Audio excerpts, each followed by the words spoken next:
civilians for what is to be expected next, the kind of threats and also hostilities that can be expected from Pakistan, because my sources tell me that India is prepared for retaliation from Pakistan. So the Prime Minister will be meeting his ministers, his Council of Ministers, his cabinet very soon. And of course, towards the later part of the day, there can be some announcement on an all-party meeting as well, because the Prime Minister he's making sure that there is a sense of unified voice that comes out on this from the political class of this country. All right, so in just about 15 minutes from now, that press conference, Omar Abdullah speaking, let's listen in. Civilians in Pahalgam. It was expected that India would use its right to respond in an appropriate and proportional way.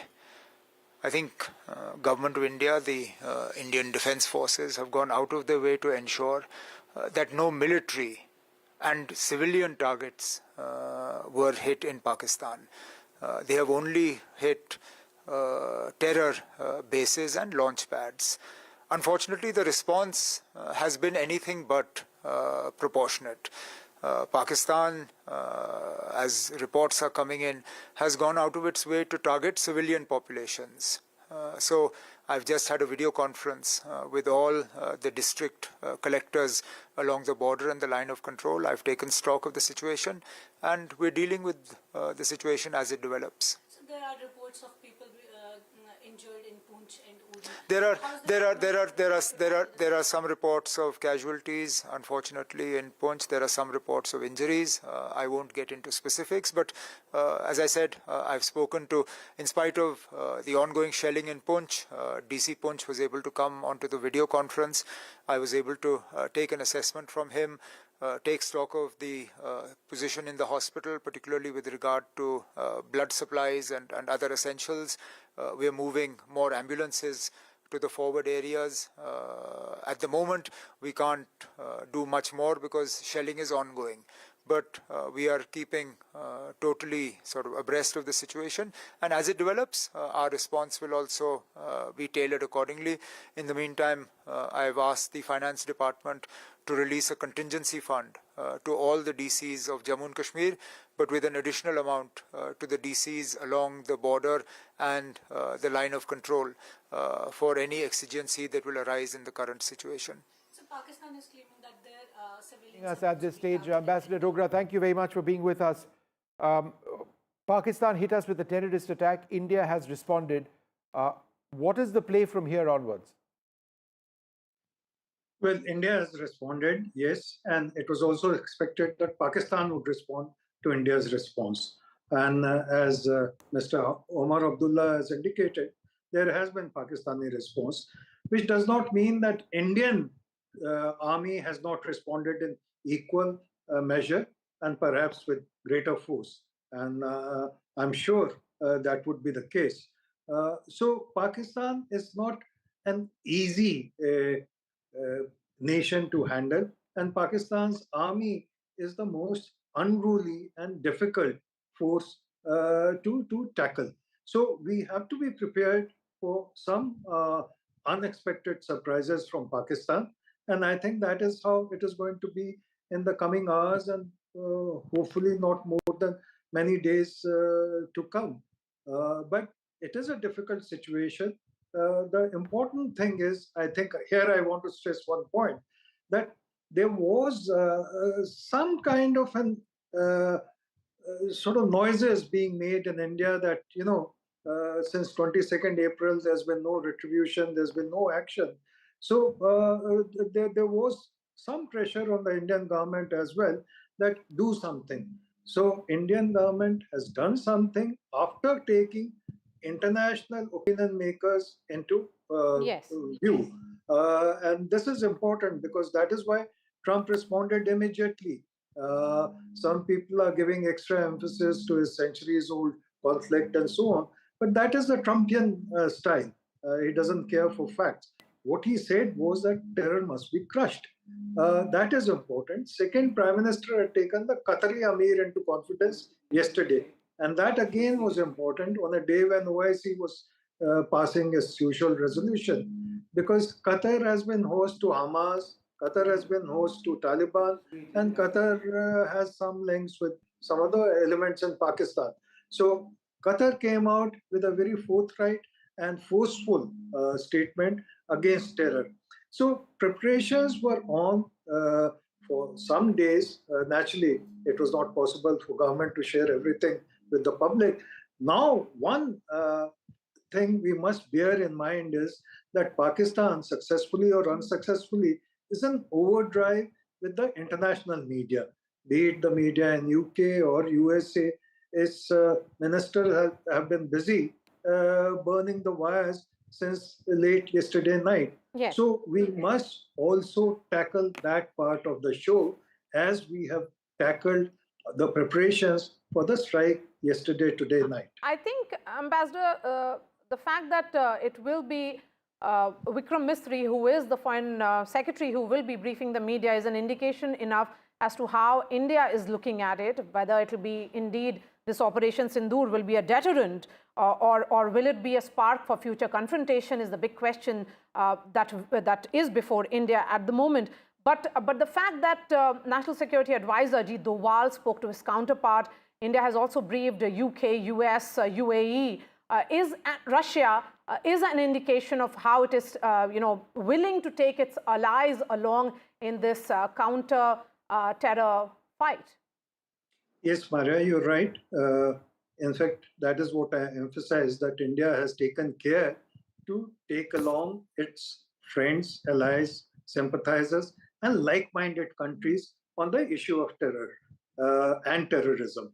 The fact that Vikram Misri, who's a very capable officer, is addressing the press conference is itself a message to the world of what India had to do in order to confront terror, which has been bleeding India for the last 3 decades and more. So it's a good step by the government of India to ensure that it is a joint conference, as it happened during Kargil, and Vishnu should know very well. So Vikram Misri and supported by officers from MOD would be the right approach, and that is what government of India is taking. Yes, so Vikram Misri was the one, in fact, Foreign Secretary was the one who briefed the press soon after, the first set of diplomatic offensive were announced, which included the Indus Water Treaty being put on hold. And now it will be Foreign Secretary along with, the officers from Indian Army and Indian Air Force, Vishnu, who will be briefing the press. Yeah, there'll be an Army officer, an Air Force officer as well. Vikram Misri, the Foreign Secretary, very much the right person in a situation like this. Yes. Because in as much as we're talking about the military strikes, it needs to be contextualized in the overall dimension of India's international relations, the signals we are sending, our fight against terrorism, and perhaps he's best placed to make this statement. I just think it's important to tell our viewers that this may not be done yet. What do I mean by that? We just need to wait and see. There's an announcement. Let's listen. Yeah, let's go across. Let's cut across to it. The event would start at 10:25. I'm sure by now most of us would have read the media invite, and it clearly says, and I repeat for that thing, just for a matter of fact, I repeat it. It clearly states that this is a press brief. As of now, in this press brief, no questions will be taken. So I request you, please adhere to it. And 10:25 we start. Request to please settle down. Thank you.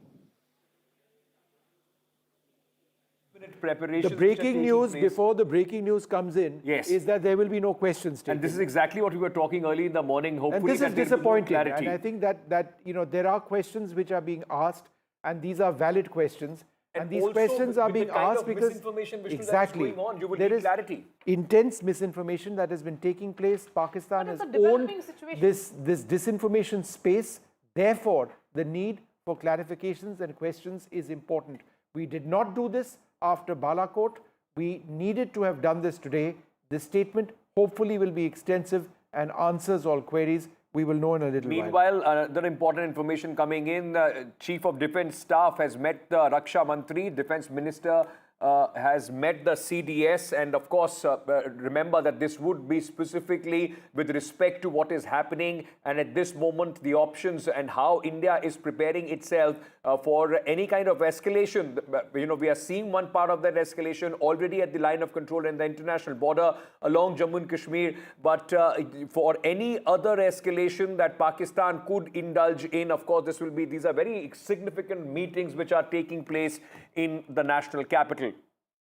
All right, Shiv is all right, Shiv has sent us this report because remember he is in Srinagar and he's been moving at this moment. While we are waiting for the couple of minutes before this briefing starts of Operation Sindoor, let's take a look at this report sent by Shiv. It's been hours since Operation Sindoor took place. It is the biggest Indian non-war military strike in depth into Pakistan. As NDTV has been reporting since 2 a.m., minutes after the Indian Army announced it, 9 separate targets, which include seminaries, madrasas, schools, etc., belonging to terrorist organizations, including the Lashkar-e-Taiba in Muridke, the Jaish-e-Mohammed in Bahawalpur, and the Hizbul Mujahideen in Mehmoon cantonment areas have all been targeted.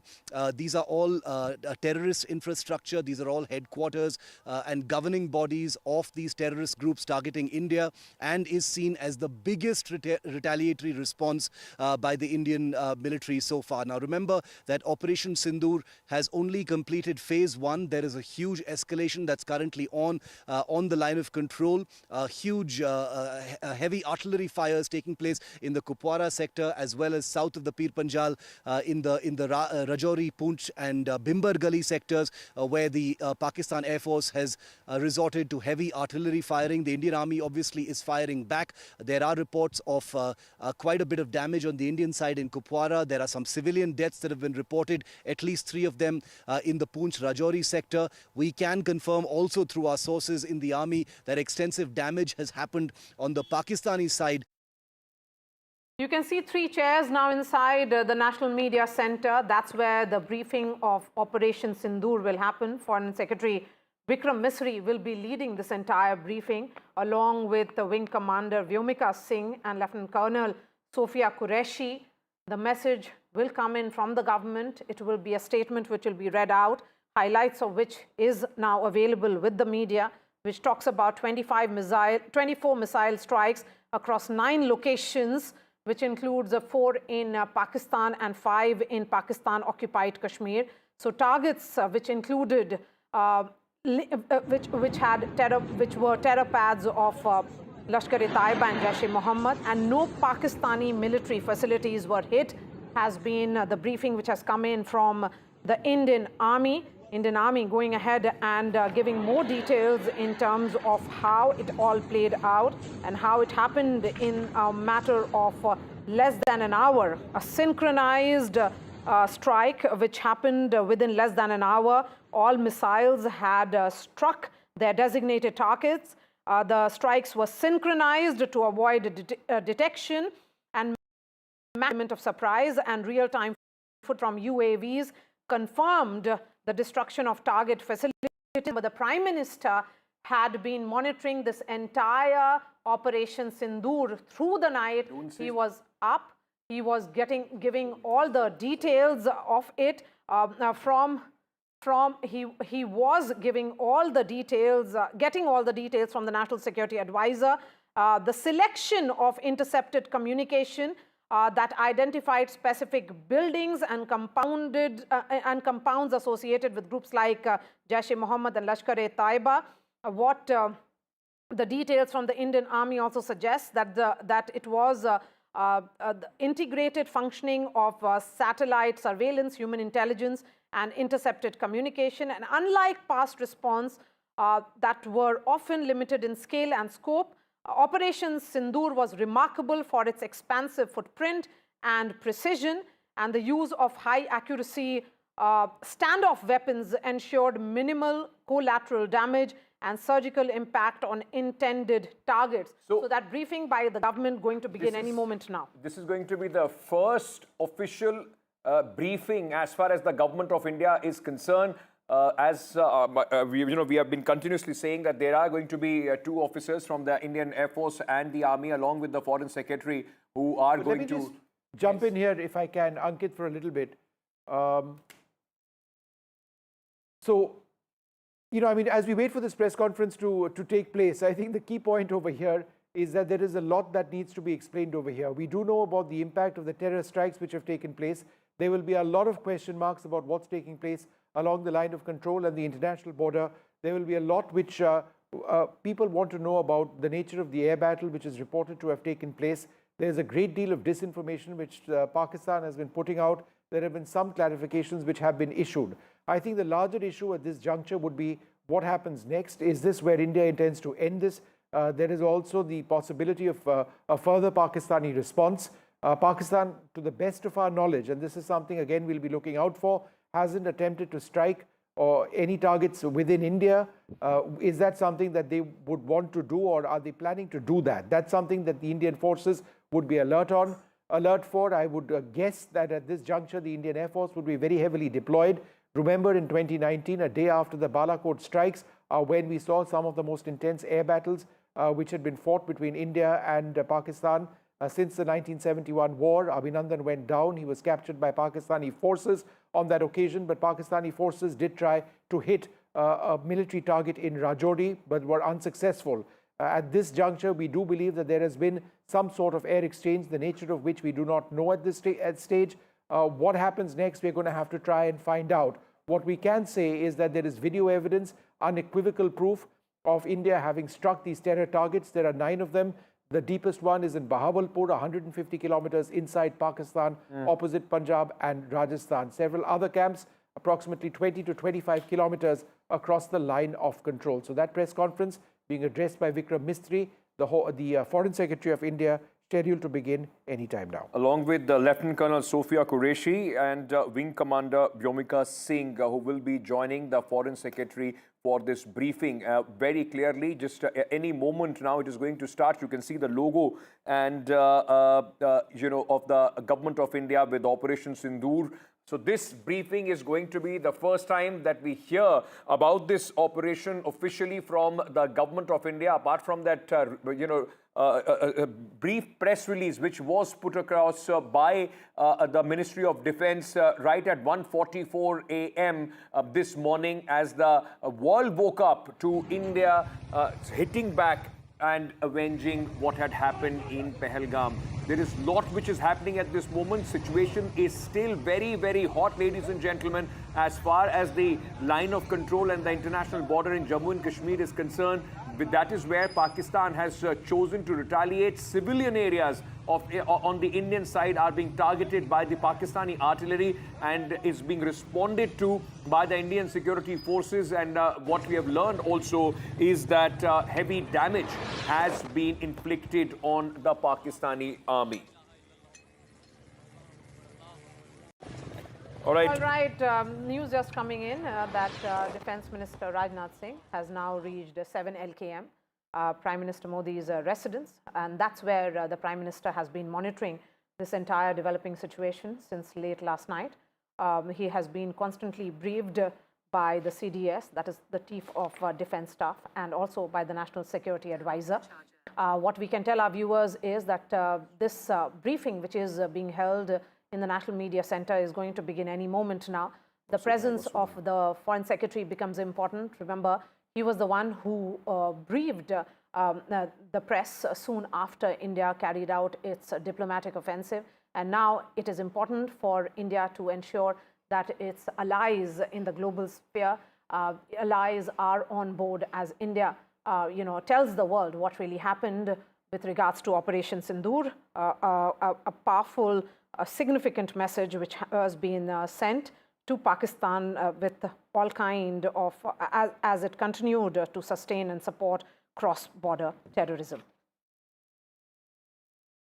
All right, so that international dimension is critical. The fact that the Foreign Secretary is going to be addressing the press conference means that he will be referring to that in this, while by and large there have been voices of concern from several countries, including the United States. There have been 2 messages, one from Turkey and one from China, which I mean, India would have expected but are unfortunate.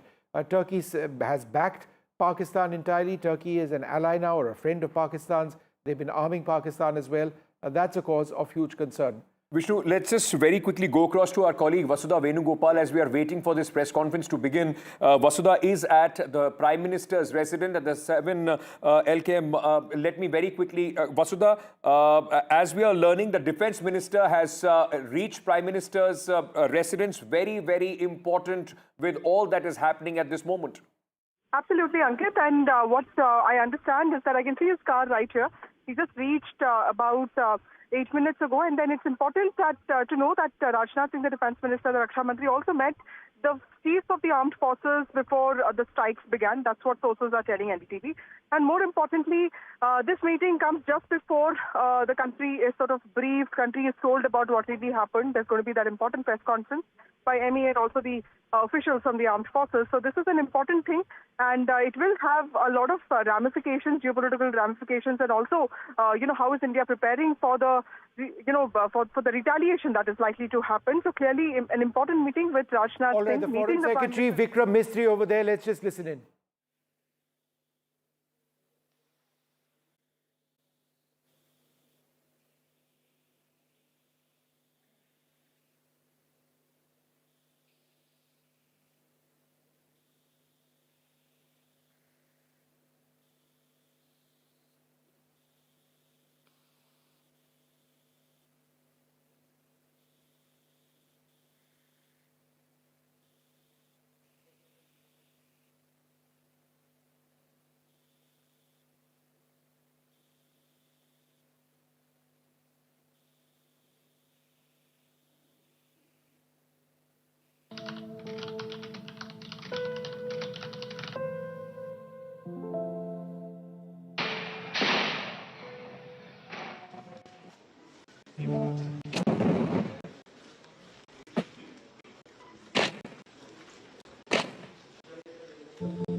नमस्कार।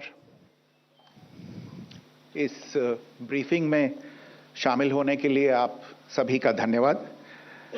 जैसा कि आप सभी जानते हैं, 22 अप्रैल 2025 को लश्कर तैयबा से संबंधित पाकिस्तानी और पाकिस्तान प्रशिक्षित आतंकवादियों ने भारत में जम्मू और कश्मीर के पहलगाम में भारतीय पर्यटकों पर बर्बरतापूर्ण हमला किया। 25 भारतीयों और एक नेपाली नागरिक को कायरतापूर्ण मौत के घाट उतार दिया गया।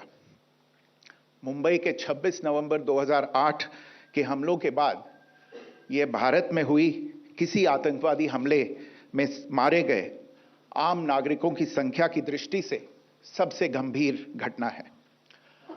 पहलगाम का हमला अत्यधिक बर्बरतापूर्ण था, जिसमें वहां मौजूद लोगों को करीब से और उनके परिवारों के सामने सिर पर गोली मारी गई।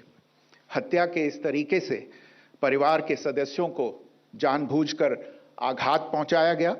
साथ ही उन्हें यह नसीहत भी दी गई कि वे वापस जाकर इस संदेश को पहुंचा दें। यह हमला स्पष्ट रूप से जम्मू और कश्मीर में बहाल हो रही सामान्य स्थिति को बाधित करने के उद्देश्य से किया गया था। चूंकि पर्यटन फिर से अर्थव्यवस्था का मुख्य आधार बन रहा था, इस हमले का मुख्य उद्देश्य इसे प्रतिकूल रूप से प्रभावित करना था। पिछले वर्ष आप सभी जानते हैं 2.25 करोड़ से अधिक पर्यटक कश्मीर आए थे। इस हमले का मुख्य उद्देश्य इसलिए संभवतः यह था कि इस संघ राज्य क्षेत्र में विकास और प्रगति को नुकसान पहुंचाकर इसे पिछड़ा बनाए रखा जाए और पाकिस्तान से लगातार होने वाले सीमा पार आतंकवाद के लिए उपजाऊ जमीन बनाने में सहायता की जाए। हमले का यह तरीका जम्मू और कश्मीर और शेष राष्ट्र दोनों में सांप्रदायिक दंगे भड़काने के उद्देश्य से भी प्रेरित था। इसका श्रेय सरकार और भारत के सभी नागरिकों को दिया जाना चाहिए कि इन प्रयासों को विफल कर दिया गया। एक समूह ने खुद को रेजिस्टेंस फ्रंट TRF कहते हुए इस हमले की जिम्मेदारी ली है। यह समूह संयुक्त राष्ट्र द्वारा प्रतिबंधित पाकिस्तानी आतंकवादी समूह लश्कर-ए-तैयबा से जुड़ा हुआ है। यह उल्लेखनीय है कि भारत ने मई और नवंबर 2024 में संयुक्त राष्ट्र की 1267 कमेटी की सैंक्शंस मॉनिटरिंग टीम को अर्धवार्षिक रिपोर्ट प्रस्तुत की थी, जिसमें TRF के बारे में साफ इनपुट दिए गए थे। इससे पाकिस्तान स्थित आतंकवादी समूहों के लिए कवर के रूप में TRF की भूमिका सामने आई थी। इससे पहले भी दिसंबर 2023 में भारत ने इस टीम को लश्कर-ए-तैयबा और जैश-ए-मोहम्मद के बारे में सूचित किया था, जो TRF जैसे छोटे आतंकवादी समूहों के माध्यम से अपनी गतिविधियों को संचालित कर रहे हैं। इस संबंध में 25 अप्रैल को UN सिक्योरिटी काउंसिल प्रेस वक्तव्य में TRF के संदर्भ को हटाने के लिए पाकिस्तान के दबाव पर भी ध्यान दिया जाना चाहिए। पहलगाम आतंकवादी हमले की जांच से पाकिस्तान के साथ आतंकवादियों के संपर्क उजागर हुए हैं। रेजिस्टेंस फ्रंट द्वारा किए गए दावे और लश्कर-ए-तैयबा से ज्ञात सोशल मीडिया हैंडल द्वारा इसको रीपोस्ट किया जाना इसकी पुष्टि करता है। चश्मदीद गवाहों और विभिन्न जांच एजेंसियों को उपलब्ध अन्य सूचनाओं के आधार पर हमलावरों की पहचान भी हुई है। हमारी इंटेलिजेंस ने इस टीम के योजनाकारों और उनके समर्थकों की जानकारी जुटाई है। इस हमले की रूपरेखा भारत में सीमा पार आतंकवाद को अंजाम देने के पाकिस्तान के लंबे ट्रैक रिकॉर्ड से भी जुड़ी हुई है, जिसके लिखित और स्पष्ट दस्तावेज उपलब्ध हैं। पाकिस्तान दुनिया भर में आतंकवादियों के लिए एक शरण स्थल के रूप में पहचान बना चुका है। यहां अंतर्राष्ट्रीय स्तर पर प्रतिबंधित आतंकवादी सजा पाने से बचे रहते हैं। इसके अलावा पाकिस्तान ने इस मुद्दे पर विश्व और फाइनेंशियल एक्शन टास्क फोर्स जैसे अंतर्राष्ट्रीय मंचों को जानबूझकर गुमराह करने के लिए भी जाना जाता है। साजिद मीर का मामला, जिसमें इस आतंकवादी को पाकिस्तान ने मृत घोषित कर दिया था और फिर अंतर्राष्ट्रीय दबाव के परिणाम स्वरूप वो जीवित पाया गया, इसका सबसे स्पष्ट उदाहरण है। यह स्वाभाविक है कि पहलगाम में हुए इस हमले से जम्मू और कश्मीर के साथ साथ भारत के अन्य भागों में भी आक्रोश देखा गया।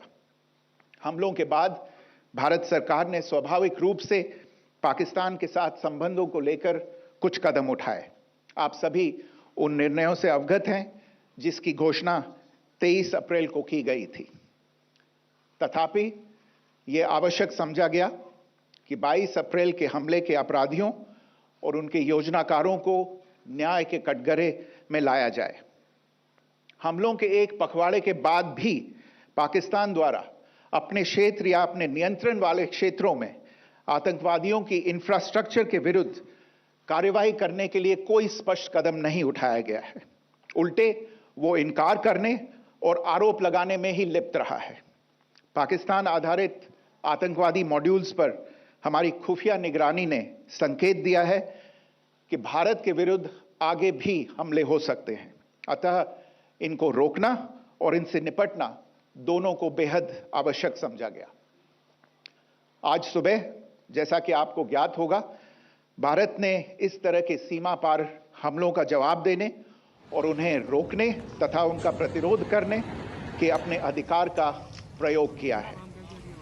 यह कार्यवाही नपीतुली, नॉन एस्केलेटरी, आनुपातिक और जिम्मेदारीपूर्ण है।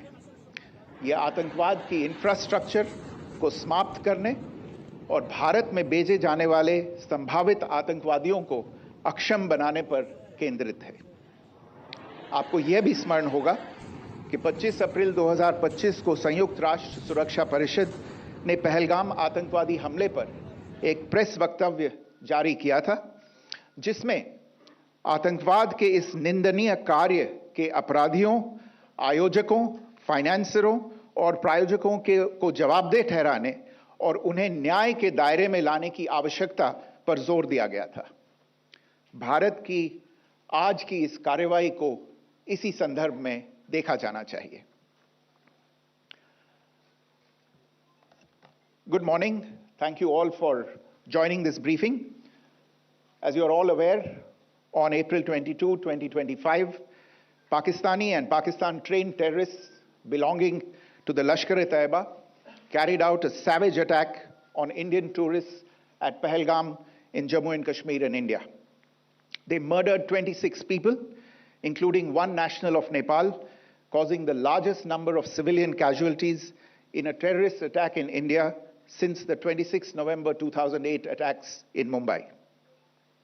The attack in Pahalgam was marked by extreme barbarity, with the victims mostly killed with headshots from close range and in front of their families.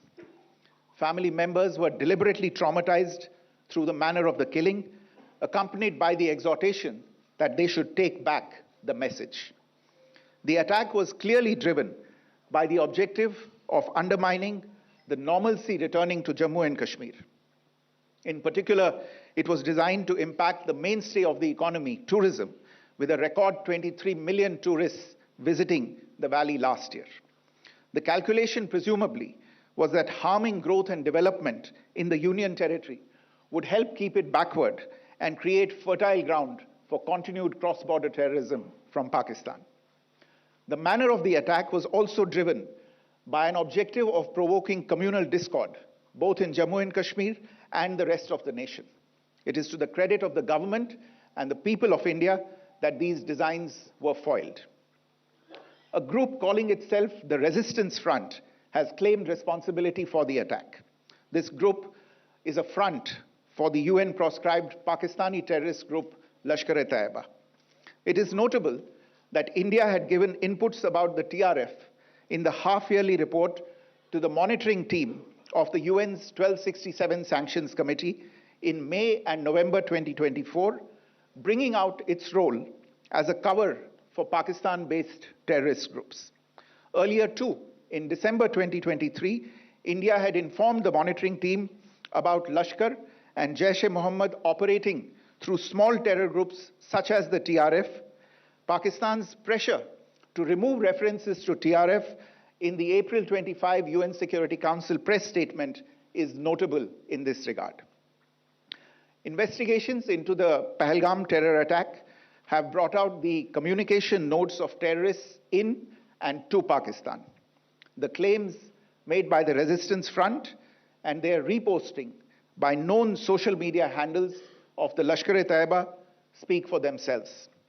Identification of the attackers based on eyewitness accounts as well as other information available to law enforcement agencies has also progressed. Our intelligence has developed an accurate picture of the planners and backers of this team.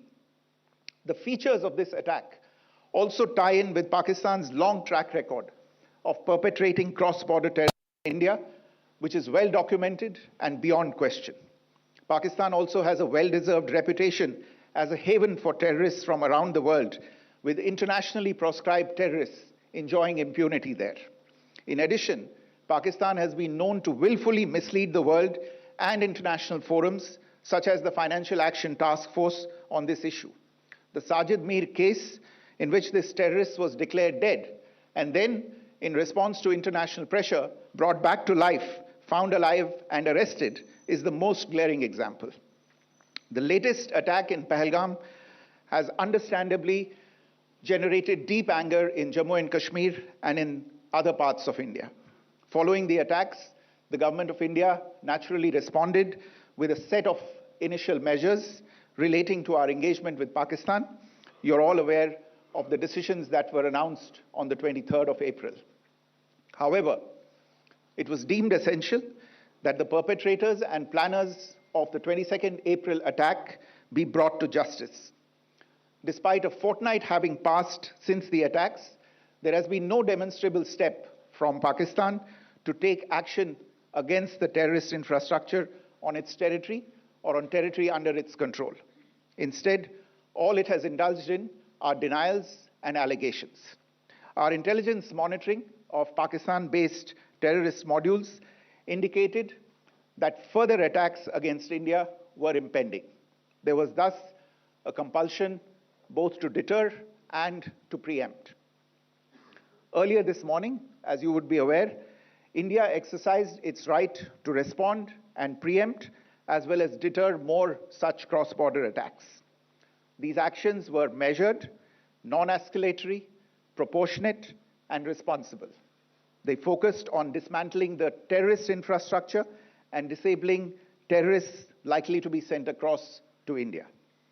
You would also recall that the Security Council on 25th April 2025 had issued a press statement on the Pahalgam terror attack, underlining, and I quote, the need to hold perpetrators, organizers, financiers, and sponsors of this reprehensible act of terrorism accountable and bring them to justice, unquote.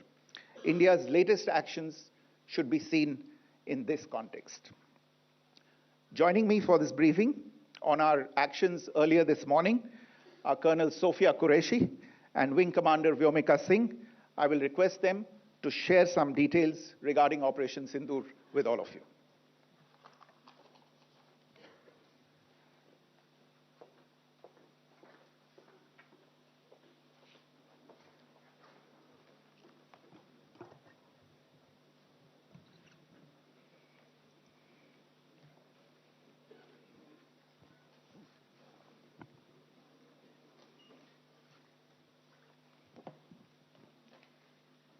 सुप्रभात देवियों और सज्जनों, मैं colonel Sophia Qureshi और मेरे साथ wing commander Vyomika Singh आज आपको 6 से 7 मई 2025 की रात 1:05 से 1:30 बजे के बीच भारतीय सशस्त्र बलों द्वारा अंजाम दिए गए ऑपरेशन सिंदूर के बारे में जानकारी देंगे। ऑपरेशन सिंदूर 22 अप्रैल को पहलगाम में हुए विभत्स आतंकवादी हमले के शिकार मासूम नागरिकों व उनके परिवारों को न्याय देने के लिए लॉन्च किया गया था।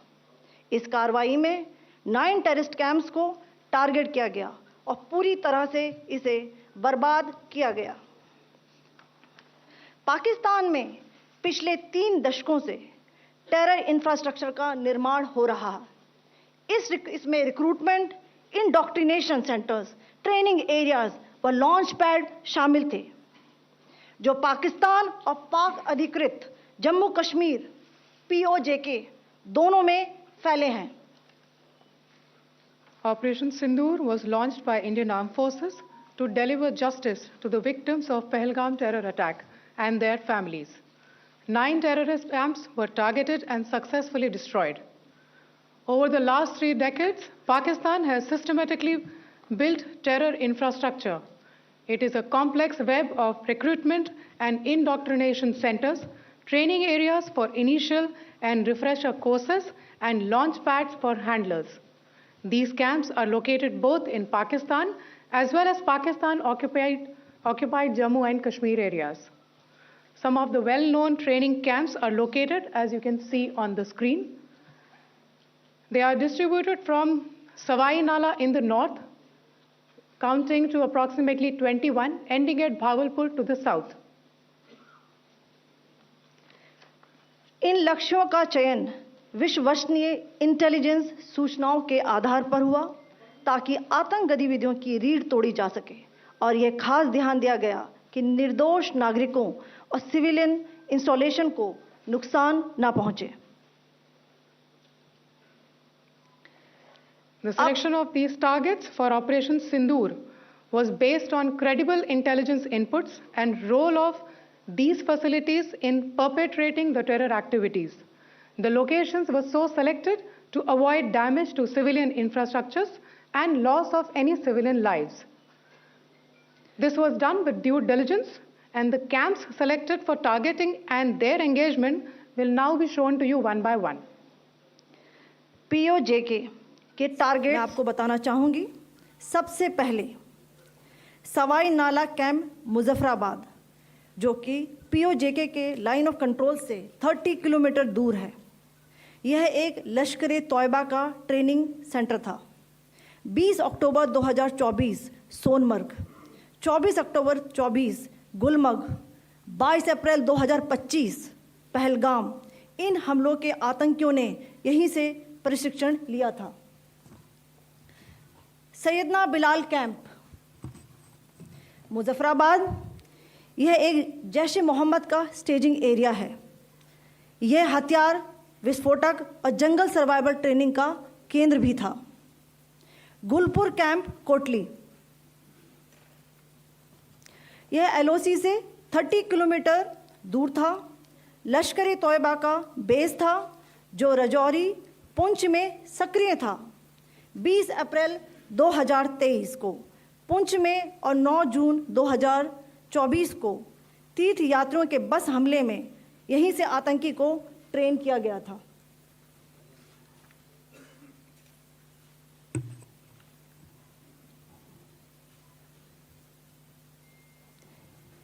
बरनाला कैंप बिम्बर, यह LOC से 9 किलोमीटर दूर है. यहाँ पर हथियार, हैंडलिंग, IED व जंगल सर्वाइवल का प्रशिक्षण केंद्र था. अब्बास कैंप कोटली,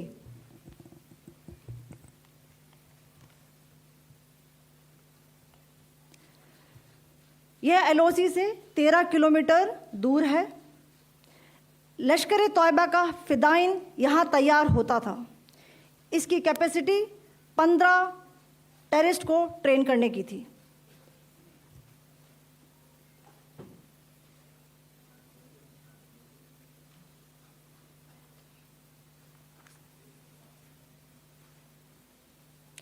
अब मैं पाकिस्तान के अंदर के टारगेट से अवगत कराना चाहूंगी. पहला, सर्जल कैंप सियालकोट, यह अंतर्राष्ट्रीय सीमा से 6 किलोमीटर की दूरी पर है, सांबा कठुआ के सामने.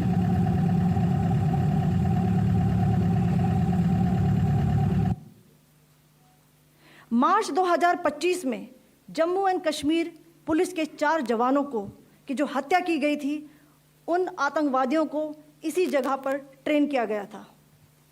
दूसरा, महमूना जाया कैंप सियालकोट, यह 18 से 12 किलोमीटर IB से दूर था. हिजबुल मुजाहिदीन का बहुत बड़ा कैंप था. यह कठुआ जम्मू क्षेत्र में आतंक फैलाने का नियंत्रण केंद्र था. पठानकोट एयरफोर्स बेस पर किया गया हमला भी इसी कैंप से प्लान और डायरेक्ट किया गया था. मरकज ताइबा मुरीद के, यह IB से 18 से 25 किलोमीटर दूरी पर है. 2008 के मुंबई हमले के आतंकी भी यहीं से प्रशिक्षित हुए थे. अजमल कसब व डेविड हेडली भी यहाँ ट्रेन हुए थे.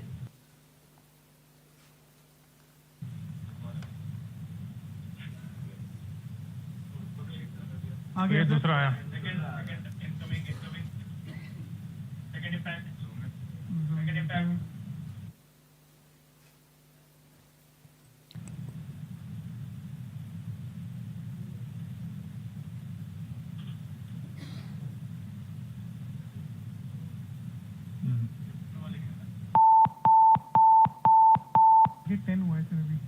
Target 10 enclosure same ही है. 7 it has hit the target. हाँ हाँ.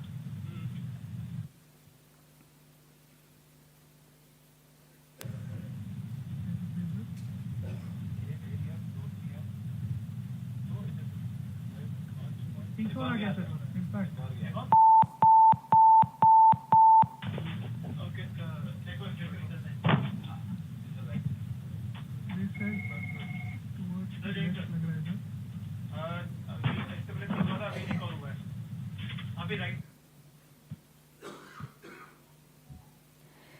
मरकज सुभान अल्लाह भावलपुर ये इंटरनेशनल बाउंड्री से 100 किलोमीटर दूर है. जैश ए मोहम्मद का मुख्यालय था. यहाँ पर रिक्रूटमेंट, ट्रेनिंग व इंडॉक्ट्रिनेशन का केंद्र भी था. शीर्ष आतंकी अक्सर यहाँ आते थे. मैं आप सबको बताना चाहती हूँ कि किसी भी सैन्य ठिकाने का निशाना नहीं बनाया गया और अभी तक किसी तरह की नागरिक क्षति की रिपोर्ट नहीं है. धन्यवाद. जय Hind. The strike on the terror camps were undertaken through precision capability, as shown to you. A niche technology weapons with careful selection of warheads was ensured so that there will be no collateral damage. The point of impact in each of the target was a specific building or a group of buildings. All the targets were neutralized with clinical efficiency, and the results reiterate the professionalism of the Indian Armed Forces in the planning and execution of their operations. No military establishments were targeted. India has demonstrated considerable restraint in its response. However, it must be said that the Indian Armed Forces are fully prepared to respond to Pakistani misadventures, if any, that will escalate this situation. Jai Hind, and thank you very much. Ladies and gentlemen, friends in the media, I ask your indulgence today in view of the fact that this is still an evolving situation. We will therefore not be able to take questions and answers today, but we will come back for more updates and more briefings shortly. Thank you all very much for joining us this morning. Thank you. Jai Hind. All right, so this is the big breaking news coming in right now. The government has held its press conference after the strikes on Pakistan. There have been several strikes which have taken place after the Pahalgam terror attack. The strikes took place between 1:05 a.m. in the morning and 1:30 in the morning. Operation Sindoor, terror infrastructure was struck, launch pads were struck, the targets were selected with due diligence.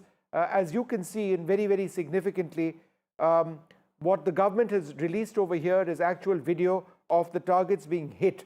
Multiple targets, a Lashkar-e-Toiba training camp, Savai Nala, targets in Muzaffarabad and Kotli. Niche weapons were used, specific buildings were struck, all targets neutralized. Restraint was shown in India's response. India is fully prepared to respond to anything that Pakistan does right now. That's the message. There was a colonel, there was a wing commander, and there was the Foreign Secretary of India. No questions were taken at that press conference, but there was an indicator that in press conferences in the future, more answers would be given. Just a few more details before I go across to Maria, who's also tracking this closely. This followed the Pahalgam terror attack where 26 were killed. This was the worst attack on civilians since 26/11. The terrorists were executed through headshots. This was an attempt to hit tourism, an attempt to spread communal strife.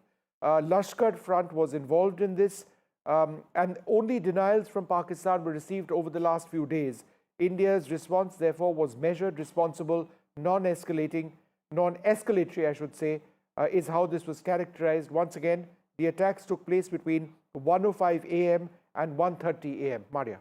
Yes, and Vikram Mistry there, the Foreign Secretary, saying that in these 15 days, because India carried out these strikes against Pakistan terror camps only after 15 days, so he said clearly that there was no demonstrable action by Pakistan, only denials had come in, and these strikes were non-escalatory in nature, and Indian armed forces are also prepared to respond in case of any kind of retaliation which may come in from Pakistan.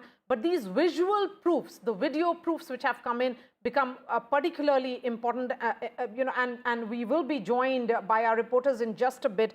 But the significance cannot be missed. The important highlights is of this detailed press conference, the briefing which came in from the National Media Center here in the National Capital. It was a coordinated launch of 24 missile strikes, which actually targeted 9 high-value terrorist-linked locations. And even as we speak, even as this press conference has just concluded, there is a high-powered meeting which has begun at the Prime Minister's residence. Home Minister Amit Shah, Defence Minister Rajnath Singh and other senior party leaders are meeting the Prime Minister even as we speak. Aishwarya is joining us live. Aishwarya, this huddle has begun and India has now released proof of that strike which happened, which was carried out in those 25 minutes. 25 minutes is all it took, and in those 25 minutes, 9 terror camps completely destroyed. Aishwarya, just before I come across to you, we come across to you, I just think, Maria, it is so important to reflect that video was actually released. Remember, after Balakot, video was not released. Multiple videos indicating that all of these strikes were under monitoring by drones and they were filmed as the weapons went in. In one case, I could see a weapon being dropped from what appeared to be a drone or a suicide drone. We do know that these were used as well. The videos proving India's case, we hit Pakistan and we hit them hard. Yes, 9 terror camps completely destroyed, and the significance of each and every terror camp explained in details by the Indian Armed Forces, talking about their significance and their role in multiple terror strikes which have happened in the past. Sunil Prabhu is joining us as well. Sunil, the significance and I would say the point that is being made here of the video proof being released by India. You're absolutely right, Maria. First of all, the symbolism. 2 women officers, Colonel Sophia and Wing Commander Singh, backed along with the Foreign Secretary Vikram Misri to give the background. And we have seen a number of briefings, but this is the first time in independent India that we are seeing the operations so clear. They have given every possible detail, the videos, the targets from the command and control center of showing where they have attacked, the significance of why they're doing it, who are these camps, where are they, who are the people who have been supporting, and where there have been terror being struck, where are the camps, for example, where David Headley was trained and others along with them. And it's in that backdrop that those targets were chosen and the way that they used with precision to ensure that they are able to succeed in their mission. So a lot of frankness, a lot of very clear details, very well prepared by the Indian Armed Forces and the Ministry of External Affairs to really give us, and as the Foreign Secretary explained very categorically, this is an evolving situation. At this present juncture, we cannot take questions, but we will definitely be back with more briefings and updates. This is a fluid, this is a diplomatic, this is a tense situation, and really everybody will have to watch very carefully as we see and wait to see how things pan out in the next few hours. The Foreign Secretary said as he concluded that press conference was that the situation remains fluid, which is why they don't want to take questions right now. That points to what we've been saying all along. This is not over and done with. There could be a lot more. Whether Pakistan chooses to escalate further is something that really Pakistan needs to decide. As far as India is concerned, in our press statement as well, it was mentioned that the targets which were picked were non-escalatory. There was a sense that we were sending a message that has been reiterated. There has been a lot which has taken place since then, including very heavy artillery strikes along the line of control and on the international border as well. But whether Pakistan comes back to try and hit ground targets in India or not, at this juncture, we do not know. But I think, and this is the point I will repeat before we go across to Aishwarya, is that release of video footage, something which was missing during both the surgical strikes and during the Balakot strikes, is very, very important on this particular occasion, because it makes India's point that if you come and hit us with terrorism, we will hit you with missiles and bombs. That's right. And the extent of this entire operation becomes significant because India reiterating that there was no Pakistani military installations which were directly targeted. Aishwarya is joining us. Aishwarya, even as this briefing ended, there is an important huddle which is happening at 7 LKM. Give us the details, who all have arrived.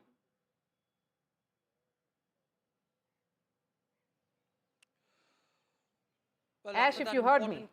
Briefing giving each and every minute detail of well, yes, after that important press conference and putting out each and every minute detail of how the Operation Sindoor was operationalized, it is all-important meeting, the CCS that has started at Prime Minister's residence at 7 Lok Kalyan Marg, chaired by Prime Minister Narendra Modi. We've been told Home Minister Amit Shah, Defence Minister Rajnath Singh, External Affairs Minister S. Jaishankar, Finance Minister Nirmala Sitharaman, the part of the CCS have all arrived, and CCS has begun at the 7 Lok Kalyan Marg. That will be followed by the full-fledged cabinet meeting. But of course, it would be the cabinet ministers also who would be briefed by the government about the operation that India had staged along with the line of control in the POK or in Pakistan. But remember what Wing Commander stated while concluding the statement that she gave. She stated that if any misadventure by Pakistan, that will be dealt accordingly. And certainly that was a point that India clearly made, that if retaliation happen, India is well prepared for it, and also clarifying from that press conference that there was no civilian that were injured or even had been neutralized by this attack. So clearly, you know, a press conference which had given proofs to the entire world that has shown the intention of those terror outfits, the hub of the terror outfits being destroyed by India, and that's the kind of response that India had given. All right, we're going to be playing out that entire video in just a couple of minutes from now, that entire briefing. We'll play it out for the benefit of our viewers who haven't had a chance to see that. Shiv Arur joins us as well, as does my colleague Nikunj Garg. Nikunj, let me come to you first. The broader sort of statement message over here, to me, seems to be quite clear. If you hit us with terrorism, this is how far we can go. These were not shallow strikes. These were deep strikes. Absolutely. And I think Foreign Secretary summed it up when he said that the perpetrators of terror are in Pakistan. Pakistan is a state sponsor of terror. And we retain the capability to strike deep within Pakistan. And these strikes are non-escalatory in nature. That's a point he's trying to emphasize upon. Yeah. So my whole sense in this out of this entire exercise is that Government of India has displayed to Pakistan that any act of terror on Indian soil will have increasing costs. The costs will increase. Yeah. In the past, what we have done, this time a lot more has been exacted from Pakistan. Pakistan can continue to shell certain positions that they have been trying to. We will come to those positions, that conversation later. However, the damage to the Pakistan's capability of carrying out terror operations and sheltering terror masterminds like Hafiz Saeed and Maulana Masood Azhar will be dented, will be hit, and a message will be delivered to the population of Pakistan that harboring terrorists has a cost, and that cost will be exacted every time Pakistan tries to cross a red line. And Nikunj, that is the cost. You know, I mean, there has been all sorts of bizarre social media commentary coming out of Pakistan, all sorts of claims. But this is the Government of India official release to the entire world in black and white footage, because it's night, infrared vision, you know, backing up what we saw coming out of Pakistan earlier on. India giving the message, this is what we have done to you, right? That sends an extremely strong message. Yes. Absolutely. It was missing during the surgical strikes and 2019. Balakot. Absolutely. And also the whole thrust of that briefing by the military officers and the Foreign Secretary was that, look, we are not going to pull any punches in exposing to the world that you harbor a terror infrastructure that is deep inside the Pakistani territory. And that's where these strikes have been carried out. Till now, we were limiting ourselves to the areas near LOC, the launch pads, etc. This time, we have gone deep, and this is, Vishnu, according to me, and probably you can dwell more on that, is a very, very deep message to Pakistani army too. Yeah. The Pakistani army has been told, look, when the heart of Pakistan, that is Punjab, is hit, and when that message is delivered loud and clear to the Pakistani army that any misadventure will have cost and will have tremendous cost that will be exacted out of you. You can think that you can carry out certain attacks on civilians and probably try to show to your population that you remain a fighting force. But for a fighting force to defend its honor will become increasingly difficult as India continues to exact a heavier and heavier cost, which probably will one day become unbearable for Pakistan. Yes, in fact, let's listen in to this entire press briefing, the first which happened just a few minutes ago, where Foreign Secretary Vikram Misri briefed the press, briefed India and the world. Good morning. Thank you all for joining this briefing. As you are all aware, on April 22, 2025, Pakistani and Pakistan-trained terrorists belonging to the Lashkar-e-Taiba carried out a savage attack on Indian tourists at Pahalgam in Jammu and Kashmir in India. They murdered 26 people, including one national of Nepal, causing the largest number of civilian casualties in a terrorist attack in India since the 26 November 2008 attacks in Mumbai. The attack in Pahalgam was marked by extreme barbarity, with the victims mostly killed with headshots from close range and in front of their families. Family members were deliberately traumatized through the manner of the killing, accompanied by the exhortation that they should take back the message. The attack was clearly driven by the objective of undermining the normalcy returning to Jammu and Kashmir. In particular, it was designed to impact the mainstay of the economy, tourism, with a record 23 million tourists visiting the valley last year. The calculation, presumably, was that harming growth and development in the Union territory would help keep it backward and create fertile ground for continued cross-border terrorism from Pakistan. The manner of the attack was also driven by an objective of provoking communal discord, both in Jammu and Kashmir and the rest of the nation. It is to the credit of the government and the people of India that these designs were foiled. A group calling itself the Resistance Front has claimed responsibility for the attack. This group is a front for the UN-proscribed Pakistani terrorist group Lashkar-e-Taiba. It is notable that India had given inputs about the TRF in the half-yearly report to the monitoring team of the UN's 1267 Sanctions Committee in May and November 2024, bringing out its role as a cover for Pakistan-based terrorist groups. Earlier too, in December 2023, India had informed the monitoring team about Lashkar and Jaish-e-Mohammed operating through small terror groups such as the TRF.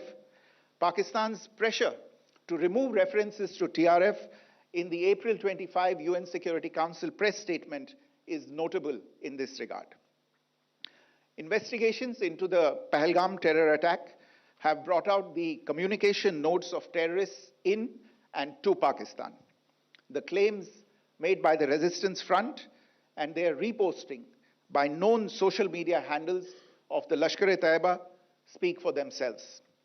Identification of the attackers based on eyewitness accounts as well as other information available to law enforcement agencies has also progressed. Our intelligence has developed an accurate picture of the planners and backers of this team. The features of this attack also tie in with Pakistan's long track record of perpetrating cross-border terrorism in India, which is well documented and beyond question. Pakistan also has a well-deserved reputation as a haven for terrorists from around the world, with internationally proscribed terrorists enjoying impunity there. In addition, Pakistan has been known to willfully mislead the world and international forums, such as the Financial Action Task Force, on this issue. The Sajid Mir case, in which this terrorist was declared dead, and then, in response to international pressure, brought back to life, found alive and arrested, is the most glaring example. The latest attack in Pahalgam has understandably generated deep anger in Jammu and Kashmir and in other parts of India. Following the attacks, the government of India naturally responded with a set of initial measures relating to our engagement with Pakistan. You're all aware of the decisions that were announced on the 23rd of April. However, it was deemed essential that the perpetrators and planners of the 22nd April attack be brought to justice. Despite a fortnight having passed since the attacks, there has been no demonstrable step from Pakistan to take action against the terrorist infrastructure on its territory or on territory under its control. Instead, all it has indulged in are denials and allegations. Our intelligence monitoring of Pakistan-based terrorist modules indicated that further attacks against India were impending. There was thus a compulsion both to deter and to preempt. Earlier this morning, as you would be aware, India exercised its right to respond and preempt as well as deter more such cross-border attacks. These actions were measured, non-escalatory, proportionate, and responsible. They focused on dismantling the terrorist infrastructure and disabling terrorists likely to be sent across to India. You would also recall that the Security Council on 25th April 2025 had issued a press statement on the Pahalgam terror attack, underlining, and I quote, the need to hold perpetrators, organizers, financiers, and sponsors of this reprehensible act of terrorism accountable and bring them to justice, unquote. India's latest actions should be seen in this context. Joining me for this briefing on our actions earlier this morning are Colonel Sophia Qureshi and Wing Commander Vyomika Singh. I will request them to share some details regarding Operation Sindoor with all of you.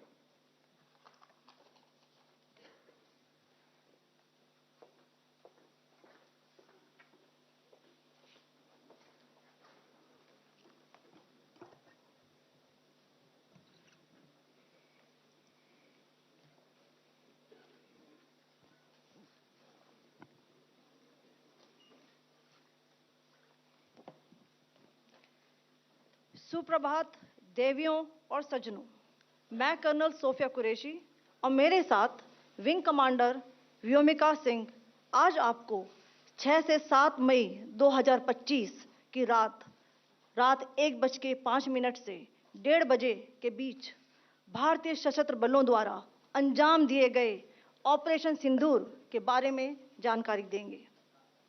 Operation Sindoor 22 April को पहलगाम में हुए विभत्स आतंकवादी हमले के शिकार मासूम नागरिकों व उनके परिवारों को न्याय देने के लिए लॉन्च किया गया था। इस कार्रवाई में 9 टेररिस्ट कैंप्स को टारगेट किया गया और पूरी तरह से इसे बर्बाद किया गया। पाकिस्तान में पिछले 3 दशकों से टेरर इंफ्रास्ट्रक्चर का निर्माण हो रहा है। इसमें recruitment, indoctrination centres, training areas व लॉन्च पैड शामिल थे, जो पाकिस्तान और पाक अधिकृत जम्मू कश्मीर POJK दोनों में फैले हैं। Operation Sindoor was launched by Indian Armed Forces to deliver justice to the victims of Pahalgam terror attack and their families. 9 terrorist camps were targeted and successfully destroyed. Over the last 3 decades, Pakistan has systematically built terror infrastructure. It is a complex web of recruitment and indoctrination centers, training areas for initial and refresher courses, and launch pads for handlers. These camps are located both in Pakistan as well as Pakistan-occupied Jammu and Kashmir areas. Some of the well-known training camps are located, as you can see on the screen. They are distributed from Savai Nala in the north, counting to approximately 21, ending at Bhagalpur to the south. इन लक्ष्यों का चयन विश्वसनीय intelligence सूचनाओं के आधार पर हुआ ताकि आतंक गतिविधियों की रीढ़ तोड़ी जा सके और यह खास ध्यान दिया गया कि निर्दोष नागरिकों और सिविलियन इंस्टॉलेशन को नुकसान न पहुंचे। The selection of these targets for Operation Sindoor was based on credible intelligence inputs and role of these facilities in perpetrating the terror activities. The locations were so selected to avoid damage to civilian infrastructures and loss of any civilian lives. This was done with due diligence, and the camps selected for targeting and their engagement will now be shown to you one by one. POJK के target मैं आपको बताना चाहूंगी। सबसे पहले सवाई नाला camp Muzaffarabad, जो कि POJK के लाइन ऑफ कंट्रोल से 30 किलोमीटर दूर है। यह एक लश्कर तोयबा का ट्रेनिंग सेंटर था। 20 अक्टूबर 2024 सोनमर्ग, 24 अक्टूबर 24 गुलमर्ग, 22 अप्रैल 2025 पहलगाम, इन हमलों के आतंकियों ने यहीं से प्रशिक्षण लिया था। सैयदना बिलाल कैंप मुजफ्फराबाद, यह एक जैश ए मोहम्मद का स्टेजिंग एरिया है। यह हथियार, विस्फोटक और जंगल सर्वाइवल ट्रेनिंग का केंद्र भी था। गुलपुर कैंप कोटली, यह LOC से 30 किलोमीटर दूर था। लश्कर तोयबा का बेस था जो रजौरी, पुंछ में सक्रिय था। 20 अप्रैल 2023 को पुंछ में और 9 जून 2024 को तीर्थ यात्रियों के बस हमले में यहीं से आतंकी को ट्रेन किया गया था।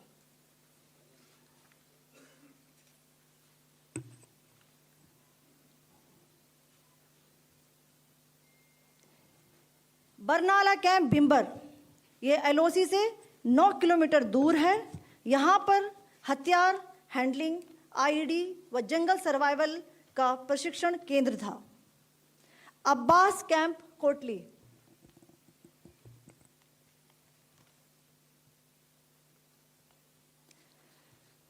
यह LOC से 13 किलोमीटर दूर है।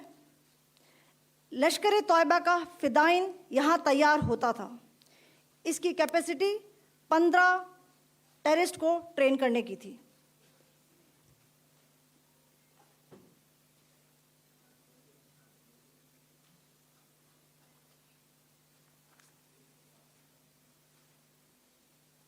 अब मैं पाकिस्तान के अंदर के टारगेट से अवगत कराना चाहूंगी। पहला, सर्जल कैंप सियालकोट, यह अंतर्राष्ट्रीय सीमा से 6 किलोमीटर की दूरी पर है, सांबा कठुआ के सामने।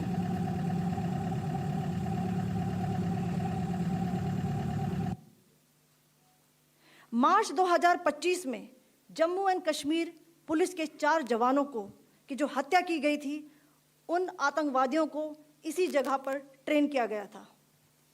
दूसरा, महमूना जाया कैंप सियालकोट, यह 18 से 12 किलोमीटर IB से दूर था। हिजबुल मुजाहिदीन का बहुत बड़ा कैंप था। यह कठुआ जम्मू क्षेत्र में आतंक फैलाने का नियंत्रण केंद्र था। पठानकोट एयरफोर्स बेस पर किया गया हमला भी इसी कैंप से प्लान और डायरेक्ट किया गया था। मरकज ताइबा मुरीद के, यह IB से 18 से 25 किलोमीटर दूरी पर है। 2008 के मुंबई हमले के आतंकी भी यहीं से प्रशिक्षित हुए थे। अजमल कसब व डेविड हेडली भी यहाँ ट्रेन हुए थे।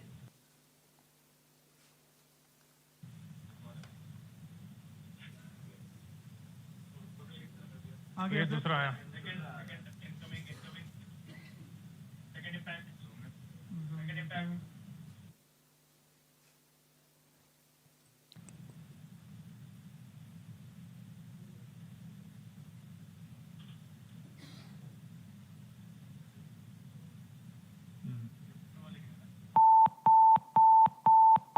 टारगेट 10 हुआ है सर अभी। टारगेट 10 हुआ, एंक्लोजर सेम ही है। 7 it is hit the target. हाँ हाँ।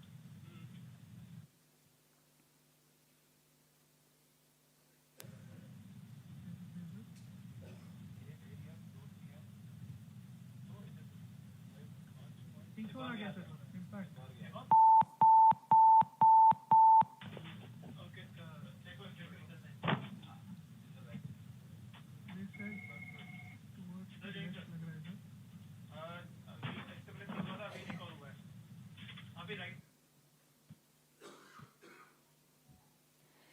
मरकज सुभान अल्लाह भावलपुर ये इंटरनेशनल बाउंड्री से 100 किलोमीटर दूर है।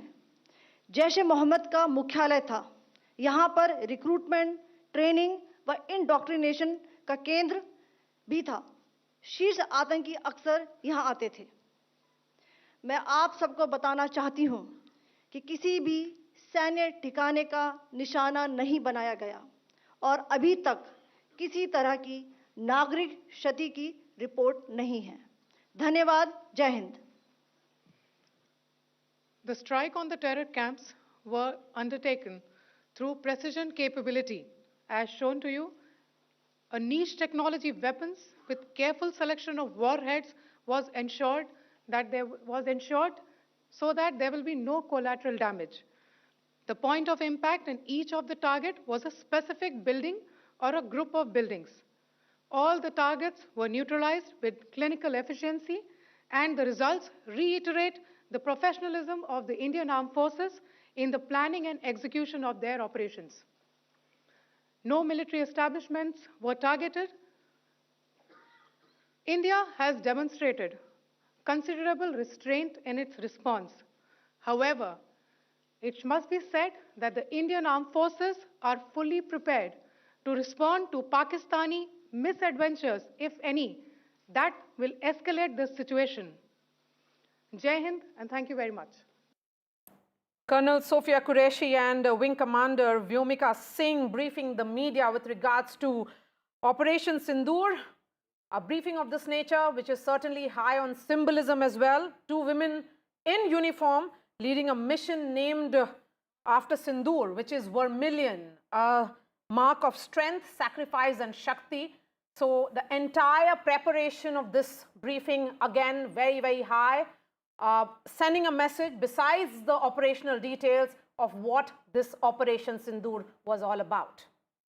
All right, well, though that's important in so many senses. We heard the Foreign Secretary Vikram Misri speak. We then heard these two officers of the Army and the Air Force respectively speak. What was most significant is that this is for the first time since the Kargil War, and I know this, Nikunj and Maria, because I had actually broken, the shots of the Indian Air Force hitting Tiger Hill was an NDTV story back then.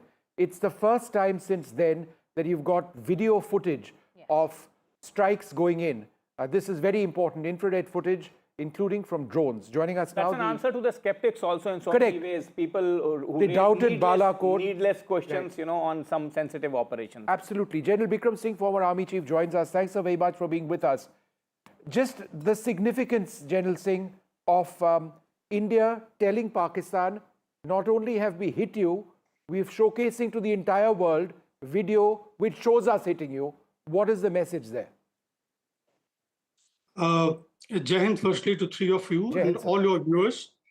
I think the right message has gone across to Pakistan. Firstly, let me compliment the decision makers of our country. At the apex level, the Honorable Prime Minister, under whose aegis we've had the whole of government approach dealing with Pakistan. And post the Pahalgam killings, I think the country has gone about in a very, very, I would say, well thought out strategy, national strategy, in which we have taken on Pakistan on all the fronts: economic, informational, political, diplomatic, and now, of course, last night, we started off with the military operations. And I think the message that has gone across is loud and clear that we shall not accept, there is zero tolerance, firstly, to terrorism, and we shall not accept any terrorist activity being carried out or sponsored by Pakistan on our territory. I think that's a very loud and clear message that has gone across. And but along with this, I would like to also highlight that while we have, I heard the Foreign Secretary, he's called in terms of non-escalatory, action that we have taken. While it meets the connotation of jus ad bellum. Now, jus ad bellum is a concept that is followed while using force, using kinetic means. It is, last resort, chances of success, proportionality. So proportionality has been ensured. But the only point I would like to give out now is to everybody that let's not be complacent with regard to calling it non-escalatory. It will get escalated given the conditions, the dynamics in Pakistan, given the conditions under which the pressure that at the moment would be on the chief of the Pakistani army, on the terrorists, and they're going to leverage the potential of terrorists to take us on. Therefore, the risk management has got to be ensured at the strategic level, at the operational level, and at the tactical level. And I'm certain that our decision makers, the military, all elements of national power are totally geared up to deal with this. But the message has gone out loud and clear. The message that is coming in from the Indian establishment certainly is also that there is no civilian infrastructure which has been targeted, no Pakistani military installation which were directly targeted.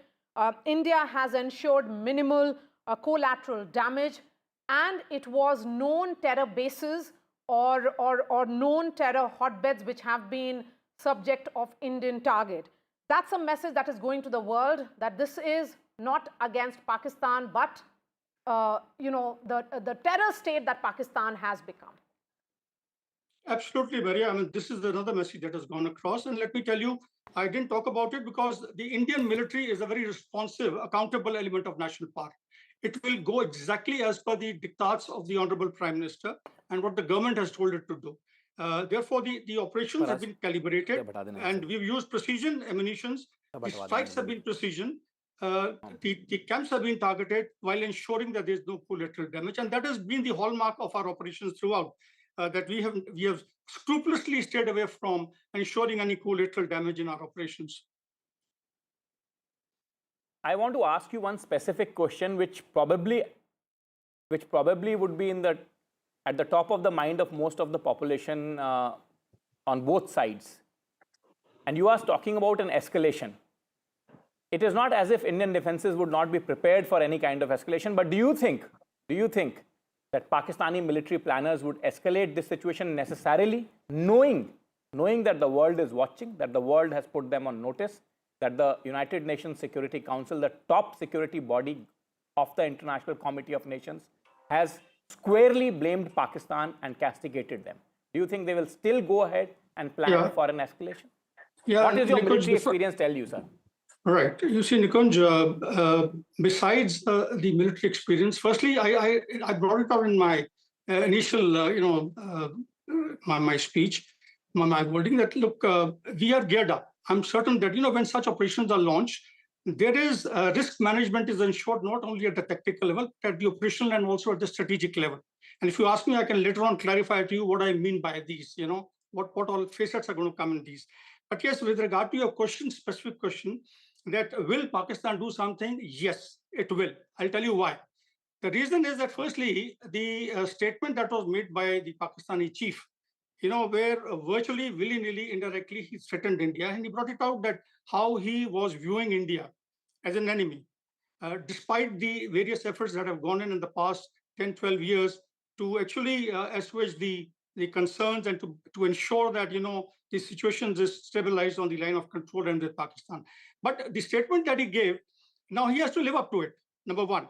Number two, it's a state that lacks the compatible conventional war-fighting might. And therefore, it's going to resort to the sub-conventional, that is the asymmetric capability of terrorists being used against us. So what is going to happen is that he has to do something. If it does not, he will lose his primacy in the environment.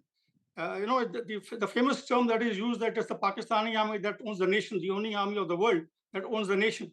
To have its prima donna position in the environment, to pass the message to their allies like Turkey, for example, Bangladesh and others, they will come in with something or the other. It's not that they're going to keep quiet about it. No, but so yes, therefore, sir, if we look at some of the options available to Pakistan, if it's a sub-conventional option, it means another terrorist strike. That's the last thing that they would like to send a message out on. Therefore, the possibility of airstrikes, similar to what we saw a day after the Balakot strikes of 2019, may well take place. Pakistan has not hit any so-called targets in India on our territory as yet. Is that a very likely possibility that we could see aerial encounters? Well, Vishnu, firstly, let me compliment our intelligence agencies. I think they've been very precise in giving us the information. So is the military. All security agencies have done a wonderful job. But yes, they are going to definitely, there's going to be a fillip to the insurrectionists, to the proxy war activities in J&K along the line of control. and also certain other areas. And let me tell you, I won't be surprised if they start actually activating their sleeper cells in various parts of our country, joining Nepal, where we know very well they've had their sleeper cells.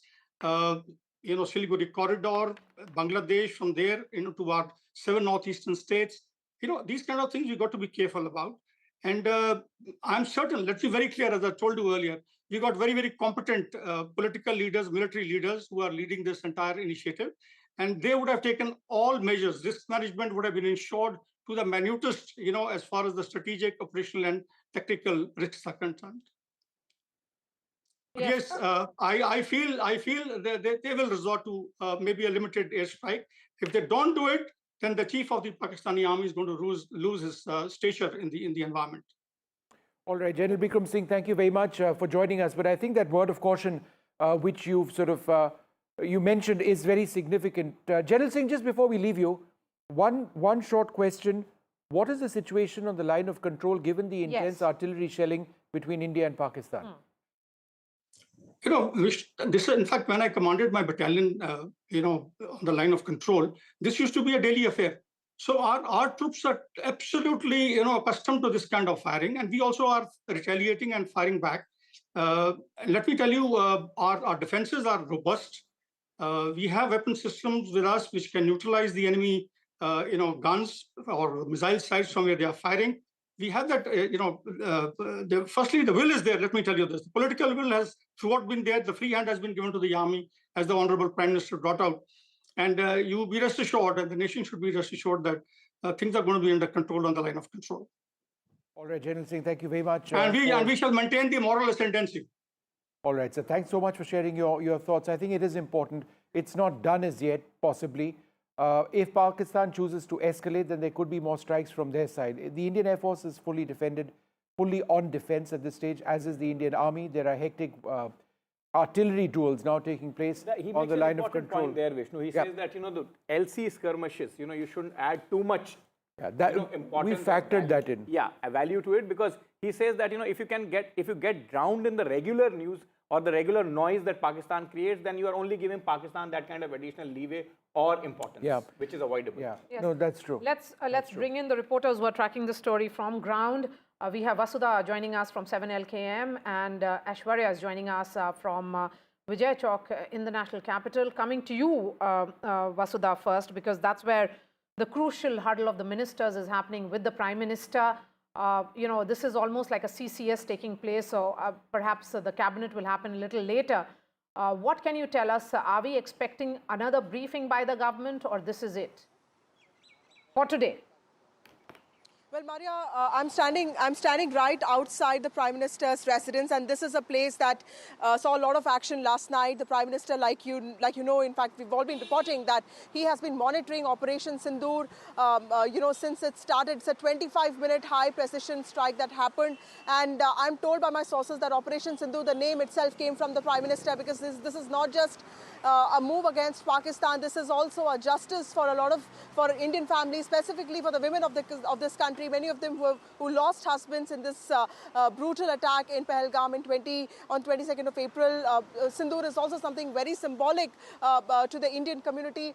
This is where the CCS meeting is going on. In fact, Rajnath Singh arrived here first, and he arrived here just 10-15 minutes before the press briefing began on Operation Sindoor. After that, it was Amit Shah, the Home Minister, who arrived. I'm told that Dr. S. Jaishankar, JP Nadda, everybody is still there, and the CCS meeting is on. After that, of course, the cabinet meeting will take place, and that is important because, remember, there's a domestic situation that also needs to be managed. It's a domestic narrative. There are logistics that have to be planned, because India is also planning to ensure that it has the right steps in order if a retaliation takes place. Vikram Misri, the Foreign Secretary, put it out very clearly that this is about a proportionate, responsible, measured response that India has taken. It's all about attacking the terror bases which have been not just funding terror but also preparing terrorists to come and attack India. And this has been going on for 3 decades, is what Colonel Sofia Qureshi also said. And this time, like you rightly pointed out, the scale of this precision attack is much more than what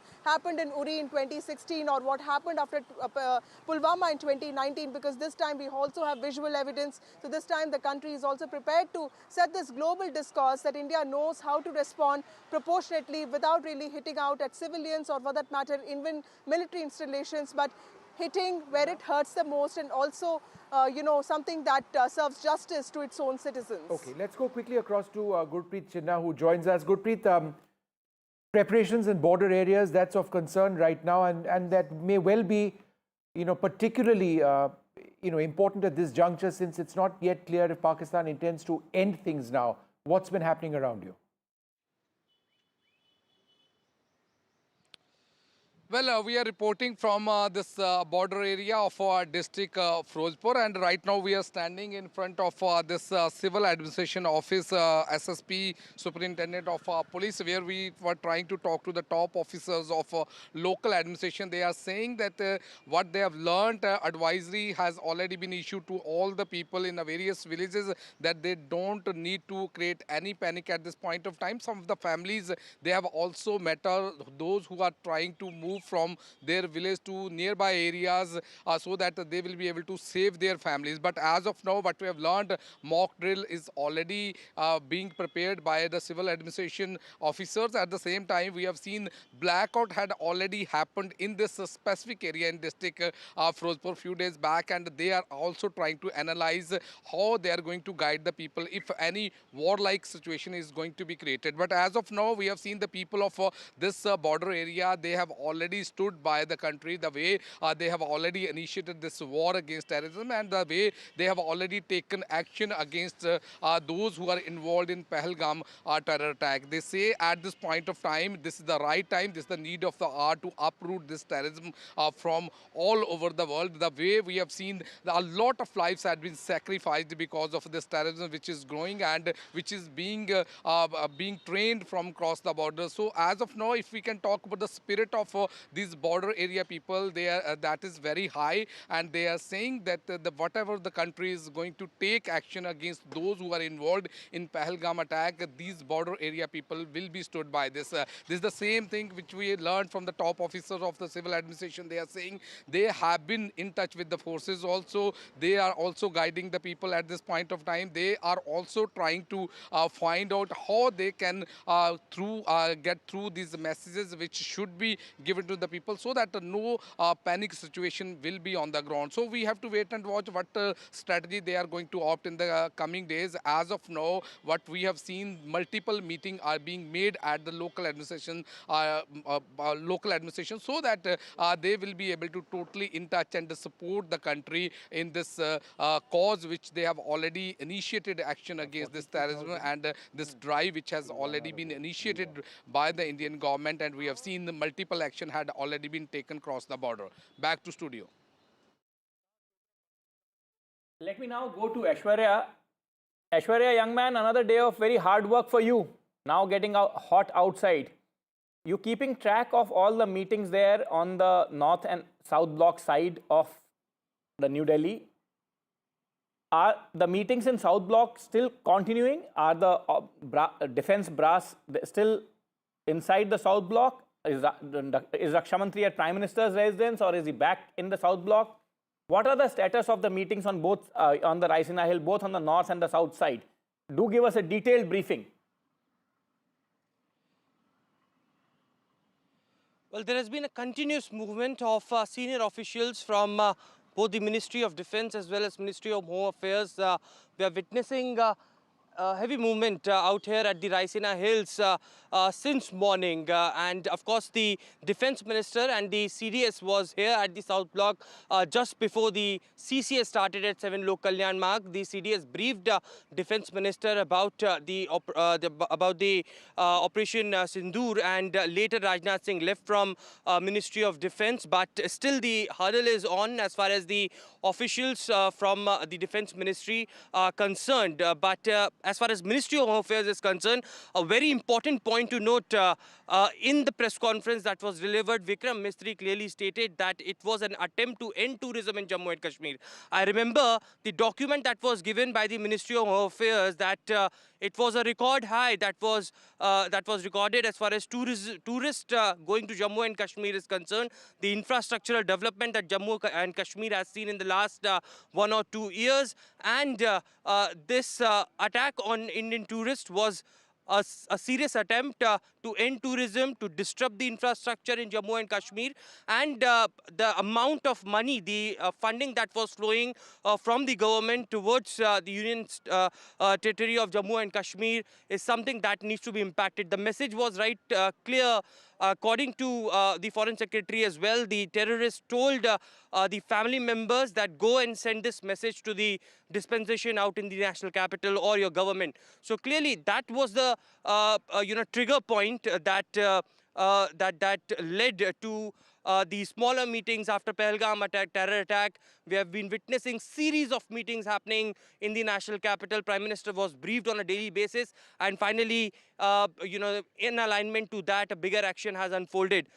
Currently, at both the ministries and North and South block, the hurdle is on. Top officials have reached over here, and we are expecting that after the CCS and the full-fledged cabinet concludes, there would be more movement of the senior officials, and of course the ministers in charge would also come in at the Home Affairs or the Defence Ministry over here. All right, a series of meetings are taking place in North and South Block and also at 7 LKM, which is the official residence of the Prime Minister. Through the night is what sources have been telling us, that Prime Minister has been monitoring this entire Operation Sindoor. Remember, the first tweet or official announcement came in from the Ministry of Defence, and then came the first announcement from Defence Minister Rajnath Singh himself. The second information came in from External Affairs Minister, who told the world that they should walk the talk when it comes to fighting against terrorism, and then it was Home Minister Amit Shah. There is a huddle of ministers which is happening presently. I can see Nazir Masoodi joining us. Nazir, we are told now, because of the heavy shelling which is happening along the LOC and international border, that several schools and other educational institutions have been shut. Could you give us the details, which sectors we are looking at? Well, schools across all the border districts in Jammu and Kashmir have been shut for today. All the educational institutions, rather.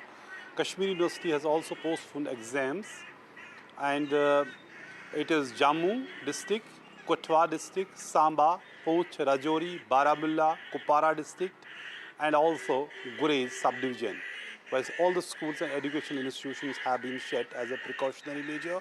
There's a huge damage to the property and the life along the line of control as Pakistan targeted civilian areas. Normally, no professional army in times of war targets civilian areas. But what we see here, innocent people becoming the victim and the target again. So people have suffered a great deal. Jammu and Kashmir Chief Minister Umar Abdullah is holding an emergency meeting with the DCs of all the border districts to see what best possible help can be given to the people who have been affected by this Pakistani shelling. They resorted to artillery shelling. Army has responded in equal measure with artillery shelling. We all know, that there was a ceasefire violation over the last 12 days, but last night was really hell for the people living along the borders. For the last 2 weeks, people in Jammu and Kashmir were waiting when India is going to take that military action to avenge the killing of Pahalgam massacre, and so that which can deter and preempt. In fact, what Army today said, that these strikes were aimed to preempt any militant attacks and deter Pakistan to carry out any such attacks in future. That's what people are hoping, because in 2016 and 19, whether it was surgical strikes or air strikes on Balakot in 2019, it has temporarily halted terror activities. But when we saw again, what was more important, but in the briefing, what was said, that it was not just avenge these attacks, the Pahalgam massacre.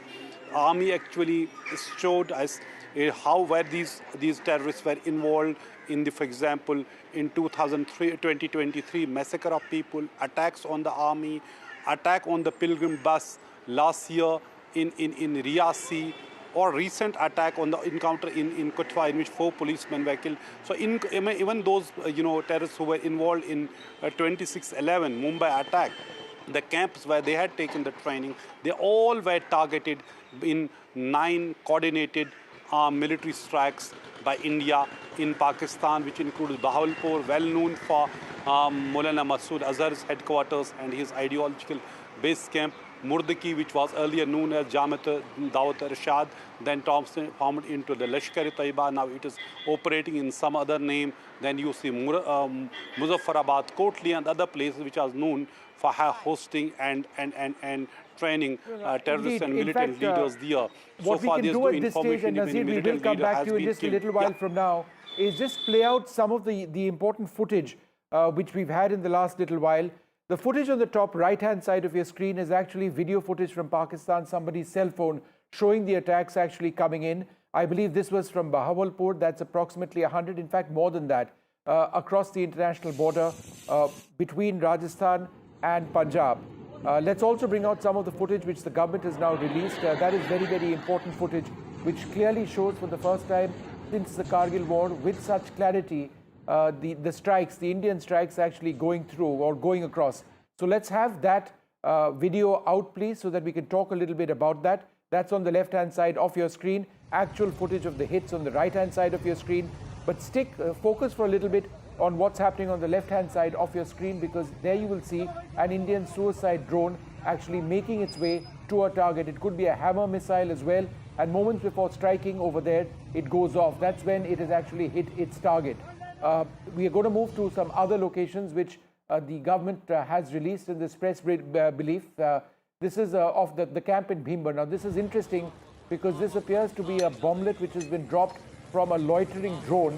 And so you're going to see very soon the targeting which has taken place. You see that little bomblet which comes down, and you can see the strike on the right. So this is infrared footage from a drone which has taken place. This is Kotli Abbas. This is in Pakistan-occupied Kashmir. Again, a video showing a target being struck. This is that video. You can see very soon a hit taking place of a bomb. Now, if a bomb or a missile, it really depends on what was fired. It could be bombs or bomblets from drones. It could be short-range anti-surface missiles or air-to-surface missiles. Those are some of the areas on your screen which have been struck over there.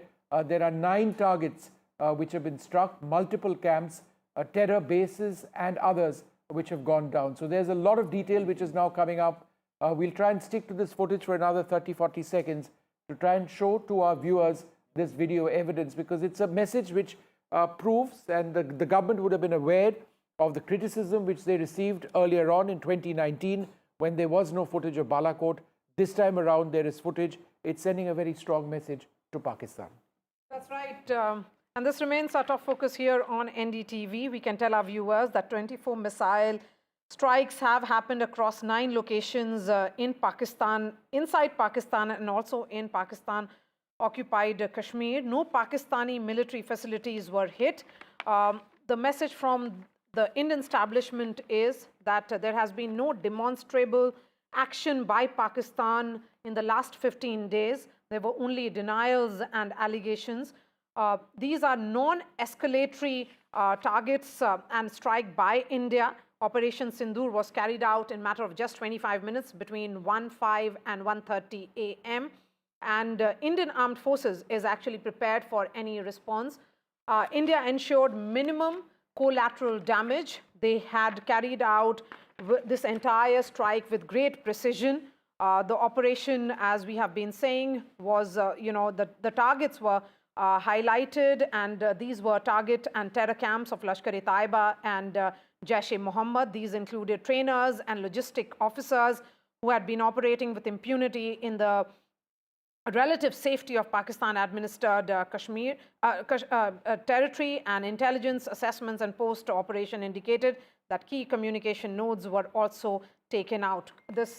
Our reporters continue to track the story because there are a series of meetings that are taking place at 7 LKM, Prime Minister Modi's residence. In fact, now there is a special report which has been sent by Shivarur from Ground Zero. Let's listen. We've just arrived in Baramulla. We're making our way towards the line of control in the Uri sector.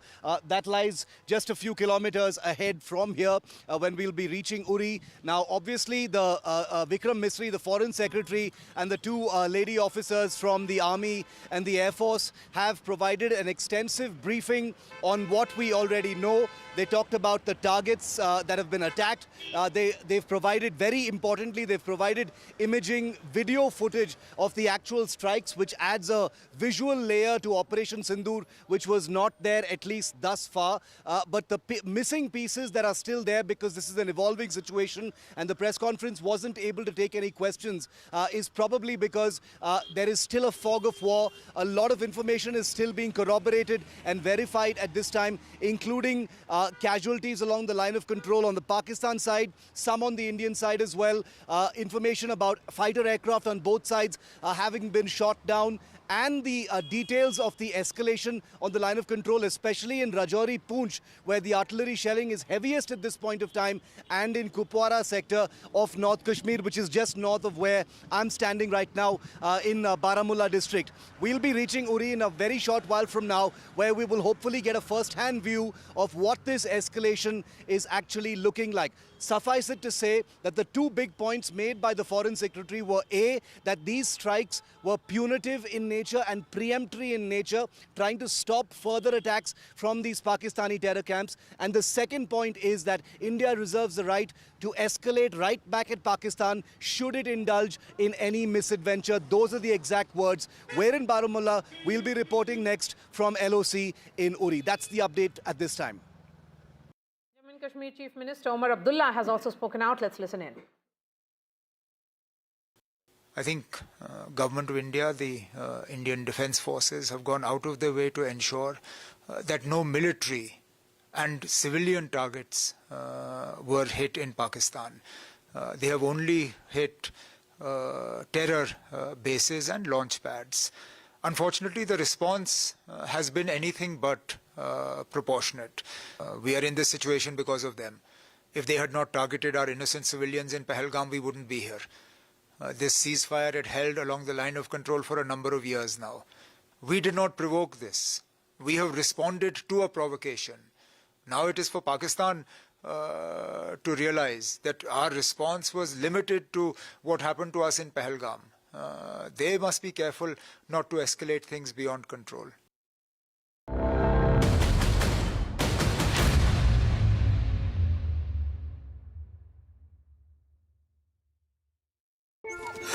Mary auntie looks very happy today. Her 2.5 lakh rupees got saved. What good did she do? प्रधानमंत्री नरेंद्र मोदी के मार्गदर्शन और मुख्यमंत्री योगी आदित्यनाथ के कुशल नेतृत्व में UP में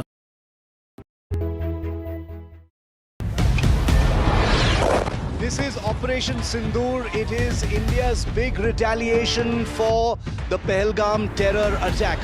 The Army, the Air Force, the Indian Navy have struck together. The headquarters of Jaish-e-Mohammed in Bahawalpur and Lashkar-e-Taiba headquarters in Muridke have been hit. These targets lay between 30 kilometers across the line of control. Prime Minister has monitored the entire sequence of events overnight. He's been closely monitoring it.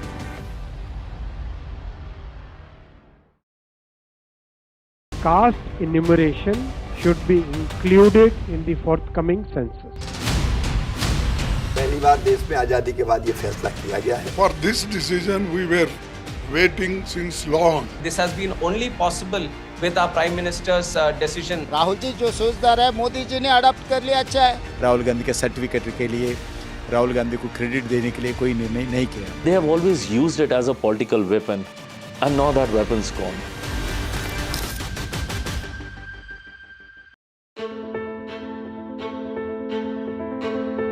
News is not just headlines, it is what impacts you. And news should never be mistaken for noise. What matters is the reality. Accurate, in-depth, and with the right perspective.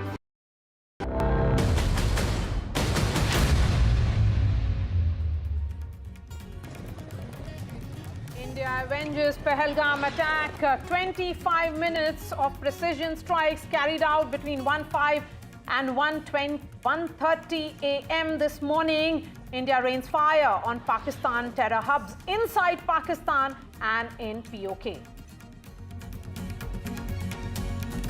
Video proof of India's Pahalgam revenge. Government releases videos of Operation Sindoor. 9 targets hit, 70 terrorists killed. Pakistan terror factory dismantled. Hideouts of Lashkar-e-Taiba and Jaish-e-Mohammed completely blown up. Government says took care not to harm civilians, ensured that no Pakistani military installations were directly targeted. It's justice for Pahalgam victims. Victims' families say that government was committed to our cause. The bereaved families have welcomed India's response.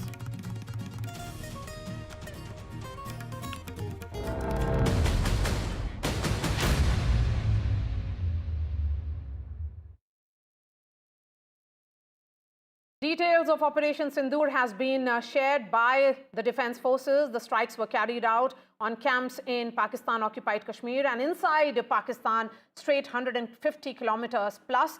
Forces have released proof, that's right there on your television screens, of strikes. Pakistan terror factory has been completely destroyed and dismantled. They have been reduced to rubble in just a matter of 25 minutes. We are going straight to Shiv Arur, who is joining us live from Uri. Shiv, give us a sense of what you're seeing on the ground.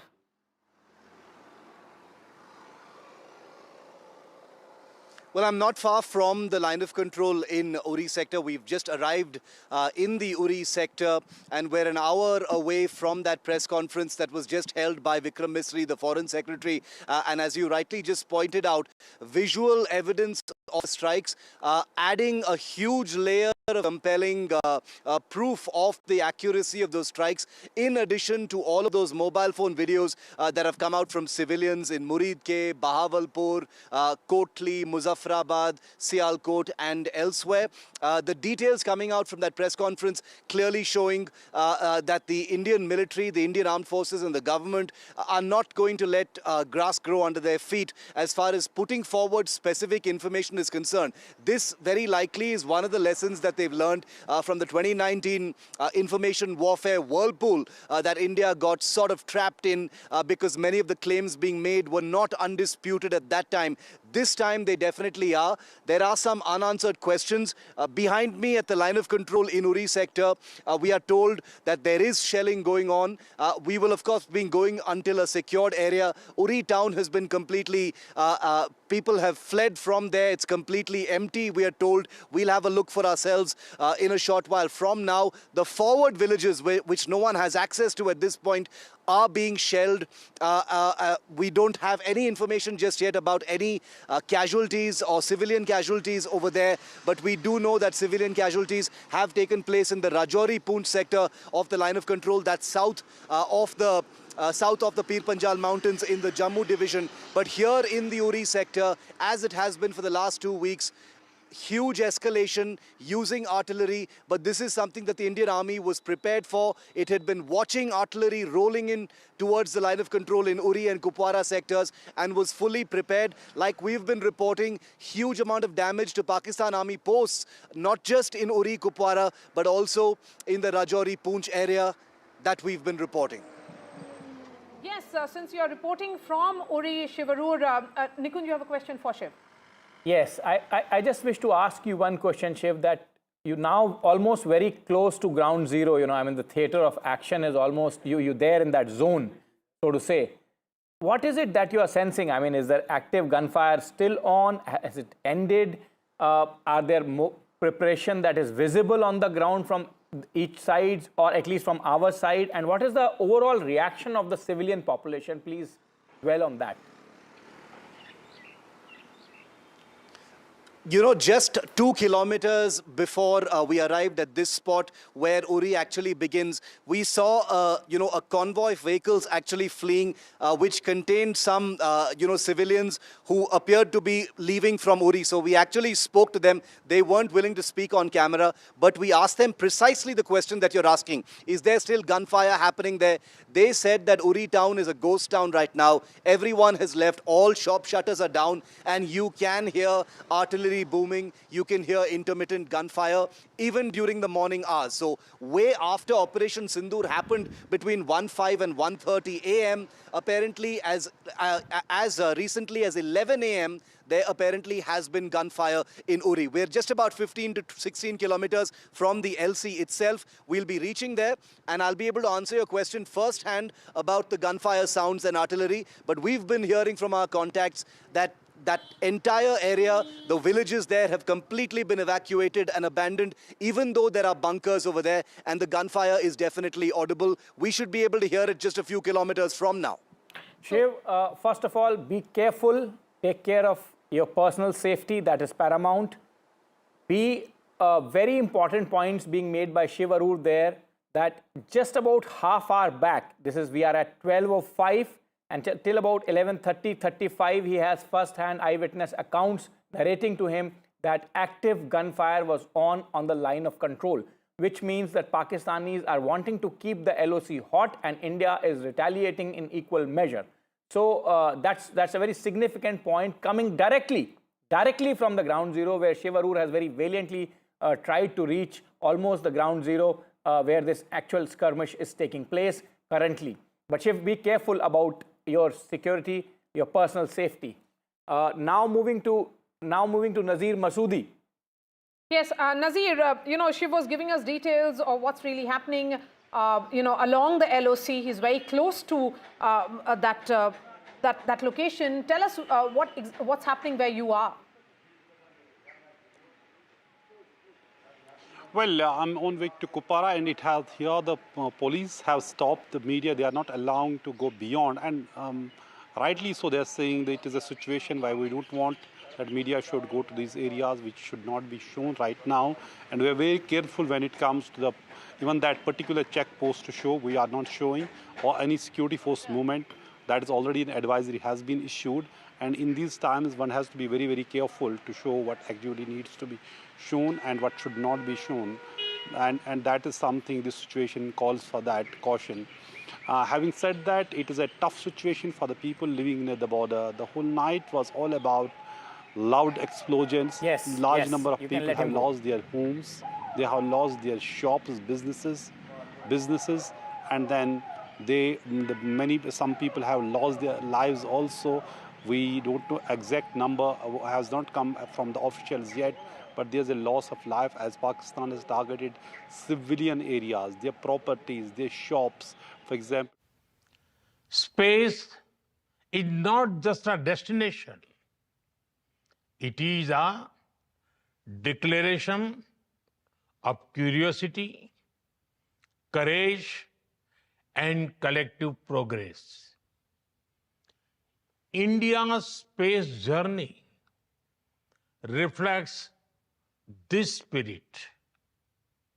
From launching a small rocket in 1963 to becoming the first nation to land near the south pole of Moon, our journey has been remarkable.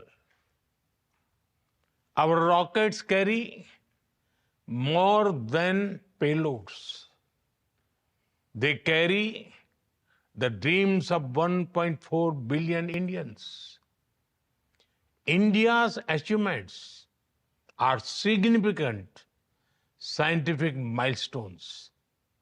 Beyond that, they are proof that the human spirit can defy gravity. India made history by reaching Mars on its first attempt in 2014. Chandrayaan-1 helped discover water on the moon. Chandrayaan-2 gave us the highest resolution images of the moon. Chandrayaan-3 increased our understanding of the lunar South Pole. We built cryogenic engines in a record time. We launched 100 satellites in a single mission. We have launched over 400 satellites for 34 nations on our launch vehicles. This year, we docked 2 satellites in space, a major step forward. Friends, India's space journey is not about racing others. It is about reaching higher together. Together, we share a common goal to explore space for the good of humanity. We launch a satellite for the South Asian nations. Now, the G20 satellite mission announced during our presidency will be a gift to the global South. We continue to march ahead with renewed confidence, pushing the boundaries of scientific exploration. Our first human space flight mission, Gaganyaan, highlights our nation's rising aspirations. In coming weeks, an Indian astronaut will travel to space as part of a joint ISRO-NASA mission to the International Space Stations. By 2035, the Bharatiya Antariksh Station will open new frontiers in research and global cooperation. By 2040, an Indian's footprints will be on the moon. Mars and Venus are also on our radar. Friends, for India, space is about exploration as well as about empowerment. It empowers governance, enhances livelihoods, and inspires generations. From fishermen alerts to Gati Shakti platform, from railway safety to weather forecasting, our satellites look out for the welfare of every Indian. We have opened our space sector to startups, entrepreneurs, and young minds. Today, India has over 250 space startups. They are contributing to cutting-edge advancements in satellite technology, propulsion systems, imaging, and much more. And you know, it is even more inspiring that many of our missions are being led by women scientists. Friends, India's space vision is grounded in the ancient wisdom of Vasudhaiv Kutumbakam. That is, the world is one family. We strive not just for our own growth, but to enrich global knowledge, address common challenges, and inspire future generations. India stands for dreaming together, building together, and reaching for the stars together. Let us together write a new chapter in space exploration, guided by science and shared dreams for a better tomorrow. I wish you all a very pleasant and productive stay in India. Thank you. So The Prime Minister addressing the nation on the subject of space, and he has spoken about exploration and empowerment. But shifting focus to our top story this hour, and Aishwarya is joining us. There's a piece of breaking news that is coming in now. Prime Minister Modi has postponed his three-nation tour. That tour was supposed to begin on 11th. He was expected to travel to Croatia, Netherlands and Norway. Aishwarya is joining us any moment now. That was a crucial meeting which was planned because remember, India has been looking at collaboration with European nations. There has been repeated messaging which has been coming in also from External Affairs Minister Dr. S. Jaishankar, who had said only recently that Europe cannot preach if they are not really practicing. The message was with regards to their dual speak on the issue of terror camps and cross-border terrorism. So India's... This is that part of the Europe with which we wish to engage more, Maria.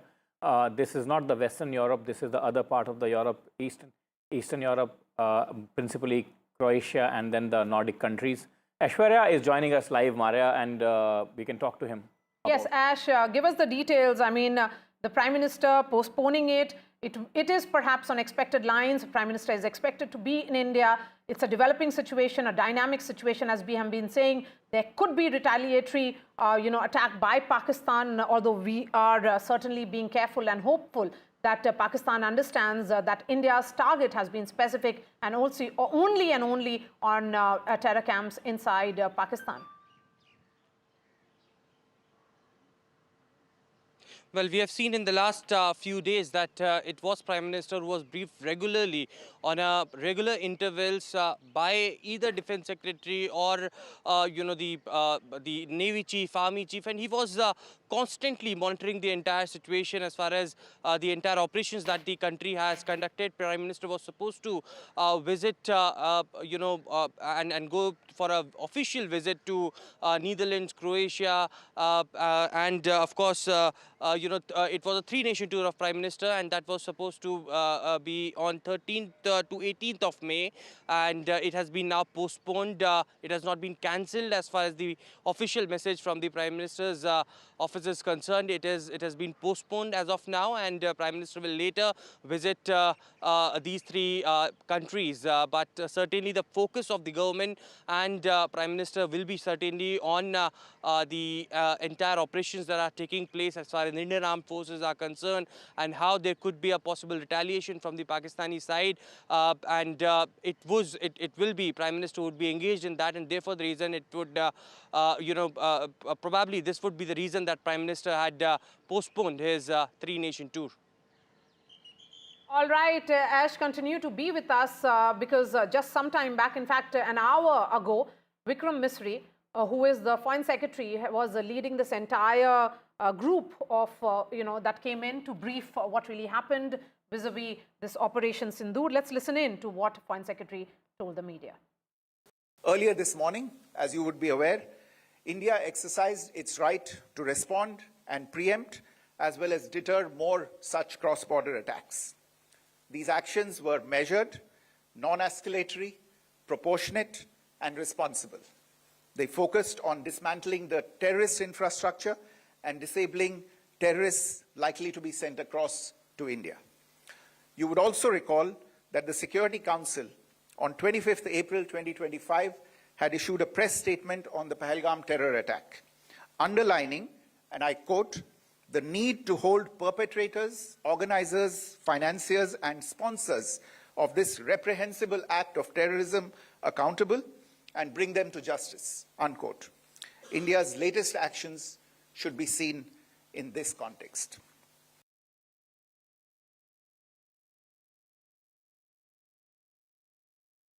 The features of this attack also tie in with Pakistan's long track record of perpetrating cross-border terrorism in India, which is well documented and beyond question. Pakistan also has a well-deserved reputation as a haven for terrorists from around the world, with internationally proscribed terrorists enjoying impunity there. In addition, Pakistan has been known to willfully mislead the world and international forums, such as the Financial Action Task Force, on this issue. The latest attack in Pahalgam has understandably generated deep anger in Jammu and Kashmir and in other parts of India. Following the attacks, the Government of India naturally responded with a set of initial measures relating to our engagement with Pakistan. You're all aware of the decisions that were announced on the 23rd of April. However, it was deemed essential that the perpetrators and planners of the 22nd April attack be brought to justice. Despite a fortnight having passed since the attacks, there has been no demonstrable step from Pakistan to take action against the terrorist infrastructure on its territory or on territory under its control. Instead, all it has indulged in are denials and allegations. Our intelligence monitoring of Pakistan-based terrorist modules indicated that further attacks against India were impending. There was thus a compulsion both to deter and to preempt. Two women officers, in fact, accompanied the Foreign Secretary in this briefing, reflecting that very important messaging which has come in, and the name of this entire operation, which is Operation Sindoor, an anti-terror operation, in a way honoring those women who were widowed by the terrorists because their men were killed in Pahalgam attack. Let's listen in to what Wing Commander said in that press briefing, which happened an hour ago. Through precision capability, as shown to you, a niche technology weapons with careful selection of warheads was ensured so that there will be no collateral damage. The point of impact in each of the target was a specific building or a group of buildings. All the targets were neutralized with clinical efficiency, and the results reiterate the professionalism of the Indian Armed Forces in the planning and execution of their operations. No military establishments were targeted. India has demonstrated considerable restraint in its response. However, it must be said that the Indian Armed Forces are fully prepared to respond to Pakistani misadventures, if any. Syedna Bilal camp, Muzaffarabad, यह एक जैश मोहम्मद का staging area है। यह हथियार, विस्फोटक और जंगल survival training का केंद्र भी था। गुलपुर कैंप कोटली, यह एलओसी से 30 किलोमीटर दूर था। लश्कर-ए तोयबा का बेस था जो रजौरी, पुंछ में सक्रिय था। 20 अप्रैल 2023 को पुंछ में और 9 जून 2024 को तीर्थ यात्रियों के बस हमले में यहीं से आतंकी को ट्रेन किया गया था।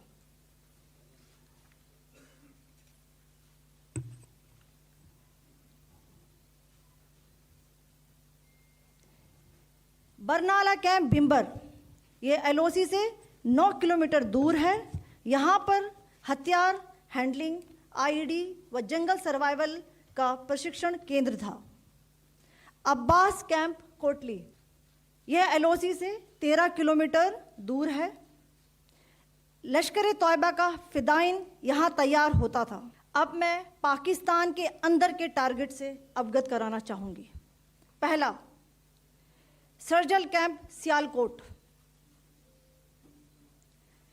यह अंतर्राष्ट्रीय सीमा से 6 किलोमीटर की दूरी पर है, सांबा कठवा के सामने।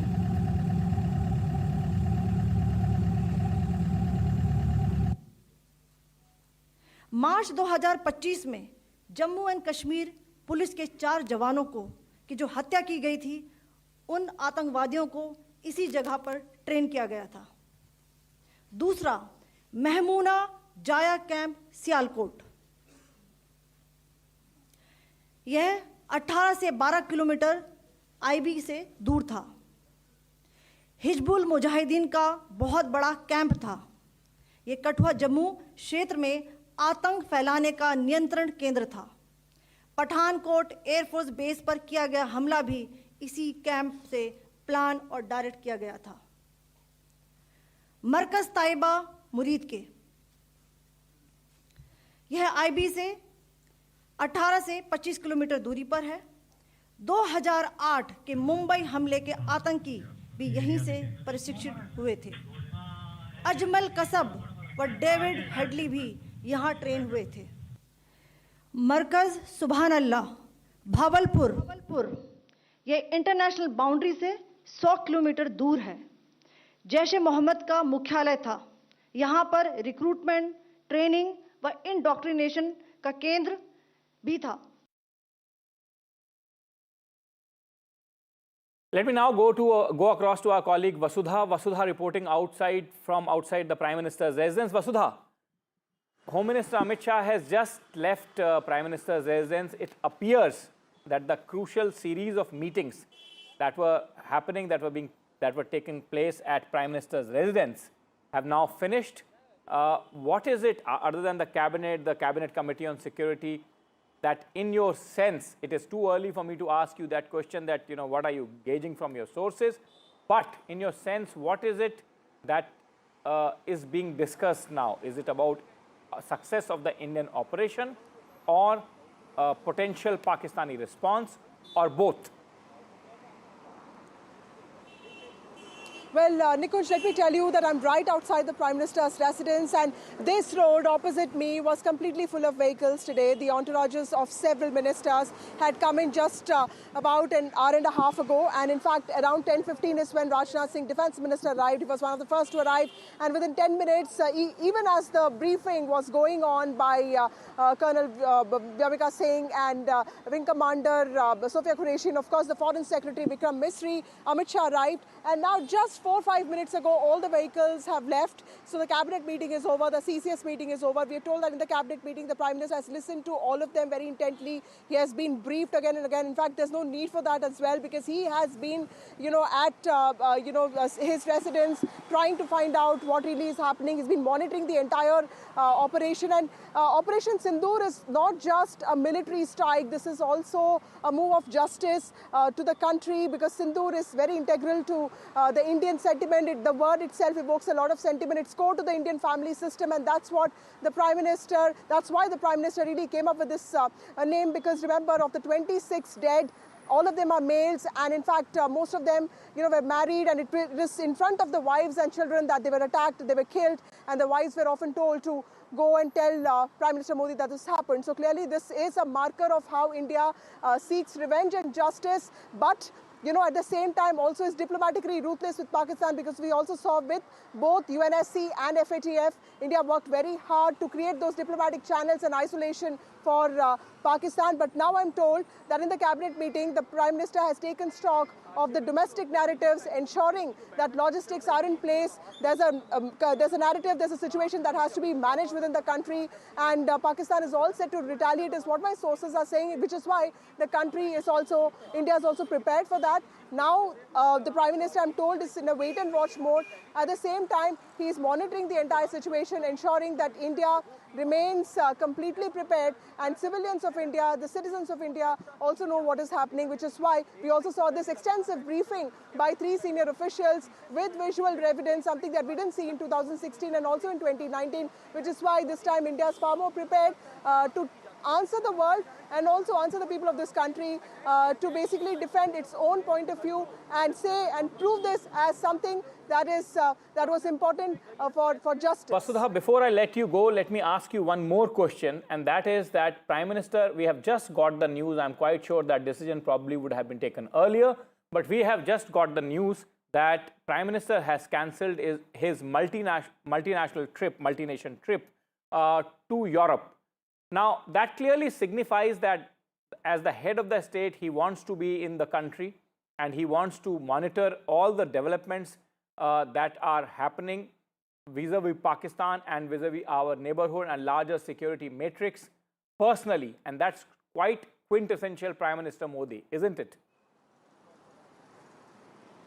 Absolutely, Nikunj, you're right, and this is what the Prime Minister did even with his Russia trip. He was supposed to travel to Moscow on the 8th of May for the parade day, and this was an important occasion for Russia, which has been a great friend of India, because this also is 80th year of Soviet Union's victory on Nazi Germany, and this was important for India as well to show its friendship towards Russia. But Prime Minister cancelled that trip. In fact, on the 22nd April, he rushed back to India as soon as he heard the news of this brutal attack in Pahalgam. He cut short not a Saudi Arabia official trip. In fact, he raised this, terror attack even with MBS in his official dinner. And then, of course, the latest is that he has cut short his trip to Croatia, Netherlands and Norway, which was very important. Remember, in this whole tariff war that's picking up, Europe has become very important for India also from the trade point of view. So this trip was considered important because this was also a move for India to strengthen its bilateral treaty. But nothing comes before national security, nothing comes before justice, and nothing comes before safety of the country, which is what this is. Which is what is being reflected by the Prime Minister yet again cancelling another important trip abroad, and this is a three-nation trip to Europe. That's right, Vasudha. Thank you so much for joining us. And remember, on 22nd, when that terror attack happened in Pahalgam, Prime Minister Modi was in Saudi Arabia. He cut short that visit as well and returned to India. So that sense of urgency, certainly ensuring that when it is about nation first, Prime Minister Modi is really in New Delhi. He is monitoring the situation by every minute. Javed Ashraf, former ambassador of India to France, is joining us. Ambassador Ashraf, how do you look at the situation? India, of course, briefing US, UK, UAE. But what is it that India should be prepared for in terms of reaction from other countries? Well, first of all, let me say that, it takes a great deal of political courage, political daring, and a sense of responsibility at the leadership level of the Prime Minister to undertake an operation of this magnitude. And also want to congratulate the Indian Armed Forces, particularly the Air Force, for the precision strikes. Remember, Bahawalpur and Muridke have been the crucible of terrorism for a very, very long time. Since at least the 1980s, we've been bringing them to the world's attention. Now, what happens from now onwards? One, we'll be having to be dominating the battle of the narratives. And this has got to be in the three important respects globally. One, that our attack was justified. Second, that it was measured with no collateral damage and that we took out terrorist camps. There were no civilian or military targets. And third, the outcomes were visible. I mean, because the last time during Balakot, there was, they managed to create a fog of confusion in Pakistan that nothing was achieved. So we have this narrative to present. That's one. The second, internationally, we have to be able to get the world to accept this as a legitimate right to defend on behalf of India. Now, remember, historically, since at least the 90s, what we have seen is that the world's attention shifts from terrorism to preventing the war between the two countries. And there are many countries that start equating the victim and the attacker, in the sense Pakistan and India.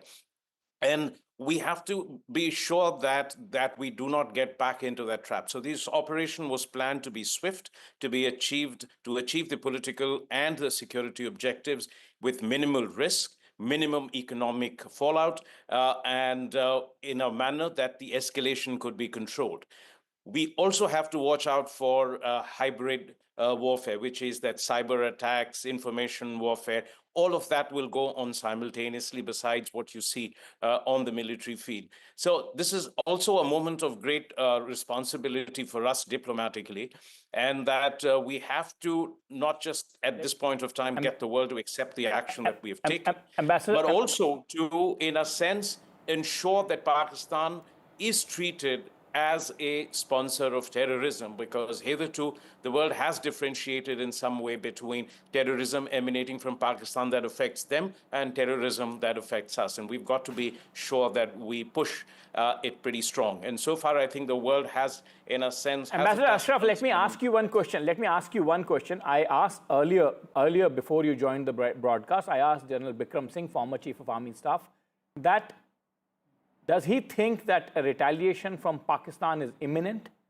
Now, I add one more question to that, and I ask you that if Pakistan chooses to react, if Pakistan chooses to retaliate, in your view, what can possibly they target? We have targeted the heavens of terror. We have targeted the Mecca of terror, global terror. What can possibly they target? You see, again, you have to, we have a war game that scenario as well. Now, if Pakistan retaliates, they'll have to retaliate in terms of our military installations, military establishments, etc. Now, that's an actual act of war. That's an escalation that takes us into a full-scale conventional war.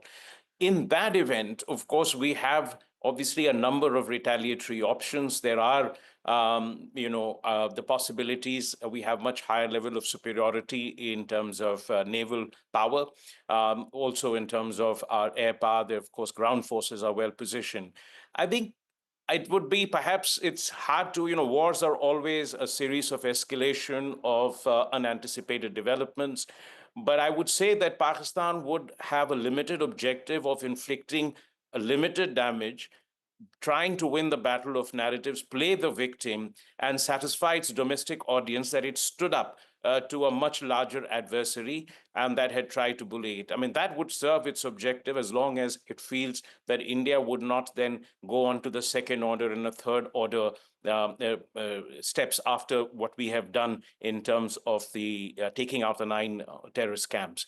So they will also be calculating how much staying power they have, and getting into retaliating against military targets in India would invite a massive retaliation and a legitimate one from India too. Yes, that's the concern. That's the concern, because if Pakistan chooses to escalate it and targets military bases or military targets, then possibly it will evoke a second or a third reaction. So you have to see that it's all a game of probabilities as well. I mean, sitting in Delhi, our planners will also be trying to get as much human intelligence and technical intelligence into what is the actual Pakistani calculations and thinking beyond their public rhetoric. And we will also be taking into account what their readiness and preparedness is. What is their staying capacity for a long duration war? What is the state of their economy? What is the level of supplies they have? And there are different modes through which you put pressure. So I think that once we attack Pakistan and we take out these 9 camps, we have also taken into account the risks that escalation and our capacity to contain it, manage it, and dominate that escalation. And that is something that we would have taken into account, because if they do target, and we've been very particular in pointing out that we've not targeted civilian or military installations. And therefore, if they do retaliate militarily in terms of military assets or military installations, then I think we would be prepared for a pretty strong response. And remember that there is an economic asymmetry, a capability asymmetry. And I don't think we will fall into the trap of the nuclear rhetoric, which they keep sometimes bandying about. Yes, Ambassador Ashraf, India has managed to communicate to the world that this was an unprovoked aggression, an act of terror which happened on 22nd. And that's the reason why there has been support which has come from just about every nation which has been affected by terrorism in one way or the other. Now that we are looking at it, do you see that India, and if you look at the mix, or should I say the composition of the press conference, it was the Foreign Secretary and 2 Indian officers who addressed the press conference. So India is repeatedly communicating to the world.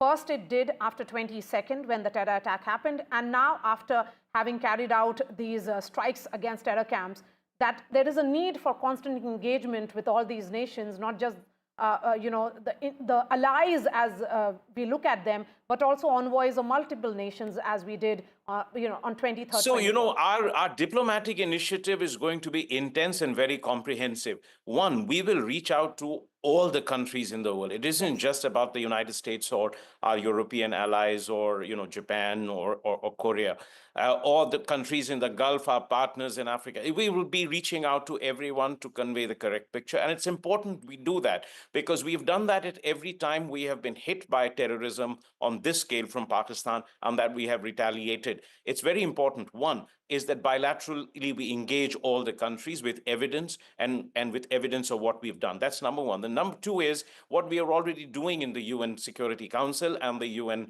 framework. And remember, despite being a non-permanent member at this this stage, Pakistan was not able. At first, it asked for a closed-door meeting. It obviously didn't want to be castigated in public, and therefore it asked for a closed-door meeting, knowing what it would going to face from other members, permanent and non-member. That's the second part. And the third is that we will now go back to putting them on FATF, and also taking a number of other steps, including at the IMF, at the World Bank, at the Asian Development Bank, because it is very important for us to be able to convey to the countries that their assistance to Pakistan eventually ends up helping the military continue with its unremitting hostility towards India, practiced through this unconventional, asymmetric, politico-military instrument of terrorism. So it'll be a very comprehensive engagement. But remember, we should not, we have to keep this as an ongoing process, not something that subsides after our rage and revenge period is, in a sense, over, because despite taking out these camps, we can't be sure that new ones will not crop up, or they will not find new recruits to the cause. So this is something that we'll have to continue pressing, and to ensure that, as Dr. Jaishankar, our External Affairs Minister, said, and that Prime Minister has said repeatedly, that the world must have a zero tolerance towards terrorism, and there cannot be good terrorism or bad terrorism. That terrorism that affects the West is of a different level than terrorism that affects us. So the kind of sanctions that we have seen on some of the state sponsors of terrorism need in a large measure to also apply to Pakistan as well. And this is something that is going to be an ongoing diplomatic effort. We're not against saying we are targeting the people of Pakistan, but we want to be sure that those who run Pakistan, literally, whether they sit in power or whether they are wearing the uniform, at some stage stop this unremitting effort at terrorism against India. Yes. Very, very important point Ambassador Ashraf makes there, that this process has to be continuous, and engagement with the entire world, the global community of nations, has to be continuous. And I think that is one thing that I would say that, I wanted to point this out also, that we need to focus on this perennial challenge that has been with us for decades, as much as we now focus on some of the great geopolitical shifts and the opportunities that the global shifts are creating for us, because this is at the fundamental level important for India's security. All right, Ambassador Ashraf, thank you for joining us and sharing all the details. Remember, the long-term impact of Operation Sindoor will depend on whether it serves as a deterrent or whether it is a spark for future confrontations. Thank you so much for joining us. A piece of breaking news coming in now, and this is with regards to top government sources who are telling us that in the cabinet meeting, the Prime Minister briefed his colleagues about the strike which was done by the armed forces. We can also tell our viewers that the members of the cabinet lauded the Prime Minister for his exemplary leadership. It is about the political intent which has been displayed by Prime Minister Modi. Vasudha joins us live.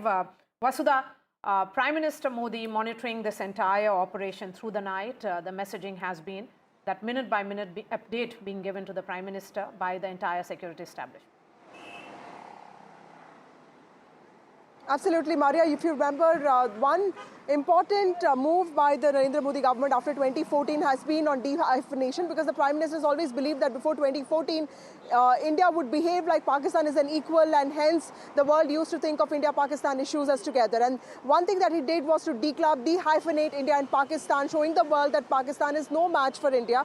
And this military strike, this precision strike that happened last night, 25-minute strike, was a move of retribution. It was to show the world that proportionate, responsible moves can be made, and that India can do this without hurting civilians. It can do this without hurting military installations. So in the cabinet meeting today, this was reflected by the Prime Minister. He took a lot of pride in the armed forces. He said that this was a perfect strike. It was done with a lot of research. Remember that ruthless diplomatic efforts have also been taken by India in the last few days with respect to alienating Pakistan on the global stage, on FATF and also in UNSC. So today's cabinet was also a reflection of the Prime Minister's pride and faith in the armed forces and as a country.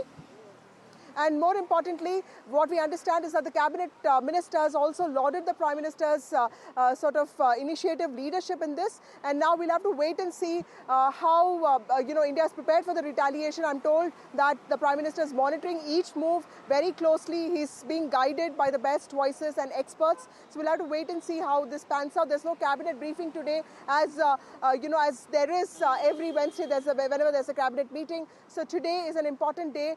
It's a day that India has, in some ways, changed the discourse on terrorism, saying that it can seek retribution, seek accountability on terrorism without really hurting civilians. Yes, and the message had come from the Prime Minister on 24th, Vasudha. Just a reminder to the viewers as to what the Prime Minister had said then.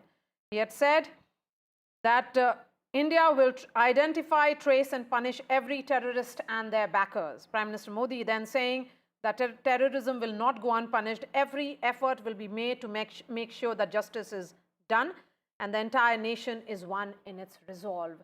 On that note, we are slipping into a short break. We'll get you more details of Operation Sindoor, so stay with us.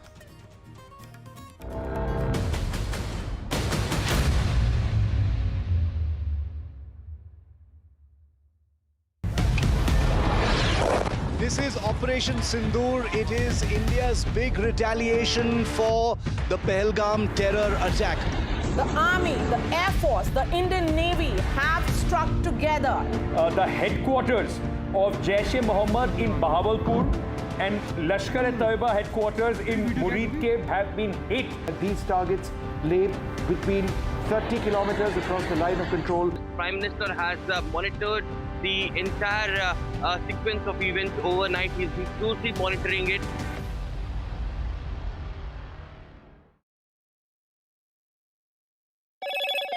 Hello, Moto. Motorola, India's leading AI smartphone brand.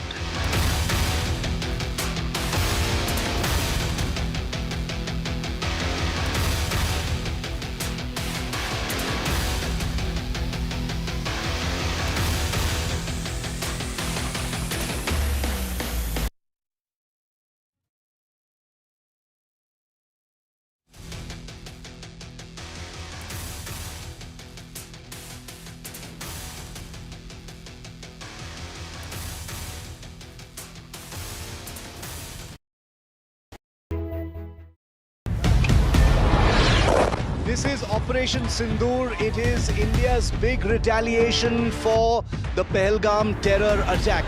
The Army, the Air Force, the Indian Navy have struck together. The headquarters of Jaish-e-Mohammed in Bahawalpur and Lashkar-e-Taiba headquarters in Muridke have been hit. These targets lay between 30 kilometers across the line of control. Prime Minister has monitored the entire sequence of events overnight. He's been closely monitoring it.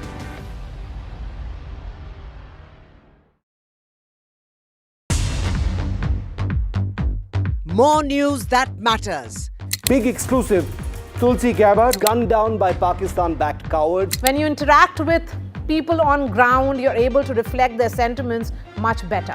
More debates that shake the system. More exclusives you won't find anywhere else. Not just another prime time. It's a prime time that's unmissable.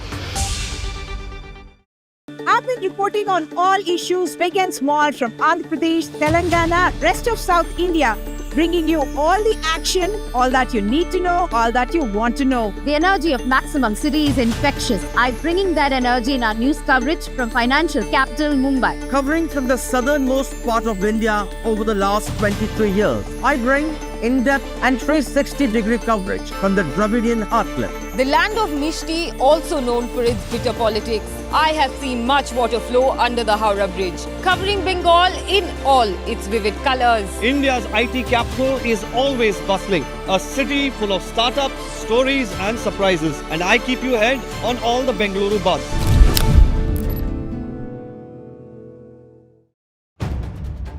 If it matters to you, if it matters to you, if it matters to you. It matters to India. It matters to India. And it matters to me. And it matters to me. India Matters with Shivaru. Only on NDTV 24/7.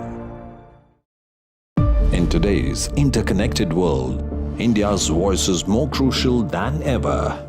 When India speaks, the world listens.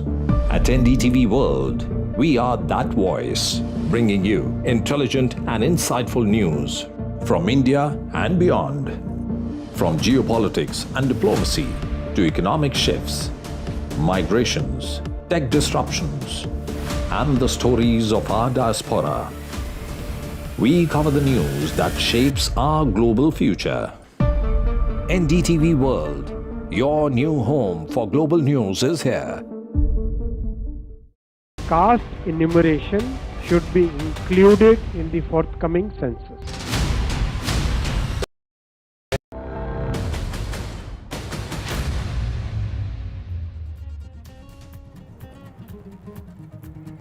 Pakistani terror factories have been dismantled. India raises the camps after targeted attacks in Pakistan-occupied Kashmir and in Pakistan.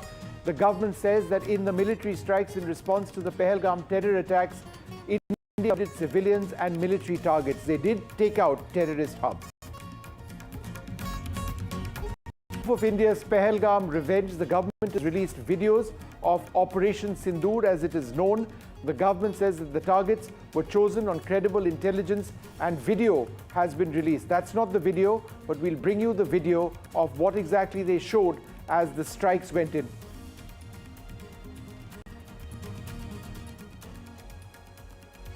Prime Minister Modi has briefed the cabinet on Operation Sindoor. This is the footage that I was talking about. It actually shows some of the strikes, including footage from the weapons itself, which actually went through. The Prime Minister said that this is a perfect strike by the armed forces.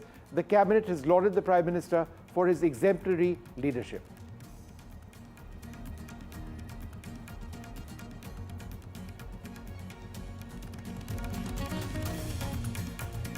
Explosions can be seen elsewhere. We'll play that footage out. The world reacts. Israel strongly backs India. Israel says there's no place for terrorists to hide. The US Secretary of State has spoken to Foreign Minister Jaishankar.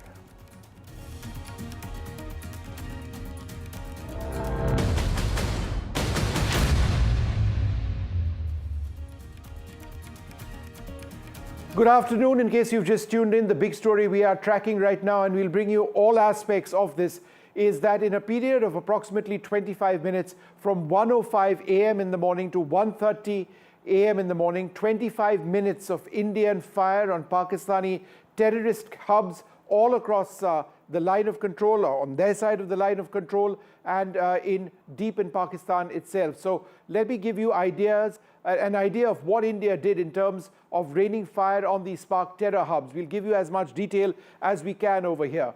Now let's look at the top. That is targets which are relatively shallow targets on the line of control, or just across the line of control, up to about 25 to 30 kilometers in Pakistan-occupied Kashmir. So Muzaffarabad, Kotli, Gulpur and Bhimbad, all on west of the line of control in Pakistan-occupied Kashmir.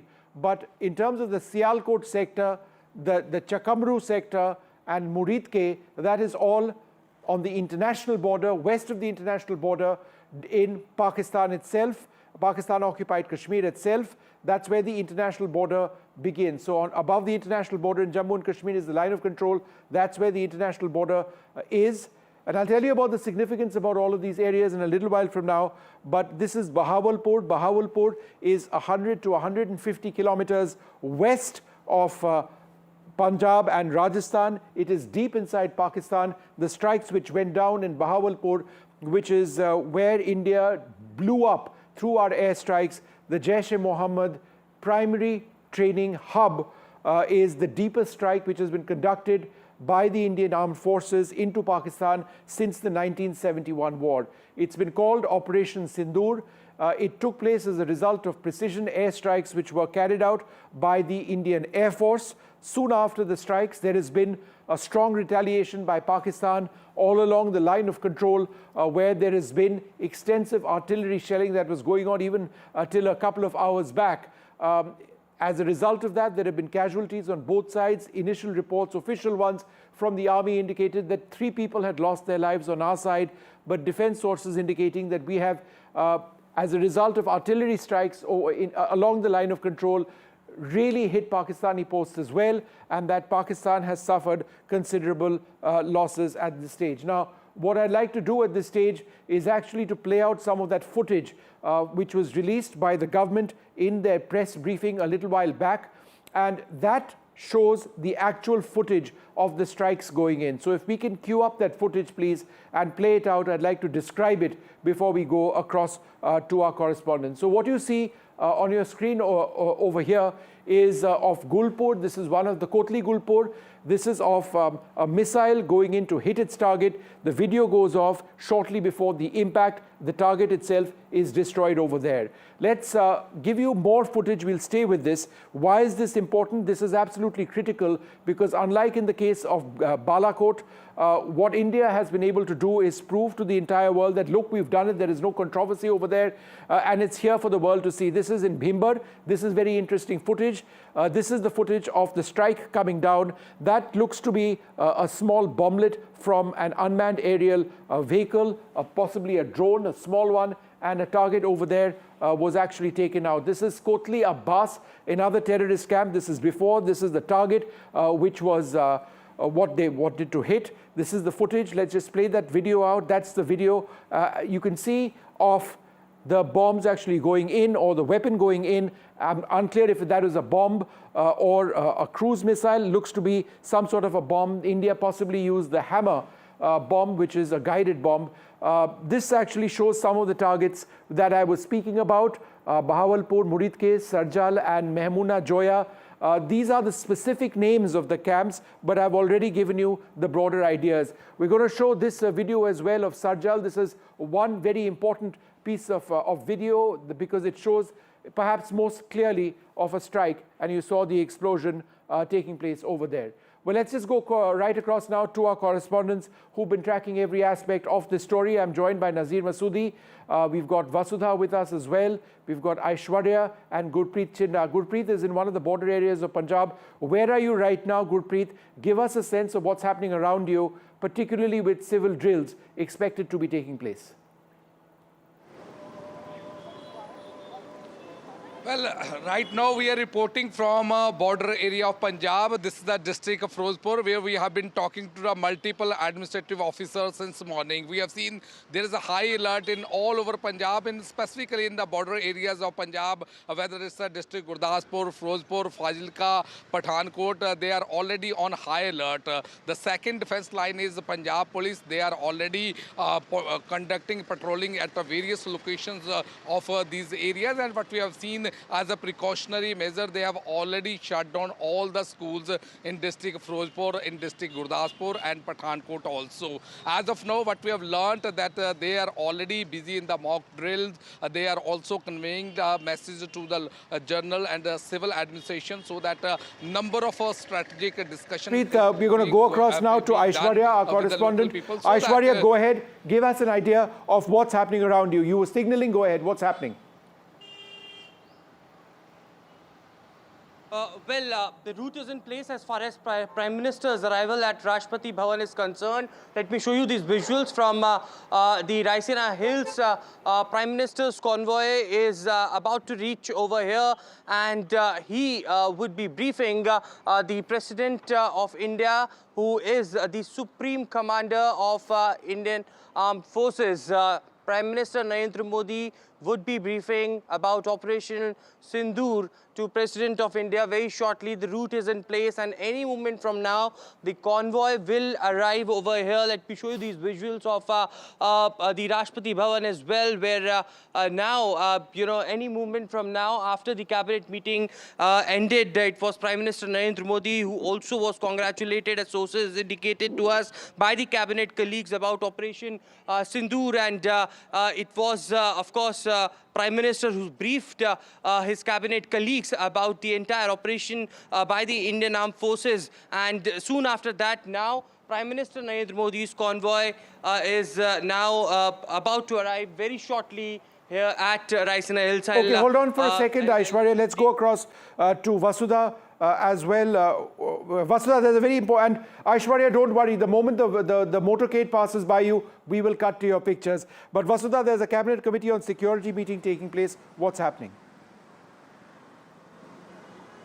Well, the CCS meeting met today. CCS meeting happened today, and this is an important meeting because it's happening after the precision strikes that took place. And of course, the visuals of the cabinet meeting came out, Vishnu. And this cabinet meeting is extremely important because the Prime Minister in this cabinet meeting, according to sources, talked about the pride that he takes in the armed forces, how it's a special day for the entire country. And if you look at the visuals, everybody is present. It's a full cabinet. And of course, ministers from TDP, ministers from JDU are also present. And after this, of course, like Aishwarya has been reporting, he goes to the president of the country to talk about, to brief her on what happened. This is part of protocol. But the important thing is, it's been it's been a hectic night for the Prime Minister and also for the armed forces. And also, it's been a busy morning for him because he's been constantly at his residence here. I'm coming to you live from outside his residence, and there have been like these vehicles that have been just coming. First, of course, the CCS, and then the cabinet meeting that took place, all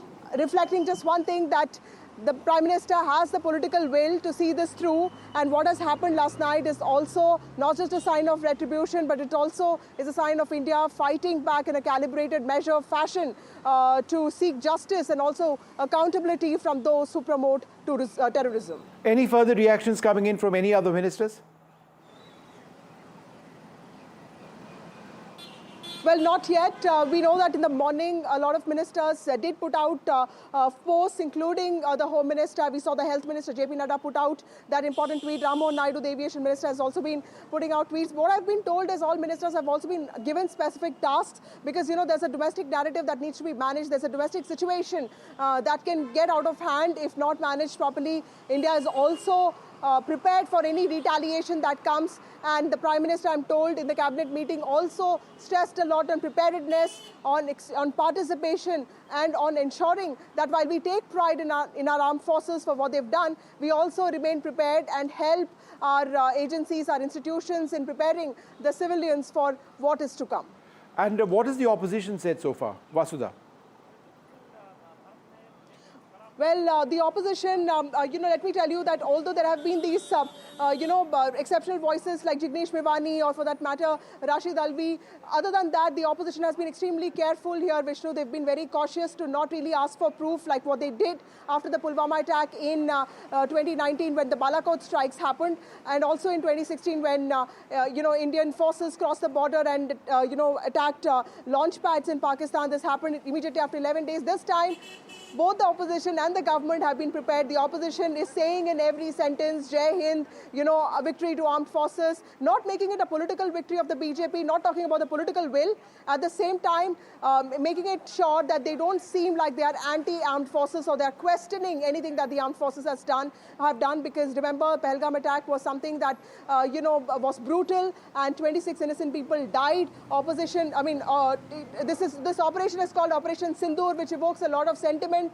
Sindoor is very integral to an Indian woman, to the Indian family system. So the Congress is making it clear, all the other parties, including Mamata Banerjee's TMC, everyone is making it very clear that they don't want to be seen on the other side of this. We're going to stay with these visuals for a little while, just describing to our viewers what exactly is taking place. As Vasudha was mentioning over here, this is the Cabinet Committee on Security meeting over here. The full Cabinet, I should mention, not the Cabinet Committee on Security. The full Cabinet of the Government of India meeting. They have praised the Prime Minister. They have been given a briefing by the Prime Minister and others on what exactly took place. This is a sign of India entirely united in this fight against terror. The images that we should be getting in a little while from now are also of a motorcade leading up to the Prime Minister's residence. We expect the President to be briefed in a little while from now, possibly by the Prime Minister, so we are waiting for that. There'll be more reactions which come in a little while from now, but we're going to just describe these pictures in a little while from now. The Prime Minister briefing the full cabinet entirely backing the government. This is a moment where India needs to stand united, whether it's the government or the opposition. It's been a difficult day for us, a day in which the Indian Armed Forces, showing exemplary bravery, went in, firing missiles, using loitering drones, a lot of advanced technology to take out Pakistan's terror base. It's not gone entirely smoothly as you would expect, with Pakistan having retaliated, certainly along the line of control and the international border.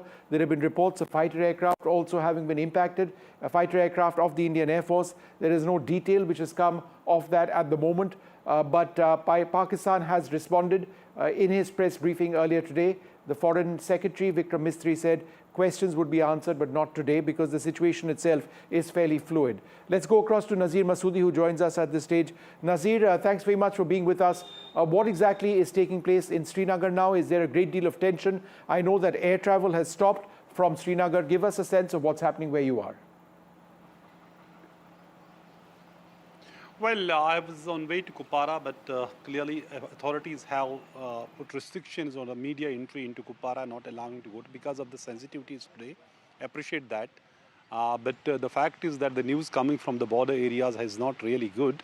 People have suffered a great deal because when Pakistani army targeted civilians and targeted their homes and the businesses and their lives, worse shelling has happened in Poonch, where there have been reports of casualties and large destruction of the civilian properties as well. India has hit where it hurts the most today. As you can see the statement from the Jaish Mohammed chief, this Maulana Masood Azhar himself admitting that his family members have been killed and 4 Jaish terrorists have also been killed. Remember, I was checking, this is the place where actually Jaish's headquarters was, and its ideological base has been. Well, Masood Azhar was operating, his accomplices who are being indoctrinated, sent to India for many several We've got breaking news coming in now of an all-party meeting which has been called by the government. Let me go quickly across to my colleague Aishwarya. Aishwarya, stabilize your camera. We are coming to you. We are live on you, Aishwarya. What are the details that you can share with us on this all-party meeting? Well, the government wants to keep every political party on board, and that's something that happened after the Pahalgam terror attack when the all-party meeting was briefed by Defence Minister Rajnath Singh and Home Minister Amit Shah was also present. All the political parties were on board as far as the developments at that point of time were unfolded, and the opposition clearly stated that they are together with the government and in whatever response the government of India will give to the perpetrators of terrorism. And now tomorrow at 11 a.m. is something that sources have indicated to us that government has called in an all-party meeting where Defence Minister Rajnath Singh again will be chairing and will be updating about the details of the Operation Sindoor to all the political parties. The agenda behind that is, of course, to keep all the political parties on board when they are completely united. Today, the statements have come in from the Congress President to Leader of Opposition Rahul Gandhi that it is the political parties, the opposition parties who salute our Indian Armed Forces, and they are together and united in support of the government. So tomorrow at 11 a.m. is what we can witness another round of all-party meeting after Operation Sindoor. All right, that's a very important development, an all-party meeting scheduled to be held with the government reaching out to the opposition to explain what exactly India has achieved in all of this. The images on your screen over here, what Vasudha was describing a little while back of that Cabinet Committee on Security meeting. I want to go back to what is very much the footage of the day. This is footage of India strikes going in.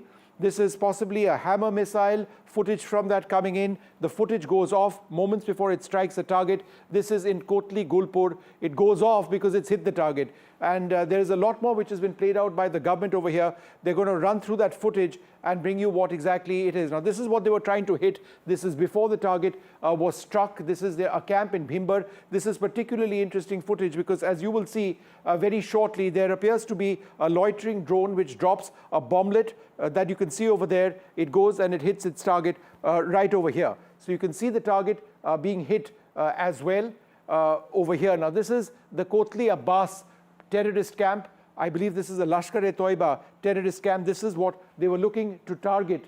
This is what they were looking to target. And this is actual footage of the weapon going in. And you're going to see a strike taking place over there. So this is absolutely lucid. And you can see it very, very clearly indeed over here. If the camera can just come back to me so that I can point out what it is that we are talking about. The next couple of shots are particularly interesting because it shows in perhaps more clarity what I'm talking about. So if you can just come back to me, I can point out as we move to the next area which has been struck. This is Sarjal and Sialkot. This is to the west of the international border. This is what they were looking to hit. And now this is footage possibly from a drone or another platform, and you will see an explosion which takes place in Sarjal. This is the area that is being targeted, that was destroyed. You saw that very briefly, a flash as it were. This is Mahmuna Joya. This is a terrorist camp. Again, this is what they were looking to strike. This is what they were looking to target. And the next piece of footage which plays out, and all of this is from that press briefing, is of this target having been taken out. So this is the target again. They're playing the video out over here. This is the drone coming in to hit this. This is a suicide drone. It does appear. This is the last video. It goes right in and the video stops. That's because it has been destroyed. So what exactly has the government said in all of this? Let's listen in. Earlier this morning, as you would be aware, India exercised its right to respond and preempt as well as deter more such cross-border attacks. These actions were measured, non-escalatory, proportionate, and responsible. They focused on dismantling the terrorist infrastructure and disabling terrorists likely to be sent across to India. You would also recall that the Security Council on 25th April 2025 had issued a press statement on the Pahalgam terror attack, underlining, and I quote, the need to hold perpetrators, organizers, financiers, and sponsors of this reprehensible act of terrorism accountable and bring them to justice, unquote.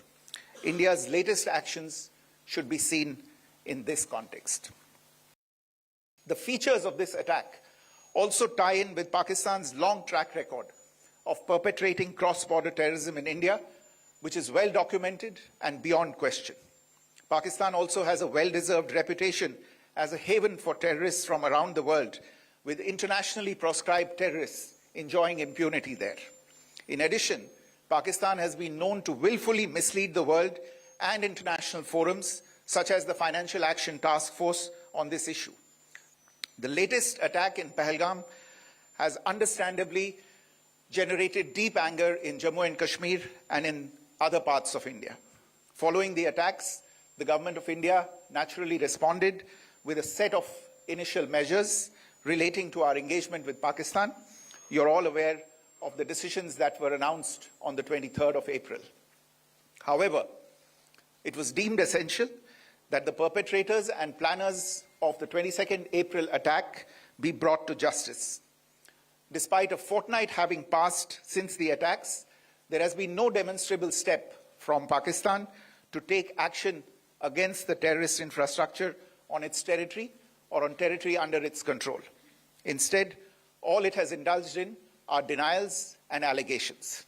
Our intelligence monitoring of Pakistan-based terrorist modules indicated that further attacks against India were impending.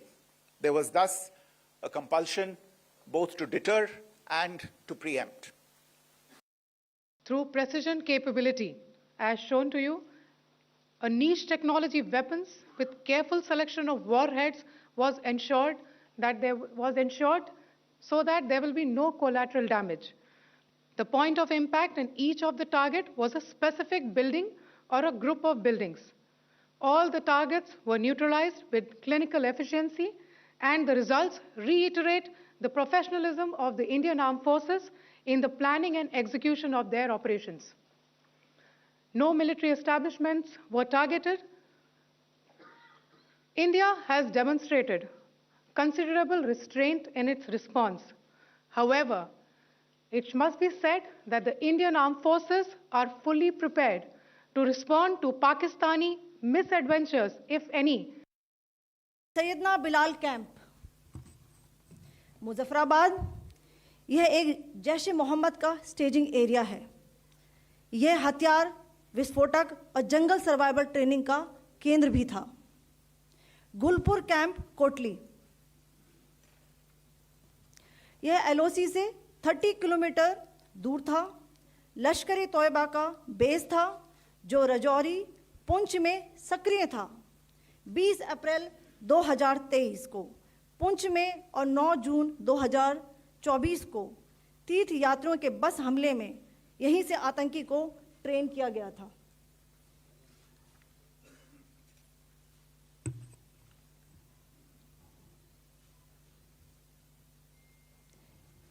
Barnala camp बिम्बर, ये LOC से 9 kilometre दूर है। यहाँ पर हथियार, handling, IED व जंगल survival का प्रशिक्षण केंद्र था। अब्बास कैंप कोटली, यह एलओसी से 13 किलोमीटर दूर है। लश्कर तोयबा का फिदाइन यहाँ तैयार होता था। अब मैं Play out those reactions in a little while from now, that briefing by the government. Let's go back to my colleague Aishwarya. The Prime Minister has reached Rashtrapati Bhavan to brief the President. Go ahead, Aishwarya, with your details. Well, it's a protocol that needs to be followed, and Prime Minister will be briefing President of India, Draupadi Murmu, very shortly, as his convoy has just arrived here at the Raisina Hills. Let me show you these live visuals from the Raisina Hills as the convoy arrives of Prime Minister, and he'll be shortly briefing Rashtrapati Draupadi Murmu about the recent operation that the Indian Armed Forces have undertaken as far as Operation Sindoor is concerned. It was, of course, Prime Minister earlier in the day chaired the cabinet and also he was applauded by different cabinet colleagues. The cabinet was also briefed about Sindoor, and soon after concluding that meeting, now Prime Minister arriving here at the Raisina Hills, and he would be briefing President of India, who is also the Supreme Commander for the Indian Armed Forces. The armed forces who had conducted a successful attack on POK and Pakistan as well, and it is just in a short while we can see that convoy arriving at Raisina Hills. Remember, it was in the midnight when the Indian Armed Forces conducted that attack with for at least 9 locations, and it is in the briefing which had been stated by the wing commander and also the officials from the army, that it is Operation Sindoor hitting terrorist infrastructure in Pakistan and Pakistan-occupied Jammu and Kashmir, and it was Prime Minister Narendra Modi, remember, who closely monitored the entire situation throughout the night. He was briefed by NSA Ajit Doval on regular intervals, and the terror camps have been targeted who are linked to various banned outfits, including Lashkar-e-Toiba, Jaish-e-Mohammed, Hizbul Mujahideen. According to the agencies, it was also stated that these were focused strikes and were carried out on 9 terrorist infrastructure sites in Pakistan and Pakistan-occupied Jammu and Kashmir.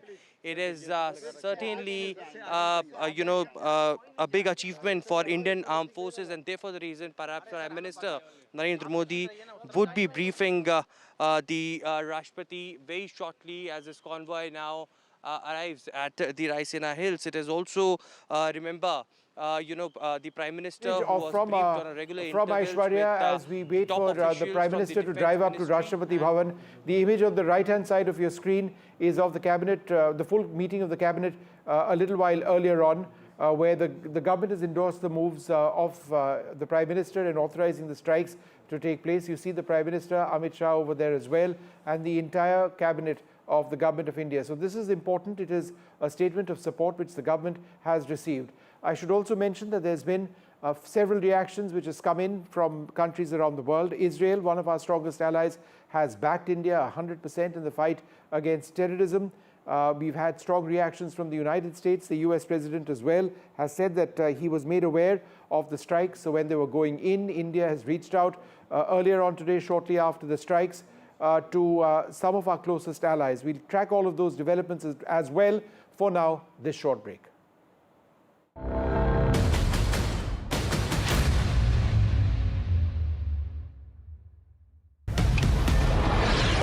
This is Operation Sindoor. It is India's big retaliation for the Pahalgam terror attack. The Army, the Air Force, the Indian Navy have struck together. The headquarters of Jaish-e-Mohammed in Bahawalpur and Lashkar-e-Taiba headquarters in Muridke have been hit.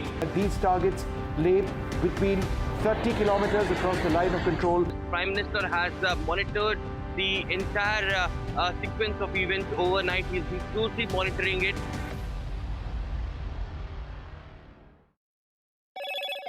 Hello, Moto. Motorola, India's leading AI smartphone brand.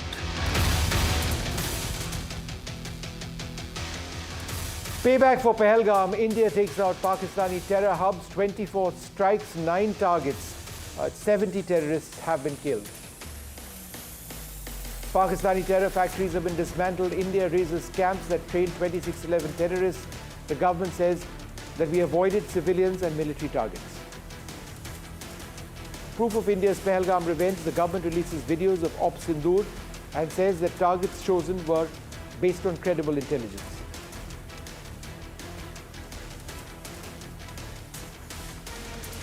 The Prime Minister briefs the Cabinet on Operation Sindoor. He says that a perfect strike by the armed forces have taken place.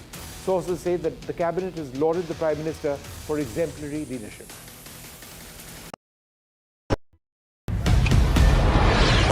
This is Operation Sindoor. It is India's big retaliation for the Pahalgam terror attack. The Army, the Air Force, the Indian Navy have struck together. The headquarters of Jaish-e-Mohammed in Bahawalpur and Lashkar-e-Taiba headquarters in Muridke have been hit. These targets lay between 30 kilometers across the line of control. Prime Minister has monitored the entire sequence of events overnight. He's been closely monitoring it.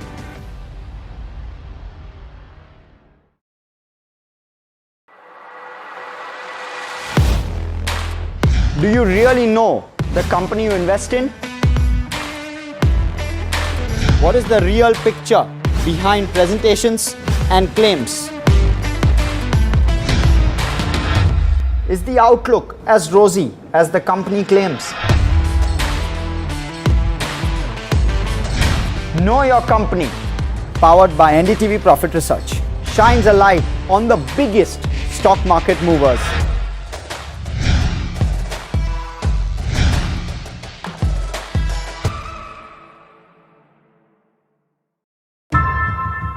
How often have you turned away from debates that descend into endless fights? We bring you a show where every question is answered, where every debate finds its resolution, where every story finds its conclusion. How often have you turned away from debates that descend into The Prime Minister is on his way, or is now briefing or beginning the process of briefing the President on India's strikes on Pakistan. Joining us now, my colleague Aishwarya Jain. Aishwarya, tell us what's happening.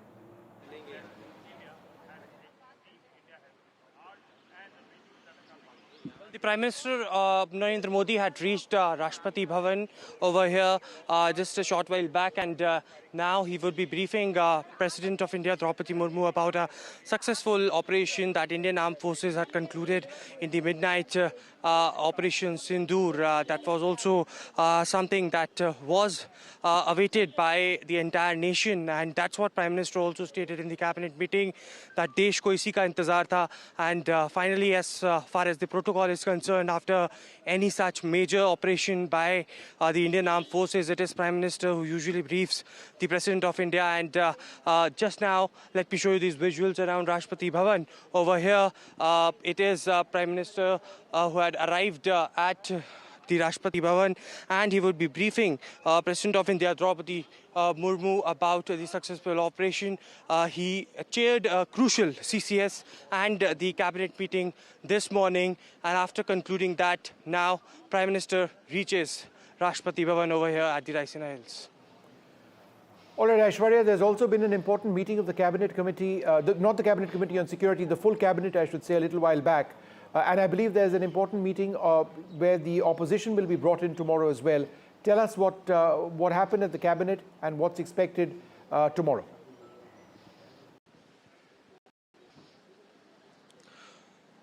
Well, at the beginning of the Cabinet, sources have indicated that it was all the Cabinet colleagues who lauded Prime Minister's efforts and government's efforts on making it possible to attack those terror camps in Pakistan. It was also Prime Minister who briefed the Cabinet colleagues about the entire operation. The entire, briefing lasted for almost 10 to 15 minutes, just ahead of the Cabinet meeting that had taken several decisions in regards to education and infrastructure. But it is, of course, the Cabinet colleagues who have been briefed. Tomorrow is an important day. The government has called an all-party meeting as well.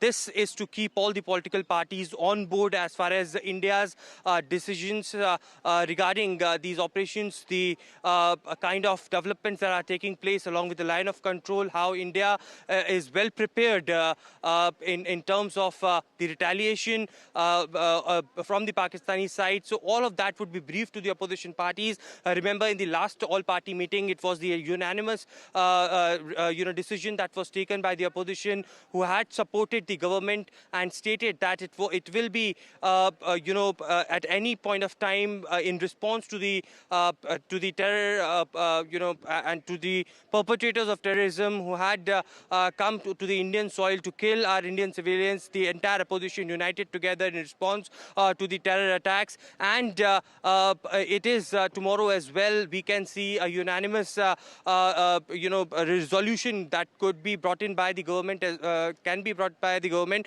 It will be chaired by Defence Minister Rajnath Singh, and Home Minister Amit Shah will also be present in that particular meeting. Today as well at 2 p.m, the sources have indicated that Home Minister would be speaking to the Chief Ministers of different states who are the border states of our country, and there will be specific directions that will be given by Home Minister to the Chief Ministers for those states as well, where there might be the red alert that could be also issued as well. So a series of meetings have been lined up. These 3 to 4 days are very tense, very sensitive in nature, and therefore the reason perhaps the top ministers of the country had been given the directions to reach out to every possible unit to take care of the situation, to deal with the entire situation with enough sensitivity, and therefore the reason perhaps we are also told that the Home Minister is going to be chairing an emergency meeting shortly. Do you have any detail about that? Well, that's what I was mentioning. At 2 p.m, Home Minister would be meeting all the chief secretaries, the chief ministers, the DGPs of the border states of the country. This meeting would be on video conferencing. Home Minister Amit Shah is at the North Block at Ministry of Home Affairs. After the cabinet meeting concluded, Home Minister Amit Shah arrived over here, and specific directions will be given to these border states and the officials officials over there as well. So, regarding the war-like situation, or if any possible retaliation happens from Pakistan, then what if, directions the Ministry of Home Affairs will give is something that remains to be seen. Remember, it was just yesterday the Chief Secretary who concluded the meeting with all the Home Secretary, I beg your pardon, Govind Mohan concluded the meeting with all the Chief Secretaries of states and union territories regarding the mock drill that the government had decided earlier. And now at this stage, when Operation Sindoor has already concluded, it is an emergency meeting that has been called by Home Minister Amit Shah, and this meeting will be attended by all the chief ministers, the DGs, the chief secretaries of these states aligned to the border areas of the country. Very important at 2 p.m. All right, thanks very much. We'll come back to you in a little while from now. We are joined now by Colonel Dinesh Nayan. We're also joined by Captain Meera Siddharth Dave. Thank you both very much for being with us. Captain Dave, let me come to you first. Do you believe India's overall objectives have been met in these strikes? Absolutely, Vishnu. I would like to say to NDTV 24/7 viewers that name matters a lot. When we say Operation Sindoor, that was half the battle won, not only for the Indian citizens, but also we see what is the condition of Pakistani citizens, and more so the Pakistani army and their terrorist leaders. We see what has happened to Masood Azhar and his family very clearly. So when this name was chosen, I feel so proud always that I am a retired Indian Army officer. I will always be. But today, being a woman Army officer, I feel the pain what those women felt on 22nd of April, when that jihadi attack was carried out on those Hindus, those tourists who didn't do anything to them. But jab unka sindoor mita, then we saw how this sindoor has taken the right kind of action onto those terror camps. And yes, why it is so much important? Because till now, Pakistan and Pakistani army always would want to think that POJK terror hideouts would be eliminated. But they didn't know, even in their wildest of dreams, that in their own backyard of Lahore, Sialkot, which is very much in the Pakistan mainland, their main terror camps of Jaish-e-Mohammed and Lashkar-e-Toiba in Murinke and Bahalpur will be eliminated in such a manner that what the kind of pictures we are seeing today, 20 feet big, huge craters which have been found there, is in their main terror camps of Lashkar-e-Toiba, which was the mastermind of 26/11 also. So this answer is not only of Pahalgam, but also of 26/11, may it be of Pathankot, may it be of Uri, everything. So we were well prepared. We knew what to do, when to do. So when in army we say right time, right place, right manner. So this was a very precise attack where, just when the Pakistani chief, then on 16th of April, he had spoken to the Pakistani overseas people that we need to attack the jugular vein, and we very well know Operation Sindoor has stepped on that jugular vein of Pakistan, those terror camps. All right, Captain. All right, Captain, lots of key points over there. We're going to go back to Colonel Nayan in a little while from now. I don't think he can hear me. We'll fix that line. He can me now. He can hear me now, I'm told. Colonel Nayan, is there, in your opinion, and briefly, sir, a possibility that Pakistan can still strike India? Colonel Nayan. Well, if we see the development taking place right now, and say the development on the LOC, especially from Uri till Sundarbani, including Poonch and Rajouri and Nowshera area, we have been receiving artillery fire continuously over there. We have also been retaliating. So we cannot say that they will not be taking any step further. Probably the kind of meetings which are taking place in Delhi now, what I personally feel is that government is also apprehensive or trying to be very protective about something which might be coming, and that's why there has been CCS meeting, then followed by a meeting with the cabinet, and now the Prime Minister is going to the President for briefing, or maybe further explaining her what else can be done in future, what he's expecting. And tomorrow, when he has called all-party meeting, that itself shows that definitely there is something in mind, but there are some informations which we are having that definitely something is coming. And on same time, the Home Minister has called all the CMs of all states bordering Pakistan as well as Nepal, along with their DGPs.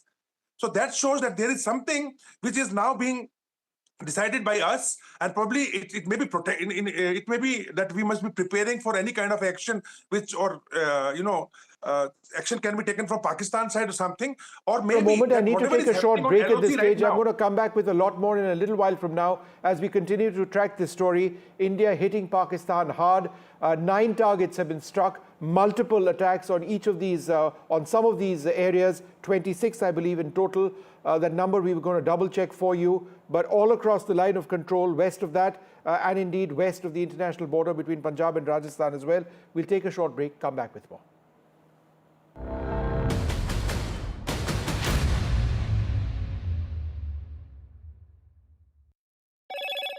Hello, Moto. Motorola, India's leading AI smartphone brand.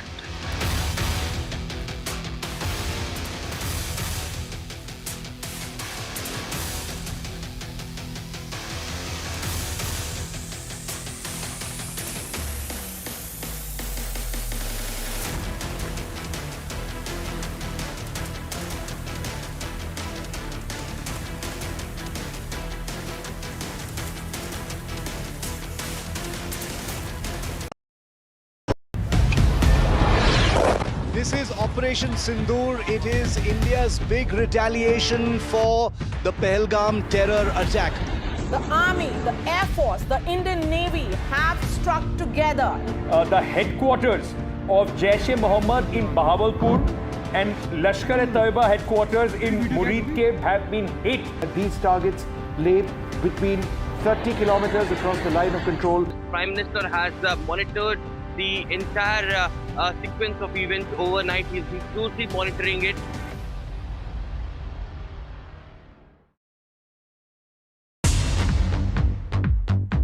More news that matters.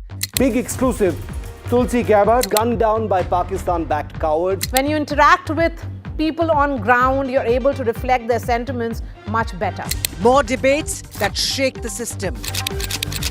More exclusives you won't find anywhere else. Not just another prime time. It's a prime time that's unmissable. I've been reporting on all issues big and small from Andhra Pradesh, Telangana, rest of South India, bringing you all the action, all that you need to know, all that you want to know. The energy of Maximum City is infectious. I'm bringing that energy in our news coverage from financial capital Mumbai. Covering from the southernmost part of India over the last 23 years. I bring in-depth and 360-degree coverage from the Dravidian heartland. The land of Mishti, also known for its bitter politics. I have seen much water flow under the Howrah Bridge, covering Bengal in all its vivid colors. India's IT capital is always bustling. A city full of startups, stories and surprises. And I keep you ahead on all. Hello, Moto. Motorola, India's leading AI smartphone brand.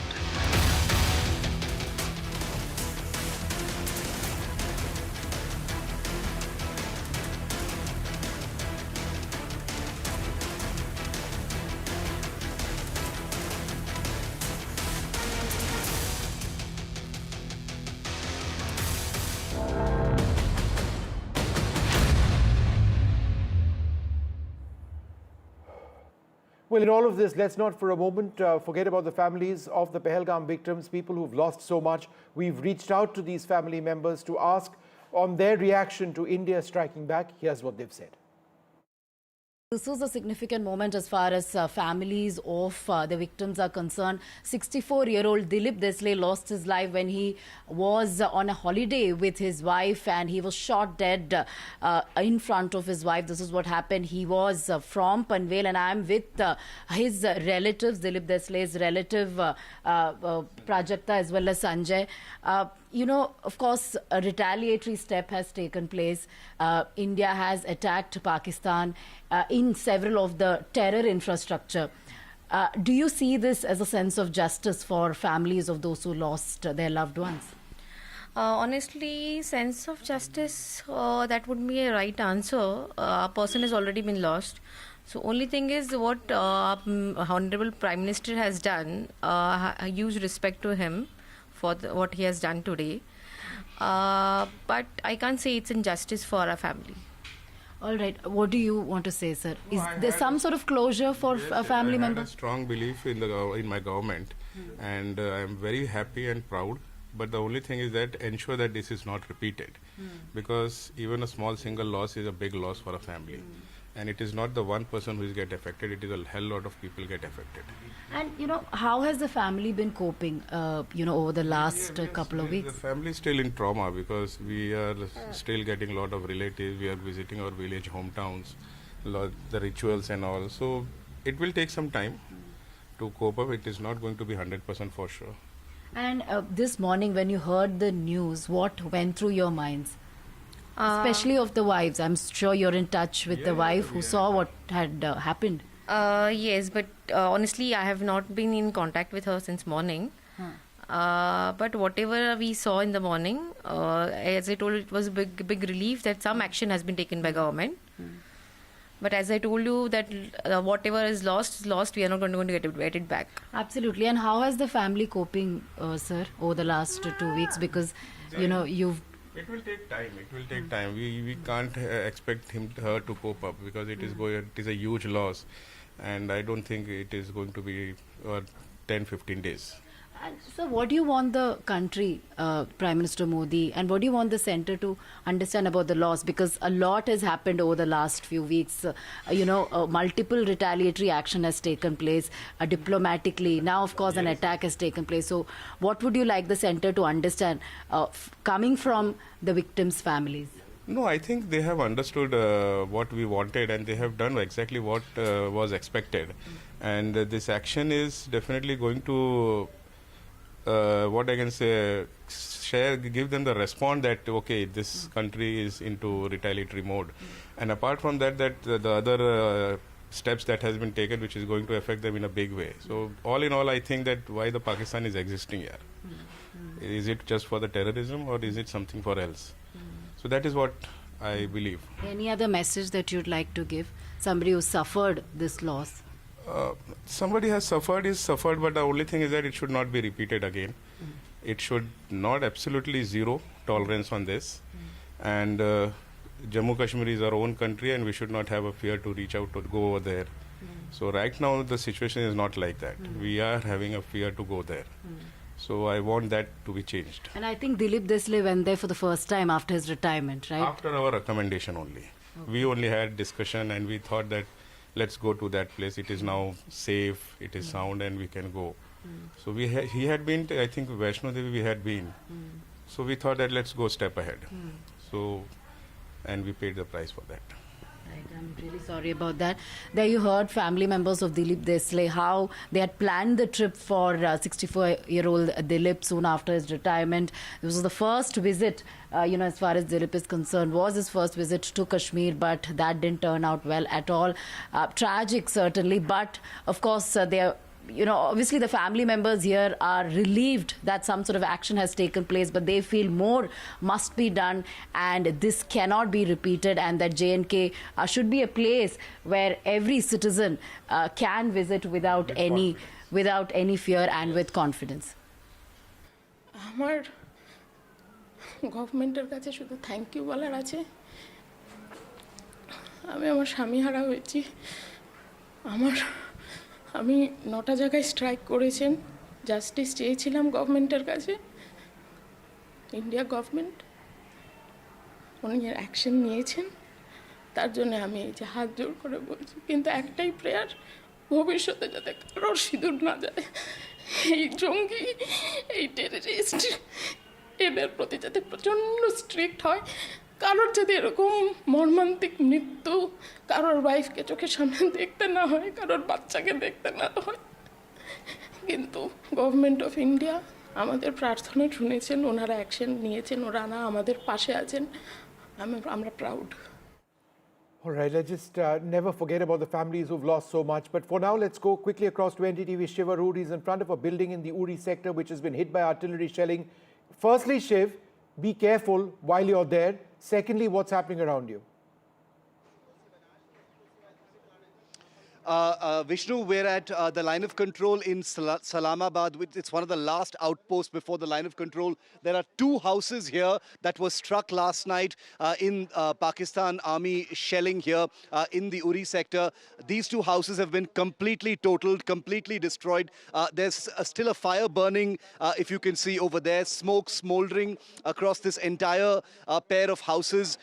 Miraculously, no deaths, but 4 people have been severely injured, 2 of them children. One of them has apparently lost a limb as well. They've been evacuated to the Baramulla hospital, which is about 40 kilometers to our rear from here. We're about 10 kilometers from the line of control. Complete damage over here, Vishnu. If you can see that these 2 houses, I'm surprised that anything is left everywhere else, because it looks like a shell, a stray shell may have come and landed here. It appears to suggest that the Pakistan Army, which has been aiming and firing directly, targeting civilian areas, has caused damage deeper inside, and one shell or a couple of shells has come and actually landed here. This has all the telltale signs of artillery damage. You can see shrapnel completely ripping through these metal sheets. These are very clear signs of artillery shrapnel that has ripped open these roof sheets. The walls completely broken, and everything is still burning in these houses.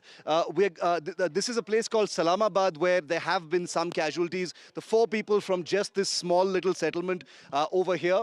We are taking due care, but we are told by villagers that there is further damage closer to the line of control. So that's where we will actually be headed next. But the images you're seeing here on NDTV are the first manifestations of what we've been reporting since the morning, that the Pakistan Army has directly targeted civilian areas. This has nothing to do with the military. There's no army over here. The army brigade is way many kilometers behind where we are. This is a civilian settlement. A rural folk live in this area, and this is what a couple of Pakistani shells has done in this place. These are live images, first on NDTV, that we're bringing to you of what targeting a civilian establishment, a civilian area really looks like. And remember that, now it's midday here, but it is very likely that an escalation will begin again. We were told earlier by people who were fleeing from this village and others that the firing took place till as late as 11:30 in the morning. They heard the thuds of artillery fire and small arms fire till at least 11:30 in the morning. So we're wondering whether there might be firing now as well. So we want to quickly get this report done and move out of this place. I'm going to try and get a word in from, if you can just bear with me for a moment. I want to get a word in from one of these people. Sir, इधर आइए. कौन रहते हैं यहाँ पे? कितने लोग जख्मी हो गए इसमें? इसमें 4 लोग. इधर आ जाइए, इधर. हाँ जी. 4 लोग. 4 लोग. 4 कौन? बच्चे? एक 13 साल की बच्ची, एक 4 साल का बच्चा, तो 2 घर के मालिक. हाँ.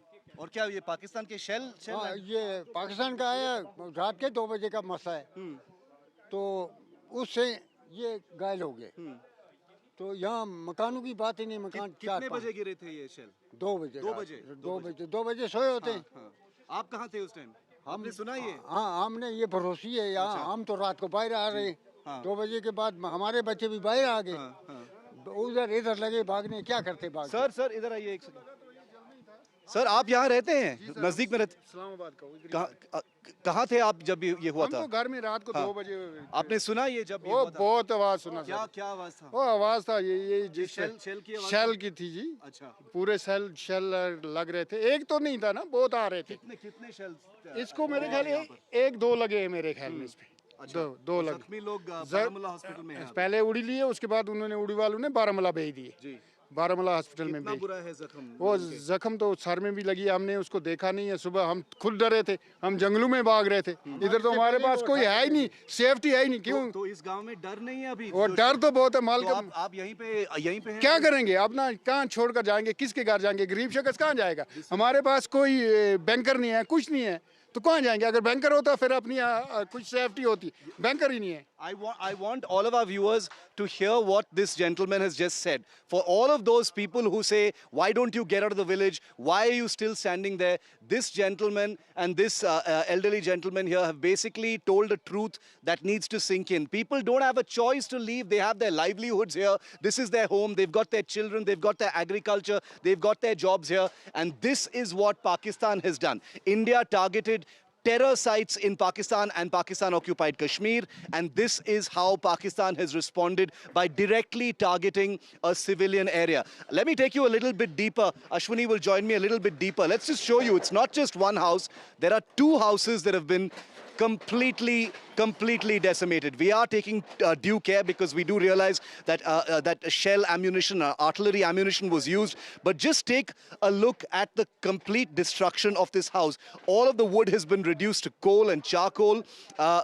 Nothing is left. All the property is completely destroyed. Look at the remnants here. This metal box here full of vessels, completely mangled and twisted out of shape in the intense heat. Now, I can tell you that an artillery shell brings an absolute hellish amount of heat and energy when it lands. White-hot metal shards fly in every direction, and that's where the injuries actually come from. They tear through concrete. They tear through steel, as you can see. And here it's cut some water lines, which is why this particular room is also flooded. Glass, plastic, everything completely shattered in this particular house. This is a ground report that NDTV is bringing to you from Islamabad, one of the last settlements before the actual line of control. But we are going to travel a little deeper to see the other damage and document with our own eyes the kind of damage that Pakistan has caused to civilian areas. These images are not second-hand, third-hand, first-hand on NDTV's cameras, showing you that Pakistan has deliberately, consciously, and with total amounts of information targeted a civilian area here in Islamabad. This is close to the line of control in Uri. All right, Shiv, there are other areas where you're headed to as well, right? Nearby, where apparently there has been... I think that in just seeing the footage that you put out right now, when Pakistan says that they're just hitting the Indian army, that's rubbish. They're hitting civilian areas. It's abundantly clear, and it's not just where you're standing now, it's other areas as well. I want our viewers to see this. I'm going to call Ashwini a little closer, and I want our viewers to see this. This is a poor family's grain store ablaze right now. It was struck at 2 in the morning. You know, nearly 12 hours ago. 12 hours ago it was struck, and the fire is still burning. It's a huge heap of wheat, which was the food, of a poor family that lived in these two houses, and it is smoldering right now. This is an image that I want to go out to the entire world.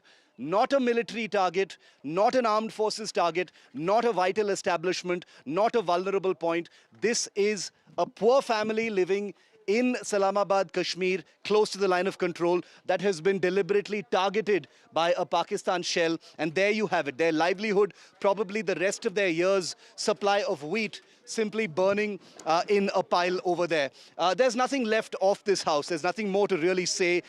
Rebuilding it will be, a distant dream for this family once they pick up the pieces of their injuries, and the their injured children as well. I mean, just look at these images. Where do you actually start? Where do you start picking up the pieces, really, once you come to terms that you've completely lost your home, your livelihood? Some of the fields behind here have also been completely destroyed. The elderly gentleman here tells me that this place will not be fixed. And remember, once attention moves on, who's going to come and repair these houses? These are families that do not even have the wherewithal, to rebuild their houses. I'm going to try and venture. All right, into this Shiv, just hold on for half a second. We're going to come back to you in a moment. We've got images on our screen right now of the Prime Minister meeting the President. The Prime Minister has briefed the President at Rashtrapati Bhavan in the last 15-20 minutes or so. This is very important on a day in which India struck Pakistan, their terror hubs all across Pakistan, whether it's Pakistan-occupied Kashmir or Bahawalpur, and a series of attacks in 9 areas. The Jaish-e-Mohammed's headquarters has been destroyed. Several terror training camps of the Lashkar-e-Toiba have been destroyed. The President, the Supreme Commander of the Armed Forces, would be briefed on all of this, and she would be told about what the overall situation is. Let's go back to Shiv Arur. Shiv, you were showing us some flames. Can you just point that out again and tell us, show me what you were trying to tell us? Yeah, I'm just going to show you. I'm going to show you that. Okay, I'm going to try and maybe step inside here. It's a little dangerous, but yeah. That house is still on fire. You can still see the flames there on our screen right now. Just a testament to what ammunition can really do. Artillery ammunition of the 155 millimeter or 130 millimeter kind has landed in this house. There's a gas cylinder there, very dangerously, lying there on the floor, which could be a hazard. No forensic teams have been able to reach here just yet. The police apparently came for a quick sweep to get the people out, but nothing else has been done. But it's still aflame. The house is still aflame, and it's very likely that it'll probably burn down because much of the superstructure of the houses in this area are made of wood. This is just one small sampling of the damage that we're hearing has been done by Pakistan in civilian areas off the line of control. Salamabad is one of several villages we're hearing that have been targeted directly by the Pakistan army using their artillery. Remember, when we were reporting from the Uri and Kupwara sectors over the last few days, we did hear about Pakistan deploying their Chinese SH-15 self-propelled howitzer guns. Now, we don't know for sure what guns were actually used, but this is definitely the remnant of an artillery attack. These images, you've seen artillery attacks before as well. This is what they look like live in the flesh up front, an artillery attack on a civilian village on the line of control. No, in fact, what you were showing us earlier on, Shiv, that shrapnel inside that metal, shelter, metal cover, I mean, that's exactly what it is. Right here. If anything, Shiv, that points to an airburst. This points to an airburst where, the shrapnel cuts through everything. And this is just thin metal over here, but it's actually, it can cut through steel as well, it can cut through cement as well, and it's that shrapnel. So it's a clear idea, an indicator of what's happening. Shiv, thanks very much for joining us with that report, and do take care. All right, we're going to stay with Shiv for a little bit longer until such time as he feels he needs to get out of that area. One of the first things that you do when you're in an area which has come under artillery fire is to minimize your risk in that particular area and keep moving to the next area. That brings with it an element of security. I think what Shiv was mentioning is very clear that this isn't the only area where he's at. He's at Salamabad in the Uri sector. There are other homes, other places close by which have also been hit. Shiv, is there anything else that you'd like to share with us? Yeah. Vishnu, you were talking about an airburst. Take a look at this piece of roofing. This is exactly what you're talking about. Shrapnel, white-hot artillery shrapnel flying in every direction. Just look at the gaping holes they've cut, like neat oval holes, telltale signs of shrapnel simply ripping through metal. This is really, really thick, hard metal used for roofing. It's resistant to, it's all-weather resistant because, it snows and rains a lot over here. Just look at what artillery shrapnel can do to a strong piece of metal. It has completely mangled it. It has perforated it. It is peppered with gaping holes. And this is basically the story of every piece of roofing that we can see here across three structures of one big house, two houses actually. How much more damage we're going to find as we move on ahead, I cannot say, but this is definitely, a morbid appetizer, I would say, to what we're probably going to find as we get a little closer to the line of control now. There have been casualties on the Indian side. Earlier this morning, we were reporting 3, which is a confirmed number. But the sense is that many more people may have lost their lives. Along the line of control, we may not even know how many people have lost their lives until later.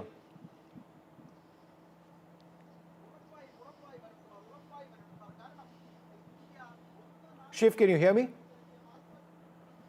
All right, I think we've lost that line. Yeah, Vishnu, I can hear you. Go ahead. I'm sorry, I didn't know.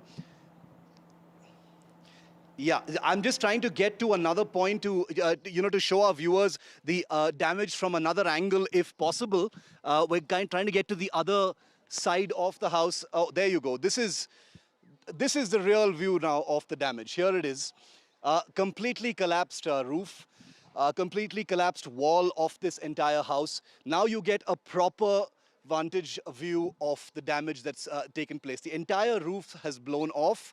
I was trying to look for remnants of the actual shell, but as you know, Vishnu, those are very, very difficult to find because they burst into thousands of little pieces and usually get buried, in walls, in the ground, etc. So not easy to find it anywhere here, but clearly an artillery hit right here at Salamabad village. The villagers here, as you just heard some of them say, they don't have the luxury of leaving. Many of them have actually fled. We saw a small tempo traveler full of people from Salamabad getting out of here as quickly as possible. We bumped into them in Baramulla, fearing for their lives. They've left, but many still here because they've just got that helpless look on their faces, saying, where can we possibly go? We can't leave our houses. It's not safe. All our livelihood, all our farms and animals and all those things are here.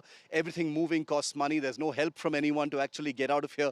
So it remains to be seen, whether there will be more damage in Salamabad or elsewhere. All right, Shiv, thanks very much for being with us, sharing all of those details, and stay safe in that particular area and indeed in all of the areas that you're moving around. The images that you see on the left-hand side of your screen over there, in fact, now full frame, is the President and the Prime Minister meeting. The President, the Supreme Commander of the Armed Forces, meeting the Prime Minister, who has briefed him, heard just a little while back on a day in which India struck Pakistan. There have been multiple strikes which have taken place. There has been a fair amount of support for India, but it needs to be said, countries like Turkey, which have been allies of Pakistan, countries like China, which have been allies of Pakistan, have supported them. This is all going to be played out at an international level as well at some stage, but India has gained fairly strong support from our partners, such as Israel, which has said that the fight against terrorism must continue and that Israel completely backs India. The United States is one of the countries that India briefed early on in the morning.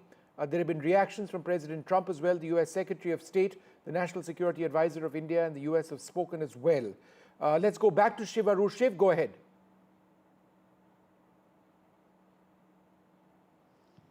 Vishnu, I want to show you some more damage that we're seeing here in some of the surrounding houses as well. I'm going to ask Ashwini to follow me. Another house that's had its, all of its glasswork completely blown in. The window panes have blown in. The wooden support pillars and support structure completely damaged here. So it's not just one or two houses, at least 4 houses either destroyed or damaged very, very badly. This is a house which still has its carpeting because obviously the fire didn't spread to this particular house. But if you can see here, all the glass pieces, the glass shards here, showing the kind of damage from the shockwave of that artillery landing here that has destroyed this house. The door has completely blown off the hinges. There's another door just lying there on the ground here, and this is right next to this house. The residents of this house have not left. We'll talk to them in just a moment. We can hear their voices inside. Others are, of course, also speaking to them. The more we dwell on these images, the more I'm hoping that people across India and across the world realize, or at least their belief that Pakistan targets civilians is reinforced. It's a default, warcraft of a country that is a terror sponsor that has responded in this manner to India attacking terror targets in POK and in Pakistan. We will be getting more images of this kind because we do know that there are many more villages that have been similarly shelled. All right, Shiv, what happened to the families over there, just for the benefit of our viewers who've joined in right now? There have been injuries over there in this particular hamlet, right? There have been injuries. We just spoke to someone who told us that there have been as many as 4 injuries, including one person who's apparently lost an arm. A 13-year-old child has also been injured, received a shrapnel injury to the head, and 2 other people have also been injured. They've been rushed to the Anantnag hospital for treatment, critical care treatment, because there's no other hospital that's close by that can treat them. but it's a truly sorry state of affairs. Nobody from that family is still here. Only the neighbors are here to see what's happened to the house. The two gentlemen we spoke to earlier, both neighbors who live a couple of houses away, they say that they were woken up at 2 a.m. by the enormous sound of the shells actually landing. You can imagine what that must have been like. And they're thanking their stars that their houses are still standing. But in small villages like this, where everyone is essentially related to the other, and they all have a very close-knit kind of community, this is what they're left with. This is right in the middle of this little hamlet in Salamabad, where this is all that the people of this village are really left with and what they'll have to do. And they're literally going to have to pick up the pieces. And let's remember, this is perhaps just the beginning. This is perhaps just the beginning of what could be another escalation. The people here in Islamabad do not have the luxury of picking up the pieces and just moving on to another place, to a safer place, further in depth perhaps of the mainland, not being so close to the border. They've been here for generations together. They do not have the choice of, picking up and leaving. And that's why, images like this one, like what we're seeing over here, just common household items, a gas stove, a pot, mugs, tumblers, a plate rack, coffee cups, all of them just splattered in this one little room. This must have been the family's kitchen, where food was prepared, etc. Completely burnt to ashes, bricks and pieces of stone all over the place. I have no idea when that family will come back, or even if they will want to come back to something like this. But this is what Pakistan is doing. Shiv, there's been very heavy artillery shelling which has taken place after India's strikes across. Could you give us a sense of what's been happening on the LOC near where you are and elsewhere along the international border in Jammu and Kashmir? I've just received video footage, which I will be sharing in a moment, of artillery shelling that's taken place at LC Uri late last night. There was a great deal of heavy firing taking place at LC Uri. Heavier firing has taken place at the LC in the Kupwara sectors, especially in Tangdhar. That's where we've been reporting from. There are civilian casualties there yet, but we can't confirm the numbers just yet. But by far the heaviest amount of artillery firing and escalation has happened in the Rajouri, Poonch, Bhimbar Gali and KG sectors, that's the Krishna Ghati sectors, where we are told that there's been a huge amount of damage on the Pakistan side of the LC, where several Pakistan army posts have been destroyed and a lot of casualties have been imposed there. But there as well, there are casualties on the civilian side, because remember, in the Poonch Rajouri area, which we've traveled to as well, there are lots of villages bang on the line of control. The army has confirmed at least 3 casualties so far. That number is almost definitely likely to rise, but we don't have an official number just yet. And on NDTV, we don't play with numbers when it comes to serious military operations and the crossfire between the two countries. We'll leave that to other channels. Here we only provide authentic information. So 3 is the official confirmation so far of civilian deaths due to artillery shelling by Pakistan. All right, thanks very much, Shiv, for being with us. Once again, stay safe. We'll come back to you whenever we can. A great deal of shelling taking place in a lot of areas along the international border in Jammu and Kashmir and also the line of control. But the images on the right-hand side of your screen are some of the areas which India has struck in Pakistan. This is video from Pakistan. The images are after about 1:30 this morning when Indian strikes went in over there, destroying terrorist hubs, absolutely destroying the headquarters of the Jaish-e-Mohammed, hitting major terror camps, camps where people who were involved in some of the worst terror attacks, including 26/11, were in fact trained. We'll come back in just a moment. Stay tuned.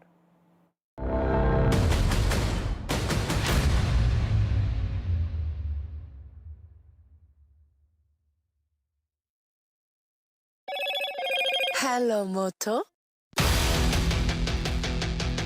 Motorola, India's leading AI smartphone brand.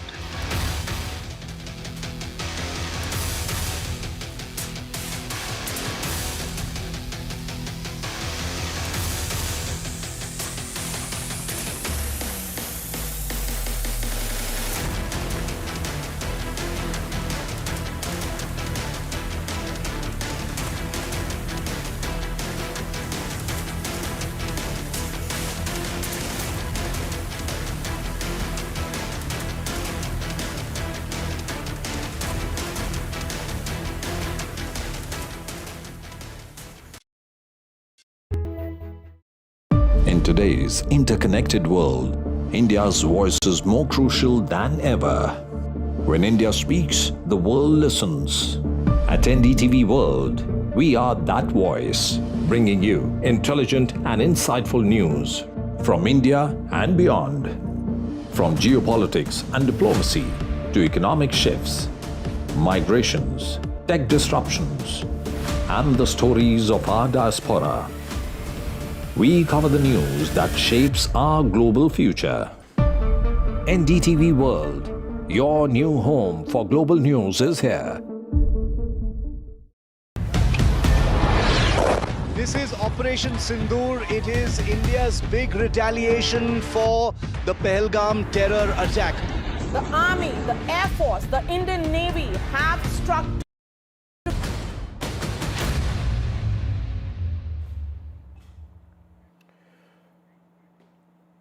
All right.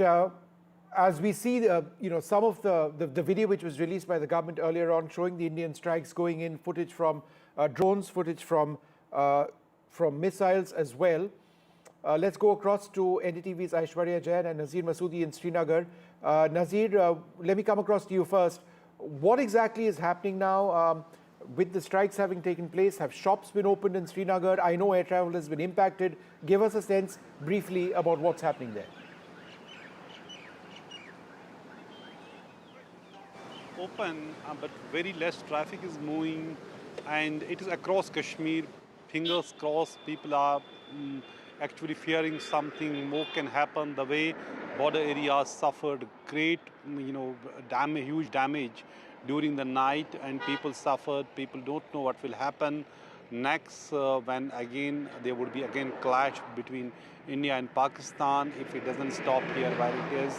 Because India has taken action against terrorists, and I can tell you it is not just Indian claim. We are confirming it from independent sources which are in Pakistan. Also, they are even saying, confirming that it was on Jaish headquarters in Bahawalpur, and Maulana Masood Azhar, Jaish chief himself, confirming that it was his family, other terrorists who have been targeted. For the first time, India is hit where it hurts the most, and India is hit at its intended target. And also Murdiki, which was the Jaish Lashkar's headquarters. Earlier it used to be called Jamiat Dawat Rashad.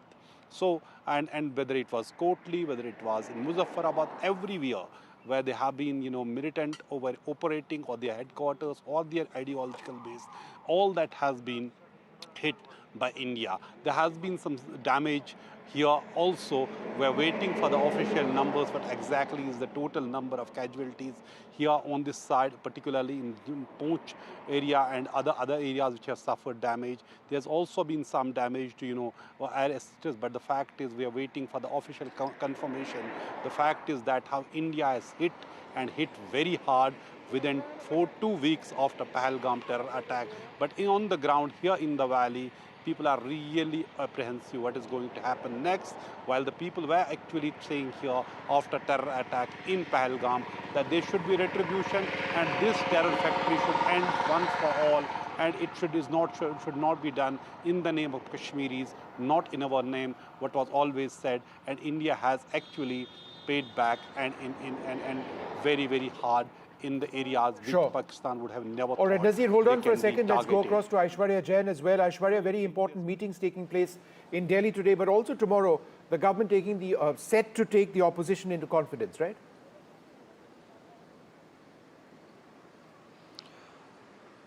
Well, that's right. In fact, multiple meetings being chaired by Prime Minister Narendra Modi this morning. It was the CCEA, the CCS and the cabinet meeting. After that, we saw Prime Minister arriving at the Rashtrapati Bhavan and brief President Draupadi Murmu about Operation Sindoor. The meeting lasted for almost 15 minutes. That is the protocol that usually being followed after any such operation is being taken place as far as the Indian Armed Forces are concerned. Right now it is Home Minister Amit Shah who is conducting the meeting with all the chief ministers, the DGPs and the chief secretaries of different states which are the borders, which are adjoining to the border of different countries, and the directions by Home Minister is being given. Tomorrow, the government has called for an all-party meeting where Rajnath Singh and Amit Shah would be chairing it and would be informing about the developments that are taking place and how India is well prepared to combat if any retaliation happen from Pakistani side, to keep all the political parties on board. Tomorrow's meeting has been called by the Government of India. All right, thanks very much for being with us. I can also tell you now that as many as 20 airports across the country have been shut till the 10th of this month, according to some reports from reliable journalists who track this very closely. So if you are traveling across the country, it's important for you to know what the status of your flight is. And that's something that we've been saying for a while now. So we're going to keep tracking this story very, very closely. If we can just play out some of the reactions which have come in. In fact, from that briefing itself, which was held in the National Media Centre by the government, where these strikes were announced by the Foreign Secretary of India, Vikram Misri, but also two officers, one of the Army and one of the Air Force. Let's play those out, which really explains what India has done.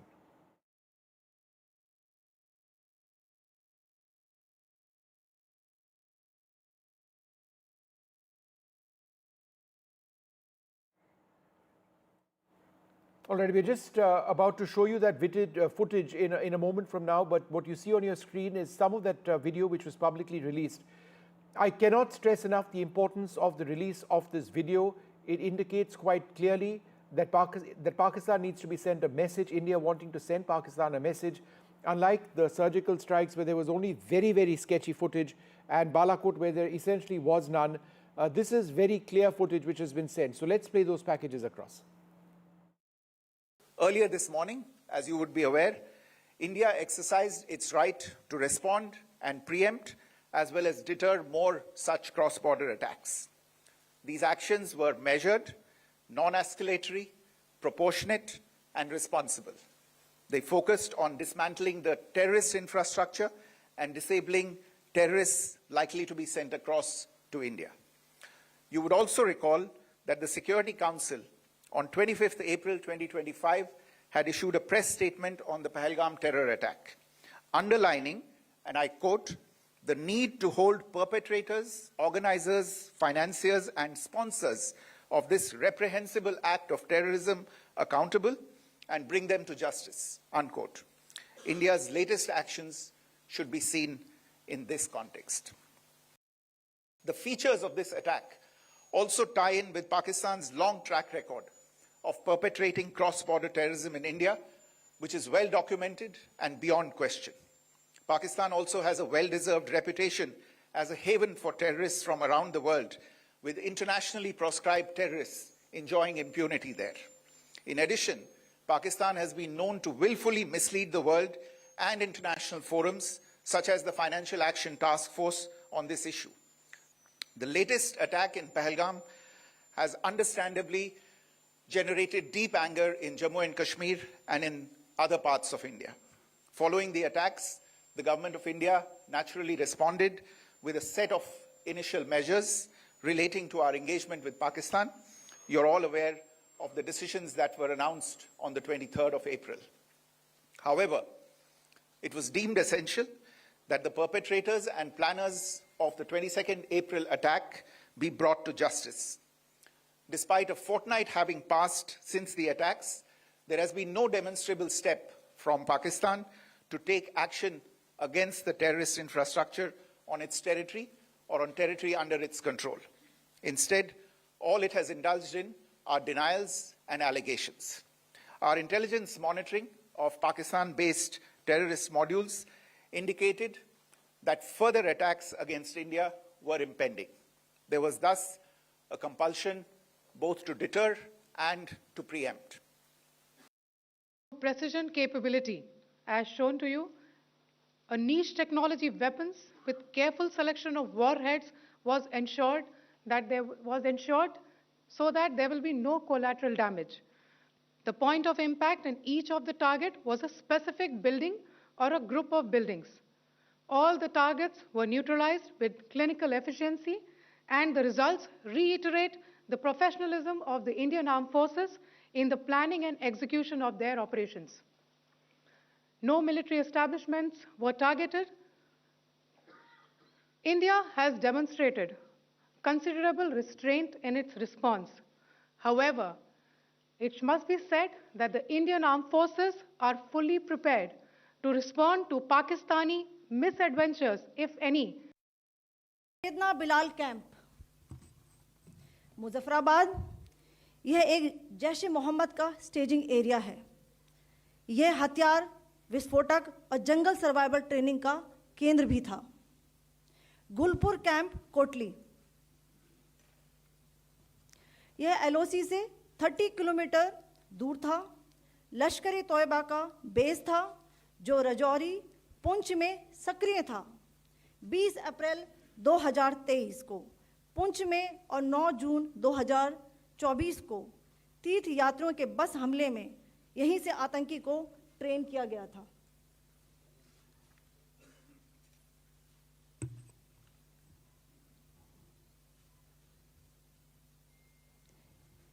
Barnala camp बिम्बर, यह LOC से 9 kilometre दूर है। यहाँ पर हथियार handling, IED व जंगल survival का प्रशिक्षण केंद्र था। अब्बास कैंप कोटली, यह एलओसी से 13 किलोमीटर दूर है। लश्कर-ए तोयबा का फिदाइन यहाँ तैयार होता था। अब मैं पाकिस्तान के अंदर के टारगेट से अवगत कराना चाहूँगी। पहला, सर्जल कैंप सियालकोट, यह अंतर्राष्ट्रीय सीमा से 6 किलोमीटर की दूरी पर है, सांबा कठवा के सामने।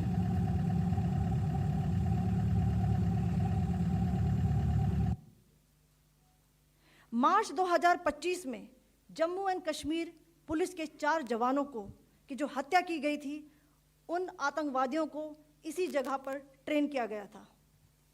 दूसरा, महमूना जाया कैंप सियालकोट, यह 18 से 12 किलोमीटर आईबी से दूर था।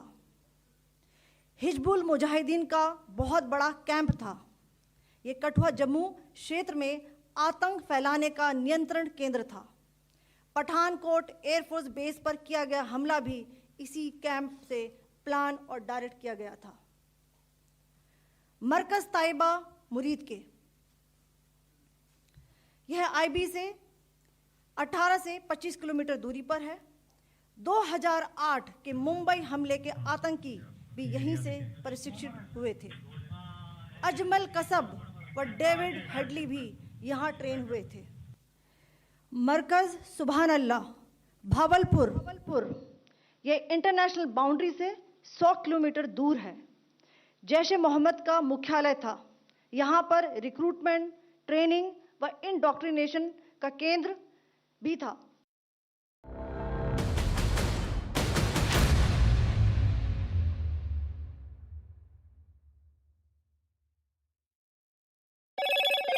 Hello, Moto.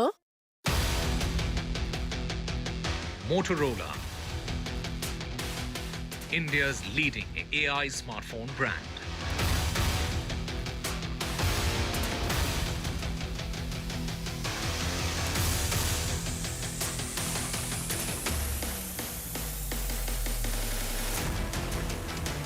Payback for Pahalgam. India takes out Pakistani terror hubs, 24 strikes and 9 targets.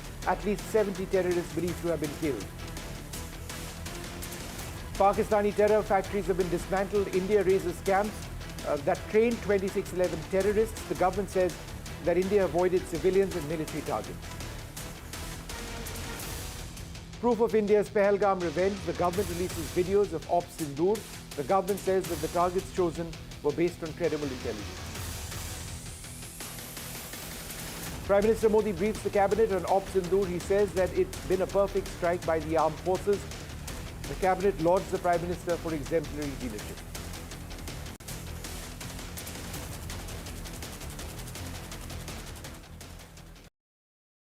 Caste enumeration should be included in the forthcoming census. पहली बार देश में आजादी के बाद ये फैसला किया गया है. For this decision we were waiting since long. This has been only possible with our Prime Minister's decision. Rahul ji जो सोचदार है मोदी जी ने अडॉप्ट कर लिया, अच्छा है। राहुल गांधी के सर्टिफिकेट के लिए राहुल गांधी को क्रेडिट देने के लिए कोई निर्णय नहीं किया। They have always used it as a political weapon, and now that weapon's gone.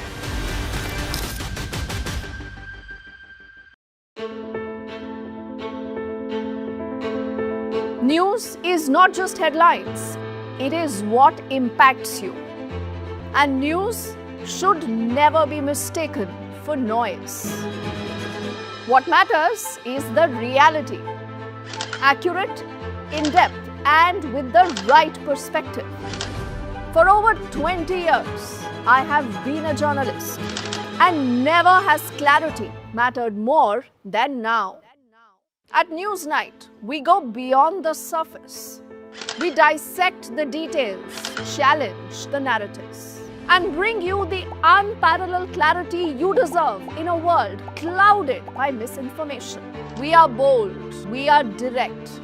Newsnight, for the news in your interest. Only on NDTV 24/7. Do you really know the company you invest in? What is the real picture behind presentations and claims?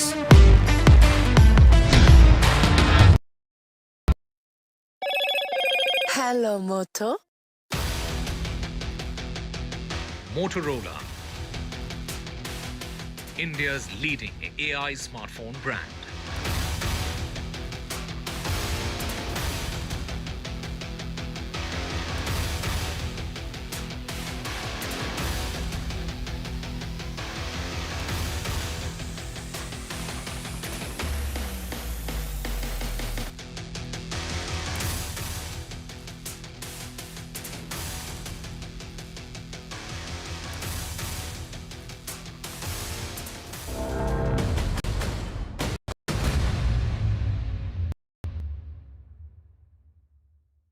Of the military India on targets in Pakistan. Airspace across Pakistan has been entirely shut down. As far as India is concerned, 20 airports have been shut down. These include Srinagar, Chandigarh, Jodhpur.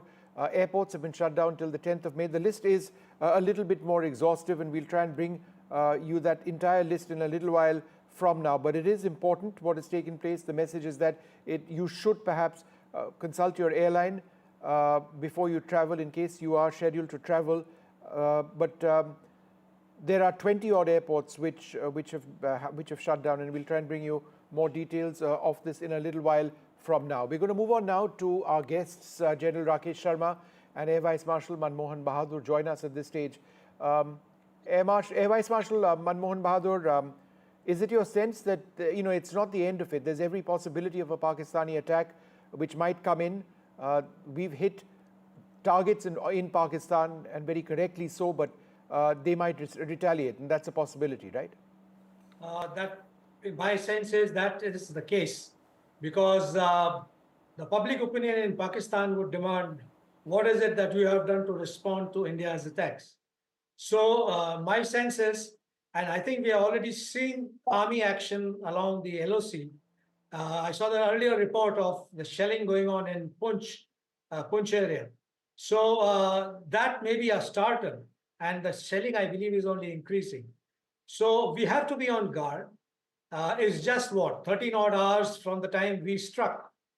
So we have to be on guard, not only on ground, but also in the air. What exactly are their air planners doing to do a similar thing on us? But they are in a quandary, and I suppose they would be in a quandary. We have targeted terrorist targets.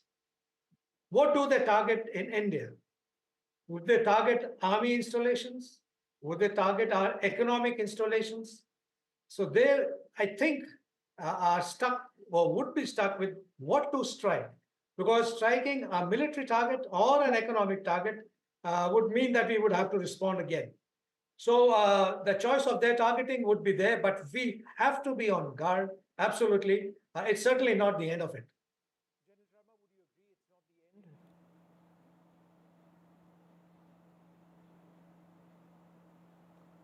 General Sharma, would you agree it's not the end? It's possible that there may be Pakistani attacks incoming?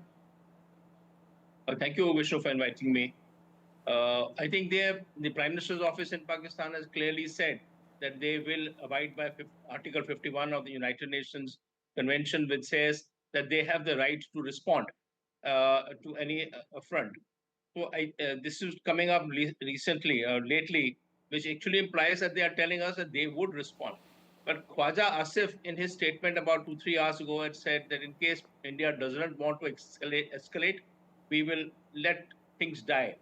Now, as Air Vice Marshal rightly pointed out, the Pakistan it is for the Pakistan Army to retain its primacy in the country. It is essential for them to respond. Without it, their own standing within the country will go bad. It's also, there is an issue of the identity of Pakistan being anti-Indian. It will be essential for them to respond. So yes, they would respond. Maybe today, tomorrow, or sometime, they will respond in one manner or the other. The targets will have to be examined. I'm sure the serving establishment has considered that where would the response come, which targets would be hit, how far in depth, and what kind of effect they would have, what kind of weaponry the Pakistanis could use. I would say that hitting an infrastructure in India will be debilitating for Pakistan, because our response will also go against Pakistani infrastructure, which lies closer to our border, and it will be greatly disadvantageous. So to talk about bridges and dams and railways and things like that, I might doubt whether the Pakistanis will handle that issue. What can they easily handle is they don't have any terrorist infrastructure like we have in India to say, okay, we hit a terrorist infrastructure or something. So that's also gone. Finally, it comes down to some kind of a military establishment, which could be either the airfields or some kind of military cantonments or military areas. That's the safest bet for the Pakistanis to hit, or choreograph a response in proximity to these areas, like they did in after Balakot, when they hit the areas close to Rajouri divisional headquarters and the ammunition dump without hitting them directly. So they conveyed a message that we could have hit them, but they didn't hit them on that day. Okay, General Sharma, So give me a second. Let me just go back to Air Vice Marshal Manmohan Bahadur. In all of this, the Air Force needs to be on complete guard, right? Because if there are incoming strikes which take place, striking by air is a very strong possibility. Therefore, I would suggest that the next couple of days, very, very crucial, particularly at night. Oh, that is absolutely true. And I can assure you all our radars must be churning. Our air defense controllers would be on the ball. All the ORPs, the operational readiness platforms at airfields would be live, 2 minutes live. That means 2 minutes the aircraft will be able to take off the moment the scramble order is given. And possibly at some places, we may be having a standing cap, possibly, we don't know. But our air defense mechanism would be fully on the ball to anticipate any response from the other side. This is a cat and mouse game, because how is it and when would it happen is the issue. So all these things would be on. At the background, diplomacy, I'm quite sure the diplomatic lines are churning, and they would like to dial down the temperature right now. So our diplomats would be earning their pay, actually, in trying to tell the international community that it is the other side which has to take steps, Pakistan has to take steps to ensure that our integrity, our people, our society is not affected by their actions. So yes, we can expect something from the air, and we would be standing guard on this. All right, we'll be standing guard. Thank you, gentlemen, both very much for being with us. I'm going to go across to my colleague Tanushka, who joins us at this stage. We're trying to get an idea of the number of airports in India which have been impacted, shut down. Tanushka, go ahead with what you're hearing.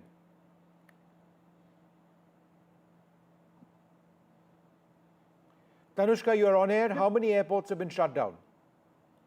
Right, precisely, Vishnu. We have around, 20 airports, around 20 airports that have been shut down. This is specifically in North India. So Leh, Thoi, Srinagar, Jammu and Kashmir, Amritsar, Pathankot, Chandigarh, Jodhpur, Jaisalmer, Jamnagar, Bhatinda, Bhuj, Dharmshala, Shimla, Rajkot and Porbandar. These are namely some of the airports which have been shut down entirely in view of the airspace closure between, of course, and also in view of this attack, the Operation Sindoor that India carried out in the intervening night. Several airlines have suspended air travel to parts of northern India, and some of these airports are also shut. What we do understand as of this moment is that over 200 flights have been cancelled after these strikes that targeted 9 terrorist locations in Pakistan and Pakistan-occupied Jammu and Kashmir as well. Airlines such as Air India, Indigo, SpiceJet, Air India Express, Akasa Air, along with several foreign carriers as well, have suspended multiple services due to the resulting airspace restrictions. From Delhi airport alone, over 200 flights have been cancelled. And speaking of airlines, Indigo has also cancelled 165 flights to and fro Jammu, Kashmir, Leh, Chandigarh, Srinagar, Amritsar, Dharmshala, Bikaner and Jodhpur in its recent travel advisories. What we'd also know is that all of these airlines are also maintaining, constant updates and advisories and asking passengers to constantly be updated with respect to their travel plans. And these airports and airlines also continue to will remain discontinuing with their travel or air travel across northern India, especially to the areas that I just mentioned earlier, until May 8th and May 10th with some airports and airlines as well. All right, Tanushka, thanks very much for sharing those very important details. Approximately 20 airports have been shut till the 10th or so. These are difficult and tense times. The fact that they've been shut till the 10th is almost an indicator that the people are worried that there may be some sort of strikes which could be coming in from Pakistan. At this juncture, we don't know, but it's not something that can be ruled out at this stage. We'll take a short break, come back with the very latest.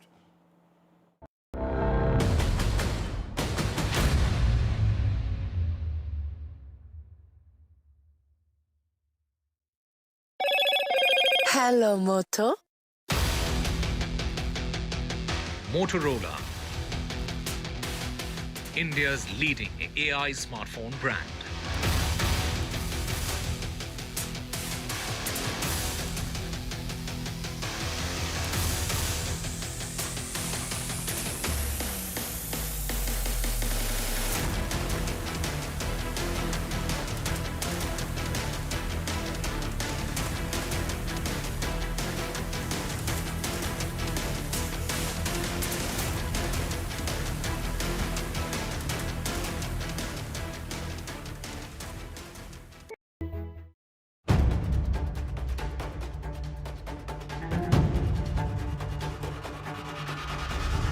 If it matters to you, if it matters to you, if it matters to you,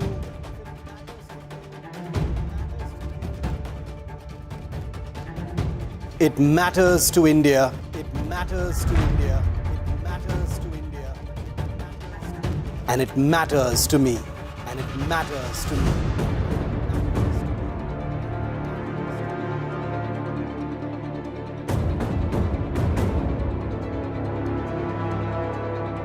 India Matters with Shivaru, only on NDTV 24/7. This is Operation Sindoor. It is India's big retaliation for the Pahalgam terror attack. The Army, the Air Force, the Indian Navy have struck together. The headquarters of Jaish-e-Mohammed in Bahawalpur and Lashkar.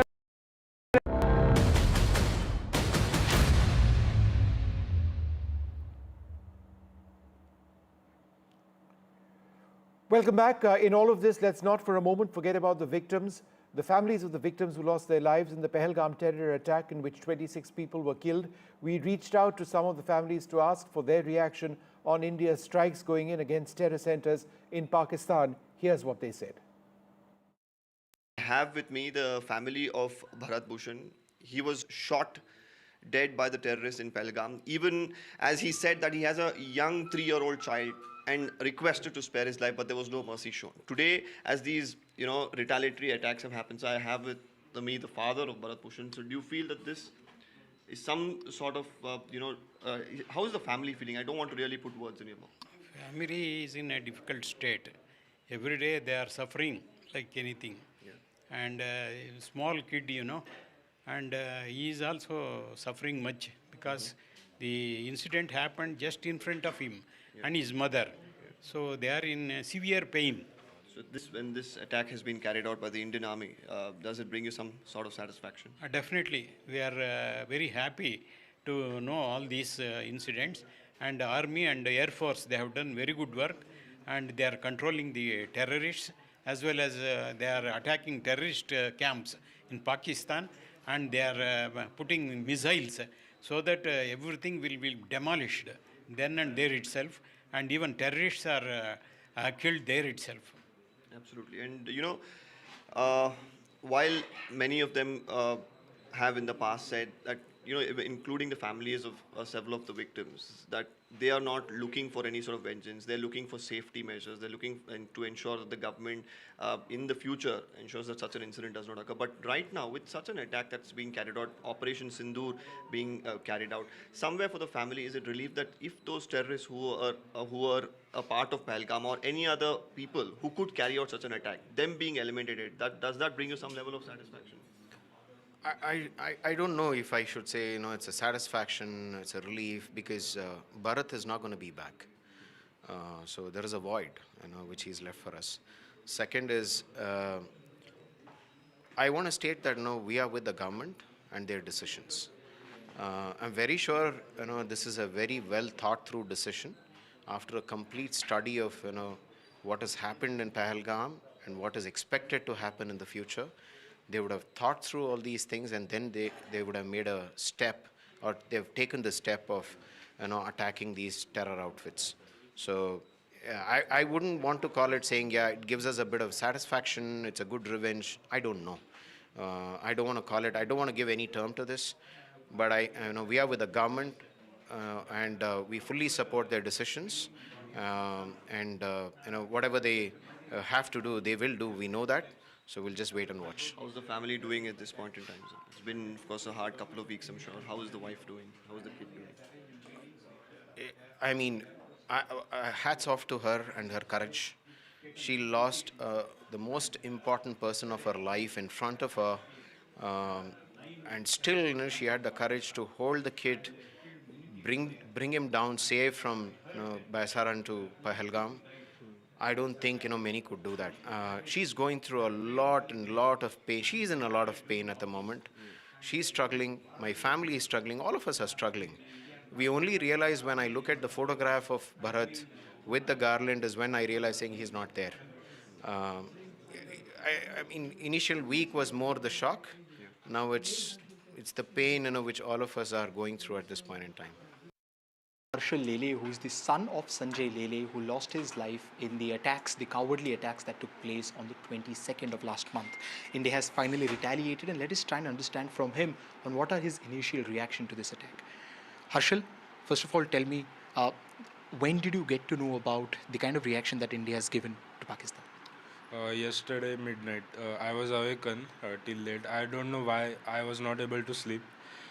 My friend actually messaged me that, are you awake? I said yes. So he told me to switch on the TV. So I got to know like that, around 2 to 2:30 at that time.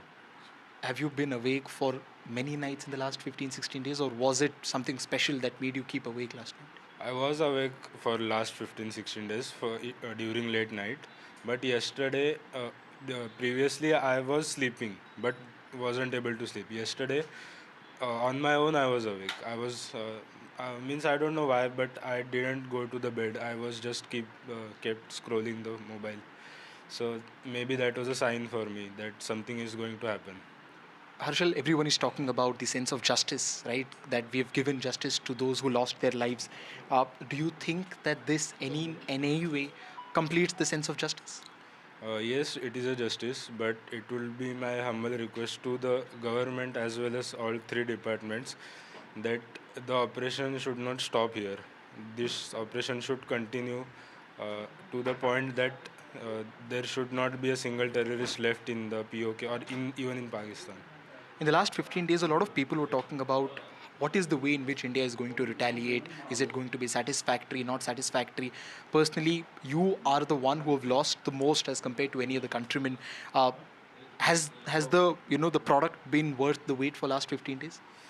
Yes, it's worth. I was knowing that something is going to happen because all the meetings were continuously going on. We even stopped the river water. So I knew something was going to happen. But I would say that this should not be the end. This should be the beginning of the operation. Okay, thank you so much. ये बहुत ही अच्छी बात है कि जो उन्होंने मोदी साहब ने बदला लिया है और मैं उनके साथ हूँ, जनता उनके साथ है और हमारा सारा परिवार उनके साथ। सेना के जवानों को यही मैसेज देना चाहती हूँ कि आगे बढ़ते रहो और ऐसे ही बदला लेते रहो कि ऐसी कोई घटना दोबारा न घटे, उनको मुंह तोड़ जवाब देना ऐसे ही देना चाहिए।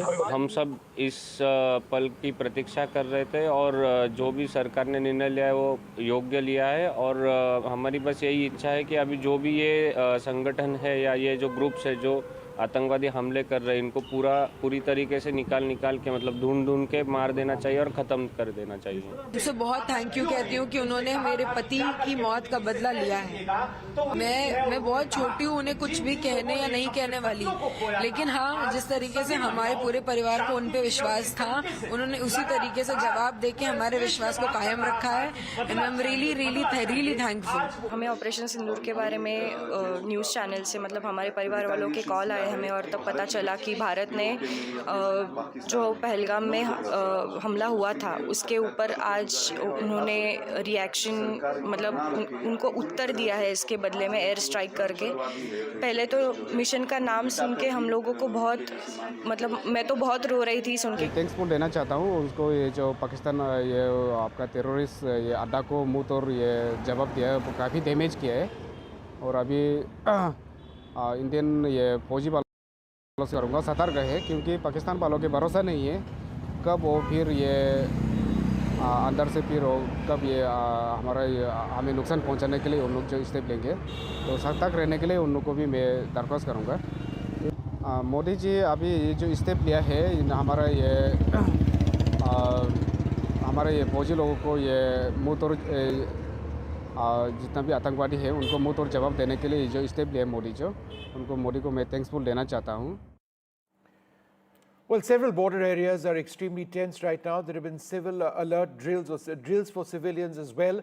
My colleague Gurpreet Chinna has been in some of the border areas of Punjab and sent us this report. Sir, what is the ground situation? We have seen very volatile situation between both the countries.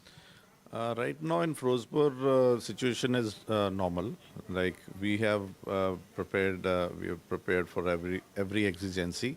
Any kind of emergency we are prepared. Like we have done our mock drills also. Today also we are going to conduct one mock drill. Otherwise all other preparations on the part of civil administration and police administration, they are in place. But there is nothing to like as of there's nothing to panic about. The situation is normal at the ground. So we have seen earlier blackout has been carried out in the district of Firozpur also, in some area of Firozpur also. So what was the response? Because we have seen the people are appreciating the way this Indian government has taken action against terrorism. Response is like whatever the preparedness part on the part of civil administration and the police administration, the people are cooperating in every whatever we say to them, whatever we tell them regarding the mock drills, and so it is everything is in control, and people are not at all. They are not afraid. They are not panicky. They are in normal situation. Well, it's time now for us to take this short break.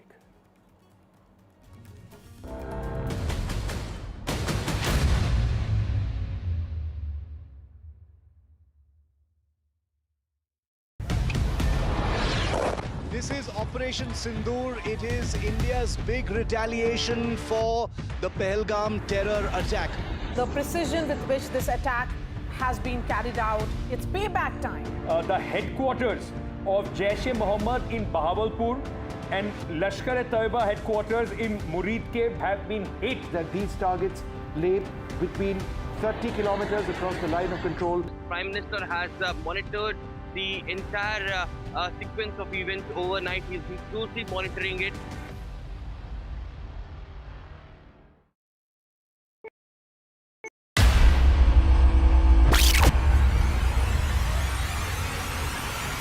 The last 1 month, if you see, the share prices of Denzol Engineering has fallen more than 58%. Why are the rating firms calling the debt payments as default? We have two credible credit rating agencies on March 4th coming and downgrading the stock to D. Statements are consistently being proven wrong, and transactions are being taken place which are different from what they were originally pictured to be. The company claimed it would roll out 6,400 electric vehicles. But what it has rolled out is a shocking scam. Funds meant for the project were funneled allegedly back to the promoters, the Junkie brothers. What did the money buy? Not EVs, of course, but a lavish flat in Gurgaon's luxurious DLF Carmelias.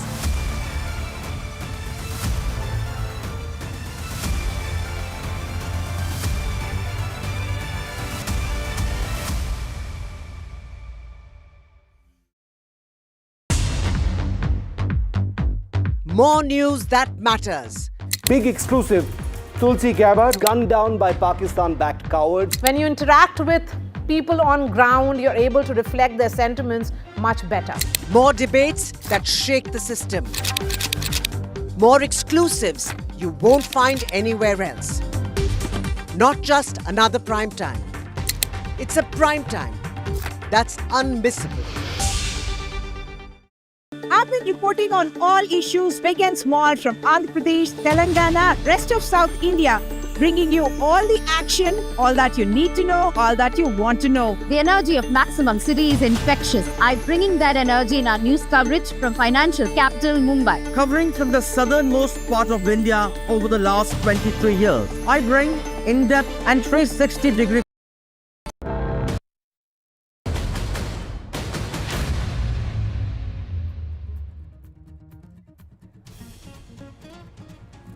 India avenges the Pahalgam terror attack, launches Operation Sindoor. 25 minutes of precision strikes. Prime Minister Modi briefs President Murmu on India's strike on Pakistan's terror camps. Government calls an all-party meeting after Operation Sindoor. The all-party meeting is scheduled for tomorrow, where Home Minister Amit Shah and Defence Minister Rajnath Singh will brief opposition. Security review post-Operation Sindoor as Home Minister Amit Shah chairs an emergency meeting, high-level meeting with the chief ministers of border states underway. World reaction coming in to Operation Sindoor as Israel strongly supports India and says there is no place for terrorists to hide. US Secretary of State Marco Rubio speaks to External Affairs Minister Dr. Jaishankar.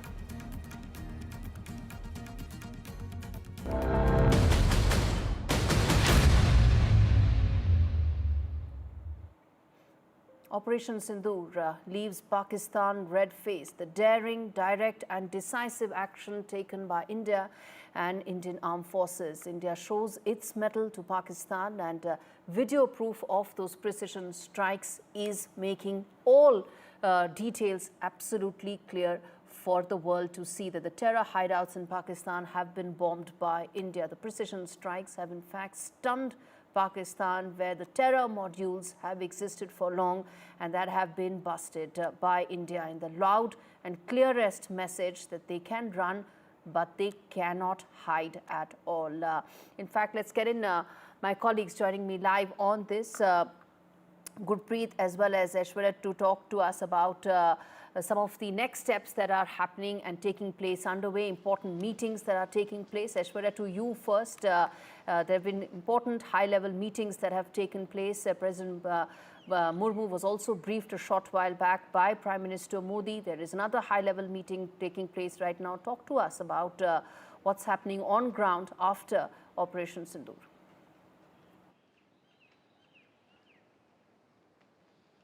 Well, in the morning, it was Prime Minister Narendra Modi who chaired the CCS, which is the Cabinet Committee on Security, the highest body who takes care of the national security, after which Prime Minister also chaired CCEA and a full-fledged cabinet. The sources of the cabinet had told us that it was the cabinet colleagues of Prime Minister Narendra Modi who lauded government's efforts of operationalizing, the entire Operation Sindoor, and how there were successful strikes in Pakistan and the POK region as well. Apart from it, it was later Prime Minister, after chairing those two crucial meetings, arrived at the Rashtrapati Bhavan. Prime Minister Narendra Modi briefed President of India, who is also the Supreme Commander for Indian Armed Forces, and these are some protocols that usually we see whenever Indian Armed Forces conduct any operations. Then Prime Minister goes to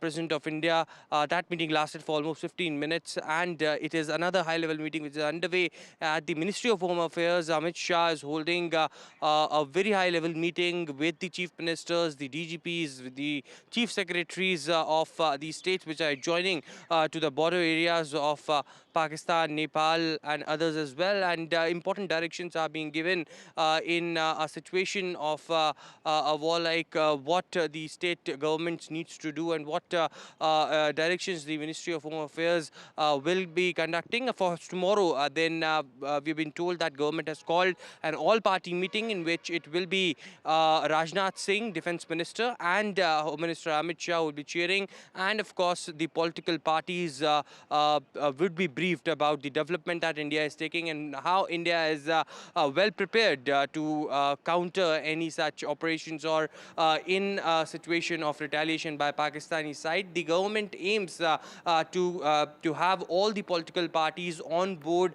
as far as the recent developments are concerned. So tomorrow the all-party meeting at 11 a.m. is what we have been told has been called in. Absolutely, a very important meeting, the all-party meeting that will take place tomorrow. And that is when the opposition parties will be briefed by the Prime Minister on Operation Sindoor. Stay with us, Aishwarya, because I want to now get in Gurpreet to talk more about, some of the border areas after they are put on high alert after Operation Sindoor. Gurpreet is standing by from and joining us from Firozpur, one of the border towns, to explain to us what's the situation on ground, the preparedness after Operation Sindoor. Tell us, Gurpreet, what are your sources telling you, and what's the situation like on ground, especially in Firozpur, a border town? Well, we have seen that this is the Punjab state is just next to Pakistan, and we have seen since morning high alert has already been issued on the whole border, whether it's the district Gurdaspur, district Firozpur or Pathankot, they are already on high alert, and we have seen the multiple precautions had already been taken by the local administration. If we can talk about Gurdaspur, we have seen already they have already shut down all the schools for 3 days, and in Firozpur, from where we are reporting at this point of time, we have seen they have also decided to shut down all the schools for 1 day. If we can talk about the meetings, we have seen the multiple meetings are happening, and a few minutes ago we have seen they have also decided to conduct this mock drill which has been asked by the central government, so that there should be proper preparedness if the war-like situation is going to be happen, and if war is going to be happen. As of now, we have seen all the top officers, they are sitting inside this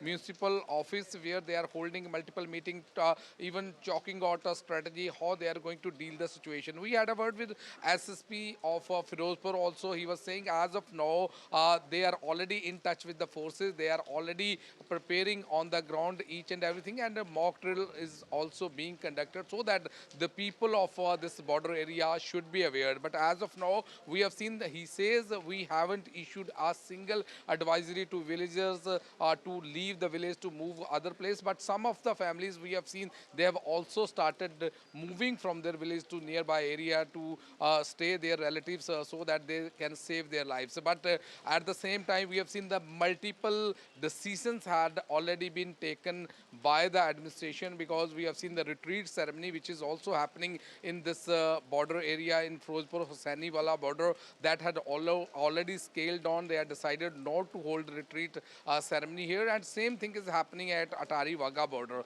So as of now, we have seen that multiple precautions are being taken by the local administration, and multiple mock drills are being conducted so that they will be ready if there is any emergency. They can combat and deal with that situation. They can grapple with that situation. There should not be problem. And if we can talk about the sentiments of the people who stay in border In fact, area, Gurpreet, stay with me. Stay with us. I want to quickly address some breaking news. I'm going to come back to you on that, which is breaking news coming in on the Poonch Gurdwara attack that has taken place. And in fact, Akali Dal chief has responded to that. He's condemned the attack. He's condemned Pakistani firing at the LOC as well, and has said that Pakistani forces are behind this attack.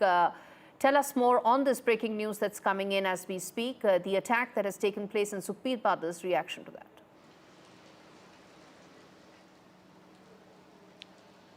Well, we have seen that everybody condemned the way this attack has been carried out. And if we can talk about this border area and specifically Firozpur area, people are with the nation. They are saying the way the Indian government has already started taking action against terrorism, there is a need to uproot this terrorism. How many more lives we are going to lose the way we have seen the multiple anti-India activities had been happening, and specifically this after this Pahalgam attack, some of the people, they are saying they are with the nation. They will be contributing to the nation from the forefront if any emergency things are going to be happen on the ground. So in nutshell, if we can talk about border area, the people are very motivated. They are in high spirit. They want that this terrorism should be uprooted, and India has already started taking action. We have seen the multiple strikes had been taken place on the hides of these terrorists who are involved in multiple cases also. So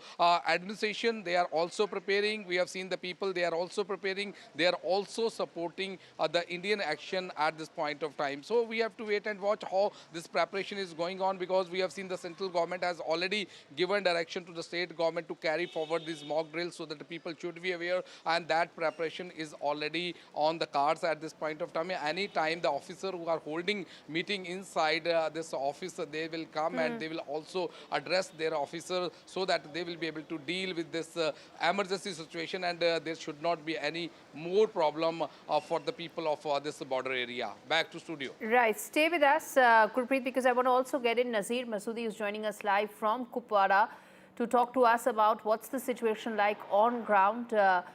There is, of course, high level of preparedness as drills are also set to take place. Those, of course, are mock drills that will take place later on. But the fact is, after Operation Sindoor, what's the situation like on ground, the level of preparedness of the security forces on high alert?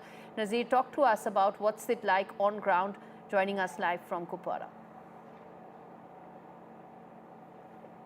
Well, we have been talking about it before all these 2 weeks that armed forces are always ready for any eventuality. Even without we saw any mobilization on the border, and when they hit very hard, and they hit fire, it hurts the most.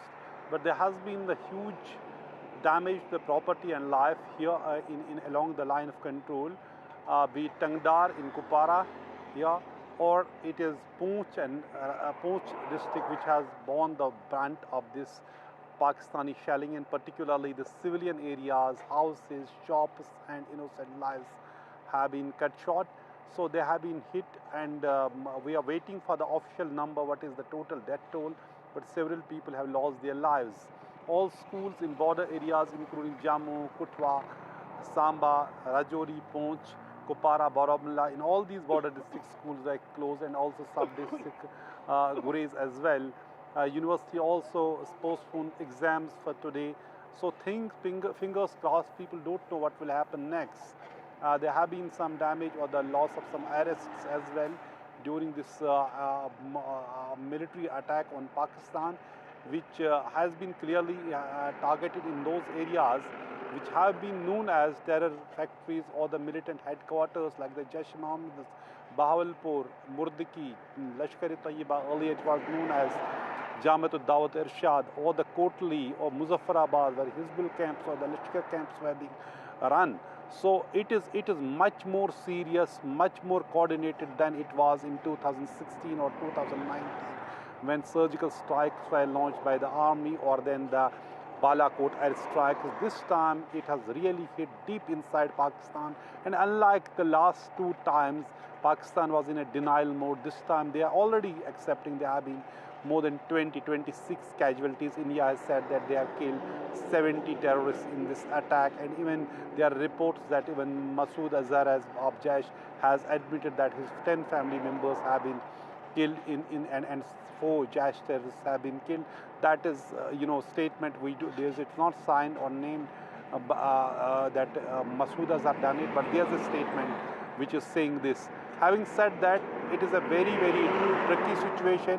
For whole night after 1 a.m. there was massive shelling, artillery shelling going on across the line of control, and in Srinagar city also we heard loud explosions.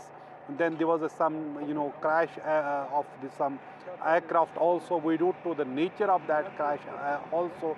So far no official statement yet, but the fact is the way India has hit back at Pakistan 2 weeks after, exactly 2 weeks after the horrible terror attack in Pahalgam, clearly shows India's resolve, and India has clearly said this military action was to deter and preempt, because India had information that there could be more terror attacks. In fact, yesterday only we were talking about how security has been heightened at different places where there is input that there could be more attacks.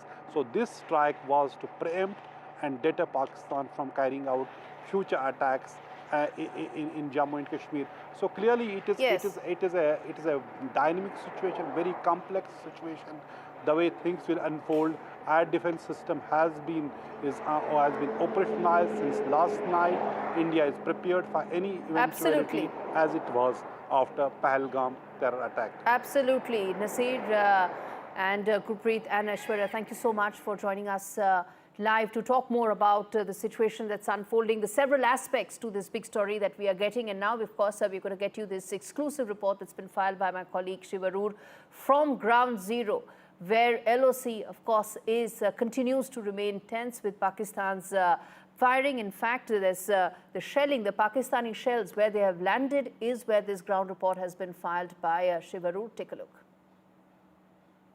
We're at the line of control in Salamabad. It's one of the last outposts before the line of control. There are 2 houses here that were struck last night in Pakistan Army shelling here in the Uri sector. These 2 houses have been completely totaled, completely destroyed.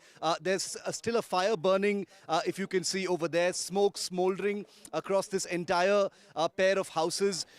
Miraculously, no deaths, but 4 people have been severely injured.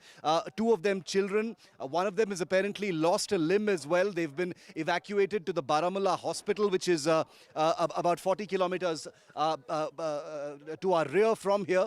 We're about 10 kilometers from the line of control. Complete damage over here, Vishnu. If you can see that these 2 houses, I'm surprised that anything is left everywhere else, because it looks like a stray shell may have come and landed here. It appears to suggest that the Pakistan Army, which has been aiming and firing directly, targeting civilian areas, has caused damage deeper inside, and one shell or a couple of shells has come and actually landed here. This has all the telltale signs of artillery.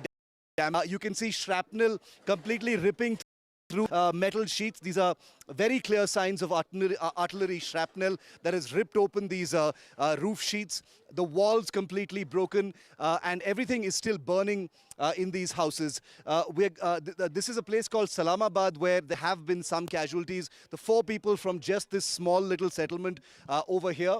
We are taking due care, but we are told by villagers that there is further damage closer to the line of control. So that's where we will actually be headed next. But the images you're seeing here on NDTV are the first manifestations of what we've been reporting since the morning, that the Pakistan Army has directly targeted civilian areas. This has nothing to do with the military. There's no army over here. The army brigade is way many kilometers behind where we are.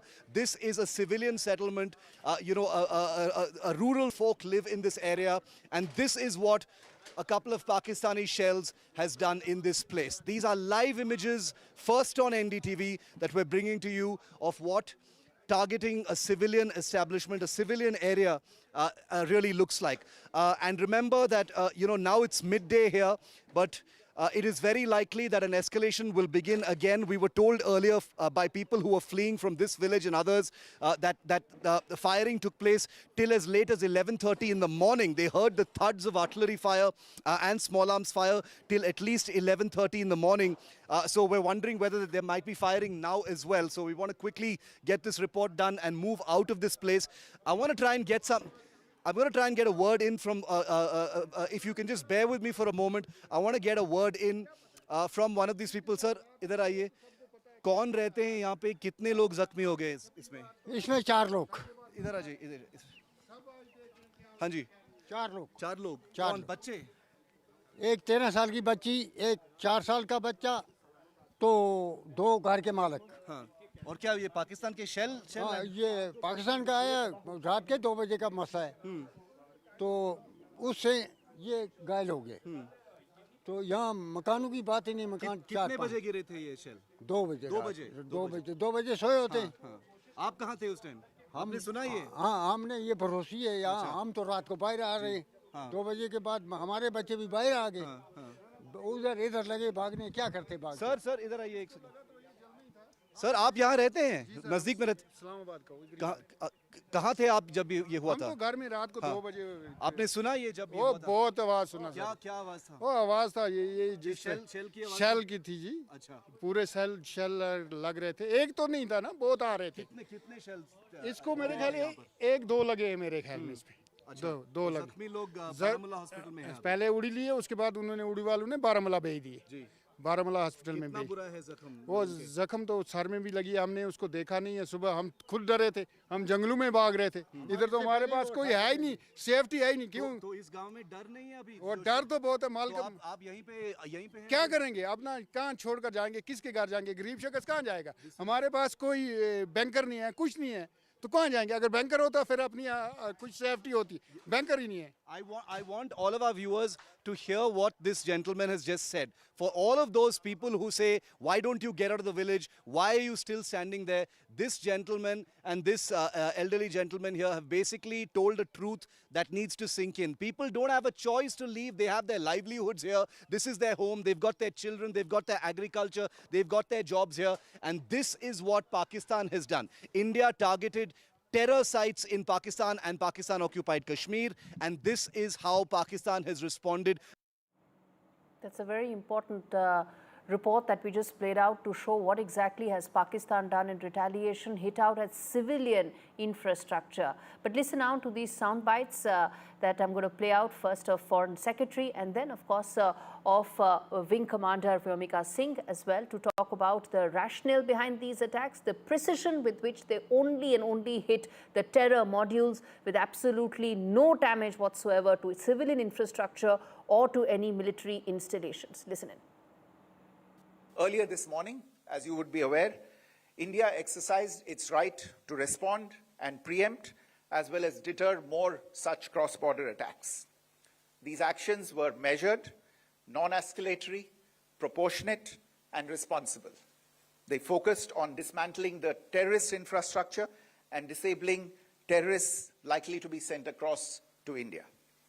You would also recall that the Security Council on 25th April 2025 had issued a press statement on the Pahalgam terror attack, underlining, and I quote, the need to hold perpetrators, organizers, financiers, and sponsors of this reprehensible act of terrorism accountable and bring them to justice, unquote. India's latest actions should be seen in this context. The features of this attack also tie in with Pakistan's long track record of perpetrating cross-border terrorism in India, which is well documented and beyond question. Pakistan also has a well-deserved reputation as a haven for terrorists from around the world, with internationally proscribed terrorists enjoying impunity there. In addition, Pakistan has been known to willfully mislead the world and international forums, such as the Financial Action Task Force, on this issue. The latest attack in Pahalgam has understandably generated deep anger in Jammu and Kashmir and in other parts of India. Following the attacks, the Government of India naturally responded with a set of initial measures relating to our engagement with Pakistan. You're all aware of the decisions that were announced on the 23rd of April. However, it was deemed essential that the perpetrators and planners of the 22nd April attack be brought to justice. Despite a fortnight having passed since the attacks, there has been no demonstrable step from Pakistan to take action against the terrorist infrastructure on its territory or on territory under its control. Instead, all it has indulged in are denials and allegations. Our intelligence monitoring of Pakistan-based terrorist modules indicated that further attacks against India were impending. There was thus a compulsion both to deter and to preempt. Through precision capability, as shown to you, a niche technology weapons with careful selection of warheads was ensured so that there will be no collateral damage. The point of impact in each of the target was a specific building or a group of buildings. All the targets were neutralized with clinical efficiency, and the results reiterate the professionalism of the Indian Armed Forces in the planning and execution of their operations. No military establishments were targeted. India has demonstrated considerable restraint in its response. However, it must be said that the Indian Armed Forces are fully prepared to respond to Pakistani misadventures, if any. Syedna Bilal camp, Muzaffarabad, यह एक जैश मोहम्मद का staging area है। यह हथियार, विस्फोटक और जंगल survival training का केंद्र भी था। गुलपुर कैंप, कोटली, यह एलओसी से 30 किलोमीटर दूर था। लश्कर-ए तोयबा का बेस था जो रजौरी, पुंछ में सक्रिय था। 20 अप्रैल 2023 को पुंछ में और 9 जून 2024 को तीर्थ यात्रियों के बस हमले में यहीं से आतंकी को ट्रेन किया गया था।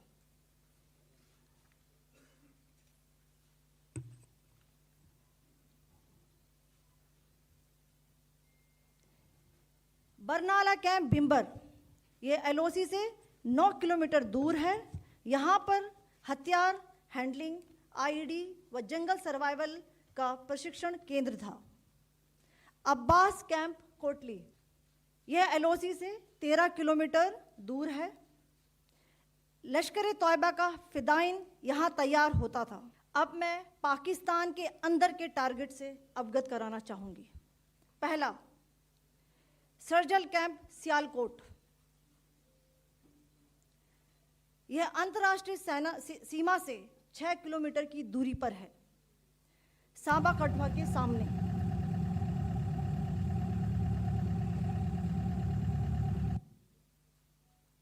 मार्च 2025 में जम्मू एंड कश्मीर पुलिस के 4 जवानों को की जो हत्या की गई थी, उन आतंकवादियों को इसी जगह पर ट्रेन किया गया था। दूसरा, महमूना जाया कैंप, सियालकोट, यह 18 से 12 किलोमीटर आईबी से दूर था। हिजबुल मुजाहिदीन का बहुत बड़ा कैंप था। यह कठुआ जम्मू क्षेत्र में आतंक फैलाने का नियंत्रण केंद्र था।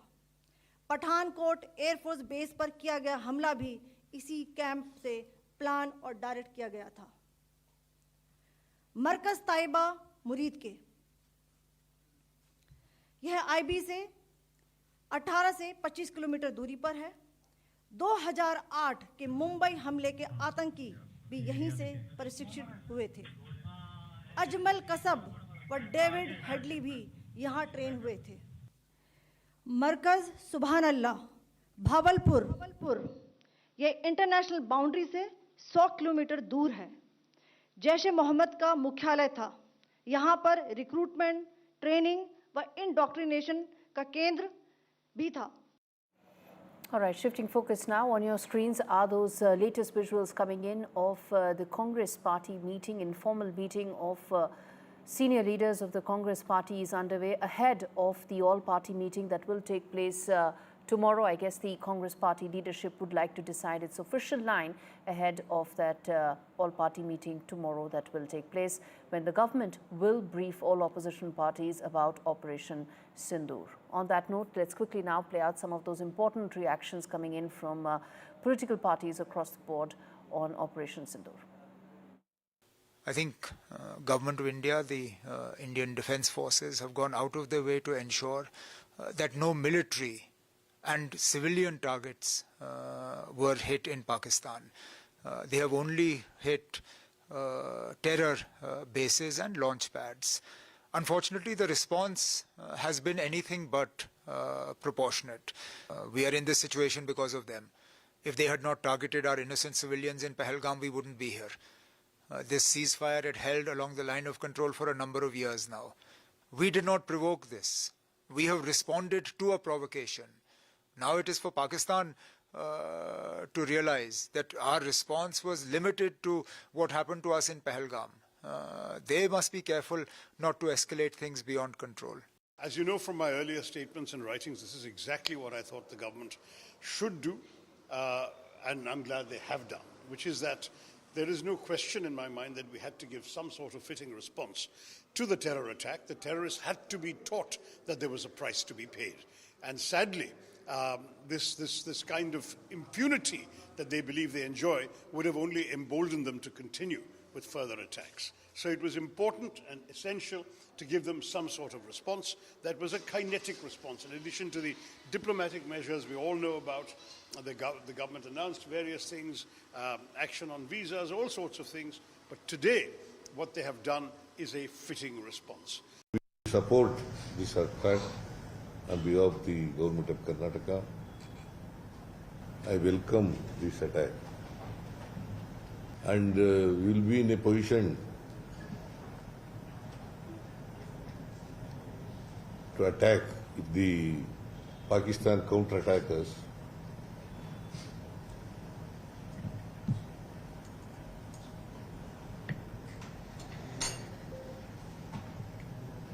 India will not hesitate to wage a war against Pakistan. Slipping into a very short break, we come back with lots more on the other side. Rolling coverage of India Strikes Back continues. Political reactions, big reactions coming in. And what next? All that and more. Stay with us.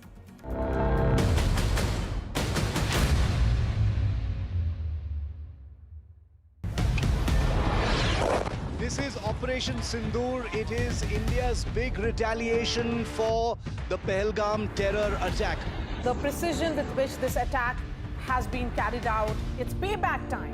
The headquarters of Jaish-e-Mohammed in Bahawalpur and Lashkar-e-Taiba headquarters in Muridke have been hit. That these targets lay between 30 kilometers across the line of control. Prime Minister has monitored the entire sequence of events overnight. He's been closely monitoring it.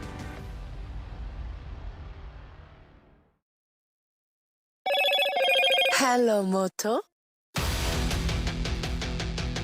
Motorola, India's leading AI smartphone brand. India avenges Pahalgam terror attack. Operation Sindoor, 25 minutes of precision strike by India. Prime Minister Modi briefs President Murmu on India's strike on Pakistan.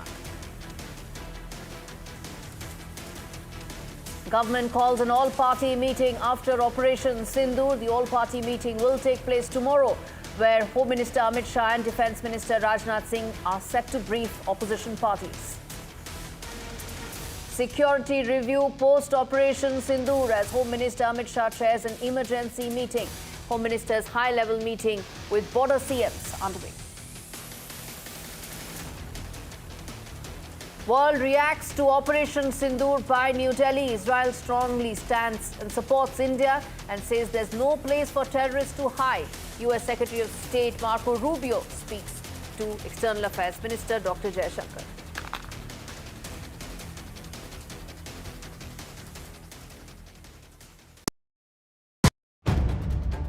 If it matters to you, if it matters to you, if it matters to you, it matters to India. It matters to India. And it matters to me. And it matters to me. India Matters with Shivaru. Only on NDTV 24/7. This is Operation Sindoor. It is India's big retaliation for the Pahalgam terror attack. The precision with which this attack has been carried out, it's payback time.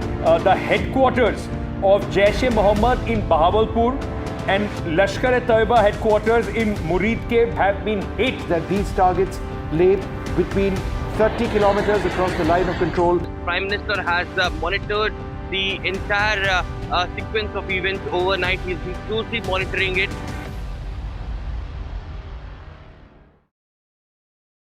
In today's interconnected world, India's voice is more crucial than ever. When India speaks, the world listens. At NDTV World, we are that voice, bringing you intelligent and insightful news from India and beyond. From geopolitics and diplomacy to economic shifts, migrations, tech disruptions, and the stories of our diaspora. We cover the news that shapes our global future. NDTV World, your new home for global news, is here. Caste enumeration should be included in the forthcoming census. पहली बार देश में आजादी के बाद ये फैसला किया गया है. For this decision, we were waiting since long. This has been only possible with our Prime Minister's decision. Rahul ji जो सोचदार है, मोदी जी ने अडॉप्ट कर लिया, अच्छा है. राहुल गांधी के सर्टिफिकेट के लिए राहुल गांधी को क्रेडिट देने के लिए कोई निर्णय नहीं किया. They have always used it as a political weapon, and now that weapon's gone.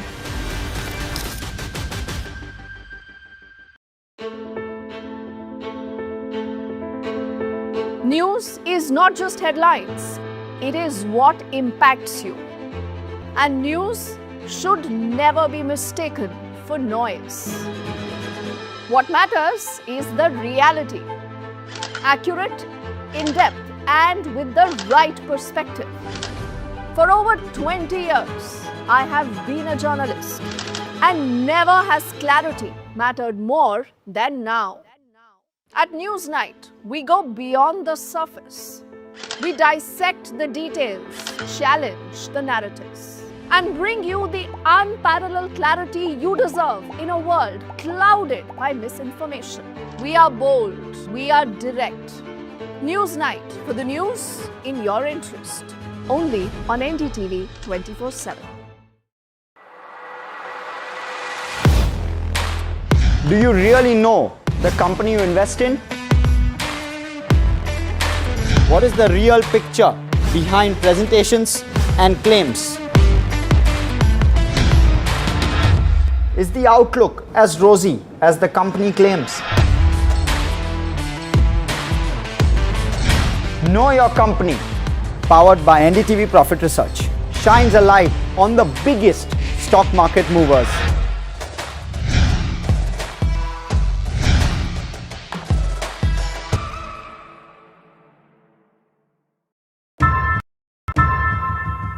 How often have you turned away from debates that descend into endless fights? We bring you a show where been established with Russia and France.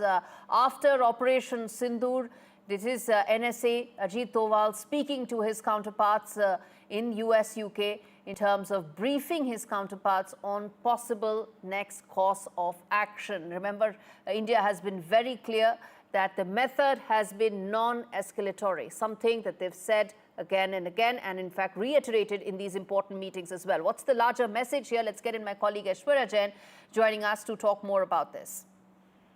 Well, soon after the focus strikes on terrorist infrastructure at 9 sites in Pakistan and POK as part of Operation Sindoor, NSA Ajit Doval spoke with the counterparts of several countries, including US, NSA, and Secretary of State Marco Rubio, UK NSA, Saudi Arabia NSA, UAE, and also Secretary General of NSC of UAE and NSA of Japan as well. It has been stated that the NSA, Ajit Doval, had briefed his counterparts on the actions taken and the methods of execution, which were measured, non-escalatory and restrained. He emphasized to his counterparts that India had no intent to escalate, but was well prepared to retaliate resolutely should Pakistan decide to escalate. It was contact that was also established with Russian NSA and also the Minister of Foreign Affairs of China and diplomatic advisor to French President as well by the National Security Advisor after India successfully struck down the Pak terror hubs within Pakistan mainland and in POK as well. All right. Thanks much for that very important update. No intent to escalate, but prepared to retaliate resolutely. That's the strong message by India to given by National Security Advisor Ajit Doval to his counterparts in US, UK, Saudi Arabia and other important countries. Let's quickly now welcome Dr. Brahma Jilani on that to talk more about the next course, including these diplomatic measures that India is now undertaking, and Captain D.K. Sharma on the broadcast. And in fact, Dr. Jilani, let me start with you. These measures, these diplomatic moves that India is making and has been making all along, your first reaction to that, how do you read, given the scenario, the situation that is unfolding? It's important for India to build diplomatic and international pressure on Pakistan. In fact, today, the geopolitical environment is quite favorable to India. The Trump administration effectively has green-lighted India's strikes. It has made no attempt to stop India from wreaking retribution on Pakistan. No important power in the world has criticized India for putting the Indus Waters Treaty in abeyance. That has come as a surprise. It really shows how the global environment is quite favorable to India. This is the time for India to impose deterrent costs on Pakistan. And we do not know whether Operation Sindoor is going to involve more strikes, especially if Pakistan were to respond to early this morning strikes by India. Would India respond to Pakistan's response by inflicting more pain on Pakistan? We do not know at this stage. But certainly if India decides to press matters against Pakistan, the geopolitical environment is quite favorable to India. Indeed. And Captain Sharma, comment on that, the geopolitical environment that India is operating in right now, the measures it continues to make, some of the diplomatic wins that it has been witnessing, as Dr. Jilani was also pointing out, that playing into New Delhi's next course of action? Well, it will all depend upon what is the reaction of Pakistan. Since morning, we are monitoring that. And everything will be governed and dictated by what kind of reaction Pakistan, takes now, or what kind of action they take after our strikes in the morning. So it is all dependent on that. But the message is very clear that we have avenged the attacks of Pahalgam, and they were very restrained. They were measured. They were not on civil population. They were not on military targets, but they were on the hotbed of terrorism. So it's so clear, it's very, very clear that this was a pinpoint attacks, very, very saturated, very, very focused, precise, and, and they have given a message very clearly. And they've also given a message that our reach is there, hide wherever you want to, we will take you out. Indeed, that's the very clear message that has come in from India, and of course depends on the next course of action, depends on what will be the move from Pakistan. Also, Captain Sharma, help us understand that going forward, what is it that we should be prepared for? Of course, we are going to be fully prepared. We are resolute in any retaliation whatsoever, something that NSA Dr. Doval also pointed out. But help us understand from here on, what is it that we need to be prepared for? What is it that we need to be absolutely clear in terms of our roadmap going forward? Well, India is very clear that, they did something nefarious, horrendous, and that had to be avenged. There was a lot of pressure, a lot of aspirations of Indians that this kind of an act will not be tolerated, and we waited for it. We took our own time, we calculated all the moves, and we have also taken into account that should it land up into a kind of an escalation, what will be our response? So they did something on 22nd, we did today morning, we avenged it. Now it is up to Pakistan that whether they want to take it forward or they want to, do another misadventure with us. It all depends on their thing, and we are ready. Our forces are deployed. We are absolutely ready, and the resolve is there that this will not go unpunished should they try and do any kind of misadventure. Dr. Chilani, you want to come in there? What do you expect from Pakistan going forward? Do you expect a response from Pakistan after this? Pakistan has vowed to respond, and its response is going to be the way it responded after Balakot airstrike. After Balakot, Pakistan sent a wave of warplanes into India's J&K. They even hit an Indian military base. So Pakistan will try to respond with even a bigger series of strikes against India. So India has to be really prepared. It has to be on full guard. And this time, hopefully, India will respond to Pakistan's response in a much better way than it responded after Balakot.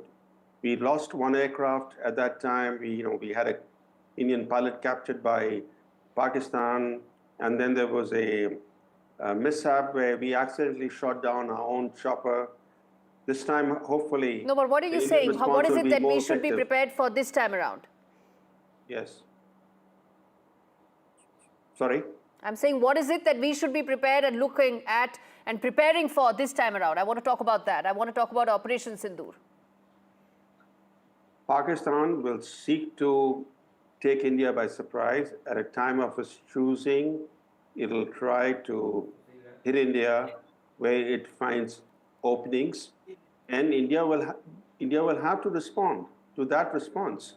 We did not respond to what Pakistan did in response to our Balakot airstrike. This time, India, if it's going to deter Pakistan from continuing to wage cross-border terrorism, India will have to impose tangible costs on Pakistan in response to Pakistan's response to the Indian strikes. So let's be clear that today's strikes are not going to be sufficient. I want to get in a reaction to this from Captain Sharma. Well, ours will not be a knee-jerk reaction. Let me tell you very, very clearly. We took our own time. We had solid plans. We had solid coordination. It was a tri-service, synchronized attack, multi-pronged. And you see the spread of the 9 targets which we took out in the morning. So it is not that India will, just react to whatever Pakistan does. Let's see, and that's what I'm saying, that what they did on 22nd, we avenged on the 7th morning. Now, should they decide, and if ever they decide, they will be, sucked into it. And let me tell you, it will be very, very costly for them should they try any kind of misadventure. That is what I'm saying. No knee-jerk reactions from Indian side. It will be, again, very measured, and it will, hurt them where it hurts the most. Indeed. And in fact, that is a message that India sent out this time around as well. Very clear that it was precise, it was non-escalatory, but very clear that it is hitting the terror modules, the terror infrastructure, backed by credible intelligence, meant to target only and only those terror infrastructure, no civilian infrastructure, no military installations. Very clear in what it wants to and how it wants to respond. Brahma Chilani, let me then also talk about some of the other maneuvers that India continues to make. And I want to come back to the diplomatic maneuvers that we were just talking about a short while back, because that's also important. At the end of the day, Pakistan is and continues to be the fountainhead as far as terrorism is concerned, not just for India, but for the world, and something that their defense minister also accepted just a couple of days back. So this global community needs to come together when it comes to acting against Pakistan. There's too much happening in the world for the global community to come together. There's so many conflicts and issues dividing the world today. And this is India's fight. India has to do what is necessary to underpin its security. At the same time, India has to build greater diplomatic and international pressure on Pakistan, given the fact that the major powers are on India's side. India has to expose Pakistan's role aggressively at international forums. It has to get the FTF to again place Pakistan on the grey list. India has to build stronger alliances, stronger strategic partnerships with countries that share concerns about terrorism. And India has to strengthen its own deterrence against Pakistan. How is it that the smaller, weaker country is bleeding India for decades now? That has to stop. That means India has to act. India has to act to underpin its own security. It cannot count on the world. No, it's doing that. It's doing just that. And India does not need anybody else when it comes to its own security, its strategic calculus, and its overall strategic matrix. It's doing that, and today's strike is a demonstration of just that. Thank you so much, gentlemen, for joining me. I'm going to slip into a very short break, come back with more news on the other side. Stay with us.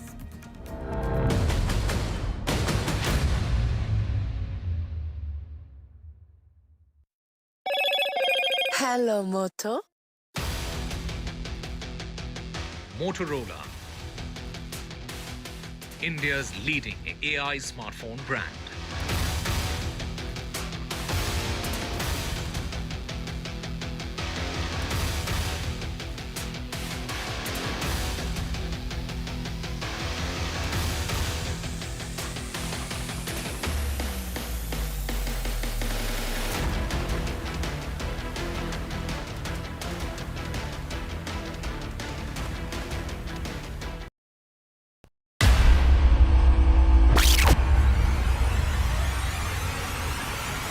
The last 1 month, if you see, the share prices of Genzol Engineering has fallen more than 58%. Why are the rating firms calling the debt payments as default? We have two credible credit rating agencies on March 4th coming and downgrading the stock to D. Statements are consistently being proven wrong, and transactions are being taken place which are different from what they were originally pictured to be. The company claimed it would roll out 6,400 electric vehicles. But what it has rolled out is a shocking scam. Funds meant for the project were funneled allegedly back to the promoters, the Jaggi brothers. What did the money buy? Not EVs, of course, but a lavish flat in Gurgaon's luxurious DLF Carmelias.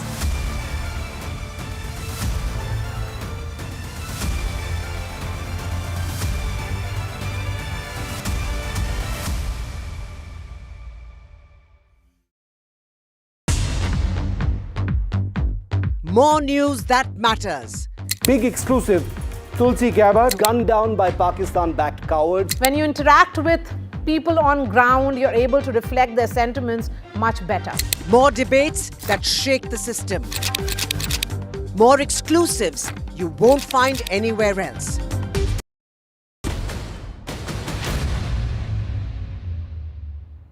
Rolling coverage of Operation Sindoor continues. I'm going to cut across to that press briefing by Congress party leadership. भाइयों और दोस्तों, मेरे media के दोस्तों और सारे print media के भी मेरे भाइयों, आज हमने वर्किंग कमेटी मीटिंग बुलाई थी इसीलिए कि ये जो हमारे देश में घटना घटी है और जो सरकार कदम उठा रही है और उसी के साथ हमारे भारतीय सशस्त्र बलों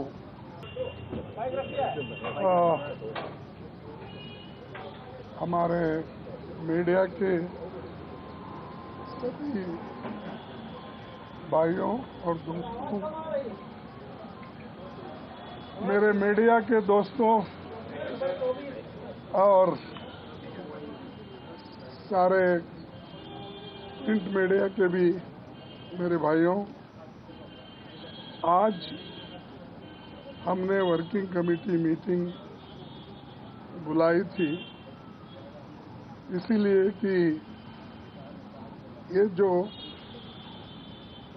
हमारे देश में घटना घटी है और जो सरकार कदम उठा रही है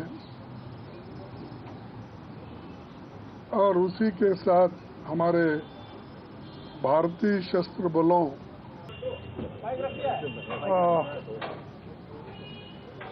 हमारे मीडिया के सभी भाइयों और दोस्तों, मेरे मीडिया के दोस्तों और सारे प्रिंट मीडिया के भी मेरे भाइयों, आज हमने वर्किंग कमेटी मीटिंग बुलाई थी इसीलिए कि ये जो हमारे देश में घटना घटी है और जो सरकार कदम उठा रही है और उसी के साथ हमारे भारतीय सशस्त्र बलों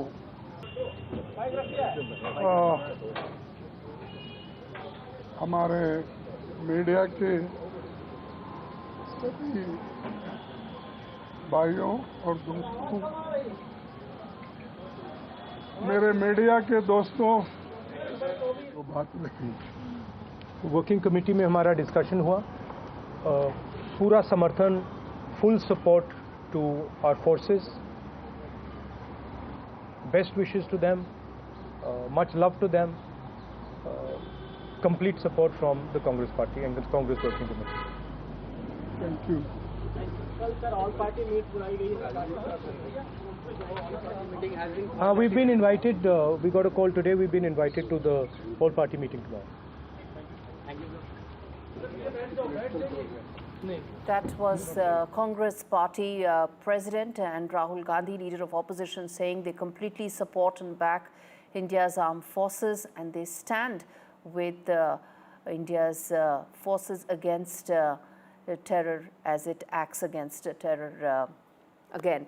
That, of course, was the Congress party ahead of the all-party meeting that will take place tomorrow, and the official stand that India bloc completely behind the government when it comes to acting against terror and acting against those terror modules operating in Pakistan and Pakistan-occupied Kashmir. On that note, I'm going to quickly play out some of these important reactions from the victims' families who, of course, were facing the terror attack that took place in Pahalgam, and after that, which has been avenged today by India with this Operation Sindoor. Listen in to some of those reactions. मेरे husband ने he was in the defence forces and you know when he had joined the defence forces वो यही चाहता था that he wanted to protect the peace in this country. He wanted to make sure that innocent lives are not gone in this country. He wanted to make sure that there is no hatred and terror in this country, and this operation signifies his spirit that there will terrorism, hatred will not be tolerated by the Indian government. ये नाम बहुत सही है क्योंकि इस incident की वजह से बहुत औरतों ने, बहुत बहनों ने, बहुत माँओं ने अपनी जान खोई है, अपना एक हिस्सा खो दिया है.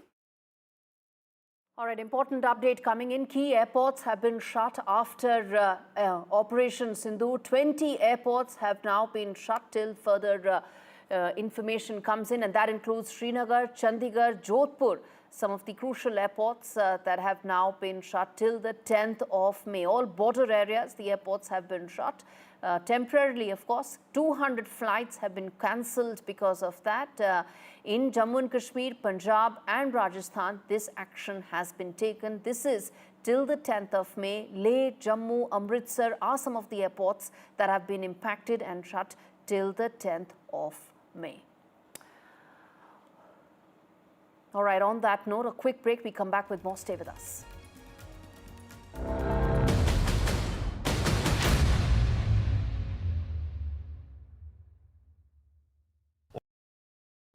I've been reporting on all issues big and small from Andhra Pradesh, Telangana, rest of South India, bringing you all the action, all that you need to know, all that you want to know. The energy of Maximum City is infectious. I'm bringing that energy in our news coverage from financial capital Mumbai. Covering from the southernmost part of India over the last 23 years. I bring in-depth and 360-degree coverage from the Dravidian heartland. The land of Mishti, also known for its bitter politics. I have seen much water flow under the Howrah Bridge, covering Bengal in all its vivid colors. India's IT capital is always bustling, a city full of startups, stories and surprises. And I keep you ahead on all the Bengaluru buzz.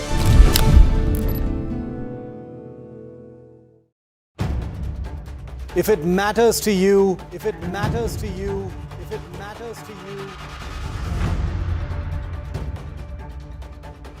it matters to India. It matters to India.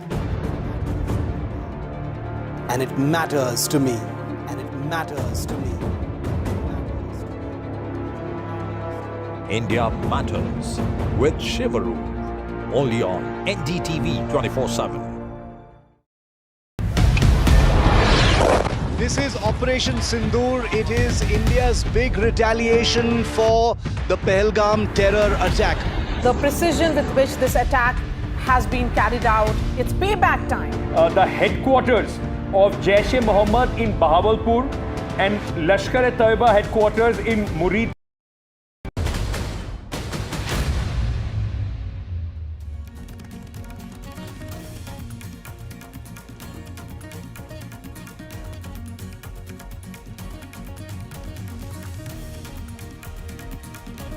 NSA speaks to his counterparts. This is after India's precision strikes on terror bases in Pakistan.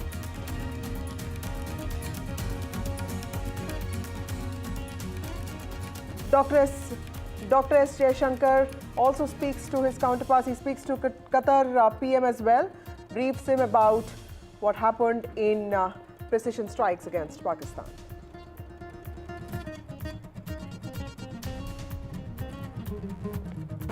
India ventures Pahalgam terror attack rattled Pakistan, attacks religious places in Poonch. Akali Dal chief Sukhbir Singh Badal has spoken out, saying that Pakistan has attacked a Gurudwara, also killed 3 civilians. Security review post-Operation Sindoor. Home Minister Amit Shah chairs a very important emergency meeting. Home Minister Amit Shah's high-level meeting with border chief ministers today.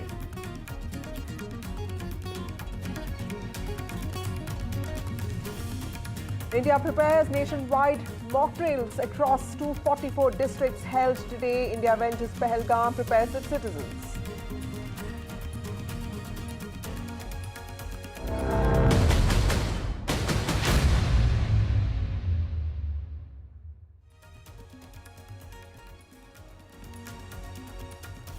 Well, Operation Sindoor, this is India's moment of retribution, India's moment of justice. Remember Operation Sindoor, a series of precision attacks was carried out by India in the early hours of today morning. In fact, it's a 25-minute precision strikes in which Pakistan has been left red-faced, daring, direct and decisive. In fact, army officials, armed forces officials also briefed media on this, and this also is reflective of India's intent to show its mettle to Pakistan, and this has happened after the terror attack in Pahalgam claimed the lives of 26 innocent Indians. Video proof of precision strikes was also released during this media briefing. terror hideouts in Pakistan have been bombed. In fact, India has taken a calibrated, measured approach to this, only attacking terror bases in Pakistan, specifically of Jaish-e-Mohammed and Lashkar-e-Taiba. And also, India's loud and clear message. In fact, the Prime Minister today, while speaking in cabinet meeting, has told his colleagues that this is time to be extremely proud of Indian armed forces. My colleagues Nazir joins us now. Nazir, to you first, and of course Gurpreet joins us. Nazir, to you first. Tell us what has been the aftermath of Pakistan's violations of ceasefire in the last 12 days, and also today's reckless firing that has taken place. What is it that you're hearing from ground in J&K? Well, last 12 days was really very normal. It was small arms, but it was a hell for the night, people in the night when they used artillery and innocent civilians are targeted. Their homes, their businesses, their lives, they have been targeted. There are casualties. The number of the casualties is exactly not known because officially no conclusive figure has not been given so far. There are casualties in different areas of line of control which have suffered heavy artillery shelling from Pakistan, and particularly the Poonch sector where most of the casualties have taken place, civilian casualties. We are waiting for the official number. India has hit hard and hit where it hurts the most, and Jaish headquarters or their ideological base in Bahawalpur has been hit.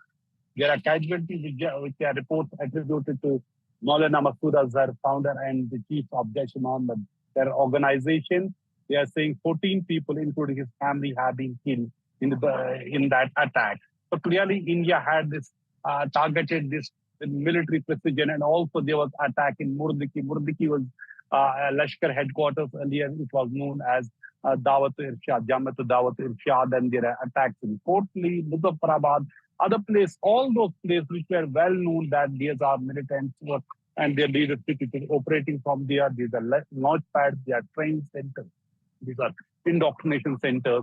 But then there has been some loss to the Air Force also in this massive attack on Pakistan, which was most coordinated, and for the first time, unlike in the past 2016 or 2019, surgical strikes or the Balakot airstrike, when Pakistan was in denial mode. This time they have accepted there have been 26 casualties they have suffered during Indian military strikes at 9 different locations. But here on the ground, people are really fearful what would happen next, what would happen during the night. Night was held in the border areas, and even Srinagar, we heard some explosions as well.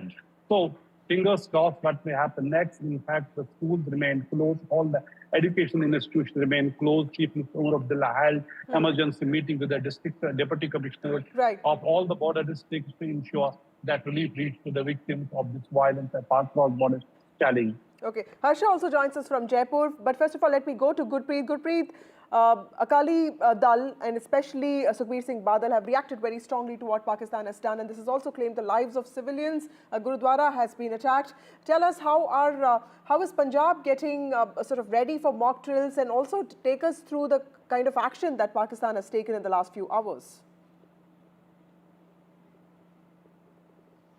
Well, yes, of course. So we have seen Shiromani Akali Dal, and specifically President of Shiromani Akali Dal, he has already condemned this attack on Gurdwara Sahib. He says that it is highly condemnable act of Pakistan. But we have seen being a border state in Punjab, multiple decisions had been taken. And if we can talk about this border districts and specifically Gurdaspur district, we have seen they have already shut down all the schools for 3 days. In Pathankot also, the schools have already been shut down, and in Firozpur also 1 day they have already decided to shut down for 1 day school in all over the district. Right now we are standing here and showing how the preparedness is going on. We have seen the mock drill is being taken place here, and we can see that whatever the guidelines had been issued by the central government, they are trying to implement on the ground. As of now, we have seen SSP SP Firozpur, he had already conversation with us. He was saying that everything is under control, and if we can specifically talk about the people of this district, the emotions are very high, and they say the way the Indian government had already taken a stand at this point of time. The Indian government, which has already taken stand against this terror attack which has been executed in India. So we will also talk the people who are present here. तो लगातार preparation चल रही है, क्योंकि अभी देख रहे हैं जैसे इंडिया और पाकिस्तान के जो अभी वॉलेटाइल सिचुएशन चल रही है, तो लगातार यहाँ प्रेपरेशन चल रही है। जो इंडिया पाकिस्तान ਦੀ ਸਿਚੁਏਸ਼ਨ ਚੱਲ ਰਹੀ ਹੈ ਉਹਨੂੰ ਦੇਖਦੇ ਹੋਏ ਸਰਕਾਰ ਦੀਆਂ ਹਦਾਇਤਾਂ ਅਨੁਸਾਰ ਅੱਜ ਇੱਥੇ 4 ਵਜੇ ਮੌਕ ਡਰਿਲ ਚਲਾਈ ਜਾ ਰਹੀ ਹੈ। ਅਸੀਂ ਕੱਲ ਵੀ ਰਿਹਰਸਲ ਕੀਤੀ ਹੈ, ਸਾਇਰਨ ਵਜਾ ਕੇ ਦੇਖਿਆ ਸੀ ਜੀ। ਉਸ ਦੇ ਨਾਲ ਜੋ ਅੱਜ ਸਾਨੂੰ ਹੁਕਮ ਮਿਲੇ ਨੇ ਉਸ ਦੇ ਨਾਲ ਅਸੀਂ 4 ਵਜੇ ਰਿਹਰਸਲ ਕਰਨ ਲੱਗੇ ਹਾਂ। ਪਬਲਿਕ ਨੂੰ ਵੀ ਦੱਸਣ ਲੱਗੇ ਹਾਂ ਵੀ ਕਿਹੜੀ ਸਿਚੁਏਸ਼ਨ ਵਿੱਚ ਤੁਸੀਂ ਕਿਵੇਂ ਅਵੇਅਰ ਰਹਿਣਾ, ਕਿਵੇਂ ਆਪਦੇ ਆਪ ਨੂੰ ਸੇਫ ਕਰਨਾ। ਉਸ ਤੋਂ ਬਾਅਦ 9 ਤੋਂ 9:30 ਵਜੇ ਜੋ ਸਰਕਾਰ ਦੇ ਜੋ ਮਾਨਯੋਗ ਡੀ ਸਾਹਿਬ ਨੇ ਜਾਂ ਮਾਨਯੋਗ SSP ਸਾਹਿਬ ਨੇ ਹੁਕਮ ਦਿੱਤੇ, 9 ਤੋਂ 9:30 ਵਜੇ ਸਾਰੇ ਸ਼ਹਿਰ ਦੇ ਵਿੱਚ ਬਲੈਕਆਊਟ ਕੀਤਾ ਜਾਏਗਾ। ਤੇ ਮੈਂ ਸਾਰੇ ਸ਼ਹਿਰ ਨਿਵਾਸੀਆਂ ਨੂੰ, ਫਿਰੋਜ਼ਪੁਰ ਨਿਵਾਸੀਆਂ ਨੂੰ ਅਪੀਲ ਕਰਨਾ ਵੀ ਕਿਸੇ ਤਰ੍ਹਾਂ ਦੀ ਵੀ ਪੈਨਿਕ ਕਰਨ ਦੀ ਜ਼ਰੂਰਤ ਨਹੀਂ। ਅਸੀਂ ਹਰ ਵੇਲੇ ਉਹਨਾਂ ਦੇ ਨਾਲ ਖੜੇ ਆ। ਸਾਡੇ ਸਾਰੇ MC ਸਾਹਿਬਾਨ 9 ਤੋਂ ਲੈ ਕੇ 9:30 ਵਜੇ ਤੱਕ ਇੱਥੇ ਮੌਜੂਦ ਰਹਿਣਗੇ। ਸਾਡੇ ਨੰਬਰ ਇਹਨਾਂ ਸਾਰਿਆਂ ਕੋਲ ਲੈ ਕੇ ਕਿਸੇ ਵੇਲੇ ਵੀ ਕੋਈ ਦਿੱਕਤ ਹੋਵੇ ਸਾਨੂੰ ਉਸੇ ਵੇਲੇ ਫੋਨ ਕਰਨ, ਅਸੀਂ ਉਸੇ ਵੇਲੇ ਉੱਥੇ ਪਹੁੰਚਾਂਗੇ। ਧੰਨਵਾਦ। Well, we can see these people, these are the local representatives. They are holding these mock drills on the ground so that they should be prepared. And what we have learned, the government has already given clear-cut direction to all the state government to hold this mock drill so that the people should be aware about the procedures during war if the situation is going to be arise in the coming days. So as of now, if we can talk about specifically this district Firozpur, we have seen the people are in very high spirit. They say the action which has been taken by Indian government against this terror attack, that is highly appreciable, and they say if it is required they will also support the nation because they want that this terrorism should be uprooted. So we have to wait and watch how the situation is going to be turned in the coming days. Absolutely. Back to studio. To your right are those visuals, live visuals of the mock drills, the civil defense exercises that have been conducted across the country today in 244 districts of this country. Let me go across to Harsha. Harsha, you are going to Jaisalmer, and there's been a lot of emphasis on bordering districts. In fact, Home Minister Amit Shah also held a meeting, an important meeting with DGPs of states which are bordering districts. Tell us, how are the bordering districts preparing for any threat or attack of any kind? Because clearly India as a whole nationally is also in some ways prepared for a retaliation, but at the same time wants its civilians to be ready as well. Well, yes, absolutely. I'm on the way to Jaisalmer, and I'm now in close to Jodhpur, actually on the outskirts. So the Pakistan border is just about 350 to 400 kilometers away, and I'm at a village called Jhalamand. और आपके पास कुछ बताया गया है, क्योंकि यहाँ से पाकिस्तान दूर नहीं है, तो किस तरह से तैयारी रखनी चाहिए? हमारे यहाँ प्रशासन ने बताया है कि रात को 7 बजे साइरन बजेगा, वो लाइट बंद करके रखना है, और जहाँ भी खड़े हो आपके पास गाड़ी है तो गाड़ी की लाइट बंद करके रखनी है। इस तरह सब प्रशासन ने बताया है। आप लोगों को कुछ तैयारी के बारे में बताया है, क्योंकि पाकिस्तान बहुत दूर नहीं है यहाँ से? हमारे को कुछ नहीं बताया। आपको नहीं मालूम है? कुछ बताया है, क्योंकि यहाँ से ज्यादा दूर नहीं है आपका बॉर्डर। इधर आइए, बताइए। मैडम, हम तो सुबह घर पे ही थे, पर क्या हमें जो भाई बंधु ने बताया, गोवर्धन जी ने हमें, तो हम उसी प्रकार की तैयारी करके रखेंगे हम भी, जैसे कि कोई वारदात ना हो किसी के साथ। हम 71 की लड़ाई में तो यहाँ तक शेलिंग हुई। हाँ, यहाँ तक हुई थी, पर हम तो सारे बंदों को यही बोल रहे हैं कि आप अपना ध्यान रखें, खुद और अपना परिवार का।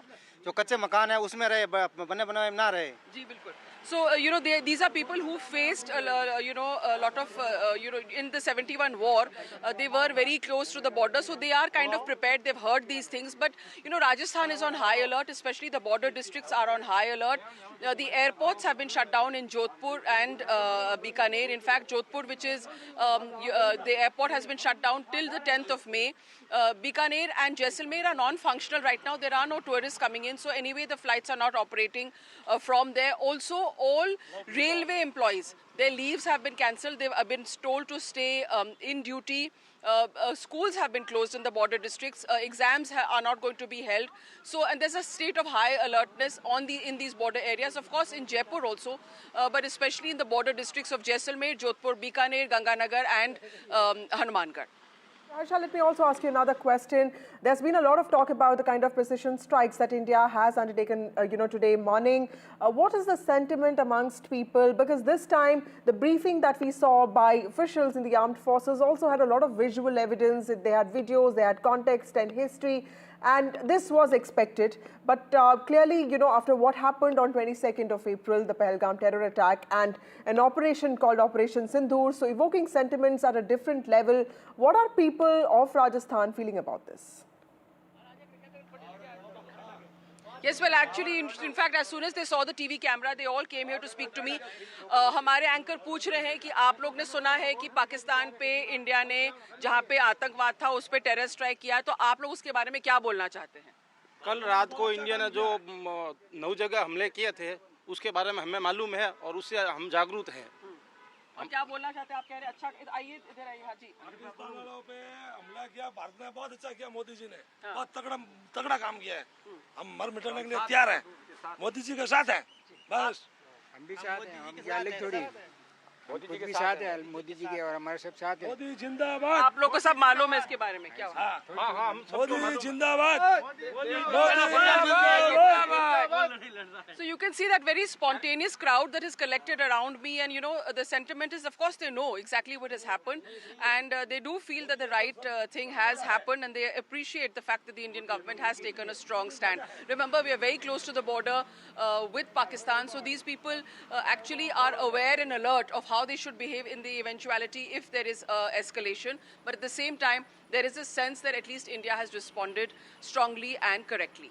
Right. Thank you, Harsha, for joining us with those details. My colleague Harsha on her way to Jaisalmer, and she's traveling to border districts, and border districts have become very important now because remember, nationwide mock drills are on. India has already retaliated to Pakistan's role in Pahalgam terror attack. In fact, as part of its precision strikes held today morning, 9 terror bases in Pakistan have been attacked, have been bombed by India, and there's a massive mock drill that's happening across the country today, across 244 districts. Remember, India has not hurt civilians or military infrastructure or installations in its process of teaching Pakistan 2 lessons on accountability on terrorism. These are just terror bases of Jaish-e-Mohammed and Lashkar-e-Taiba which have been attacked, but mock drills are happening across the country today to prepare citizens, to prepare Indian civilians in case of threats and also anything that can happen because of the hostilities that Pakistan has been showing towards India. Mock drills in the midst of heightened tensions are happening across the country,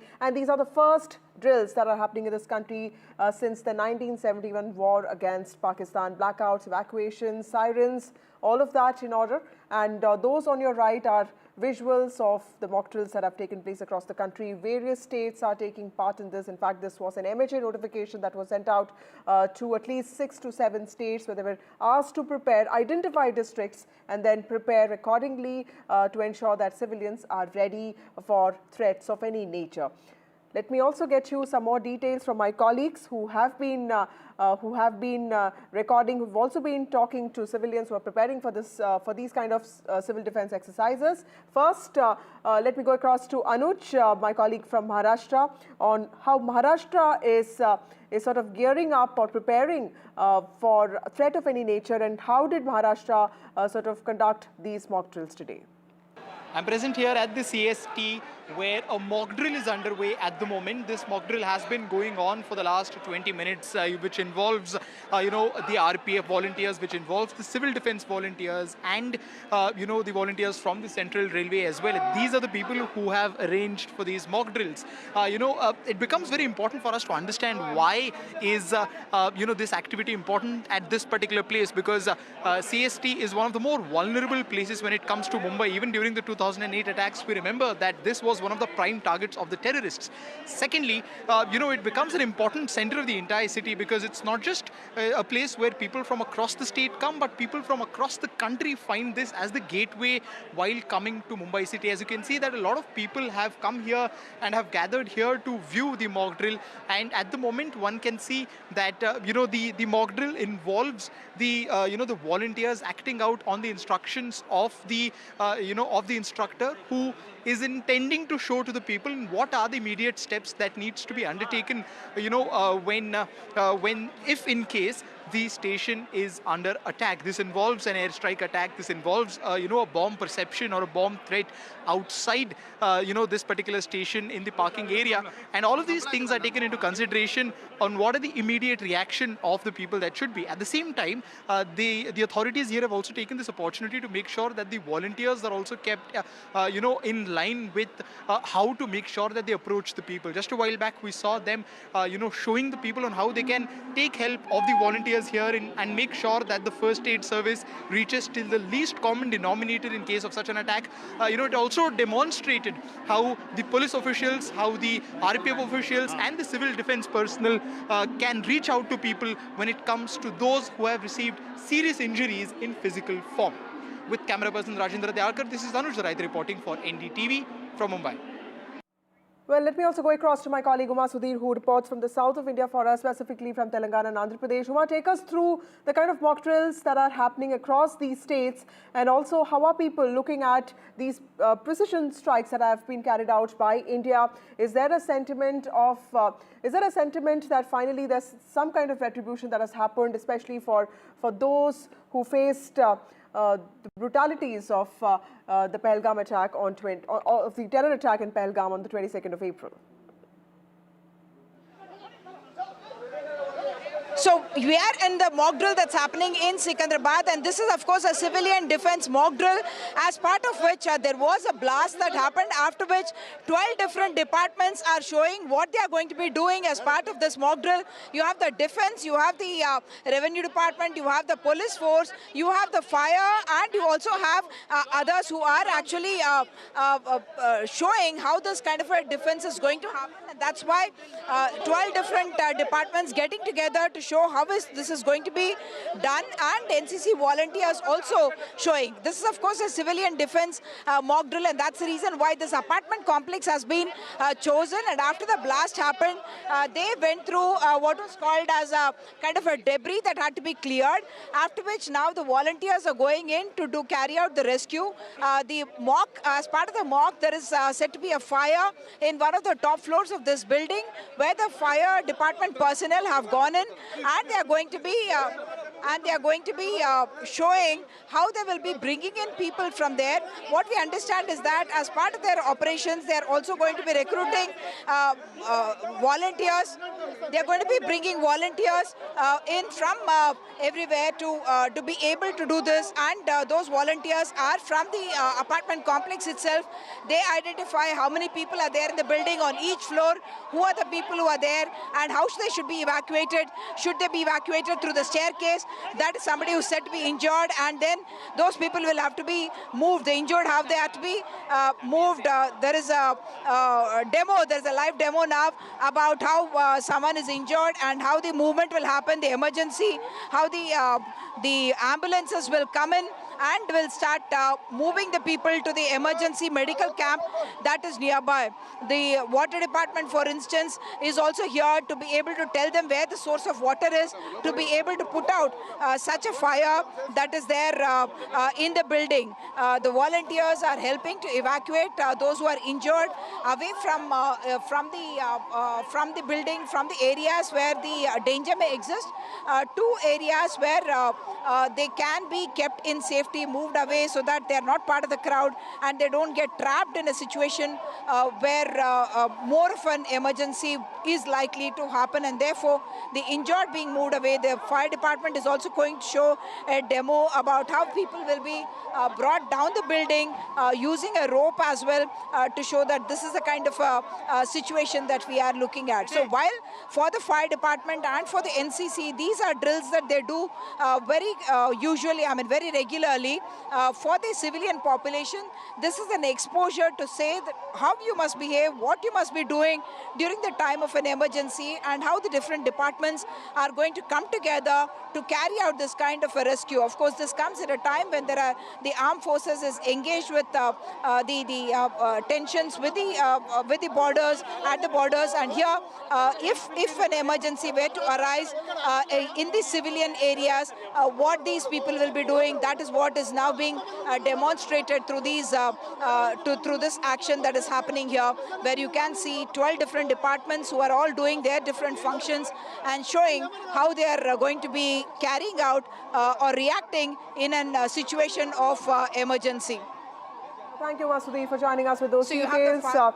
My colleague Sam Daniel joins us now from Chennai. Sam, Chennai is a city, used to be known as Madras, and it has seen the aftermath of war and the consequences of war, specifically in World War II. And I remember when I used to live in Chennai, there used to be memories attached to how life was during that time. So blackouts is not a new thing for people of Chennai, but this is a new generation that lives there. So clearly, can you also tell us how is the city preparing for this? Before that, let me also tell our viewers that civil defense mock drills are taking place across the country. 244 districts identified. They are the ones that are conducting these mock drills. A large number of volunteers are also taking part in this. Blackouts, evacuation, sirens, preparing India's citizens for what is to come next, threats of any nature. This is on a day that India has also carried out precision strikes on 9 terror bases in Pakistan, hitting out at terror bases, at doctrination camps, and also facilities of terror organizations like Jaish-e-Mohammed and Lashkar-e-Taiba, which have been training terrorists to come to India. My colleague Sam Daniel joins us. Sam, Chennai has seen all of these preparations during World War II. Unfortunately, it was also one of those cities that was bombed by the Japanese then. Tell us, does this bring back memories? How is the city preparing for these mock drills? And also, what do the citizens of Chennai feel about India's precision strikes that have taken place? Vasudha, as we speak now, the mock drill is underway at the Chennai Port Rest where we are right now. Several teams of the police, fire and rescue personnel and also the Tamil Nadu Disaster Response Force are simulating an incoming air raid, and they are examining or testing their preparedness to deal with that. We could see earlier an ambulance rushing with a team of rescued members, and it will continue till 4:30. In Tamil Nadu, this kind of an exercise is underway at 2 locations besides the Port Trust in Chennai. It's also underway at the Madras Atomic Power Station at Kalpakkam in neighboring Chennai. It's essentially a civil defense exercise without affecting the regular normal course of life, but to assess the preparedness of agencies, particularly at vital installations which could be potential targets for any air raids if situation escalates. And this interestingly comes on a day India launched Operation Sindoor against terror networks along the line of control and in the Pakistan-occupied Kashmir area. And people generally welcome this response by India, saying that India cannot keep quiet when close to 30 people were killed in that attack, terror attack in Pahalgam. But some also express concerns that the state or the country should not let it escalate into a full-fledged war. Now that the point has been made to Pakistan, now that the terror networks have been hit in a precise manner, we should make sure that we exercise caution, restraint, so that this does not escalate into a full-fledged war. Some also say it's time we also introspect and find out the gaps in terms of be it intelligence failure or any other loopholes through which these terror elements were able to infiltrate into the country. And the larger picture, they say, exercises like this reaffirms or reinforces their confidence, how prepared the country is in the event of any kind of an air raid situation. Thank you, Sam Daniel, for joining us with those details. India has made it very clear that these precision strikes that it carried out are only on terror bases in Pakistan and also in Pakistan-occupied Jammu and Kashmir. It's the country has not really attacked military infrastructure or civilian installations of any kind, and this is only to demand accountability from Pakistan for the kind of terrorism that it has been sponsoring for the last 30 years. In fact, of the 5 Jaish-e-Mohammed, LET and Hizbul Mujahideen camps that have been attacked. Many of them are also camps that have been training terrorists. These are outside Ministry of External Affairs, and several diplomats have come. In fact, remember that there's been an outpouring of support and solidarity from across the world. After the Pahalgam terror attack that took place, countries had given their complete support to India. And even today, after India made it very clear, those precision strikes that took place in the morning are completely to dismantle terror bases in Pakistan, not to hurt civilians or even military infrastructure.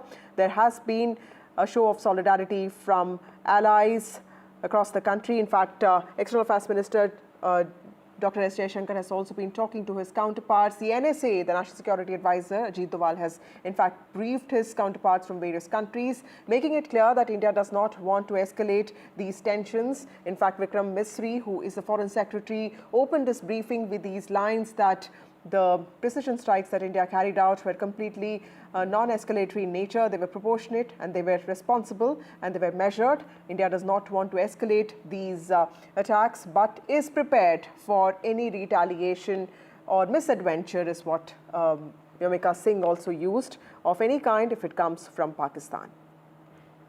Those visuals outside External Affairs Ministry today in South Block, and on to your right are those visuals of mock drills that are happening across the country into 44 districts, preparing civilians, preparing citizens of this country for threats of any nature. To your left, visuals from right outside the Ministry of External Affairs.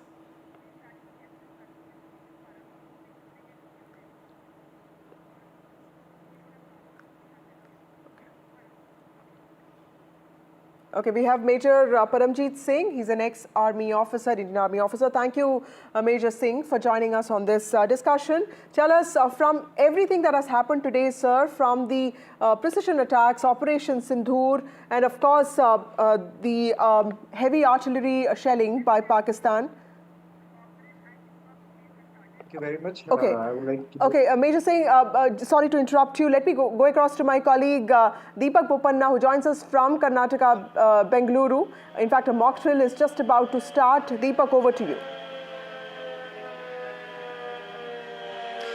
Well, here at the fire office, the headquarters, you can look at an explosion that's being simulated here, and you can see fire as well right on top. About 3 to 4 explosions were just simulated by the fire teams. Right now, it's just been about 30 seconds since it was a simulation has happened, and now you look at emergency vehicles that will be coming in to carry out rescue, and here you can look at an ambulance as well immediately coming in. Team, initially the first team to respond is going to be the fire team on a motorbike. You could also expect another fire engine to come in because there is fire. So this is, of course, to try and demonstrate the ability of the fire teams, the rescue teams as well, in case there is any sort of attack or an explosion that takes place in a city like Bengaluru. How prepared are the fire department? How prepared are the police department? How prepared are the civil defense teams and even the medical teams? That is what they're trying to emulate here through this particular mock drill. Just a while ago, they were showing a rescue operation inside water. Here with gas masks and oxygen cylinders, you're looking at a team that has just arrived. Ladders being brought in at this point in time, and another huge fire engine with a massive ladder which is capable of reaching even high rises. That has now just been brought in. So now they're also demonstrating all sorts of equipment that they have. Now, of course, during an emergency situation, you probably will not have teams coming in this quickly. But here, since it's a mock drill, they are trying to showcase all the equipment that they have. Now you can see a team has already erected a ladder which will head now straight up to the second floor. That's where the fire right now is being simulated. Another team has already gone in on foot, which will, of course, be using the staircase to get to the terrace.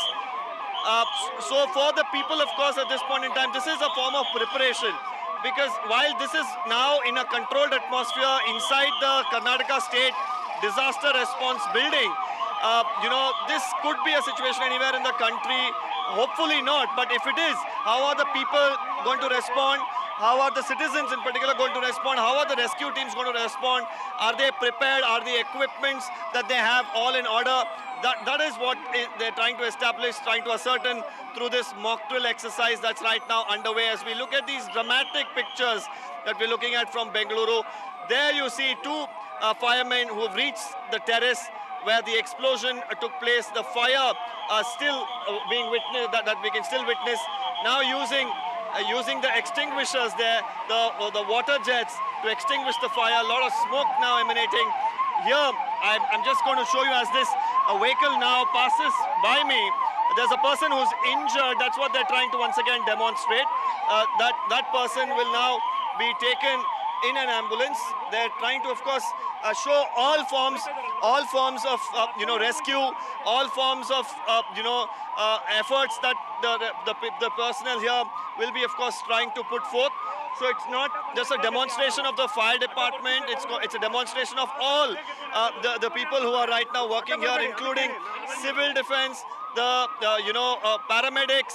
There is also, of course, the police department, the traffic police, because they will have to coordinate efforts to ensure that when the ambulances need to come in, when the fire engines need to come in, they need to ensure that there is vehicular movement that is controlled, and free movement of these emergency vehicles can happen. So all of this will be top focus. You can see a lot happening right now. This, in a way, of course, will help the police department, the fire department analyze what needs to be done, what were the errors. Such mock drills is not going to be limited to only this area. It's going to happen over the course of the next 1 week in multiple locations, in Bengaluru, in Karwar, and even in Raichur. In Karwar, there's a Kaiga nuclear power plant. There's also a thermal plant in Raichur.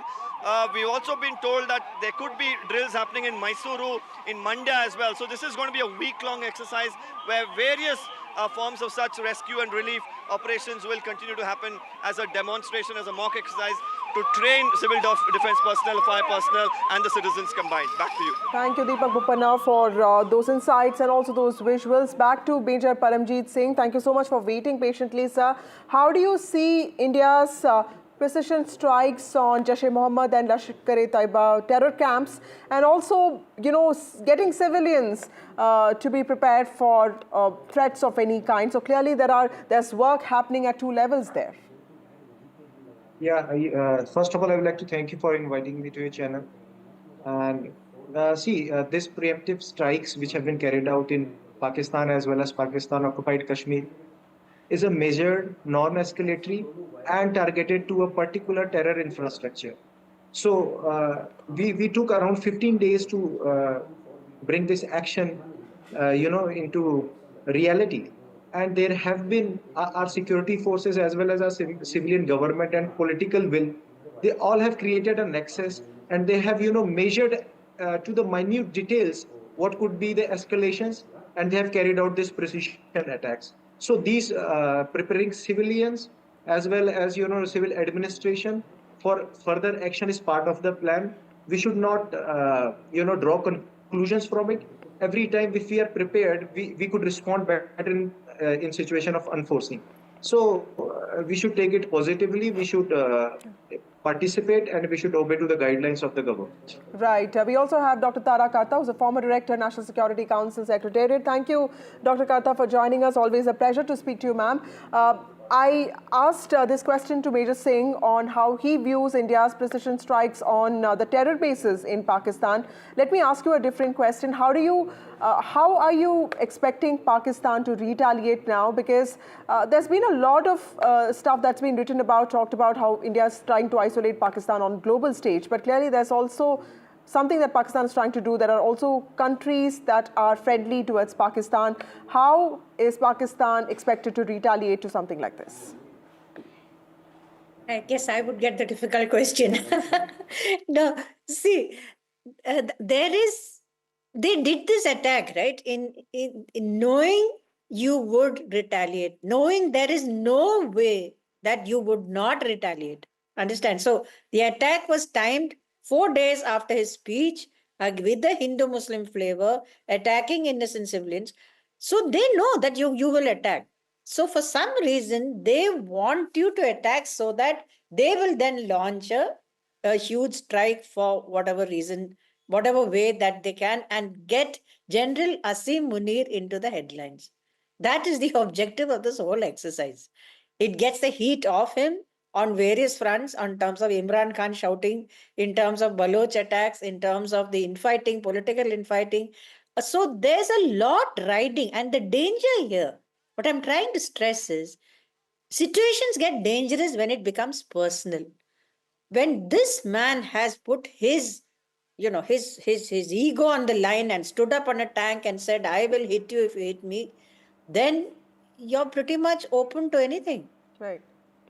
But Dr. Karta, also let me ask you, how do you assess India's response to the Pahalgam terror attack being very different from what it did in 2016 after the Uri attack or after Pulwama attacks? Because clearly the scale was much lower, and today the briefing that happened, the kind of visual evidence that was presented, the symbolism attached to Operation Sindoor, all of that, in some ways tells a story of a very different India from what we saw in 2019 and specifically what we saw in 2016. I think you're absolutely spot on. The strikes were done with such amazing precision. I mean, you're aware that all these things have been gamed multiple times over the years, targets, weapons, what time, how will they react, everything has been gamed out. But this was precision to such an amazing degree. I mean, I have to congratulate the armed forces, one. Number two, the amazing part of it is the way the foreign secretary put this across, saying this is non-escalatory. We've done what we had to. He didn't say we are standing down, but that was what was meant. Now we are done. We are finished. Now it's up to Pakistan. Do you want to escalate or not? Then you have the civil defense exercise which you're just showing. Right. That sends a message saying that, look, if you escalate, we are ready. We are ready with whatever you can throw at us. So you want to do this, it's up to you. That's the message that is going across. Now the question is, if Pakistan wants to get its friends, I mean, Turkey, I think there was a Turkish warship in Pakistan a day or so before. So there is some kind of signaling going on, China sending weapons. But I would assume all these people would tell Pakistan to back off. Right. Because what will you hit? I mean, there are no terrorist camps here for them to hit. They hit civilians, we hit terrorists. Right. Major Singh, also explain to us, the essence of what the Foreign Secretary said today, Vikram Misri, when he says that, this was measured, this was non-escalatory, and this clearly is also very calibrated. This, in some ways, the Foreign Secretary was trying to send out a message that this is India's moment of retribution, and it's important to understand that India does not want this to escalate, but if Pakistan does that, then India also is prepared for it. You see, I would like to start. Our foreign policy has been fantastic from past few years. As ma'am brought out, the entire root cause of problem is legitimacy of Pakistan army. I would like you to go back in time and remember when Imran Khan was being arrested. There were anti-Pakistani army, strikes, protests, whatever you call it, they were riots.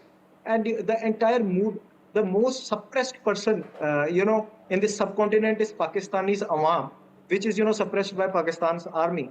So it is all calibrated. This ma'am was correct. This attack was to, draw India into confrontation so that Pakistan can use its jingoism and, its patriotism, its so-called patriotism to draw India into a conflict. So we did what we could do. Now the ball is in court of Pakistan. And I don't see any major, escalation coming up because of their financial situations, because of India's preparedness. And yes, our foreign policy, our foreign secretary, they have responded very, maturely. Right. They have brought out the point that we are done. And if you do it, the ball is in your court. You will face, you will face attacks, multiple times. The volume will be very high, and we will further escalate the cost of your, misadventures. Right. My last question to you, Tara Karta. Dr. Karta, how do you also see the importance of the diplomatic offensive that India launched? In fact, for several days, that was where the focus on isolating Pakistan on the global stage, working on UNSC partners and, of course, on the FATF. How do you see the importance of something like that? And of course, the military strikes which have happened, clearly both of these have to go hand in hand. But for the diplomatic offensive, clearly there's a lot more to do for India. And how do you think India is going to perform on that front? You know, this is one area which is very different from the Balakot time. You know, when you had a president who was willing to come in, and you know, there was a certain sort of, what shall I say, an awareness in the international community that this cannot go out of hand. You know, Balakot was there, earlier it was there. This time, everybody is in their own difficulties. I mean, President Trump has fired off any number of national security officials. Nobody knows who's where.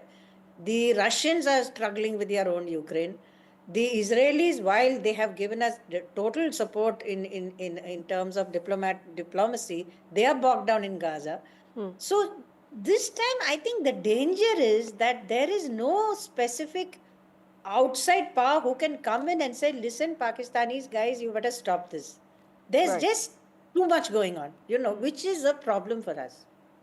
Right. Thank you, both of you, for joining me on this broadcast. Sorry to interrupt you. We also have Vishal with us now, and this is for India calling permanent and non-permanent members of the United Nations Security Council, and this is for a briefing on Operation Sindoor.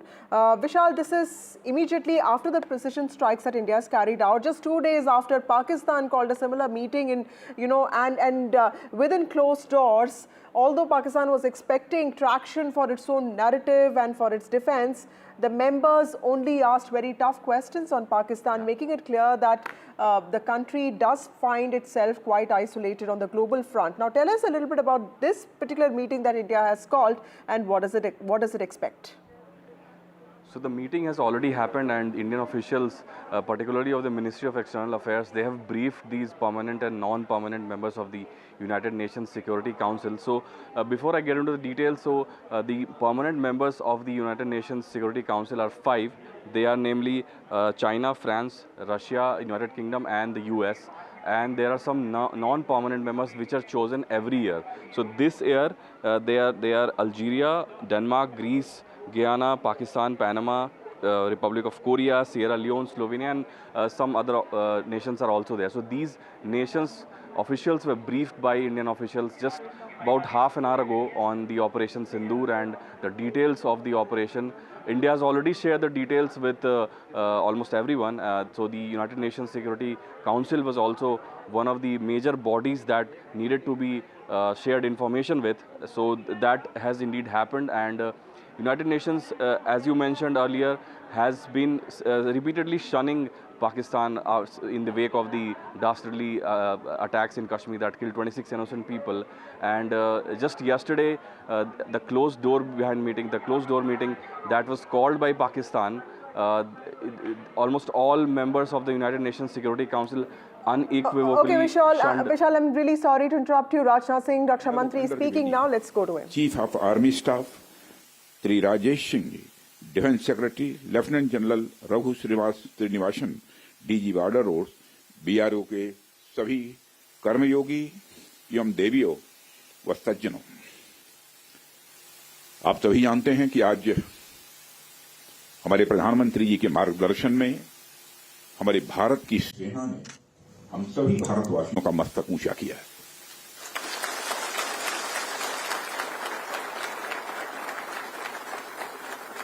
इसलिए मैं चाहता हूं कि एक बार अपने स्थान पर खड़े हो जाएं और मैं नारे लगाऊंगा। हमारे देश के सेना के जवानों के सम्मान में हम सभी बोलेंगे, भारत माता की, भारत माता की, भारत माता की। बहुत बहुत धन्यवाद। साथियों, जैसी कि आप सबको जानकारी है कि कल रात हमारी भारतीय सेनाओं ने अपने अद्भुत शौर्य और पराक्रम का परिचय देते हुए एक नया इतिहास रच दिया है। साथियों, भारत की सेना ने सटीकता, सतर्कता और संवेदनशीलता के साथ कार्रवाई की है। हमने जो लक्ष्य तय किए थे उन्हें ठीक समय तय योजना के अनुसार सटीकता से उन्होंने ध्वस्त किया है और किसी भी नागरिक ठिकाने सिविलियन पॉपुलेशन को जरा भी प्रभावित न होने देने की संवेदनशीलता भी हमारी सेना ने दिखाई है।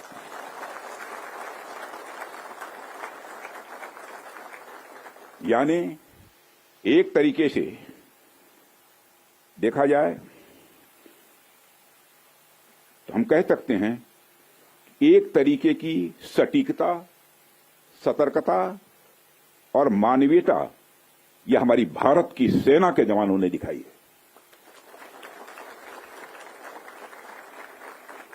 जिसके लिए मैं हमारे सेना के जवानों और अधिकारियों को पूरे देश की ओर से मैं साधुवाद देता हूं और सेना को संपूर्ण संबल प्रदान करने के लिए अपने प्रधानमंत्री माननीय नरेंद्र मोदी जी को भी मैं साधुवाद देता हूं।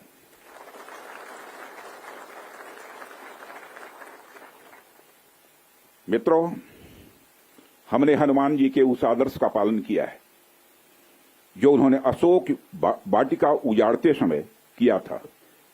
जिन मोहि मारा तिन मोहि मारे। हमने केवल उन्हीं को मारा जिन्होंने हमारे मासूमों को मारा। साथियों, प्रधानमंत्री श्री नरेंद्र मोदी के नेतृत्व में हमारी सेनाओं ने ऑपरेशन सिंदूर लॉन्च करके पहले की तरह ही इस बार भी आतंकियों को ट्रेनिंग देने वाले कैंप्स को तबाह करके करारा जवाब दिया है। भारत ने अपनी सरजमी पर हुए हमले का जवाब देने के लिए अपने राइट टू रेस्पॉन्ड का इस्तेमाल किया है और हमारी यह कार्रवाई बेहद सोच समझकर सधे हुए तरीके से की गई है। आतंकियों के हौसले पस्त करने के उद्देश्य से यह कार्रवाई महज उनके कैंप्स और इंफ्रास्ट्रक्चर तक ही सीमित रखी गई है। मैं पुनः हमारे आर्म्ड फोर्सेस के शौर्य को मैं नमन करता हूं। साथियों, आज बॉर्डर रोड ऑर्गेनाइजेशन के 66वें फाउंडेशन डे पर आपके बीच उपस्थित होना मेरे लिए गौरव का विषय है और यह खुशी की बात है कि आज इस इम्पॉर्टेंट डे पर बीआरओ द्वारा निर्मित 50 इंफ्रास्ट्रक्चर प्रोजेक्ट्स का उद्घाटन करने का अवसर भी हमें प्राप्त हो रहा है। मैं आप सभी का आभार व्यक्त करता हूं कि आपने मुझे यहां आमंत्रित किया है। साथियों, किसी भी संस्थान के लिए उसका फाउंडेशन डे यह बहुत ही महत्वपूर्ण हुआ करता है। वैसे भी 65 वर्षों की आपकी जो यात्रा रही है वो बेहद गौरवशाली रही है। इसलिए आज का दिन उस गौरवमयी यात्रा को याद करने का दिन है। इसके साथ साथ यह दिन ठहर कर सोचने का भी दिन होता है कि अपनी अब तक की यात्रा में हमने क्या क्या हासिल किया है और यह हमारी अब तक की कार्य प्रणाली का विश्लेषण करने का भी यह दिन है। साथ ही यह एनालिसिस करने का भी दिन है कि भविष्य में हमारी राह क्या होनी चाहिए। साथियों, मैं देख पा रहा हूं कि वीडियो कॉन्फ्रेंसिंग के माध्यम से देश के अलग अलग क्षेत्रों से हमारे कई साथी जुड़े हुए हैं। अक्सर हम उद्घाटन के अवसर पर बड़ी बड़ी संस्थाओं का और बड़ी बड़ी एजेंसीज का नाम तो लेते हैं, परंतु ऐसे कई कर्मयोगी हैं जो पर्दे के पीछे रहकर काम करते हैं। किसी प्रोजेक्ट को पूरा करने में उनका योगदान भी बेहद महत्वपूर्ण होता है। इसलिए मुझे लगता है कि आज का दिन उनके योगदान को एक्नॉलेज करने और एप्रिशिएट करने का भी दिन है। साथियों, आज जम्मू कश्मीर, लद्दाख, सिक्किम, मिजोरम, अरुणाचल प्रदेश, पश्चिम बंगाल और राजस्थान में कई प्रोजेक्ट्स का उद्घाटन हुआ है। कहने को तो ये हम सारे फिजिकल इंफ्रास्ट्रक्चर हैं, लेकिन मैं इन्हें सिर्फ फिजिकल इंफ्रास्ट्रक्चर ही नहीं समझता। हमें जो सड़कें दिखती हैं, जो पुल दिखते हैं, वह सिर्फ दो स्थानों को जोड़ने वाले नहीं होते हैं, बल्कि वह लोगों के दिलों को जोड़ने वाले होते हैं। इन प्रोजेक्ट से राष्ट्रीय सुरक्षा को तो मजबूती मिलती ही है, साथ ही साथ यह प्रोजेक्ट इन सभी रीजन्स को इकोनॉमिक प्रॉस्पेरिटी को भी बढ़ावा देते हैं। यह तमाम प्रोजेक्ट इन क्षेत्रों में ट्रांसपोर्टेशन, टूरिज्म और इकोनॉमिक एक्टिविटी को बढ़ावा देंगे, जिससे निश्चित रूप से यहाँ के निवासियों की आय में वृद्धि होगी, उनकी क्वालिटी ऑफ लाइफ में भी इम्प्रूवमेंट होगा और इन क्षेत्रों में समृद्धि आएगी यानी प्रॉस्पेरिटी आएगी। साथियों, मुझे बताया गया कि आज जिन इंफ्रा प्रोजेक्ट्स की शुरुआत की गई है, इनकी टोटल कॉस्ट लगभग 1900 करोड़ रुपए के आसपास की है। मुझे लगता है कि यह केवल उनकी नॉमिनल वैल्यू पर है। इसकी असली वैल्यू है वह तो हम आंक भी नहीं सकते। इन सड़कों के माध्यम से जब कोई बच्ची स्कूल जाएगी और अपना भविष्य बनाएगी तो उसके इम्पैक्ट का आकलन भी हम नहीं कर सकते। इन ब्रिजेज के माध्यम से जब यहां एम्बुलेंसेज दौड़ेंगी और समय पर लोगों को इलाज होगा, उसकी वैल्यू को भी नहीं आंका जा सकता है। जब इन सड़कों के माध्यम से विभिन्न संस्कृति के लोग आपस में जुड़ेंगे या फिर एक दूसरे से जो कुछ सीखेंगे, उसकी वैल्यू कोई भी आंक नहीं सकता है। जब इन टनल्स के माध्यम से यहाँ के किसानों द्वारा उगाए गए फूल, फल, सब्जियां इत्यादि दूसरे क्षेत्रों में आसानी से पहुंचेंगे, उसका जो आर्थिक और सामाजिक प्रभाव यहाँ के किसानों पर पड़ेगा, उसकी वैल्यू, उसकी कीमत कोई भी नहीं आंक सकता। साथियों, मैं इन प्रोजेक्ट्स की डिटेल देख रहा था। मैंने देखा कि इनमें छोटे से लेकर बड़े रोड्स, टनल्स और ब्रिजेज हैं। कुछ मीटर से लेकर सैकड़ों किलोमीटर तक इनकी लंबाई है। हालांकि उनकी लंबाई से कोई खास फर्क नहीं पड़ता है। कोई पुल अगर छोटा है, कोई सड़क यदि छोटी है, तो इससे कोई खास फर्क नहीं पड़ता, क्योंकि दुनिया की लंबी से लंबी जो यात्राएं होती हैं वह सिर्फ एक छोटे से रास्ते से ही शुरू होती हैं। इसलिए इन प्रोजेक्ट्स की कीमत, इनकी वैल्यू सिर्फ इस बात से नहीं आंकी जा सकती क्या फाइनेंशियली या फिजिकली कितना बड़ा प्रोजेक्ट है और यह कितना छोटा प्रोजेक्ट है। असल में इनकी असली कीमत इस बात से है कि यह कितने परिवारों को जोड़ रही हैं, कितने लोगों की संस्कृति को, उनके रहन सहन को आपस में करीब ला रही हैं, कितने लोगों की आर्थिक और सामाजिक समृद्धि, इकोनॉमिक और सोशल प्रॉस्पेरिटी में अपना ये योगदान दे रही हैं। यह प्रोजेक्ट्स लोहे, कंक्रीट या कोलतार से बनी हुई एक संरचना भर नहीं है, बल्कि यह एक कमिटमेंट है, यह एक प्रतिबद्धता है सीमावर्ती क्षेत्र के विकास का। यह एक रिजॉल्व है, यह एक संकल्प है बॉर्डर एरियाज में क्वालिटी इंफ्रास्ट्रक्चर बिल्ड करने का। यह एक दृढ़ निश्चयता का डिटर्मिनेशन है लोगों के दिलों को जोड़ने का। इसलिए मैंने कहा कि ये प्रोजेक्ट्स इनवैल्यूएबल हैं, इनकी कीमत का आकलन नहीं किया जा सकता।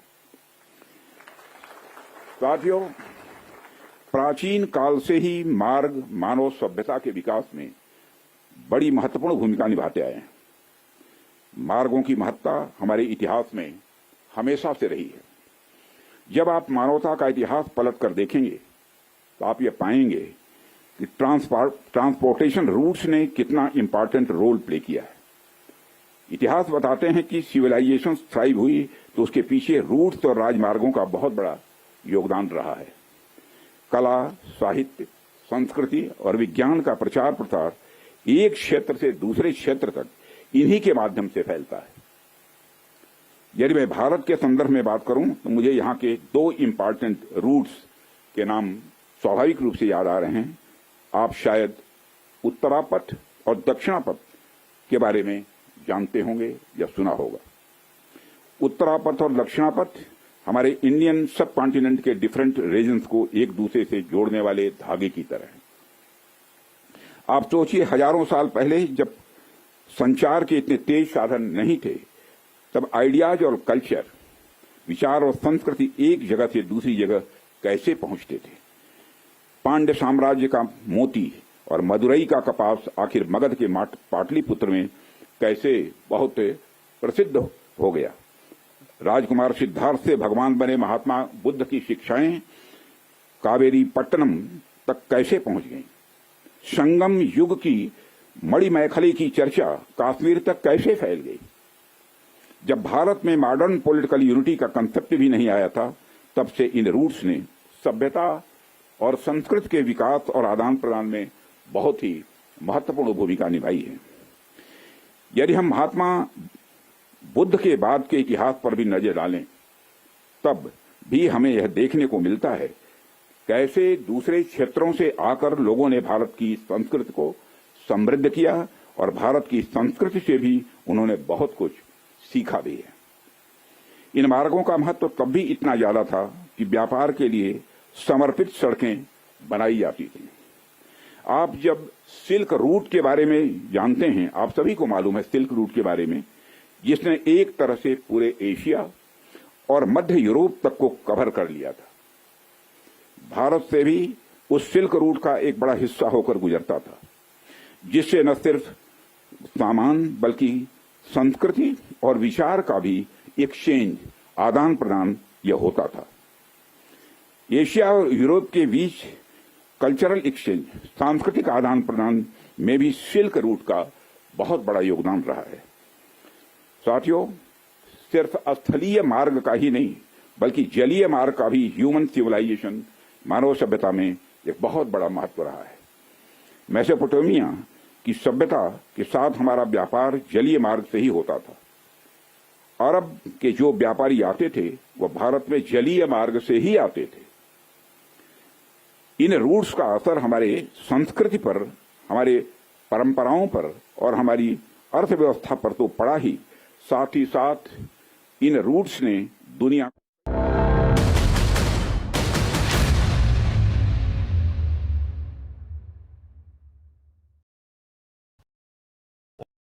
In today's interconnected world, India's voice is more crucial than ever.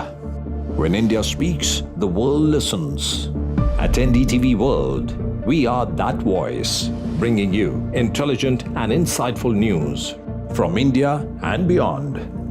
From geopolitics and diplomacy to economic shifts, migrations, tech disruptions, and the stories of our diaspora. We cover the news that shapes our global future. NDTV World, your new home for global news is here. Caste enumeration should be included in the forthcoming census. पहली बार देश में आजादी के बाद ये फैसला किया गया है। For this decision we were waiting since long. This has been only possible with our Prime Minister's decision. Rahul ji जो सोचदार है, मोदी जी ने अडॉप्ट कर लिया, अच्छा है। राहुल गांधी के सर्टिफिकेट के लिए राहुल गांधी को क्रेडिट देने के लिए कोई निर्णय नहीं किया। They have always used it as a political weapon, and now that weapon's gone.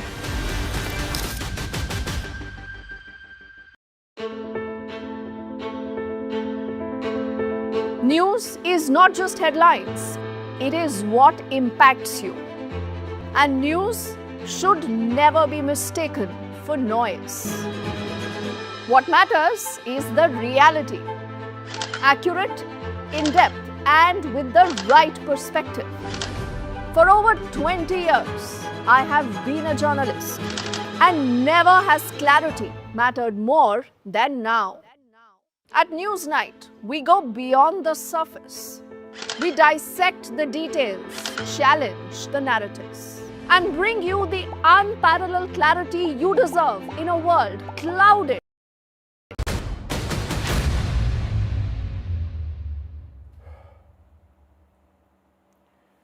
The Defence Minister Rajnath Singh has spoken out on Operation Sindoor. He's lauded the operation where India hit Pakistani terror camps. He says history has been scripted by our armed forces.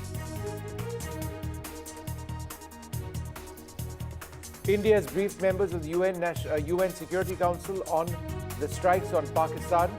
Our National Security Advisor Ajit Doval has spoken to his counterparts around the world. India has assured the world that we do not have any intent to escalate. India has avenged the Pahalgam terror attack. It's rattled Pakistan. Pakistan has attacked civilian sites in Poonch and other parts of the line of control. The Akali Dal chief says Pakistan attacked a Gurdwara in which 3 people were killed. A security review post-Operation Sindoor, the Home Minister has held a high-level meeting with border chief ministers. Nearly 20 airports across the country are now closed. Nationwide mock drills across 244 districts. India avenges Pahalgam and prepares citizens.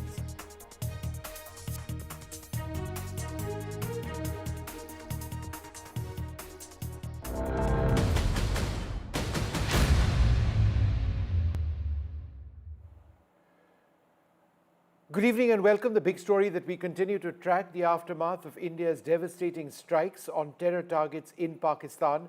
There have been several targets which have been hit. These are terror targets. The people trained over here have been involved in terror strikes, not just in Pahalgam, but elsewhere as well over a period of time. The strikes involved a variety of weaponry, including cruise missiles, loitering drones. It was carried out by the Army and the Indian Air Force. There has been substantial firing on the line of control. Post this, there have been several civilians, unfortunately, who have lost their lives as a result of that artillery shelling. The Indian Army has responded fiercely to that artillery shelling, and there is heavy casualties, it is believed, on the Pakistani side as well. India has subsequently been reaching out to all our foreign allies to let them know about what exactly India's position now is. And there is a sense now, on the basis of conversations that the National Security Advisor has had, that India is not keen on escalating any further. That said, that there is a new NOTAM, or Notice to Airmen, which has been announced, that covers a large part of our airspace, which is now a no-fly zone, at least for the next couple of days, that may further impact air travel across parts of India, all of Gujarat, in fact, going straight up close to Delhi, west of Delhi, Rajasthan, parts of Punjab as well. And that indicates that the Indian Air Force is on the alert and is potentially on alert for a potential Pakistani airstrike or a missile strike which may take place. That cannot be ruled out. Let's go across to NDTV's Ishika, who's been tracking government moves. Now, Ishika, as I understand it, several foreign envoys are being briefed on India's objectives and what we did. Is that right? Well, yes, Vishnu, we are currently present at, just outside the Ministry of External Affairs. And here, certainly, the foreign envoys are now being briefed, by the Government of India, because Government of India has yet again reaffirmed that they have only, struck on the terror targets, and they have, in fact, no intent of escalating it anymore. In fact, we also just heard, the statement that has come from the Defence Minister, Rajnath Singh. And he has clearly stated this, that India has only attacked those who in fact, caused the terror in India, especially in Kashmir. So that is again and again making it very clear to the world especially that India, number one, has in fact no intent of escalating it any further. And whatever, action has been taken, retaliation that has been, been done by India was only on the terror camps in Pakistan and POK. So that is what is happening inside. In fact, we continue to show you the visuals from the South Block, and here, the foreign envoys who are still, currently present inside, they are being briefed by the Government of India, because Government of India wants to make it stand very clear to the nation, to the world regarding Pakistan, because, we heard a statement also that came from Pakistan saying, that if India does not escalate it anymore, they won't be doing, they won't be taking any action. And we have seen, countries like Japan, UK saying that, they are wanting peace between the two nations, and they are wanting, in fact, the conflict to be resolved. So over all of that issues, currently, the envoys are being briefed by the Government of India. Over to you. All right, Ishika, thanks very much for sharing those details. Just a little while earlier on, Defence Minister Rajnath Singh has lauded the operation. Here's what he said. जैसी कि आप सबको जानकारी है कि कल रात हमारी भारतीय सेनाओं ने अपने अद्भुत शौर्य और पराक्रम का परिचय देते हुए एक नया इतिहास रच दिया है। तो हम कह सकते हैं एक तरीके की सटीकता, सतर्कता और मानवीयता यह हमारी भारत की सेना के जवानों ने दिखाई है,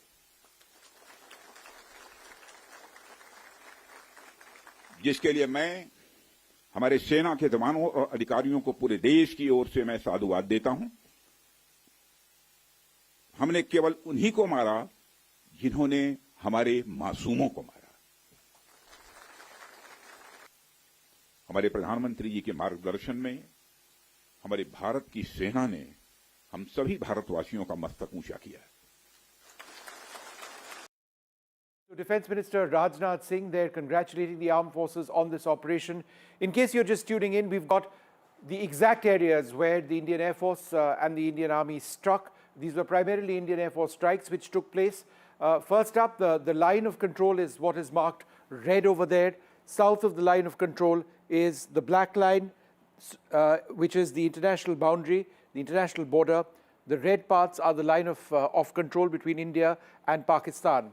This is India's boundary, right? That's what we claim. However, the line of control is inside. Therefore, we have struck west of the line of control. These are north of the Pir Panjal, and all of these are the names of terror camps which have been struck. I'm not going to go through all of them, but these are between 20 to 30 kilometers in terms of depth. There have been drones which have been used to hit these. There have been precision missiles which have been used to strike these targets. Some of them are small, some of them are larger. We'll show you video as well. The international border starts from here, and this is where it gets interesting in a sense that not only did we hit Muridke, which is near Lahore, we also hit Bahawalpur, way down south. So if the camera can pan down, then you can see Bahawalpur. Bahawalpur is located 100 kilometers from the international boundary. It is between Punjab and Rajasthan. So it's the entire front from Bahawalpur in the south, 100 kilometers west of the international border. That is the deepest India has ever struck since the 1971 war, going all the way up north. And what is now taking place is that there is a great deal of shelling which is taking place all along the line of control over here, going all the way into the international border part of Jammu and Kashmir, right? All of these areas over here is where there is a great deal of firing which is taking place north, obviously, of Punjab in the Jammu area. Let's move on now from here and take a look at the strikes actually going in. This is absolutely critical. This is, let's move to the visuals, please, the next image. What we'll show you. Now, it's important for India to prove to the entire world that we did do the strikes. Now, this is one of the areas, and you'll see actually footage of that. This is Kotli Gulpur, one of the areas in the map. What you see over here is the weapon moving in to strike. The video goes off shortly before it hits, because after that it's struck the target. And this was, I believe, a drone which went and hit a suicide drone. Apart from this, there are other targets which have also been struck. We'll see some of those. This is Bhimbar, and this is the target that they were looking at. This is before the strikes took place. After the strikes took place, we'll actually see another drone dropping a bomblet over here as this video rolls out. That's that bomblet going, and you're going to see an explosion over there. Let's go out and roll one more image for one of these areas, Kotli Abbas. This is another critical point over here. We're going to see footage of this was what was being targeted, and this is the footage which has been released. And you can see over here this target, this strike over here, and that massive blast. This is all very important, and we're going to go across at this stage to our guests who can share with us their views on all of this. The footage is very important because it proves to the world what India has done, and it sends a very strong message to Pakistan. Wing Commander Gitanjali Singh joins us at this stage. Ma'am, thanks very much for being with us. The fact that we are now showing this video, and during the surgical strikes there was virtually no video. During Balakot there was virtually no video. Over here we've got this. It's being seen in Pakistan. What is the message that we're trying to send? Good evening to everybody. Jai Hind. Jai Hind. So we woke up to what we have all been waiting from the last, I think, anticipating from the last cowardly attack that was there in Pahalgam. All these footages that have been seen after the press conference that has covered the whole of the incident and the operation in full and the briefing which was carried out. Over here, we have seen on the visuals how have we been successful to actually do precision strikes with precision guided weapons without entering and without violating airspaces and without violating any other treaties, not basically targeting what we were supposed to target. Such a carefully planned mission, such a strategically implemented mission and operation. So I guess kudos and everything. It just takes it. It's a matter of pride for the entire nation today that such an nicely executed precision to surgical precision it has been executed and planned operation it has been. With the visuals, of course, it becomes whenever we deal with such situations, why such visuals are coming up, why are they being shared? The thing here is the morale of the civilian population.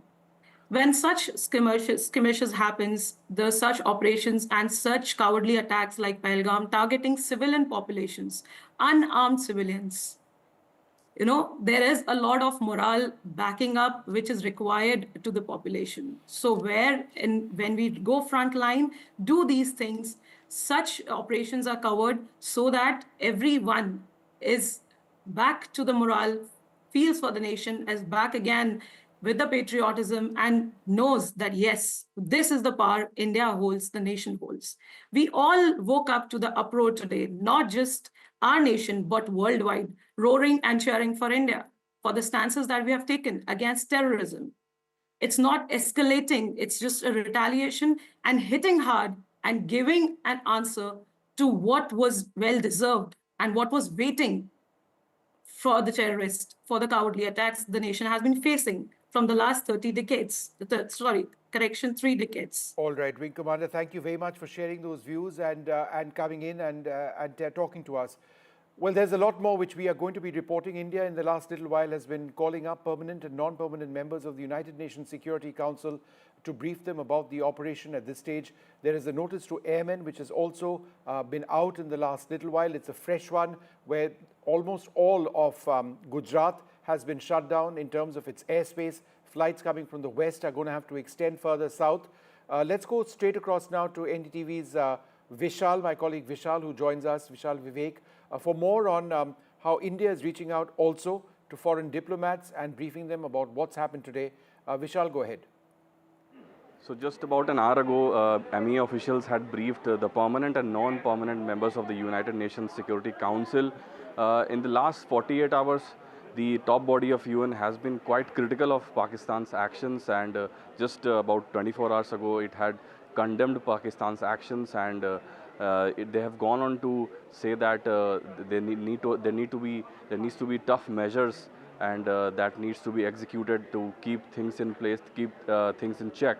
And the latest is that the permanent members and non-permanent members, as I mentioned, have been briefed by Indian officials, and also National Security Advisor Ajit Doval has spoken with his counterparts from various nations and assured that India is not looking for escalation, and these are all strikes that have been conducted as a retaliatory measure. So there's no need to be worried about actions from Indian side. So this is what has happened in the last 1 hour or so. So just for the benefit of our viewers, there are 5 permanent members of the United Nations Security Council. This is China, United Nations, United Kingdom, US, France, and Russia. And the non-permanent members are chosen each year. So there are about 7 to 8. Slovenia, Greece, Guyana, and some 3-4 other countries are there. So these envoys of these countries were briefed by the MEA officials in the last 1 hour on the matters that are being discussed in the last few hours. So that is what has happened, and India has briefed almost all the countries about its actions, whatever has happened. We all know the details of the operations, so the discussions would have revolved around those topics. So that is what has happened. All right, Vishal, thanks very much for joining us. We can also share that as a result of the strikes, Indian strikes going in, there's been extensive firing on the line of control, I should say, between India and Pakistan. Particular areas, for example, Poonch have been badly hit. Akali Dal chief, the Akali Dal chief, Shiromani Akali Dal chief has spoken on an attack on a Gurdwara in Poonch. He said that the Pakistani forces have attacked a Gurdwara Mr. Badal says, Sukhbir Singh Badal says, Pakistani forces have killed 3 innocents in the area. We've now got some photographs also coming in of the attacks and injured people, including children, in the Poonch area. Our sources indicating to us that as many as more than 10 people may actually have lost their lives as a result of Pakistani retaliatory shooting of artillery shells in the Poonch area along the line of control, other areas as well. That is a cause of major concern at this juncture, but that's also an area which is particularly active right now.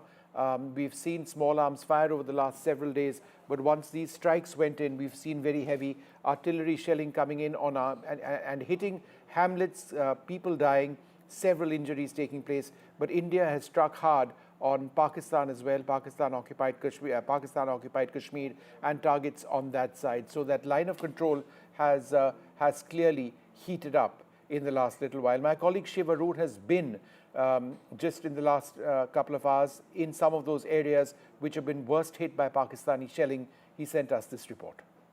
At the line of control in Salamabad, it's one of the last outposts before the line of control. There are 2 houses here that were struck last night in Pakistan Army shelling here in the Uri sector. These 2 houses have been completely totaled, completely destroyed.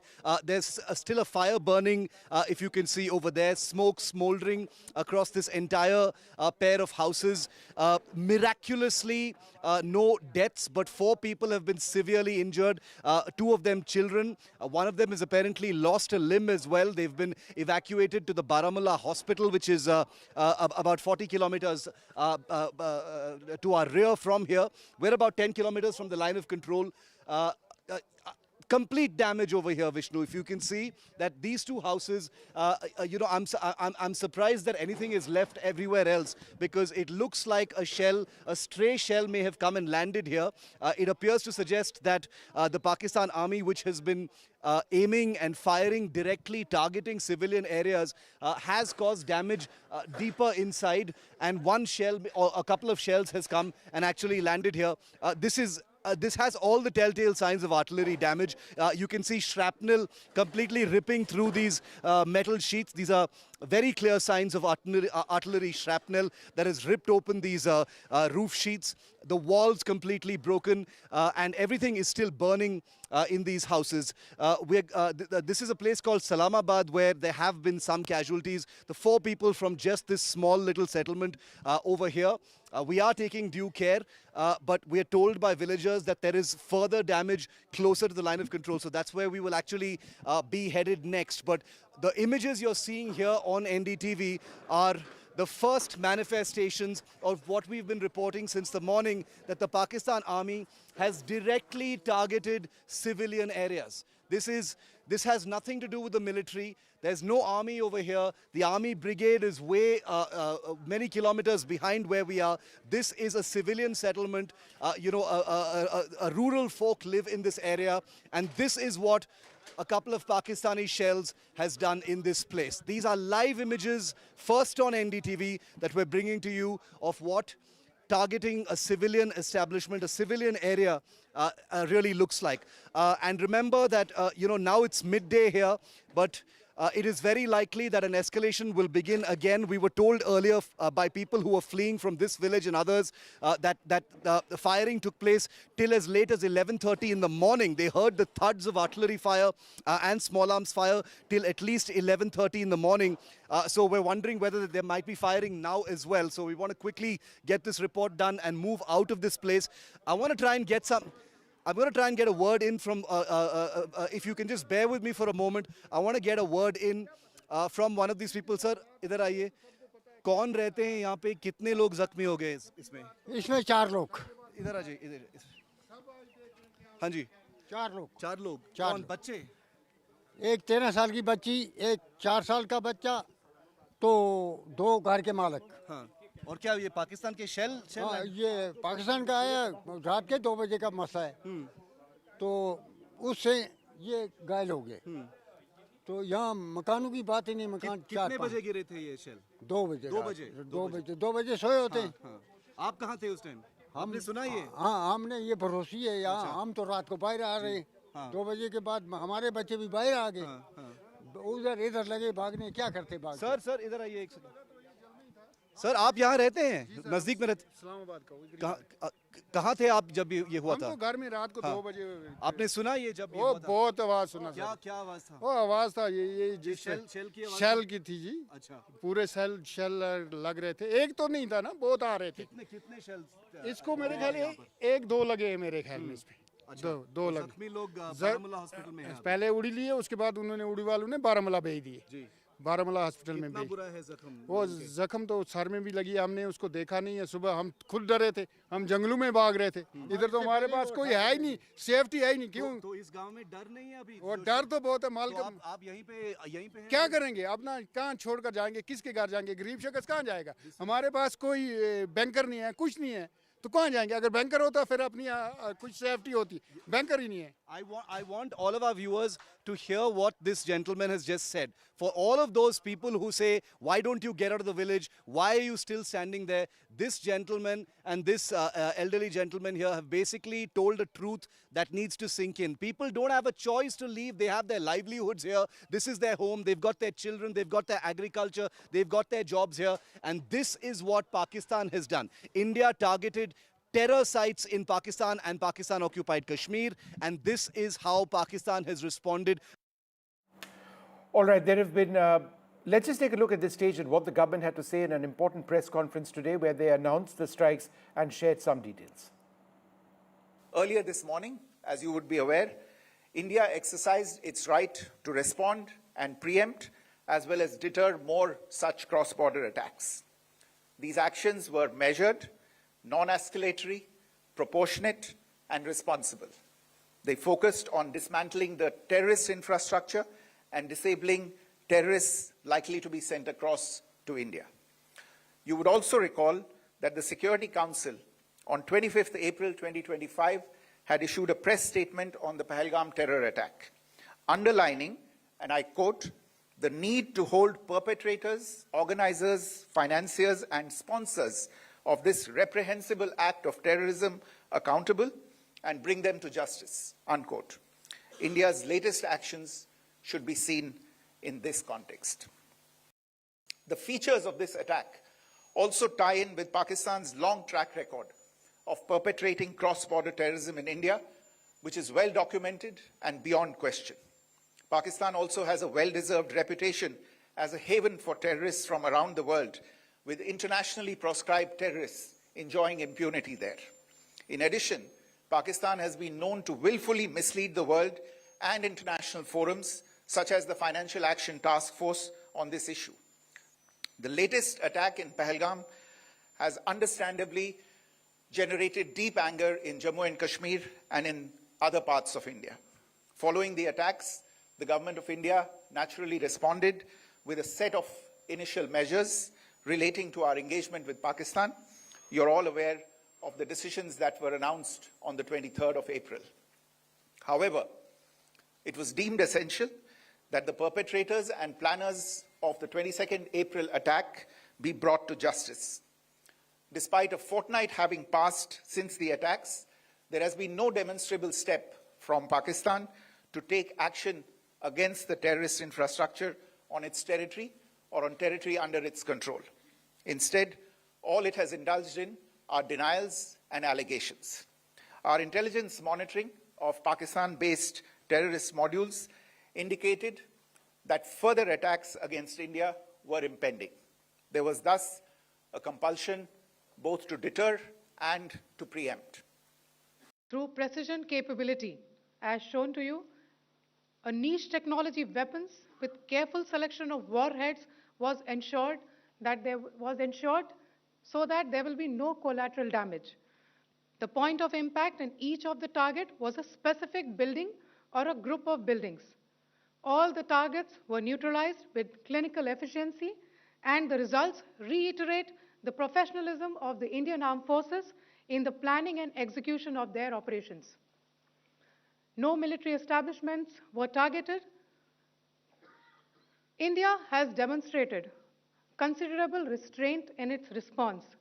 However, it must be said that the Indian Armed Forces are fully prepared to respond to Pakistani misadventures, if any. Syedna Bilal camp Muzaffarabad, यह एक जैश मोहम्मद का staging area है। यह हथियार, विस्फोटक और जंगल survival training का केंद्र भी था। गुलपुर कैंप कोटली, यह एलओसी से 30 किलोमीटर दूर था। लश्कर तोयबा का बेस था जो रजौरी पुंछ में सक्रिय था। 20 अप्रैल 2023 को पुंछ में और 9 जून 2024 को तीर्थ यात्रियों के बस हमले में यहीं से आतंकी को ट्रेन किया गया था।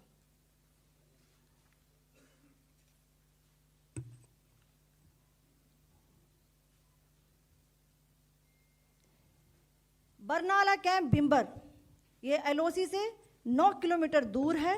यहाँ पर हथियार हैंडलिंग, आईडी व जंगल सर्वाइवल का प्रशिक्षण केंद्र था।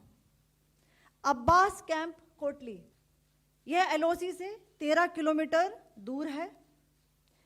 लश्कर तोयबा का फिदाइन यहाँ तैयार होता था। अब मैं पाकिस्तान के अंदर के टारगेट से अवगत कराना चाहूँगी। पहला, सर्जल कैंप सियालकोट,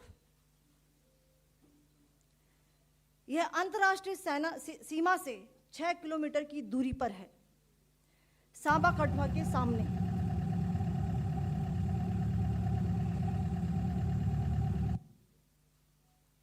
मार्च 2025 में जम्मू एंड कश्मीर पुलिस के 4 जवानों को की जो हत्या की गई थी, उन आतंकवादियों को इसी जगह पर ट्रेन किया गया था।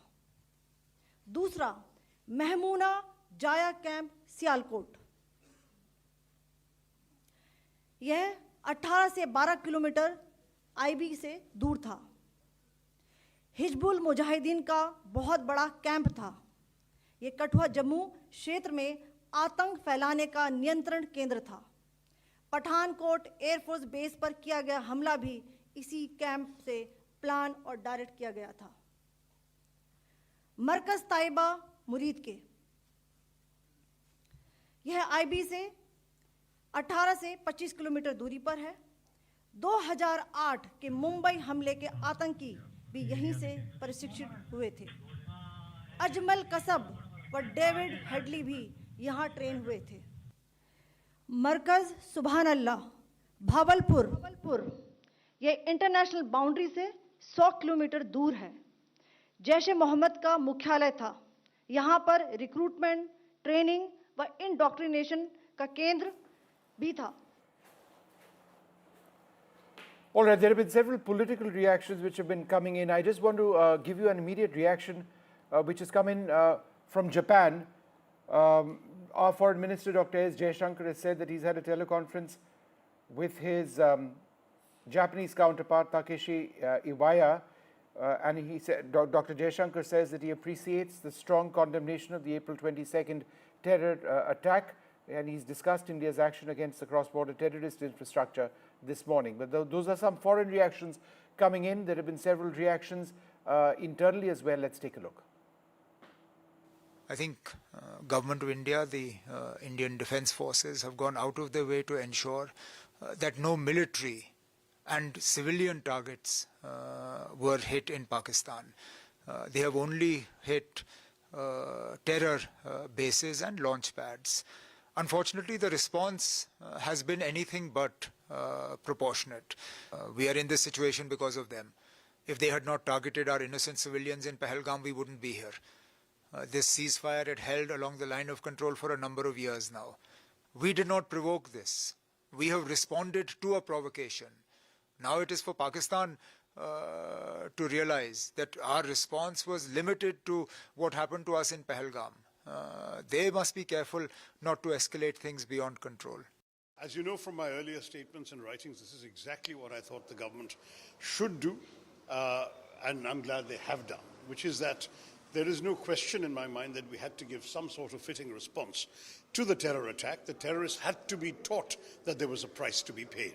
And sadly, this kind of impunity that they believe they enjoy would have only emboldened them to continue with further attacks. So it was important and essential to give them some sort of response that was a kinetic response. In addition to the diplomatic measures we all know about, the government announced various things, action on visas, all sorts of things. But today, what they have done is a fitting response.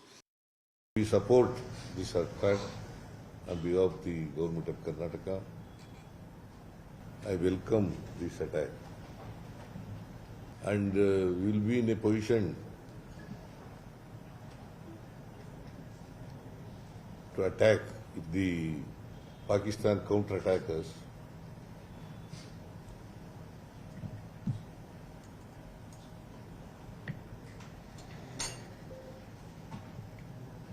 India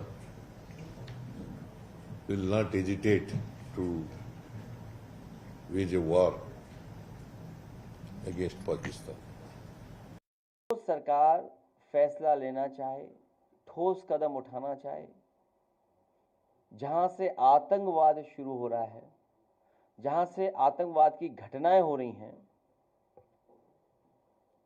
उन्हें खत्म करने के लिए और जड़ से समाप्त करने के लिए, आतंकवाद को जड़ से खत्म करने के लिए जो सरकार फैसला लेना चाहे, सरकार के साथ समाजवादी पार्टी है।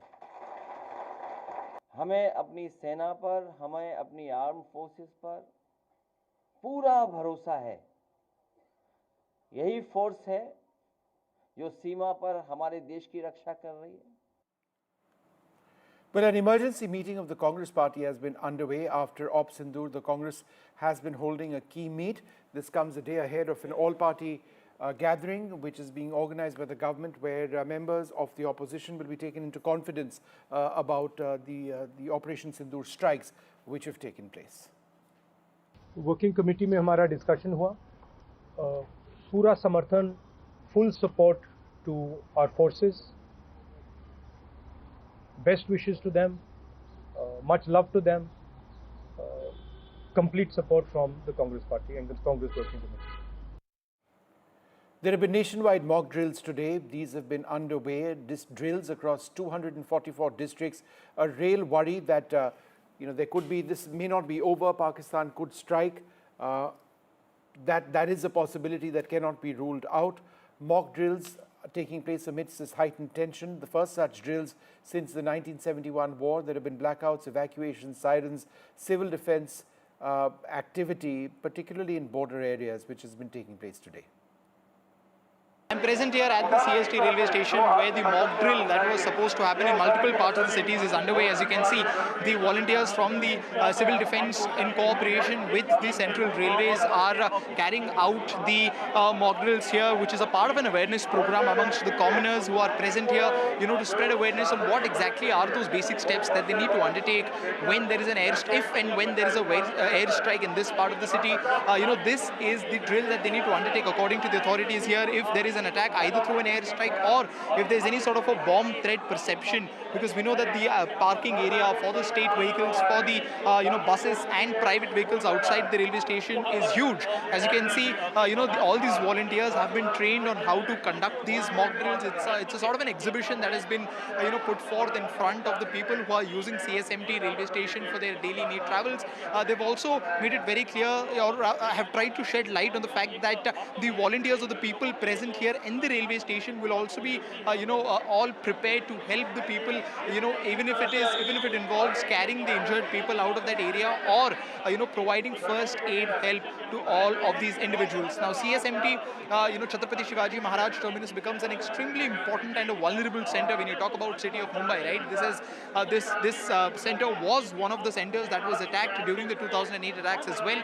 It is a huge, World Heritage Site. It's one of the most expansive government infrastructures and one of the oldest of its kind that has been present here for the longest time, and that sheds more importance on this particular event. We also know that there's a travel of a lot of people, a lot of people from across the state, from across the country come to CSMT. They enter the city from the station and then they leave the city from the station as well, which makes it as a very important, not just a state but a national center here in Mumbai, and that just increases the importance of such activities and making people aware of such activities.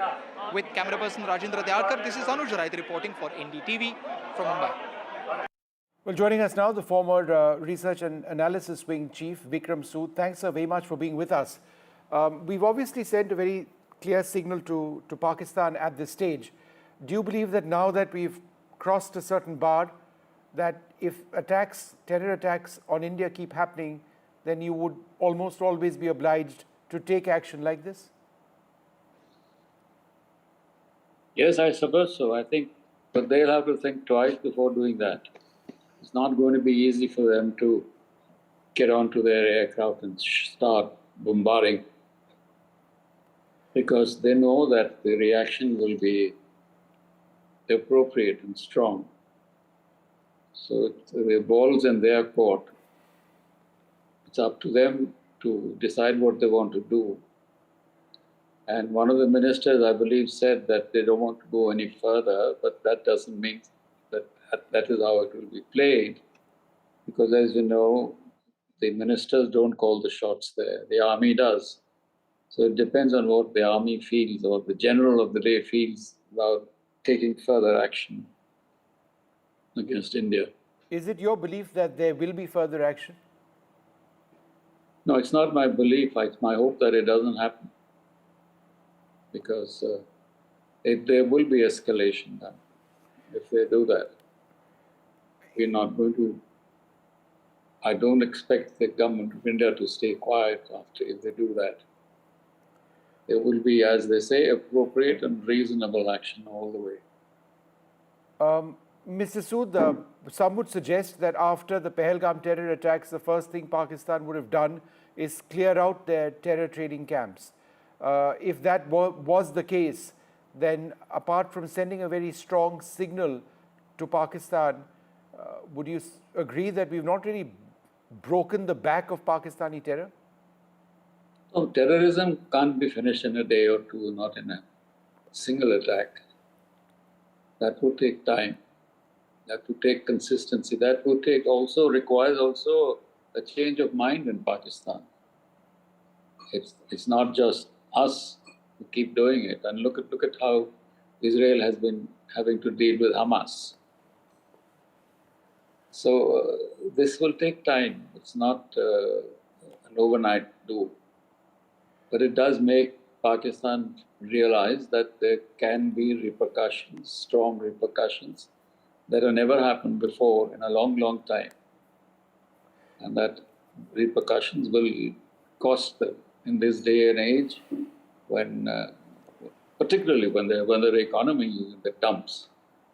And can they afford this adventurism? I'm not too sure. Yep. So they will have to double think before they do this. Mr. Sood, are you disappointed that so many days after Pahalgam, we've still not caught the terrorists involved in the attack itself? We've gone up the matrix, we've hit their camps, but in terms of actually nabbing these terrorists or eliminating them, that's still not happened. We don't know. We don't know. In any case, it is not surprising that it's taken some time to catch them. They may be well hidden some places, they may have gone back.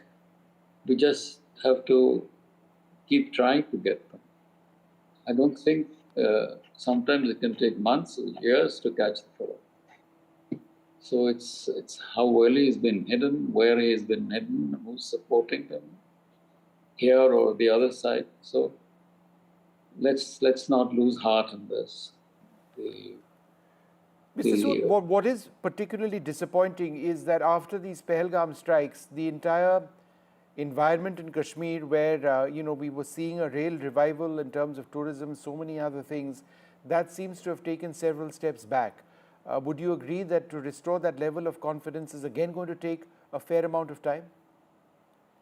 Look, tourism was, I think, 12 or 15% of the total earnings of Jammu and Kashmir to their economy. So it's damaged it to that extent. What has probably damaged is the impression that has gone around all over the country, because the people killed were from all over the country. So that has to be revived, and it will take time. It won't be the end. These kinds of things happen in terrorism, in violent struggles, that there are ups and downs, and we have to put up with this. I'm not too disappointed. It's saddened, but we'll have to just keep trying and encouraging tourists back, not lose heart. Mr. Sood, the fact that, sure, I mean, we've got a fair amount of support from countries like Israel. Even Japan in the last little while has said that, this sort of terrorism is unacceptable. On the other hand, Pakistan receives more and more support diplomatically and otherwise from Turkey. China remains, an ally of theirs in a sense. Is that not a big disappointment? A country as significant as Turkey, a country with whom we have fairly decent links, I mean, certainly some aspects of our economy, aviation, for example, continues to back Pakistan in the way that it does, and we just carry on with that relationship as if it's normal. At one point, I think we should not bother too much about what the world will think. We should act only in our interests. If you were to keep considering what the world is going to say to this or that, then there will be no action at all. There will be some people who will be disappointed in what we've done, others will be angry. So what? I have to protect my interests. If Turkey has not been a particular friend of ours, it has been supporting Pakistan at all various fora, so it's okay. It's not unexpected. And we just take it as it comes. How many countries will at the end of the day choose to have economic deals with Pakistan and not with India? Right. How many, I mean, would you want to invest in India or in Pakistan at this juncture as if you were not an Indian? Yeah. All right, so, I mean, it's important and interesting talking to you. These are difficult times, and I would suggest that it's not over quite yet. Let's hope that the next few days go off okay and that there is no further escalation. Thank you very much, Mr. Sood, for speaking to us. Cheers. Thanks very much indeed. Right. All right, we're going to move on now to reactions, and ultimately we are doing this. The strikes took place because it's a fight against terror and to bring justice to the families of the victims who lost their lives. They've spoken to us today after the attacks. Here's what they said. मेरे husband ने he was in the defence forces and when he had joined the defence forces वो यही चाहता था that he wanted to protect the peace in this country he wanted to make sure that innocent lives are not gone in this country he wanted to make sure that there is no hatred and terror in this country and this operation signifies his spirit that there will terrorism hatred will not be tolerated by the Indian government. ये नाम बहुत सही है क्योंकि इस incident की वजह से बहुत औरतों ने, बहुत बहनों ने, बहुत माँओं ने अपनी जान खोई है, अपना एक हिस्सा खो दिया है. हम सब इस पल की प्रतीक्षा कर रहे थे और जो भी सरकार ने निर्णय लिया है वो योग्य लिया है और हमारी बस यही इच्छा है कि अभी जो भी ये संगठन है या ये जो ग्रुप्स है जो आतंकवादी हमले कर रहे हैं इनको पूरी तरीके से निकाल के मतलब ढूंढ के मार देना चाहिए और ख़त्म कर देना चाहिए. उसे बहुत थैंक यू कहती हूँ कि उन्होंने मेरे पति की मौत का बदला लिया है.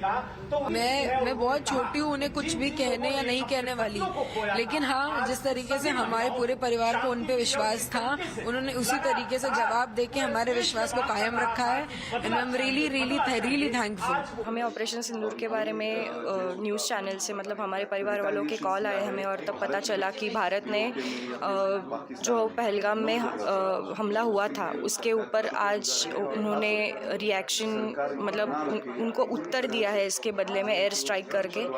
पहले तो मिशन का नाम सुन के हम लोगों को बहुत मतलब मैं तो बहुत रो रही थी सुन के. थैंक्स देना चाहता हूँ उसको, ये जो पाकिस्तान ये आपका टेररिस्ट ये अड्डा को मुँह तोड़ ये जवाब दिया है, काफ़ी डैमेज किया है.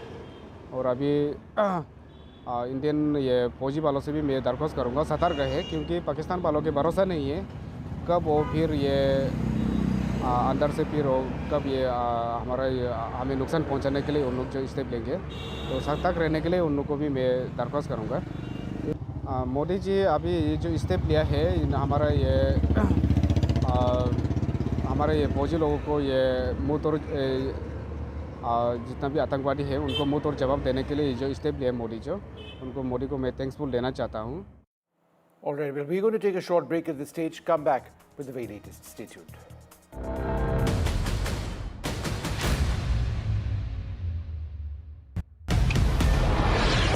This is Operation Sindoor. It is India's big retaliation for the Pahalgam terror attack. The precision with which this attack has been carried out, it's payback time. The headquarters of Jaish-e-Mohammed in Bahawalpur and Lashkar-e-Taiba headquarters in Muridke have been hit. That these targets lay between 30 kilometers across the line of control. Prime Minister has monitored the entire sequence of events overnight. He's been closely monitoring it.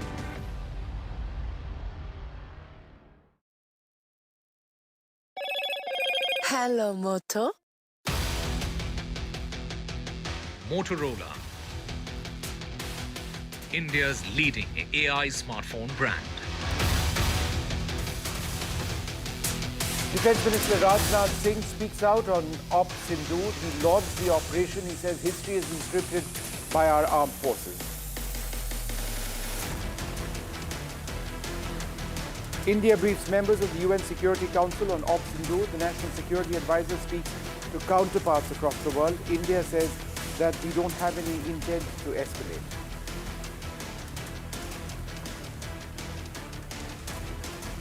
India has avenged the Pahalgam terror attack. Rattled Pakistan has attacked religious places in Poonch.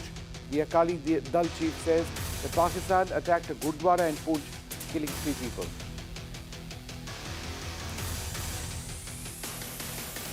A security review post-Operation Sindoor. The Home Minister has held a high-level meeting with border chief ministers. Nearly 20 airports in border areas have been closed.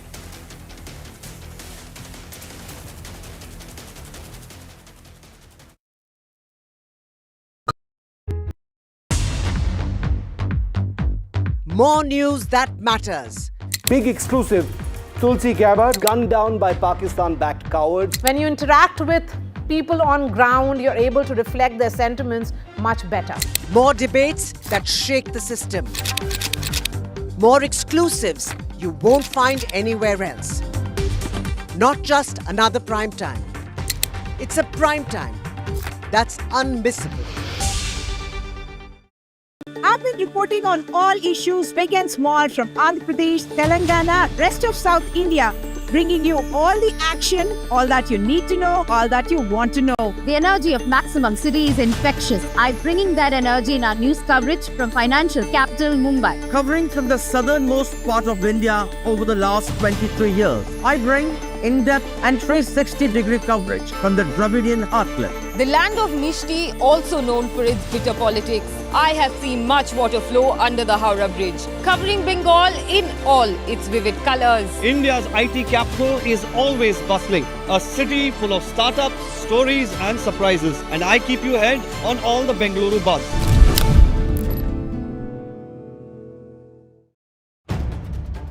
If it matters to you, if it matters to you, if it matters to you, it matters to India. It matters to India.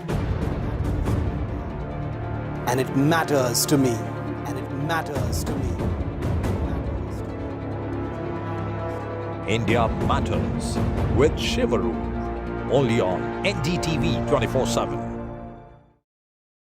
In today's interconnected world, India's voice is more crucial than ever. When India speaks, the world listens. At NDTV World, we are that voice, bringing you intelligent and insightful news from India and beyond. From geopolitics and diplomacy to economic shifts, migrations, tech disruptions, and the stories of our diaspora. We cover the news that shapes our global future. NDTV World, your new home for global news is here. Caste enumeration should be included in the forthcoming census.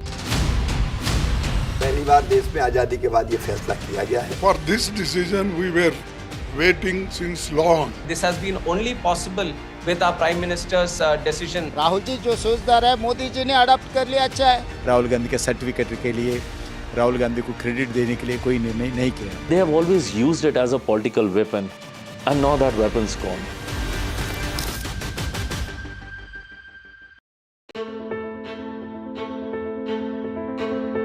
News is not just headlines, it is what impacts you. And news should never be mistaken for noise. What matters is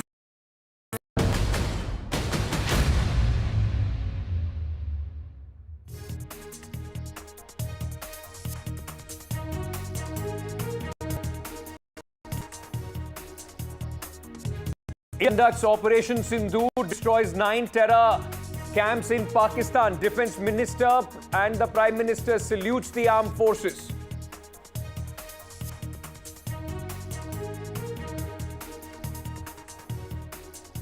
Mock drills carried out in 259 districts across multiple states. Operation Abhyas sees sirens, evacuations and blackouts as India prepares for the worst.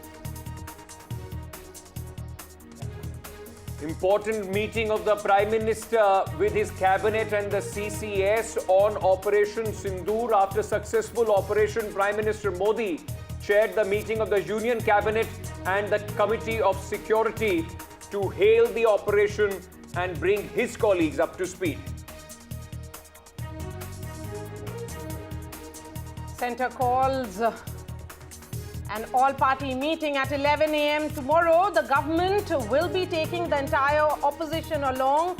Give details on Operation Sindoor. World leaders react to India's Operation Precision Strikes in Pakistan. Israel, United States extends support. Ministry of External Affairs briefed the United Nations Security Council members on Operation Sindoor.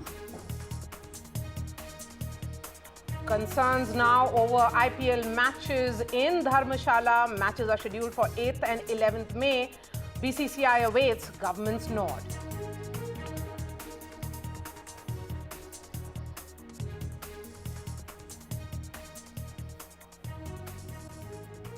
Hello everyone and welcome to this special broadcast. India has struck at 9 nerve centers of terrorism inside Pakistan and in Pakistan-occupied Kashmir. Multiple videos have been released by India showing our armed forces striking terror camps. Camps linked to Jaish-e-Mohammed, Lashkar-e-Taiba have been targeted and destroyed. This is for the first time that India has released visuals of targets decimated under Operation Sindoor to avenge the deadly April 22nd attack in Jammu and Kashmir's Pahalgam. I'm sure this has been a long night, ladies and gentlemen, for Pakistan and for everybody here in India. You by now, in fact, have everything on your fingertips. This is a big day. The strikes began at the dead of the night and was carried out for 25 minutes from 1:05 a.m. till 1:30 a.m. precisely. No Pakistani military installation, civilian infrastructure or economic infrastructure were destroyed. And I'm underscoring this once again because India has made this very, very clear, the distinction between the anti-terror operation or a full-scale military operation. India has only targeted the Pakistani terror infrastructure. Prime Minister Modi monitored this entire operation through the night and has also then subsequently briefed the president. His political will lauded by his cabinet colleagues when they met at the cabinet meeting at Prime Minister's residence. Yes, and let's first listen in now to what Defence Minister Rajnath Singh had to say, and also when Foreign Secretary Vikram Misri briefed the press. जैसे कि आप सबको जानकारी है कि कल रात हमारी भारतीय सेनाओं ने अपने अद्भुत शौर्य और पराक्रम का परिचय देते हुए एक नया इतिहास रच दिया है। तो हम कह सकते हैं एक तरीके की सटीकता, सतर्कता और मानवीयता यह हमारी भारत की सेना के जवानों ने दिखाई है,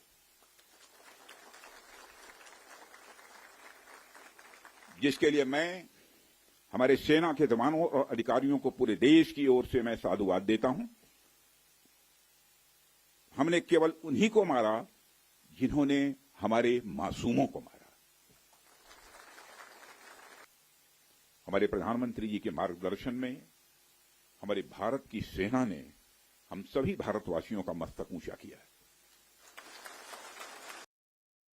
Earlier this morning, as you would be aware, India exercised its right to respond and preempt as well as deter more such cross-border attacks. These actions were measured, non-escalatory, proportionate, and responsible. They focused on dismantling the terrorist infrastructure and disabling terrorists likely to be sent across to India. You would also recall that the Security Council on 25th April 2025 had issued a press statement on the Pahalgam terror attack, underlining, and I quote, the need to hold perpetrators, organizers, financiers, and sponsors of this reprehensible act of terrorism accountable and bring them to justice, unquote. India's latest actions should be seen in this context. Through precision capability, as shown to you, a niche technology weapons with careful selection of warheads was ensured so that there will be no collateral damage. The point of impact in each of the target was a specific building or a group of buildings. All the targets were neutralized with clinical efficiency, and the results reiterate the professionalism of the Indian Armed Forces in the planning and execution of their operations. No military establishments were targeted. India has demonstrated considerable restraint in its response. However, it must be said that the Indian Armed Forces are fully prepared to respond to Pakistani misadventures, if any. That's his picture as a young commando, and this is Mohammad Nasir Khan now. हवलदार साहब, पहले आपकी सेवा के लिए हमारी तरफ से बहुत धन्यवाद। आपने बहुत साल बिताए फ़ौज में। कल रात क्या हुआ था ये बताएं। आपकी परिवार ने आपने उनको यहाँ से आपने ट्रांसफ़र कर दिया है, तो क्या हुआ था? रात को तकरीबन 1 बजे से मतलब थोड़ा फायरिंग स्टार्ट हुआ, तो उसमें थोड़ा कम आवाज़ आ रहा था। तकरीबन 2-3 बजे के बाद में बहुत फास्ट हो गया। जब फास्ट हो गया तो हम एक ही बच्चे सोए हुए थे, उनको उठा के हमने साइड में लिया और साइड में लेने के बाद में उनको सेव किया। तो मेरे बच्चों को बोला कि भाई आप ज़मीन पर लेट जाओ, यही जो फायरिंग हो रही है तो इससे बचाव एक ही है कि आप ज़मीन पर लेट जाओ। बच्चों को एक साइड में लेटा दिया और मैं भी साथ में लेट गया। उसके बाद में स्टार्ट होगी कार्रवाई। यहाँ पे पूरा जो फायरिंग उन्होंने करनी थी वो कर दी। उसके बाद में इसमें आगे लगा एक गोला, एक इस पीछे कैंप में, उसका फ्लैक्शन पीछे आया। ये पूरा मतलब इसको पुश किया उसने, पूरा मकान हिल गया। ये नीचे से एकदम हिला, तो हमने सोचा ये सब इसी के ऊपर पड़ गया, लेकिन बाहर निकल के देखा तो बाहर लगा था और अंदर ये इसका ये पूरा टूट फूट जितनी भी थी अंदर आ गई थी। A very strong, unprecedented message being sent across to Pakistan after two important terror centers in the heart of Pakistan's Punjab province have been targeted by India. And Maria, from the name of this operation, Operation Sindoor, to those two women officers from the Air Force and Army, a very strong message and symbolism attached to that as well. In the studio with us, Mr. Vikas Swaroop, former Foreign Secretary, who in fact, possibly one of the best person to decode what is happening at this moment. So thank you for speaking to NDTV. Let me start by asking you, what do you make of the military and the diplomatic offensive that India has launched on Pakistan? A very strong message across the border has been sent. Yes, thank you, Ankit. I think Operation Sindoor was designed to send a very clear message to Pakistan. Terrorism has consequences. Yes. These were precision strikes on the terrorist infrastructure in Pakistan. These were not strikes against the state of Pakistan or against the people of Pakistan. Of course, the kinetic action was preceded by scores of diplomatic actions that India had taken. The most serious among them, of course, was the suspension, the keeping in abeyance of the Indus Waters Treaty, which had survived 3 wars, 1965, 1971, 1999. And the fact that this time Prime Minister Modi felt that Pakistan had crossed a certain threshold and they needed to be taught a very, very strong lesson meant that for the first time ever in history, we suspended the Indus Waters Treaty. Then, of course, the downgrading of the diplomatic strength of the two high commissions from 55 to 30, the expulsion of the military component of the high commissions, all those were there. But more importantly, I think India took into confidence our key allies and partners before the strikes, and after the strikes also, we have kept all the important world capitals briefed about what our intent was, what our objective was, what we have achieved, and most importantly, that we do not see this as escalatory in nature. Yes. Ambassador Swarup, India has reiterated that it was non-escalatory in nature. That is the intent with which these terror strikes were, India carried out these strikes, military strikes inside Pakistan and in POK. That entire composition of the press briefing, you had the Foreign Secretary brief the press along with two officers, women officers. Then the Foreign Secretary also briefing soon after the 22nd terror attack which happened in Pahalgam. The presence of Foreign Secretary is a message going to the world. Oh, absolutely. That he's a chief diplomatic officer and he's directly, in front of the media explaining the rationale, the objectives of our strike, of the operation. And the fact, as you rightly mentioned, these two women officers, yes, one from the Army, one from the Air Force, and the symbolism attached to their names. Because, a key component of what the Foreign Secretary said was that the Pahalgam attacks were meant also to spread communal discord in India. That's right. And I think the message that we gave, that all of India is united, that we do not look at people of Kashmir with suspicion, that they are also an inalienable part of India, they are as Indian as you and I are. I think that is a very important message that was underscored by the press briefing and by the symbolism around that press briefing. You have External Affairs Minister, yeah. Ankit, just one question. Speak to the France Foreign Minister. You have External Affairs Minister Dr. S. Jaishankar brief his counterpart also in Germany, also in Japan. So this constant briefing with his counterparts is continuing even as India would be looking at more support from multiple nations. What now in terms of the diplomatic planning? You see, Pakistan always uses these incidents as a means to internationalize the Kashmir dispute. Yes. Whenever this has happened, whether it was post-Uri or post-Pulwama, post-Pathankot, whatever it is, Pakistan always tries to exploit these to promote the narrative that, these are two nuclear-armed neighbors who are now at a nuclear flashpoint on Kashmir, and unless you intervene, the whole region will go up in flames. So I think that is the reason why we have been very careful in terms of briefing all the permanent and non-permanent members of the Security Council and all the key allies and partners that we have. And as you have seen, there has been universal support for India in the sense there is no country which now has any tolerance for terrorism. Absolutely. Especially if you look at the response of the Gulf states, from Saudi Arabia, from UAE, from Qatar. I think it's very, very significant. And then the Security Council, let's not forget, Pakistan is presently a non-permanent member of the Security Council. Yes. And look at the statement that the Security Council put out on the 25th of April, that there can be no justification for any kind of terrorism. India deserves to bring the perpetrators of the Pahalgam massacre to justice. Our colleagues are also joining us. I just have one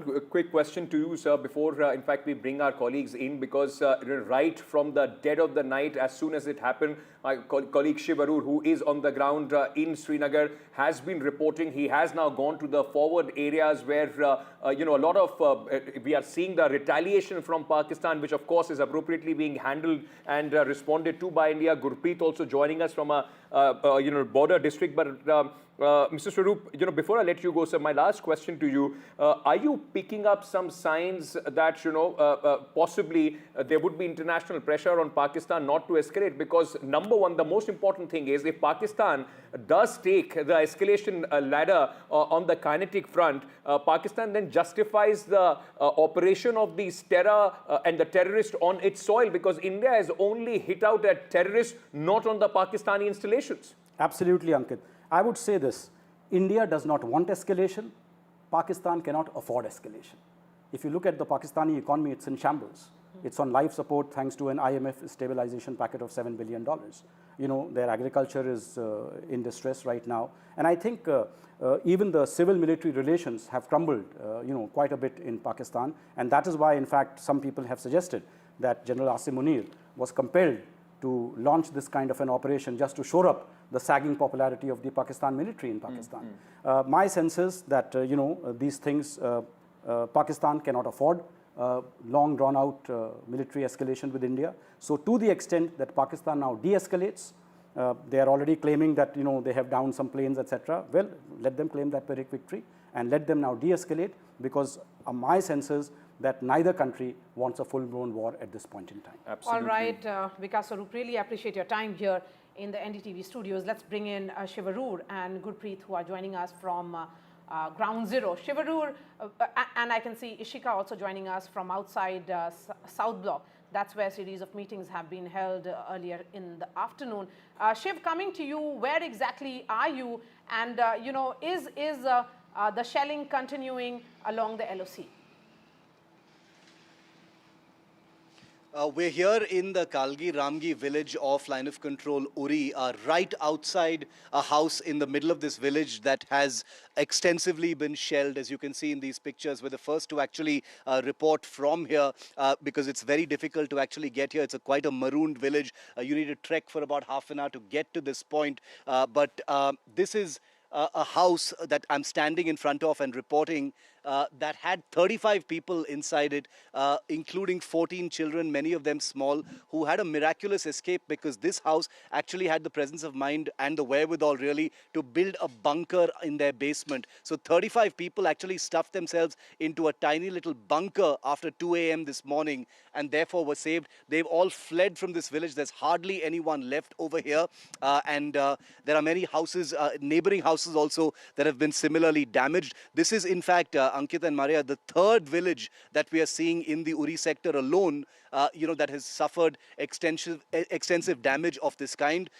We're also told that shelling could start again tonight because it continued till about noon today, and that's why there's a huge amount of fear right now, a lot of anger as well, because many of the people who can't leave from this village say, where will we go? Where can we actually go? This particular house had some resources, and the 35 people have gotten into 2 tempo travelers and fled towards Baramulla. But the other people in this village, they're just wondering when the next shell lands, what are they going to do? Look at this house. It's completely damaged. Nobody can live in it. It's impossible to get back here. And the family, we're told, doesn't even know what they're going to do, where to pick up the pieces, and where to actually begin. So this is what's happening here at the line of control in Uri.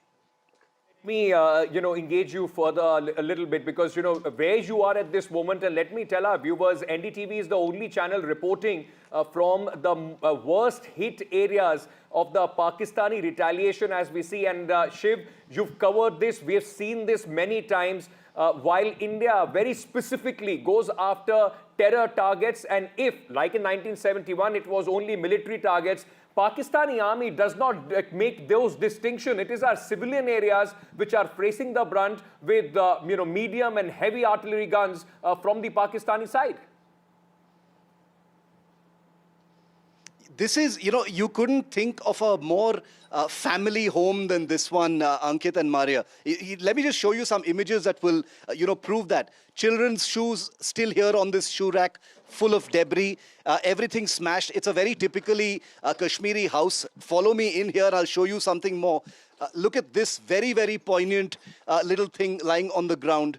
A little boy's, public school ID card just lying on the floor. Where this child is with his family, they've fled from here, too scared to be here at this time. A very typical Kashmiri sitting room, like a common room for guests. This is what the condition is. Completely smashed. Imagine a house that held 35 people, full of laughter, full of fun, all of them going to school, the parents working, 4 different families living jointly like a joint family.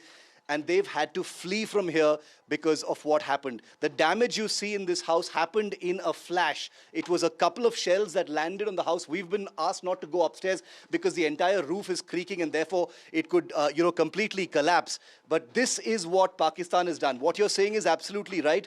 India, as part of Operation Sindoor, had targeted terrorists and terrorist infrastructure, Pakistan in return, and this is the third village, let me remind you, that I'm reporting from in just the last couple of hours, where Pakistan has directly targeted civilian settlements and civilian villages. And let me tell you, this can be no mistake, because these are sophisticated weapons. Artillery and mortar are sophisticated weapons that can be guided, and they've chosen to hit these villages right here on the line of control. Shiv, yes, certainly. I mean, civilians being targeted and the manner in which they have been targeted, and Shiv getting us all the details from that, in fact, dilapidated, destroyed home now, a home which had 30 people once upon a time, a happy family, which had little kids roaming around with their school badges being now thrown on the ground. That is what the civilian story is. And our heart goes out to these people. Absolutely. I mean, we do not know where they are. This is the cost of the war that everybody has to pay, and it's Pakistan's treachery once again. I mean, you conduct terror strikes inside our country, kill innocent people, and then, of course, again target civilians when retribution comes Pakistan's way. Maria. Yes, we have Gurpreet now joining us from Firozpur, one of the border districts in Punjab. Gurpreet, we have seen some mock drills being carried out in all 259 districts. That's what the scale of these mock drills were. What's happening in Firozpur? What are the people saying on ground? Are they? Is there a sense of calm, or are there some unease as well? Well, we have seen Punjab is a border state, and specifically they have this international porous border here in the district of Firozpur, Gurdaspur and Pathankot. What we have seen since the strike had been taken place by the Indian government, we have seen this is on high alert. They have taken a multiple action on the ground. We have seen in district Gurdaspur, they have already shut down the schools for 3 days. Similarly in Pathankot, and we have seen in district Firozpur, they have already shut down a school for 1 day. Multiple mock drills are already underway, where we have seen these civil administration officials. They are also guiding the people how they are going to deal with this situation if a war-like situation is going to be come up in the coming days. At the same time, if you can talk about the spirits of these people from Firozpur, they are having high spirit. They say they are with the nation, and they have also appreciated the action which has been taken by the Indian government against terrorists. They say it's the right time to hit them very hard, because we have seen multiple times anti-India activities had been seen from across the border, and this is the time to teach them lesson. But as of now, if we can talk about this district Firozpur, we have seen the multiple precautions have been taken by the civil administration. They are also conducting these mock drills, and what we have learned at about 9 to 9:30 there will be blackout, so that the people should be aware of this process which they have to follow in the coming day if there is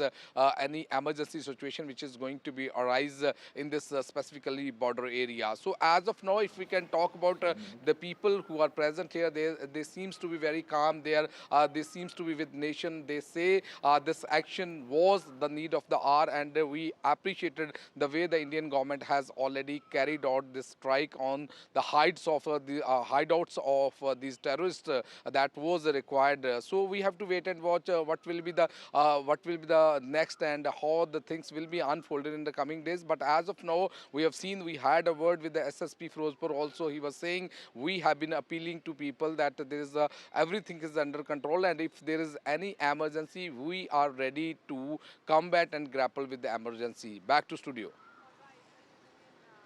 Ishika as well, who is reporting from outside South Block.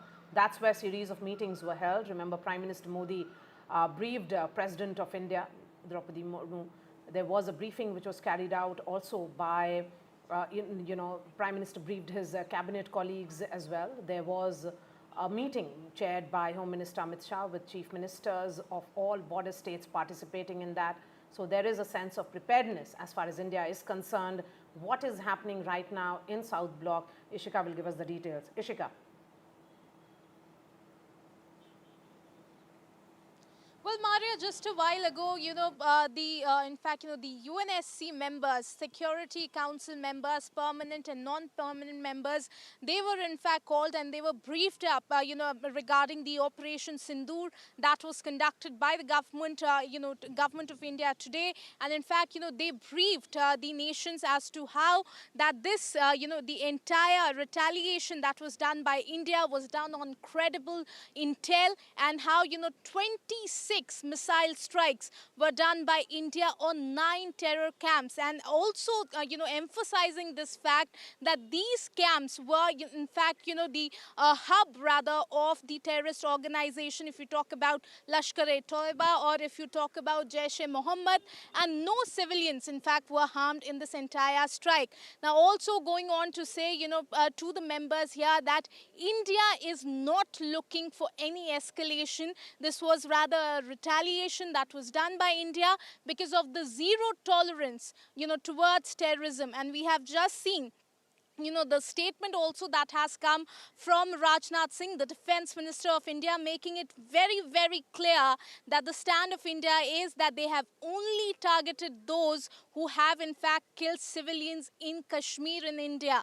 Also, if we talk about the Foreign Minister, S. Jaishankar, he has spoken, to countries like France, Spain, Russia as well, Germany as well, thanked them for the support that they have been giving to India, and also again and again emphasizing that India has a zero tolerance policy towards terrorism. So if you look at it, certainly the nations have been briefed regarding all of, the footages as to how India only, struck on the terrorist All right, camps. Ishika and Gurpreet, thank you so much for joining us. Ambassador Vikas Sarup summing it up quite well here when he says that India doesn't want escalation and Pakistan cannot afford escalation at this point. And joining Ankit and me at this point is Lieutenant General Arun Sahni, former GOC in Indian Army. We also have Major General Jan Cardozo joining us. Right. Let me very quickly first go across to Lieutenant General Sahani. Sir, I want to, start by asking you, because everybody, the only question that people have in their mind at this moment is what happens from here on? Are we going to see, or are you worried that there could be a next level of escalation? What is that next level of escalation and how are we prepared for that? I think if you give me a quick look, firstly, I think the Indian Armed Forces did an absolutely brilliant, managed to get surprise and managed to select and hit targets, which ensures that the escalation doesn't take place, because we haven't hit any military target. We've only targeted terror, but this time the nerve center of the targets of these terrorists, their nerve centers have been sorted out. The most important issue that really comes to light now is that will there be a reaction? Yes, I think for the public, we are already seeing on the social media with the false narrative that they are trying to build up in the psychological domain of having downed certain aircrafts of ours, having carried out certain amount of retaliatory action, which seems to be getting reported from Reuters and from BBC. That's what I saw on the net, which is available to us. So it seems he's trying to sort of cater for his homegrown people, that there will be, that we have taken necessary action in retaliation to what the Indian Armed Forces have done. But I think more importantly, I think in due course, we should be very clear that we would be, the likely threat would remain of standoff weapons as far as they're concerned. They've already upped the ante on the borders. When you look at it today, from small arms, they've gone into artillery fire. So that itself is an escalation, because the ranges that they're connecting, the kind of TNT that they're being able to throw across, and I saw some footage which you showed about the damaged houses of the civilian villages that have happened there. So I think what we could look at, with the kind of support they're getting from Turkey, from China, and with their own capabilities, which are quite limited. Right. You would see, I would say, drones, loiter munitions, which might come up in the tactical space, which they would try and hit us. So I think our counter UAV measures and our capacity to cater to ensure that our vulnerabilities and sensitivities are well protected along the border areas within a belt of about 30 to 40 kilometers is carried out. And of course, subsequently, I don't, in my opinion, as I think the former Foreign Secretary is very beautifully summed up, I don't think they have the capacity or the appetite to take a war, but they have to do a face saving. So we might see certain amount of reaction to that case. They need a face-saving exit. Let me very quickly bring in Shiv. He has to, in fact, and it also is getting dark there. The area where he is at this moment is quite active. He has to change locations as well. Shiv, very quickly, because you've been also been reporting on the complexity of this entire operation which India undertook, the kind of weapons which were used, and the way, in fact, we were able to send across a message, especially when we talk about Bawalpur and Mudri, in Pakistan. At this moment, how are the security forces, our forces, preparing to deal with any eventuality with Pakistan? Also, just tell us a little bit more about the weapons that India used.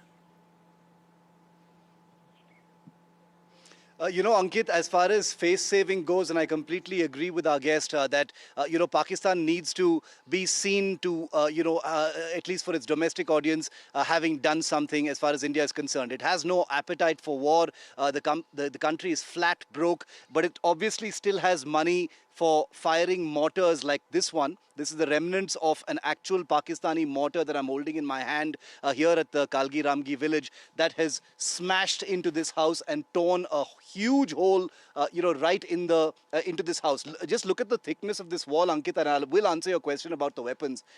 These are, twin-layered, bouldered wall has been smashed open, and the people inside are gone from here. Complete decimation of this particular house by a Pakistani mortar. And I just want to say that this was in response to India targeting terror sites in Pakistan. Pakistan has responded by firing these at civilian villages like this one. The Indian Army, the Indian Air Force used sophisticated weapons for the first time in anger, including the Scalp cruise missiles, the Hammer advanced standoff precision-guided bombs, as well as some loitering munitions. Like we've been reporting, and we were the first to put this out earlier today, you and me, Ankit, was that this was a tri-service operation. Now, as it gets dark over here at the line of control in Uri, one of the most active zones in the line of control that has seen extensive damage to civilian homes and villages, the villagers here are all living in fear. They believe that shelling will start as soon as the sun has set. It's going to be a hot night tonight. Pakistan, which has escalated on the line of control, which is, just a few kilometers behind me, are likely to do something else tonight. So India's guard is fully up. We've already seen the damage along the line of control in different areas, from Kupwara to here in the Uri sector, but especially in Rajouri, Poonch, where there have been several casualties. So we will continue to report that from these front lines. We are hoping that Shiv, stay safe. Exactly, that the Stay villagers safe. there and Shiv, all of you stay safe. It's going to be a difficult night on the LOC, and we are hoping that no further damage, in fact, is done to the civilians and our armed forces. We also have Major General Jan Cardozo joining us. Major General, really appreciate your patience here. This is for the first time that India has put out footage of the visual evidence of how it has struck, the reason and the significance of each and every target, the 9 targets which have been chosen by India. When we look at that video evidence, it is critical because, post Uri and post Pulwama, that video evidence was not there, and that had led the world, and also domestic, questions arise whether it was carried out at all. Yes, so what do you want me to say, man? What's the question? Yes. So the significance of the video evidence, sir. The issue is this. Whereas India had targeted terrorist locations, Pakistan has got no terrorist locations to attack. And therefore, it is attacking innocent villages, which is sad and sorry. But the question is this. Is there going to be any escalation? Because the Pakistani civilian officers have said that we would not like to escalate this any further. So as far as that is concerned, India should now consider their offer to not escalate. So whether we escalate or don't escalate is an issue, because we have to understand that war is not something which is good for either India or Pakistan. 28 civilians were killed at Pahalgam. We have taken reprisals. We have done what has to be done. what had to be done, and Pakistan has got the message. The message is, what Pakistan starts, India will finish. And that message has gone home. Now the question is, do we want to take this further? As far as escalation on the war front is concerned, I think we need to have a second thought about this. But as far as the other issues are concerned, that is the Indus Water Treaty, the line of control, etc., we should keep on carrying on with what we have said and not step back in those areas. All right, we have Vikas Sarup also here in the studio, continues to be with us.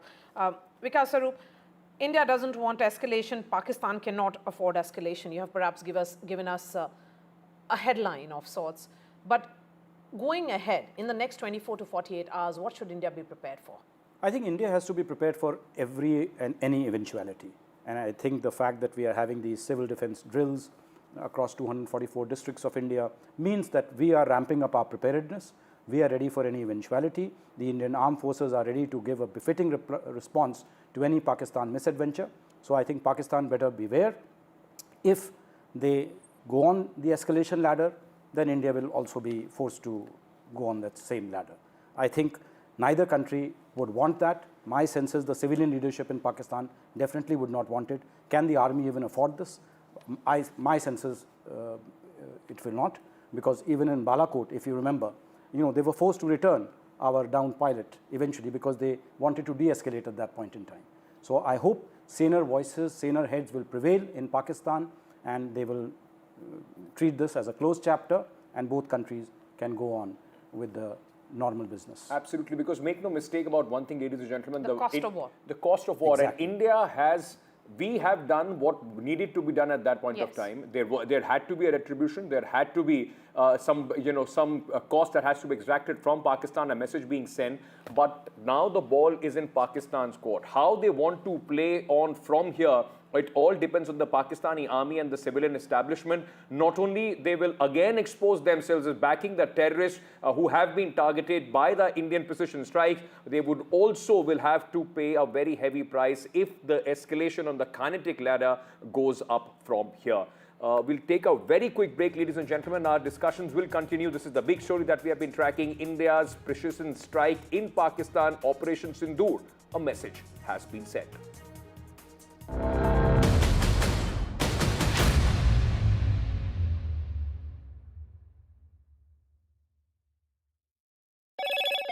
Hello, Moto. Motorola, India's leading AI smartphone brand.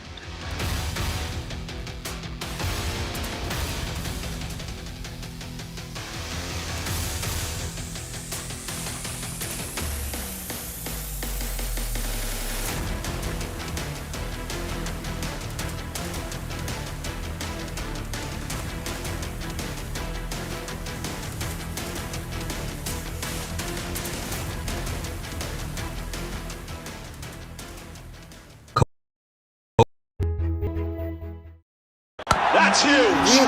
That is a biggie. It's on. Gold Plus Clear Glass. Far ho ya near, sab kuch dikhe clear. More news that matters. Big exclusive. Tulsi Gabbard gunned down by Pakistan-backed cowards. When you interact with people on ground, you're able to reflect their sentiments much better. More debates that shake the system. More exclusives you won't find anywhere else. Not just another prime time. It's a prime time that's unmissable.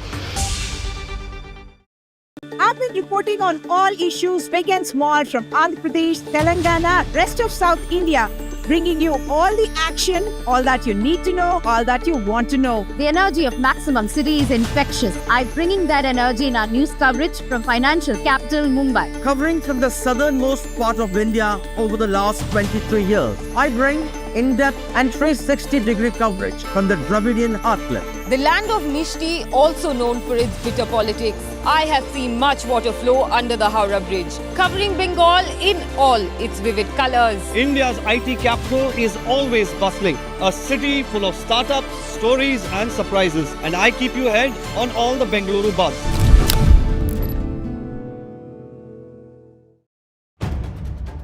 If it matters to you, if it matters to you, if it matters to you, it matters to India. It matters to India.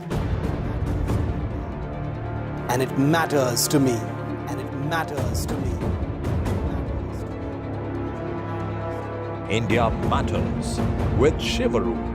Only on NDTV 24/7. In today's interconnected world, India's voice is more crucial than ever. When India speaks, the world listens. At NDTV World, we are that voice, bringing you intelligent and insightful news from India and beyond. From geopolitics.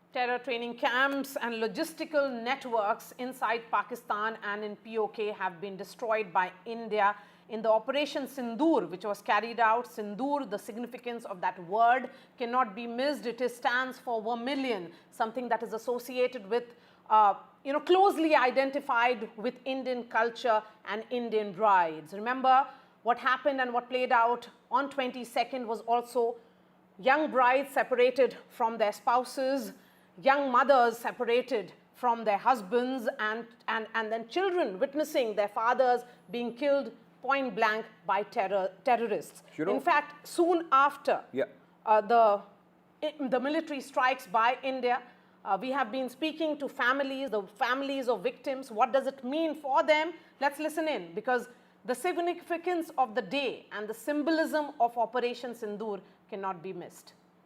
मेरे husband ने he was in the defence forces and you know when he had joined the defence forces वो यही चाहता था that he wanted to protect the peace in this country he wanted to make sure that innocent lives are not gone in this country he wanted to make sure that there is no hatred and terror in this country and this operation signifies his spirit that there will terrorism hatred will not be tolerated by the Indian government. ये नाम बहुत सही है क्योंकि इस incident की वजह से बहुत औरतों ने, बहुत बहनों ने, बहुत माँओं ने अपनी जान खोई है, अपना एक हिस्सा खो दिया है. हम सब इस पल की प्रतीक्षा कर रहे थे और जो भी सरकार ने निर्णय लिया है वो योग्य लिया है और हमारी बस यही इच्छा है कि अभी जो भी ये संगठन है या ये जो ग्रुप्स है जो आतंकवादी हमले कर रहे हैं इनको पूरी तरीके से निकाल के मतलब ढूंढ के मार देना चाहिए और ख़त्म कर देना चाहिए.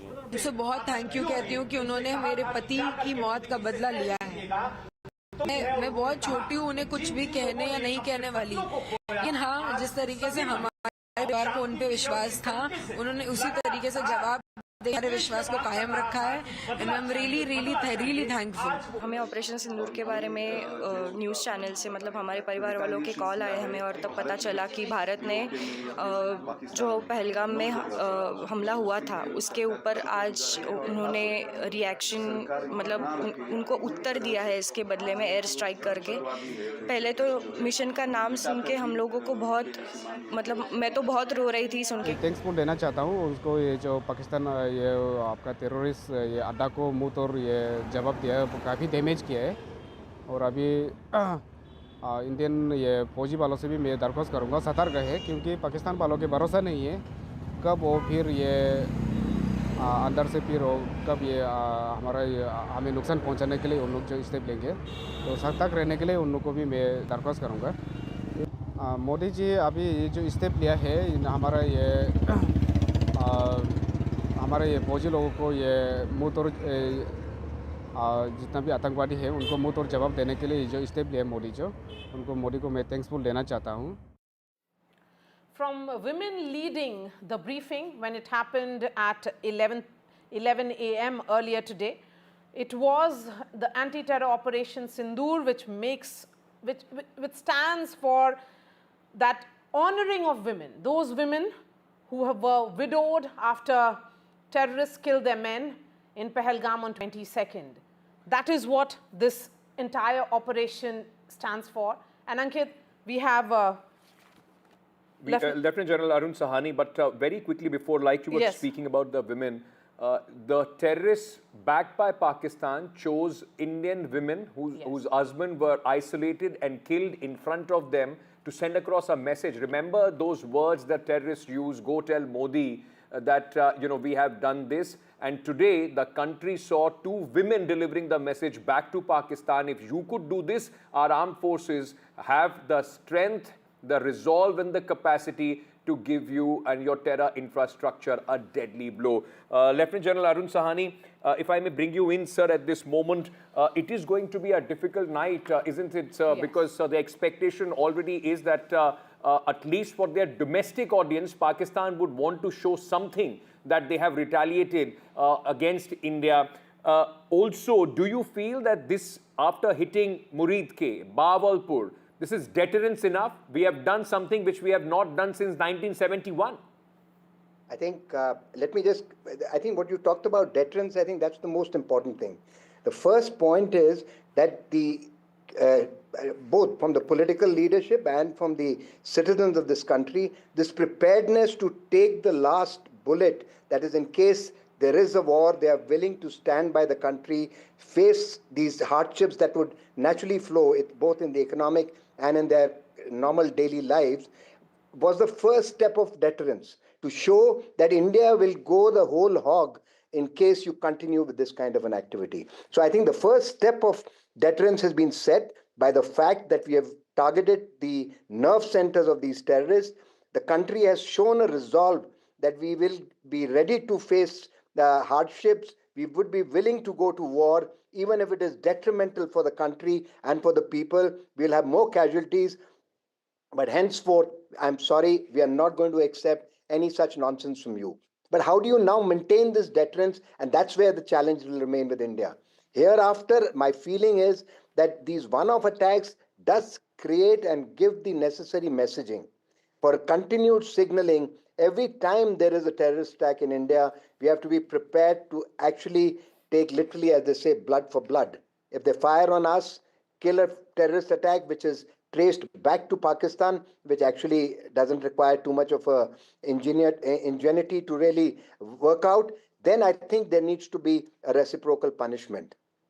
So the sustained pressure and action by India in the tactical operational plane, while you're doing the other 2 actions on the economic front of taking them to FATF, looking at the World Bank to sort of reassess its support which it is providing on the financial side to them, the Indus Water Treaty, getting our dams as of now dredged, ensuring that the canals are done, the standing and the projects which have been held in abeyance thanks to Pakistan's, false propaganda and claims in the World Bank. I think we now need to ensure that all happens now. So I think this continued pressure will ensure there is deterrence, keep the kinetic options open to hit at a suitable target every time there is some such action done by them, and that would actually enhance your deterrence. And I think this whole operation is the first stage of proving that there is deterrence, and India is willing to take the last step if it is required. All right, Lieutenant General Arun Sahani, really appreciate your time. As tension continues to simmer along the line of control, the message certainly is what will be the long-term impact of Operation Sindoor?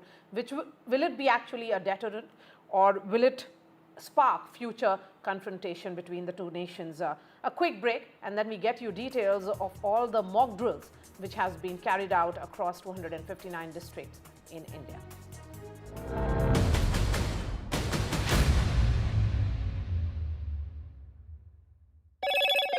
Hello, Moto. Motorola, India's leading AI smartphone brand.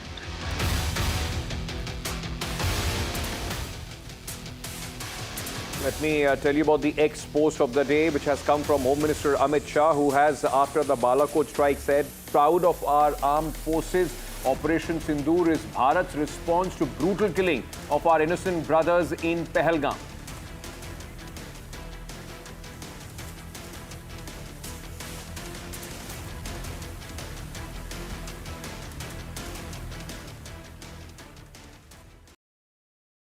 तू ही तो है जिसकी सच्चाई वाली clarity की वजह से मैं आज यहाँ हूँ। गोल्ड प्लस सिल्वॉक्सी मिरर्स, ऐसी क्लैरिटी कि आपको सिर्फ सच नजर आए, चाहे कितने भी साल बीत जाएं। More news that matters. Big exclusive.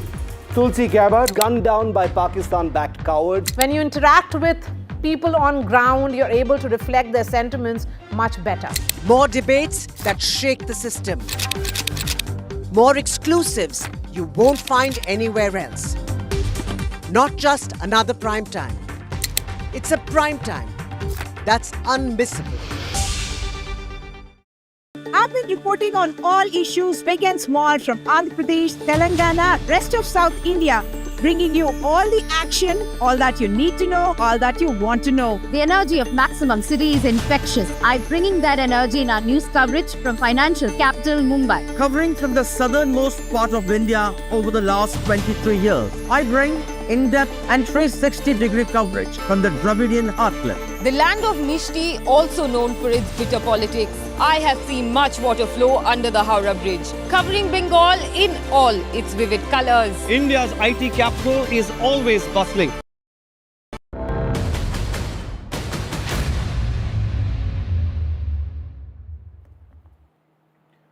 Welcome back, ladies and gentlemen. Our continuous coverage right from the time when India chose the moment to strike against Pakistani terror network, the very headquarters of Jaish-e-Mohammed Lashkar-e-Toiba.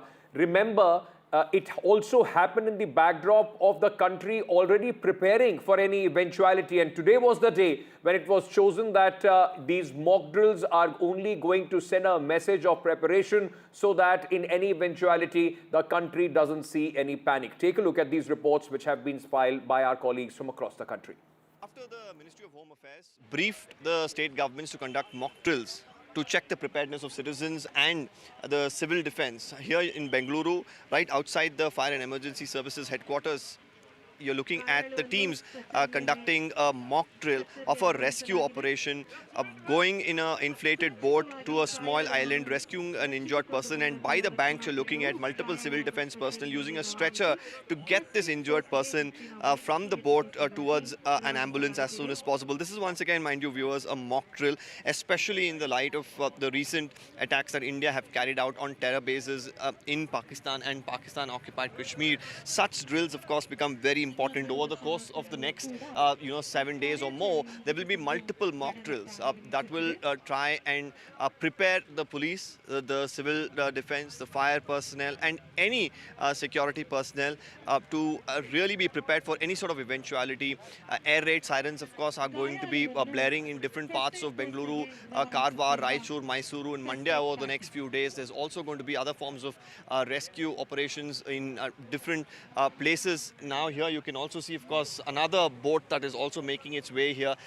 That's once again emulating another rescue from a nearby island. They too will, of course, come in here towards the banks where another team of the civil defense personnel with a stretcher will try and emulate another rescue operation. So this is an extensive mock drill that's being carried out. More importantly, we should note that, like I said, it's not just this particular form of rescue, but other rescue as well, which we emulated over the next few days to ensure preparedness of the police, preparedness of the civil defense, and more importantly of the citizens alike to respond to any sort of emergency situation that could come by, especially considering the fact that now it is a very active and volatile situation with Pakistan after India, of course, carried out those precision strikes in different parts of, Pakistan-occupied Kashmir and Pakistan in itself. With video journalist Govt, this is Deepak Bopana for NDTV. Part of the nationwide mock drill, there are mock drills being organized by the civil defense in Assam in 15 districts. Here is one mock drill being organized for the civil defense volunteers in Guwahati at the premises of the 10th Assam Police battalion, and the siren of a air raid has been blown, and now the civil defense volunteers are showing what the civilians will have to do. Here the school children have been also brought with their parents to make them aware of what they should do in case of a air raid, and what kind of sirens will be played, and what they should do, and how the rescue operations will take place. You can see there simulations are being done of a air raid in the similar fashion in 15 districts of Assam. This mock drill operation known as Operation Abhyas has been launched, and the primary objective of this operation is to make the common people aware of the SOPs that has to be followed, the SOPs that people will follow in case there is a air raid, in case of an air raid operation, and also to ready the first responders like the civil defense volunteers, the police forces, the NDRF, the medical teams who would, after the raid is over, conduct a simulation for search and rescue operation, as well as operation in terms of fire in a building, and also they will construct a temporary hospital. So this kind of drills would continue for coming 5 to 6 days across different districts of Assam with other parts of the country. In Guwahati, with cameraman Sanjay Chakravarti, Ratnadeep Chaudhary for NDTV.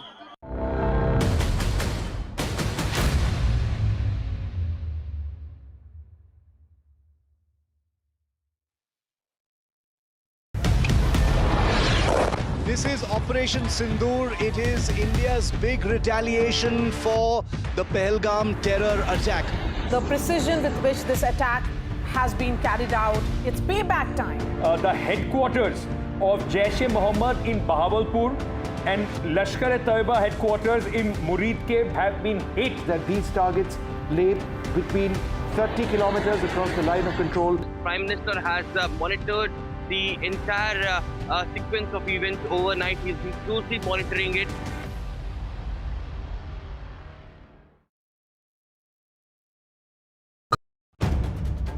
If it matters to you, if it matters to you, if it matters to you,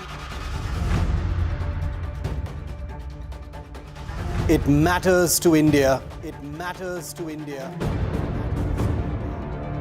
And it matters to me. And it matters to me.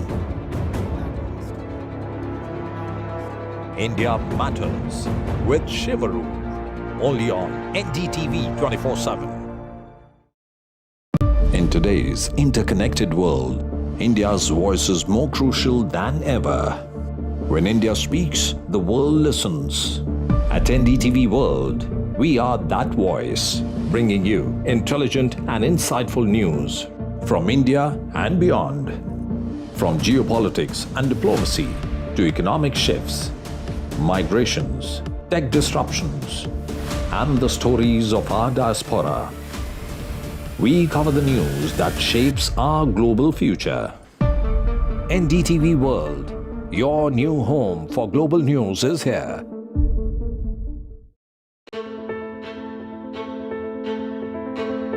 News is not just headlines, it is what impacts you. And news should never be mistaken for noise. What matters is the reality. Accurate, in-depth, and with the right perspective. For over 20 years, I have been a journalist, and never has clarity mattered more than now. At Newsnight, we go beyond the surface. We dissect the details, challenge the narratives, and bring you the unparalleled clarity you deserve in a world clouded by misinformation. We are bold, we are direct. Newsnight, for the news in your interest. Only on NDTV 24/7. How often have you turned away from debates that descend into endless fights? We bring you a show where every question is answered, where every debate finds its resolution. where every story finds its conclusion, where opinions collide but facts prevail, where stories unfold with insights and trust. When the noise ends, the last word begins.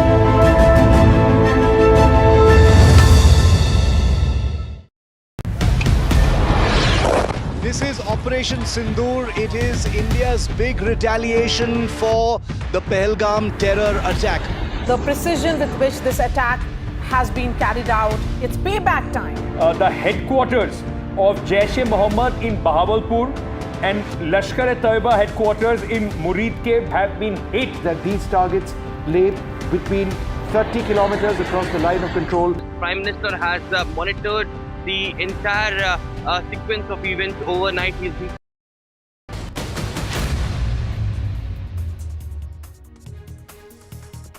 India destroys 9 terror camps located in multiple locations, 4 in Pakistan and 5 in POK. Rajnath Singh says struck those who killed innocents. He salutes forces. Big night for India as it carries out precision strikes in Pakistan. Operation Abhyas also now underway in the country. Evacuations, blackout, mock drills continue. Prime Minister Modi chairs the Cabinet and also the Cabinet Committee on Security Affairs. He has been monitoring all the details of Operation Sindoor. Through the night, his Cabinet colleagues lauded his political will. To send across a message of unity, Centre calls for an all-party meeting at 11 a.m. on Thursday. Government to brief the opposition on Operation Sindoor. Ministry of External Affairs briefs UNSC members on Operation Sindoor. Multiple nations come out in support of India, say India had the right to ensure that Pahalgam is avenged and victims given justice.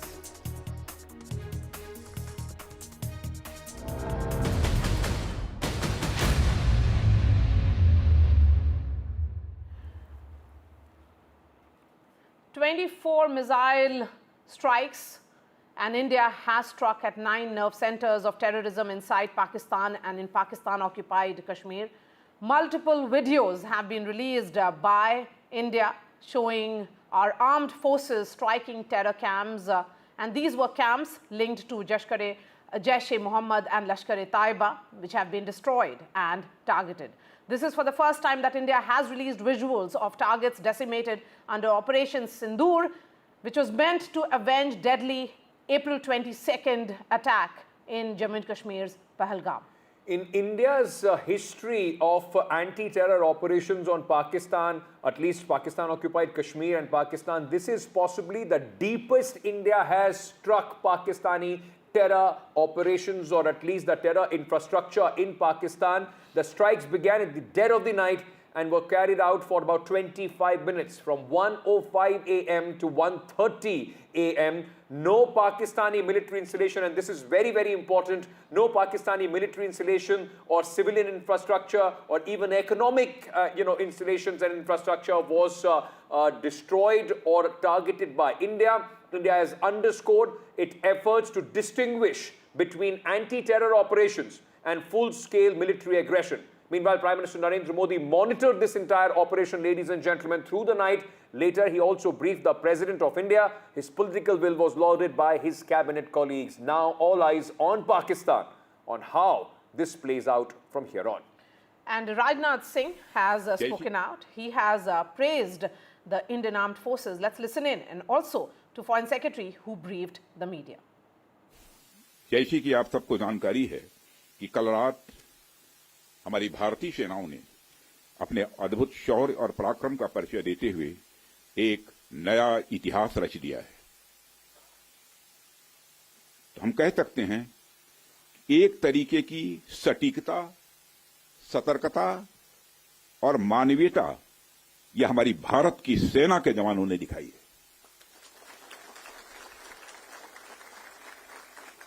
जिसके लिए मैं हमारे सेना के जवानों और अधिकारियों को पूरे देश की ओर से मैं साधुवाद देता हूं।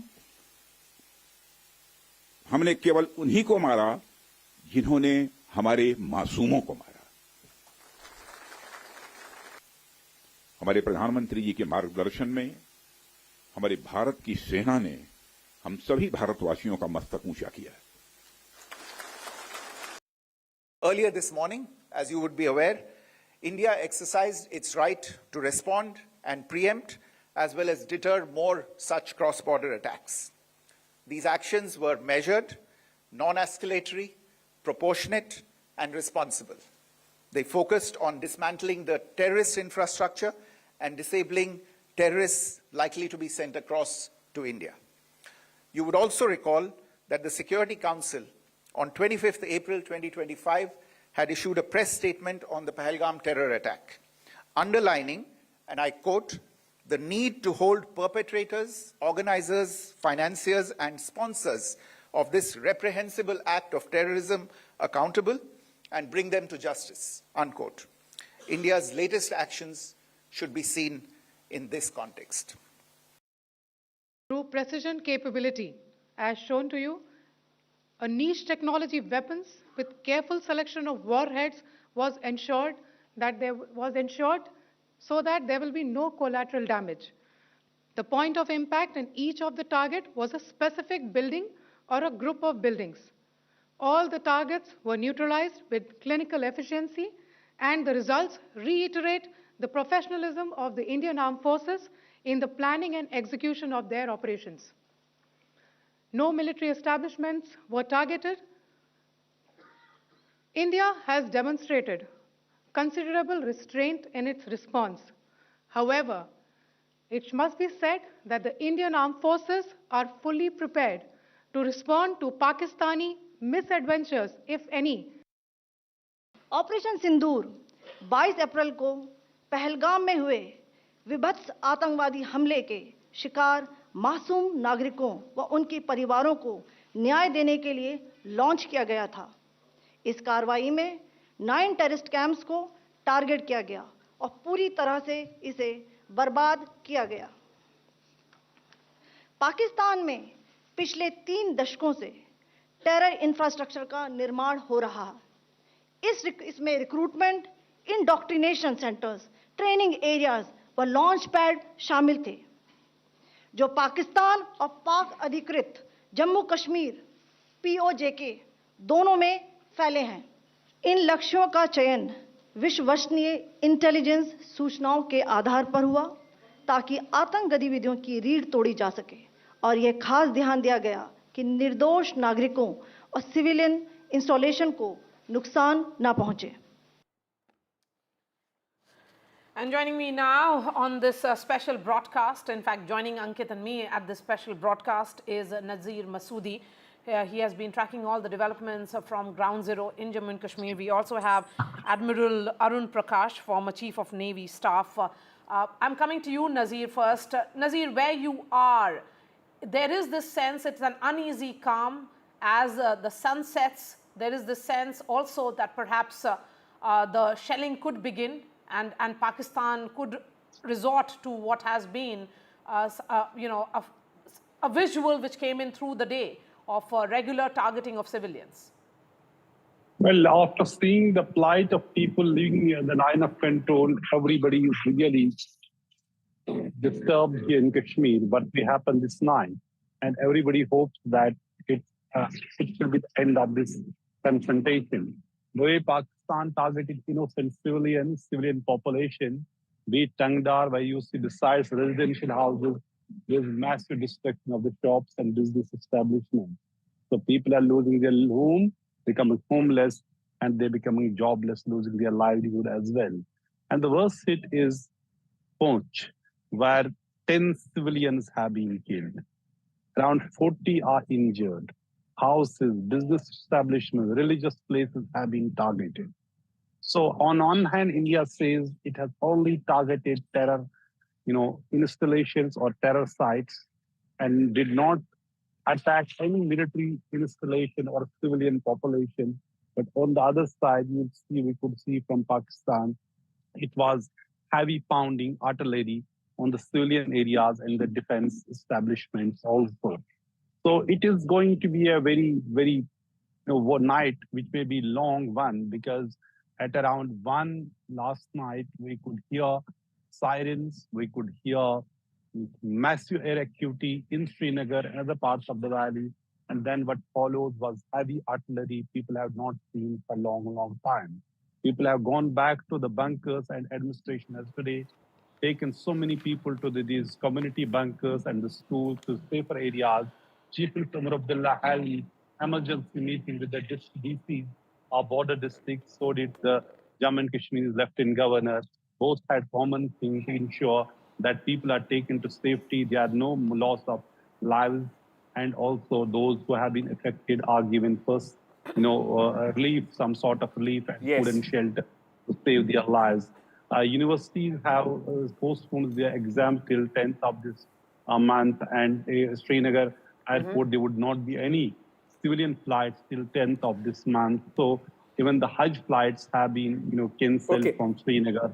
A large number of people who are going for the pilgrimage, their pilgrimage has also been affected because of fear of Pakistani shelling and missile attacks. Nazir, it's been a very long, difficult day for people on the line of control and the international border, where the artillery action is taking place from the Pakistani side, responded by India. Remember, on NDTV, we are trying to bring you all authentic information. It's been 15 hours of continuous coverage here on the broadcast. Let me very quickly go across to Admiral Arun Prakash. Sir, thank you for speaking to us. I want to start by asking you at this moment, all eyes, not only of the people in our country, but also across the globe, is on what happens from here on. We had the right to respond. Pakistan also claims that they would possibly also engage in some sort of escalation. What do you expect going on from here, the scenario, sir? Well, this was something that the nation had been expecting for a long time, and the Prime Minister has lived up to his promise of visiting retribution and punishment on the perpetrators of the barbaric attack that took place in Pahalgam on 22nd of last month. Now, this is a message to those who conducted or the terror organizations who are behind this cross-border terrorism. But it is also a message to those who train, support, and finance these organizations, which is the Pakistan Army and the intelligence services of Pakistan, otherwise known as the Pak Deep State. This is actually a message for them that we have carried out a punishing series of attacks on these camps and so on. But the message is for them that stop this kind of activity in the future. So having undertaken attacks on 9 of these terror sites with pinpoint accuracy, ensuring that only the perpetrators are punished and no military targets have been aimed at, nor any civilian casualties have taken place. Now, having done that, the ball is in Pakistan's court. Either it takes the message that India is trying to send, that this should be the end of cross-border terror activities financed, encouraged by the Pakistani deep state, or the options are still open. India can continue to hammer Pakistan with further strikes. The ball is in Pakistan's court. Either it accepts this message, or it is up to them to decide what they want to do next. Yes. And of course, escalation is a possibility for which we must be prepared. I'm sure we are prepared for the next step, whatever it may be. Admiral Prakash, India has gone ahead. In fact, I would say armed forces have gone ahead and destroyed hubs of Lashkar-e-Taiba and Jaish-e-Mohammed. They have been the proxies which have been involved in attacks, multiple attacks, which have been carried out on Indian soil. In terms of our capabilities, the military precision with which it has been carried out, what are you sensing? I mean, how significant it is, and also if you can give us a sense of the artillery and the weapons that were used. Well, artillery, etc., is on the line of control, as we've just heard from your representative in Kashmir. But the attacks which were carried out on the 9 targets, from what one learns from the media, have been carried out by fighter-borne, aircraft-borne guided missiles. And it speaks very well of the capability of the Indian Air Force that we have weapons which can be launched from within Indian territory, which have the range to attack targets deep inside Pakistan, not just in POK, but also deep in Pakistan. They have the range and they have the accuracy to destroy these targets with pinpoint accuracy without much collateral damage. So it speaks volumes for the capability and the planning and the efficiency of our forces. Sir, can I, before I let you go, can I very quickly specifically ask you a question about the naval preparations as far as the scenario which is playing out? Though at this moment we know that, we are facing the artillery attack from Pakistan, some sort of retaliation on the LOC and the international border. Air Force, of course, has conducted, these strikes inside Pakistan, the missile strikes. The Navy would also play a very important role in deterrence for whatever Pakistan's plans are from here on.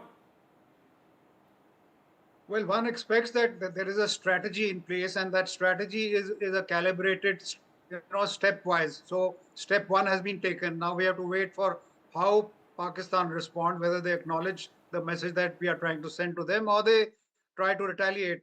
So this will be a calibrated and graduated response on the ladder of escalation. The Navy has a role to play depending on what the government of India wants to do. The Navy has a role to play. It can contribute to the kinetic attack. I mean, the Navy has long-range land attack missiles, it has aircraft and so on. It can contribute in the kinetic attack. The Navy can also play a part on the economic front by trying to strangulate Pakistan's trade, economy, trade, energy, etc., which is Pakistan has a small coast and a few ports, and it is entirely dependent, almost entirely dependent on seaborne imports. So the Navy can certainly interfere with their traffic, seaborne traffic, and bring tremendous economic pressure on Pakistan to further reinforce the message that the government is trying to send across to Pakistan. All right, Admiral Prakash, really appreciate your time here on NDTV, and joining us now is the Lieutenant General Subrata Saha and also Tilak Devashir, who is the author of Pakistan Quoting the Abyss. He's joining us and a member of National Security Advisory Board.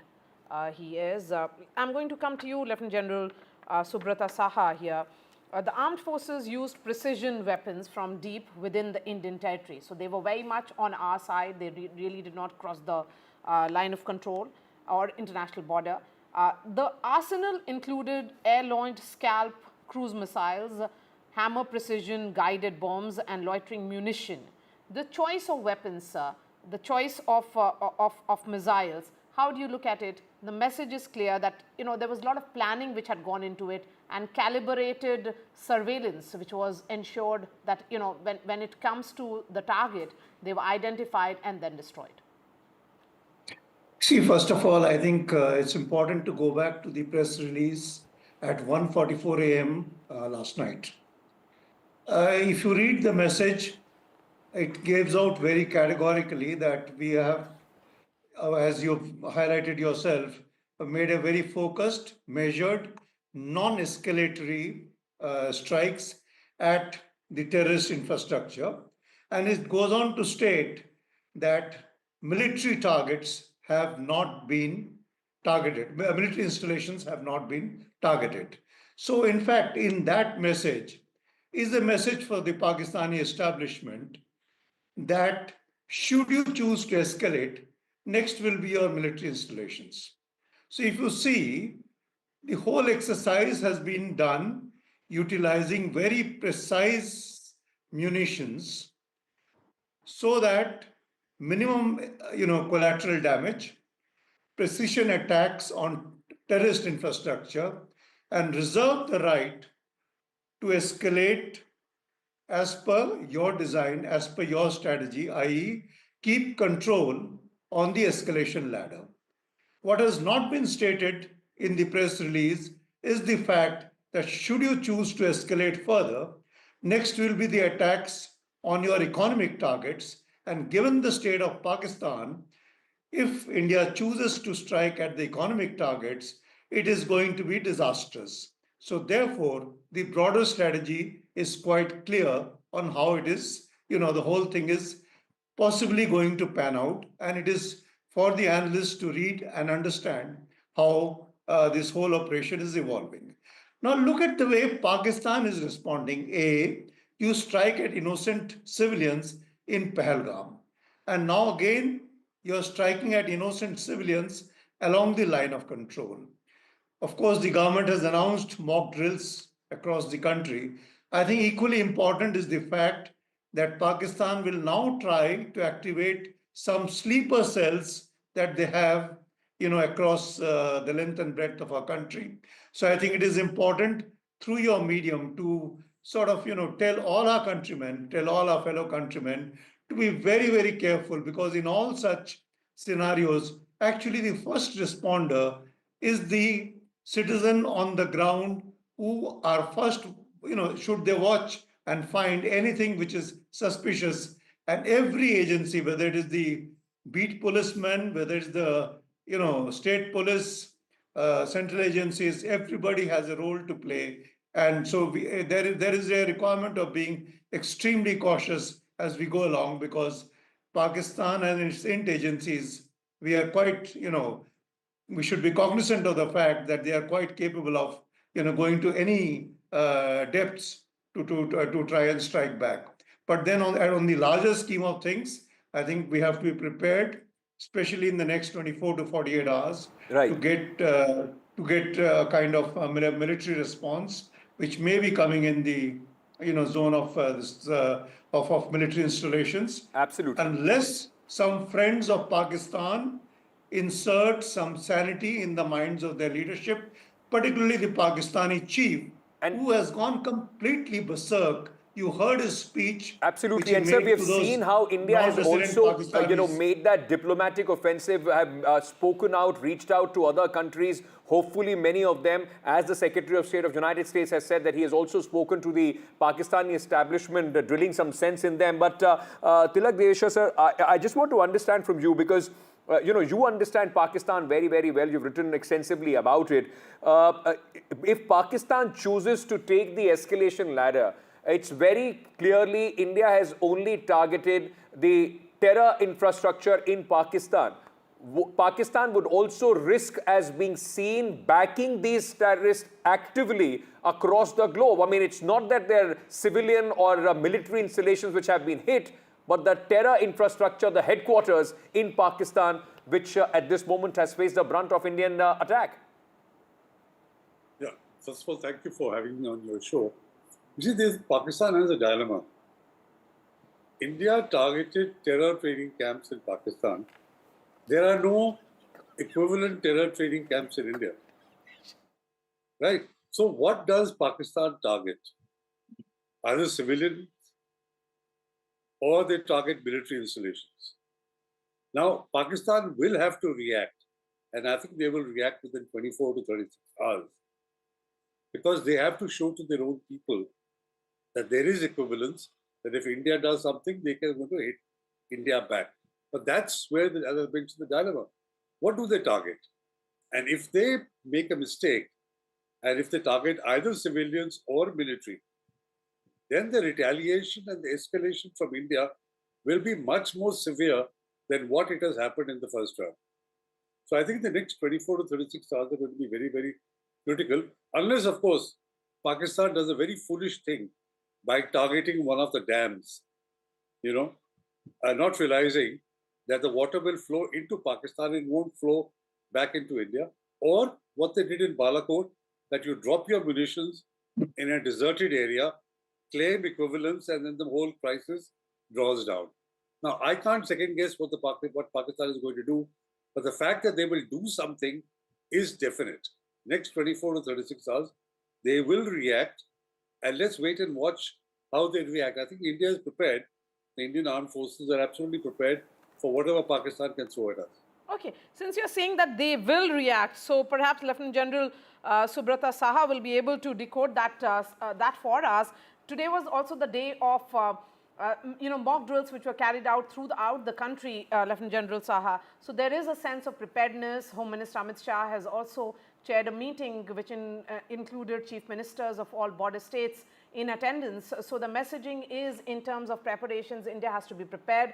Along those districts, particularly which are along the LOC, the schools were shut today, educational institutions shut. But India has been saying clearly that no Pakistani military installations were directly targeted. India has made that distinction between anti-terror operations and full-scale military aggression as well. Do you think Pakistan can continue to be an aggressor even now, given the kind of international pressure it is facing? You see, if there is sane leadership, your statement is true.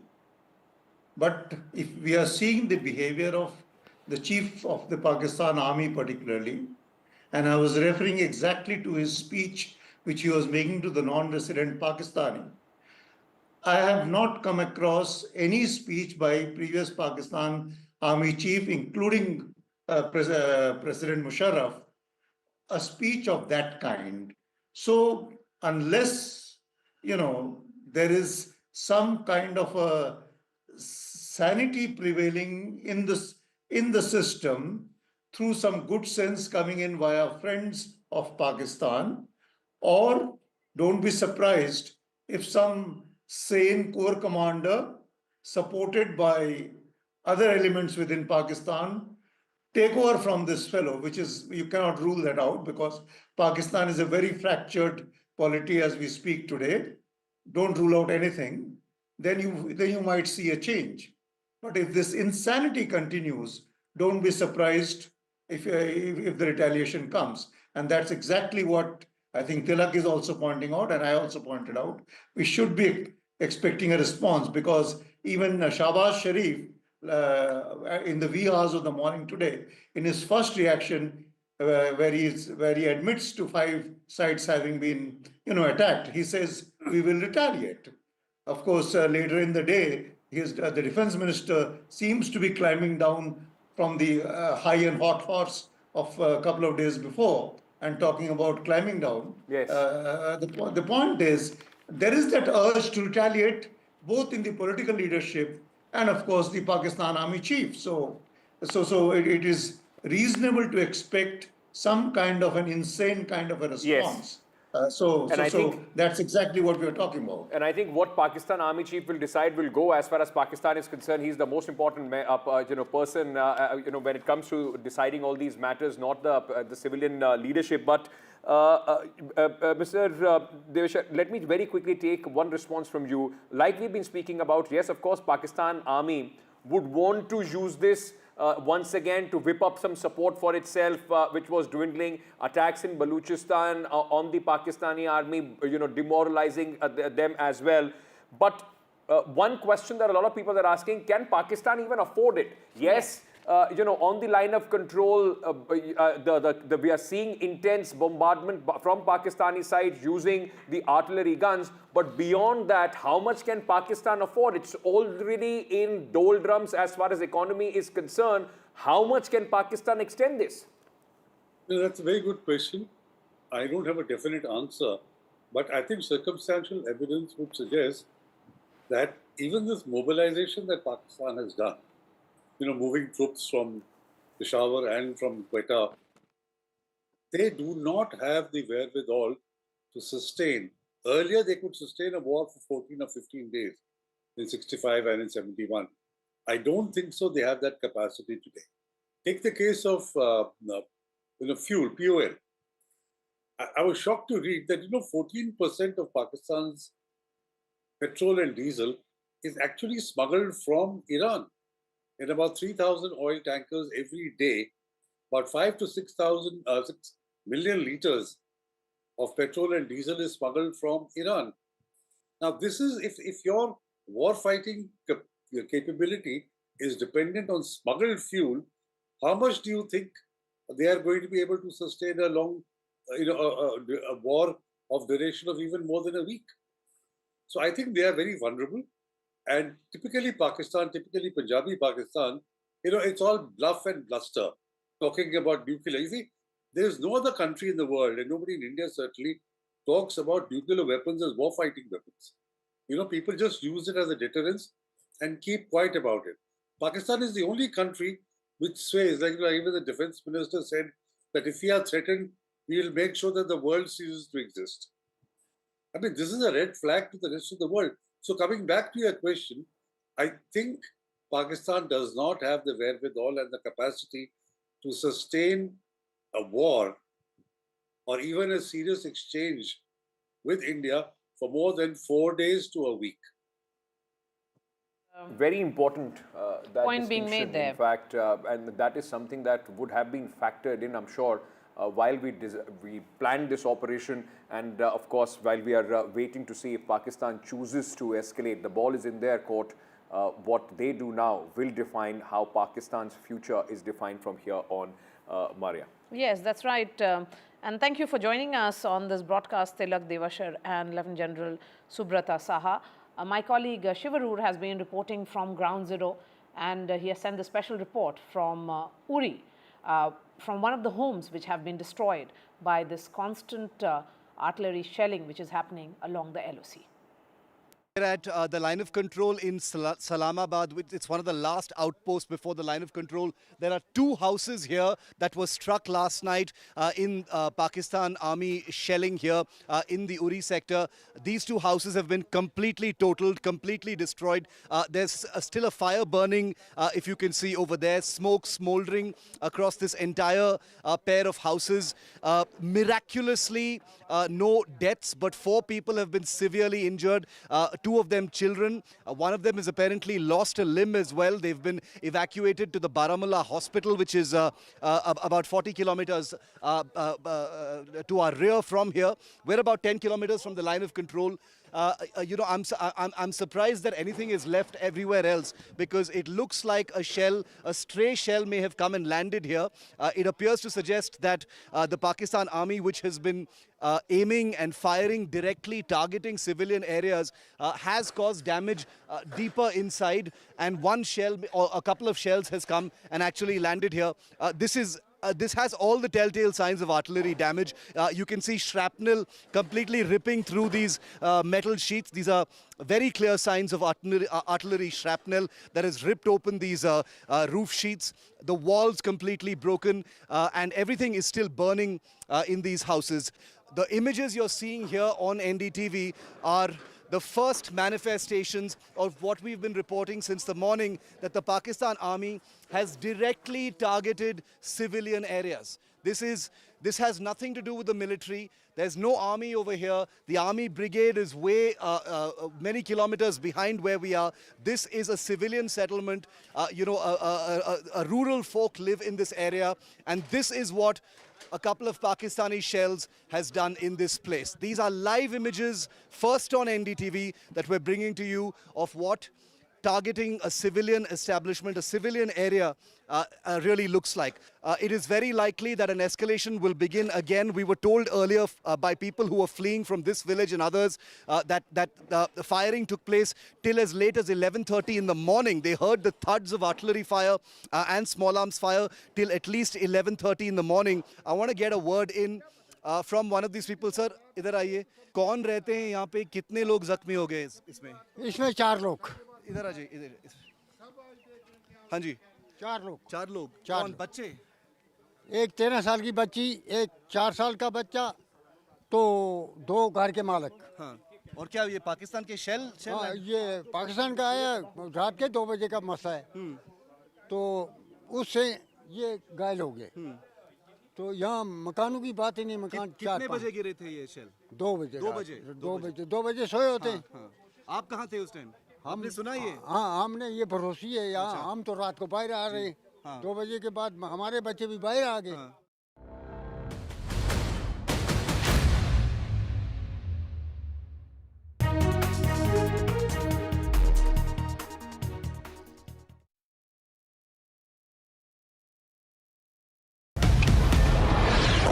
This is Operation Sindoor. It is India's big retaliation for the Pahalgam terror attack. The precision with which this attack has been carried out, it's payback time. The headquarters of Jaish-e-Mohammed in Bahawalpur and Lashkar-e-Taiba headquarters in Muridke have been hit. That these targets lay between 30 kilometers across the line of control. Prime Minister has monitored the entire sequence of events overnight. He's been closely monitoring it.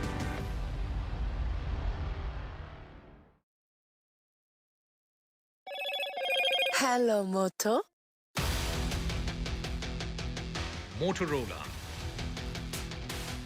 India's leading AI smartphone brand.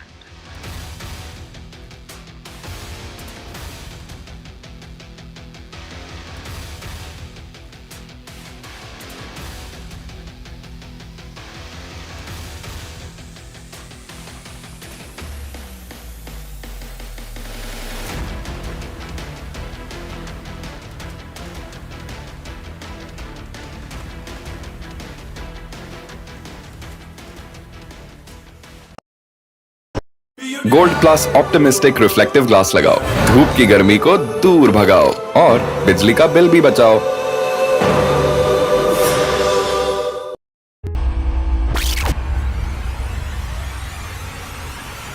In the last 1 month, if you see, the share prices of Genzol Engineering has fallen more than 58%. Why are the rating firms calling the debt payments as default? We have two credible credit rating agencies on March 4th coming and downgrading the stock to D. Statements are consistently being proven wrong, and transactions are being taken place which are different from what they were originally pictured to be. The company claimed it would roll out 6,400 electric vehicles. But what it has rolled out is a shocking scam. Funds meant for the project were funneled allegedly back to the promoters, the Junkie brothers. What did the money buy? Not EVs, of course, but a lavish flat in Gurgaon's luxurious DLF Carmelias.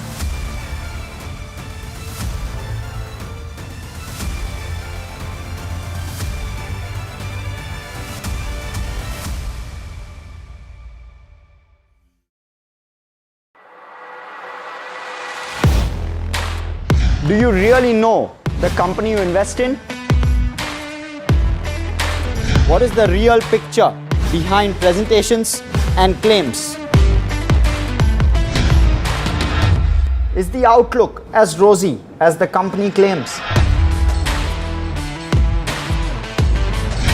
Know Your Company, powered by NDTV Profit Research, shines a light on the biggest stock market movers.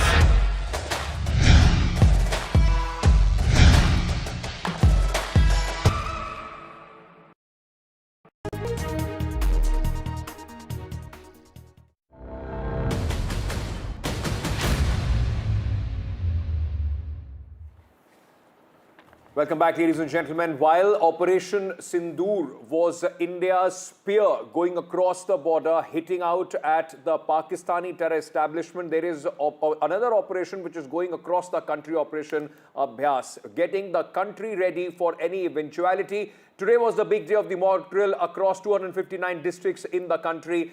We have been seeing reports of how these demonstrations are helping civilians to do their part and stay not only just united but also prepare for anything that Pakistan possibly would like to serve on the Indian side.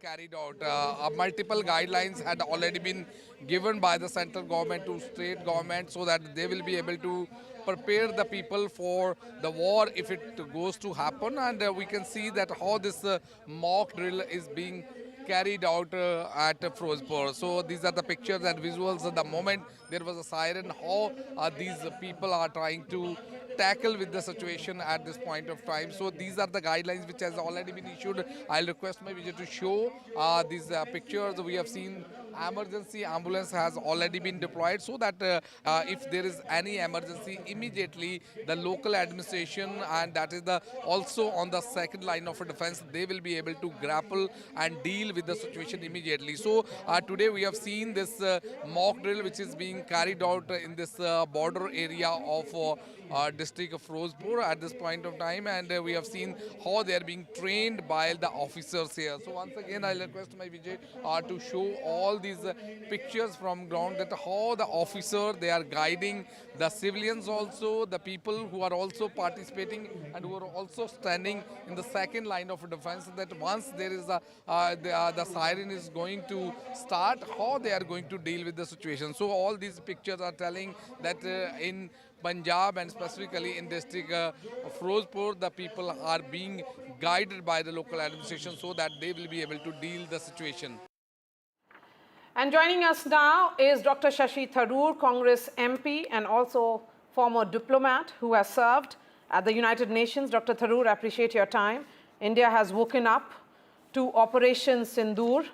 The question that arises now is, what can we expect the world, and how do we expect, and in terms of the world reaction, because the very name of this operation is very, very emotive in nature.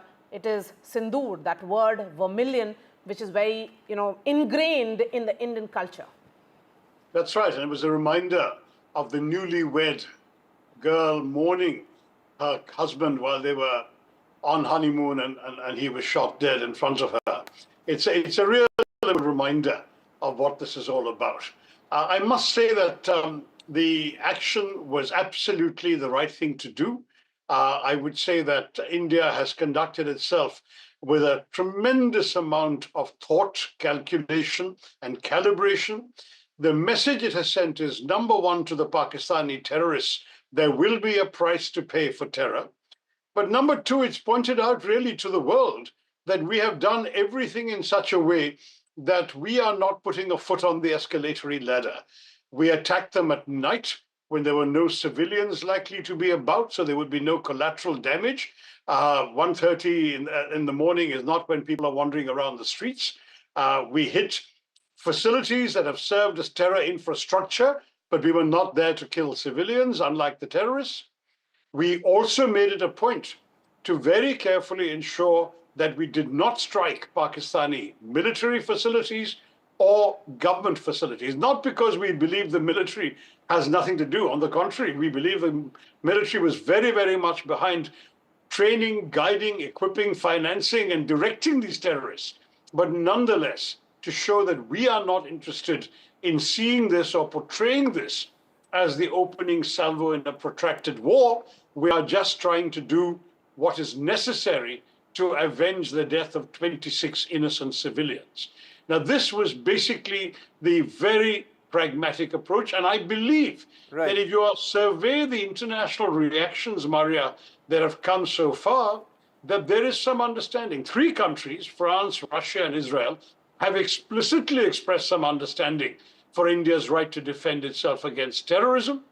Other countries have been muted in their language. Everyone has called for de-escalation, restraint, and so on, which is fine, because we are not interested in escalation. Absolutely. The Chinese, who are Pakistan's quote-unquote all-weather friend, and who might have been expected to back Pakistan more directly, have actually said that both India and Pakistan are our neighbors, and we don't want to see fighting and conflict between them. We want to recommend diplomacy and negotiation and calm and so on, which is, again, constructive language. So if I were to draw a conclusion from all of this, Maria, it would be that I believe the world as a whole does not want to see war and will be counseling restraint to Pakistan. Remember, the ball is in Pakistan's court. If they take an escalatory step, we are ready and we will respond. I have no doubt about that.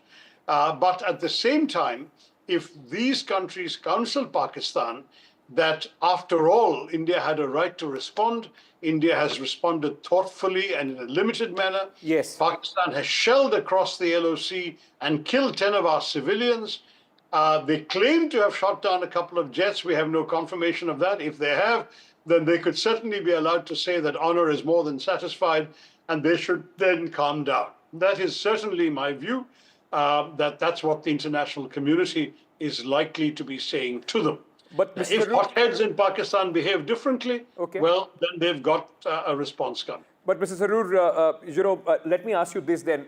This is the expectation. I mean, any sane country would, of course, be advising Pakistan not to step on that escalatory ladder at this moment. But the fact remains that there is a reason why Pahalgam took place. There was a red line that was crossed. At this moment, it is also being seen as the Pakistani army, and specifically the Pakistani army chief, the kind of warmongering that we have seen from their side, only trying to strengthen their position and hence all these advices may not at this moment work on Pakistan. Do you actually believe, given the way the country is placed at this moment, that Pakistan will back down? No, look, I had argued already, and I'm sure that there's not much disagreement on this, that one of the motives behind this attack was certainly that the army was in a difficult position. It was increasingly unpopular in Pakistan. They have locked up their most popular leader, Imran Khan. The economy was stagnating, and this would have been a useful diversion from their own domestic woes, plus it would give the army an opportunity to once again portray itself as a savior of the nation. I think that was definitely a factor in their thinking. But remember that India has demonstrated a certain level of resolution, a certain amount of courage and resolve, which would have sent a strong message back there. The military cannot act alone. They need international backing, they need equipment, they need weaponry, they need finance. Currently, they need fuel as well, not all of which I believe they have an unlimited quantity. So that if Pakistan were to make the mistake of escalation and India were to respond in kind, you have to ask yourself which country is more likely to be able to sustain a longer conflict. I don't believe the answer is Pakistan. I think that the Pakistanis ultimately will run out of steam before India does.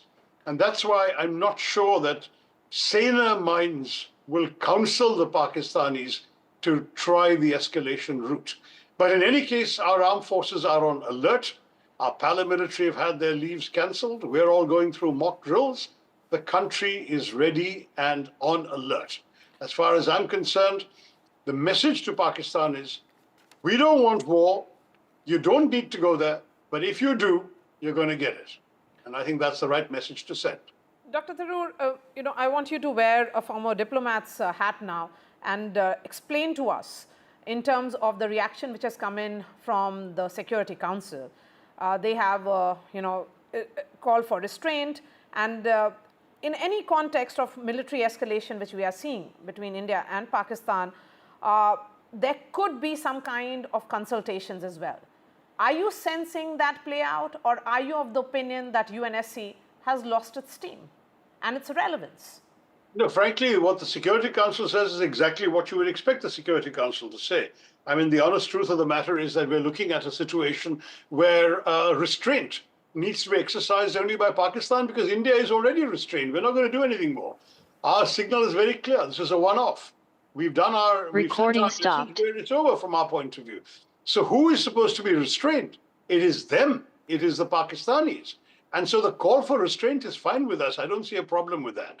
In any case, Maria, the next stage, the next step, what happens next, the ball is very much in Pakistan's court. We are ready, but I don't think we're going to initiate anything more. I'd be very surprised if there was any initiated action by India tonight. Dr. Tharoor, in terms of the domestic reaction, we have seen the entire political class stand in unison, back the security forces, the armed forces. The messaging is that the Indian polity doesn't want to give mixed signals. It doesn't want to be seen to be divided at this juncture. Do you think it's essential to send that message? Absolutely. And I think I'm very glad my own party was the first off the block in speaking for the nation and talking about national unity and saying we stand solidly behind the government and the armed forces. I think that's the right message to send. I hope all parties will do exactly that, because right now, this is the need of the hour. There can always be time later for discussions and debates about merits of this and that. Right now, while the nation is still on alert, we have to stand around the flag, and we do, all of us.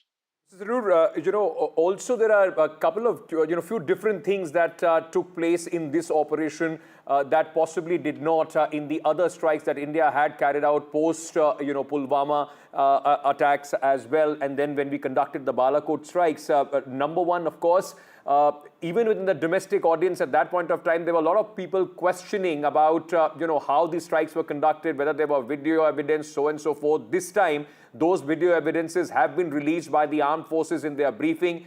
And the other big distinction also is the government reaching out to the opposition before the attacks and also now calling for an all-party meeting, sir. How significant is that?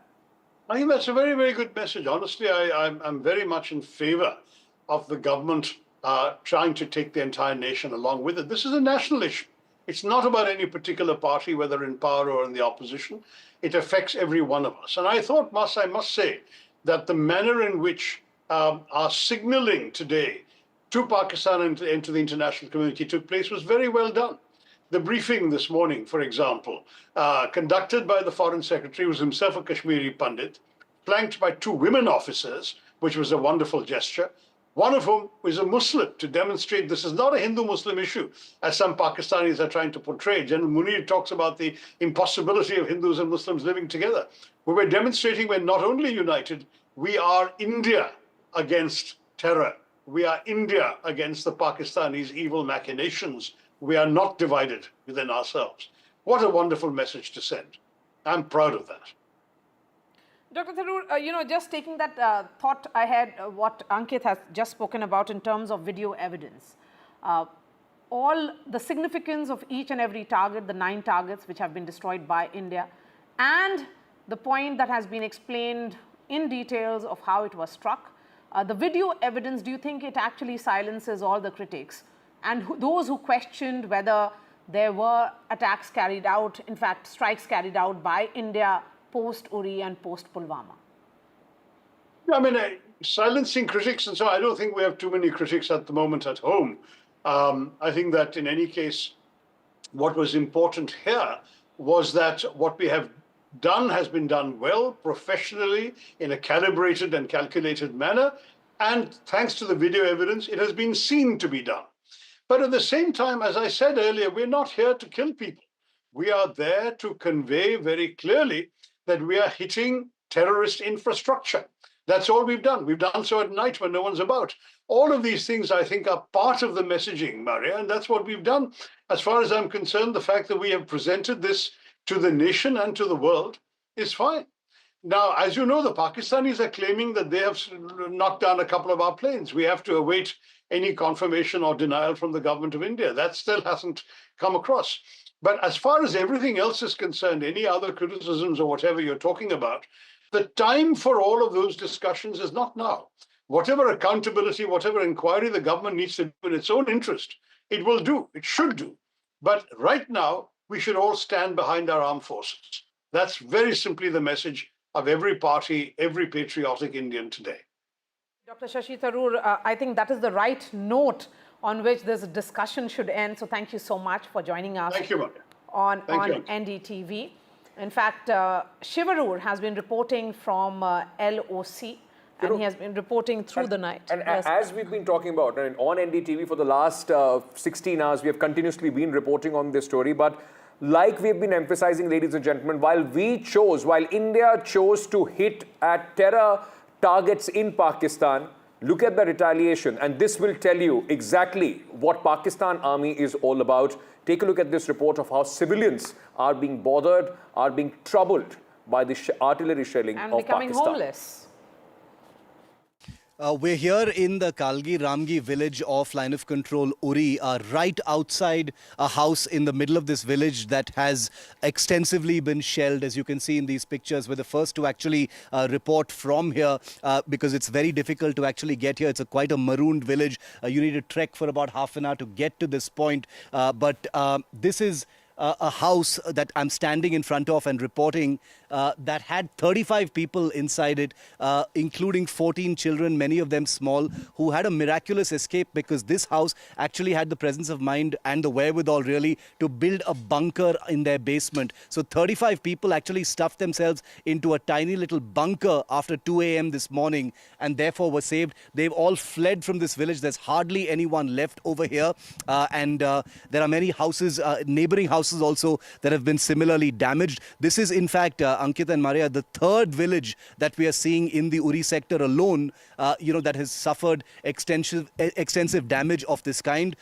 We're also told that shelling could start again tonight because it continued till about noon today, and that's why there's a huge amount of fear right now, a lot of anger as well, because many of the people who can't leave from this village say, where will we go? Where can we actually go? This particular house had some resources, and the 35 people have gotten into 2 tempo travelers and fled towards Baramulla. But the other people in this village, they're just wondering when the next shell lands, what are they going to do? Look at this house. It's completely damaged. Nobody can live in it. It's impossible to get back here. And the family, we're told, doesn't even know what they're going to do, where to pick up the pieces and where to actually begin. So this is what's happening here at the line of control in Uri. This is, you couldn't think of a more family home than this one, Ankit and Maria. Let me just show you some images that will, prove that. Children's shoes still here on this shoe rack, full of debris, everything smashed. It's a very typically Kashmiri house. Follow me in here, I'll show you something more. Look at this very, very poignant little thing lying on the ground. A little boy's, public school ID card just lying on the floor. Where this child is with his family, they've fled from here, too scared to be here at this time. A very typical Kashmiri sitting room, like a common room for guests. This is what the condition is. Completely smashed. Imagine a house that held 35 people, full of laughter, full of fun, all of them going to school, the parents working, 4 different families living jointly like a joint family.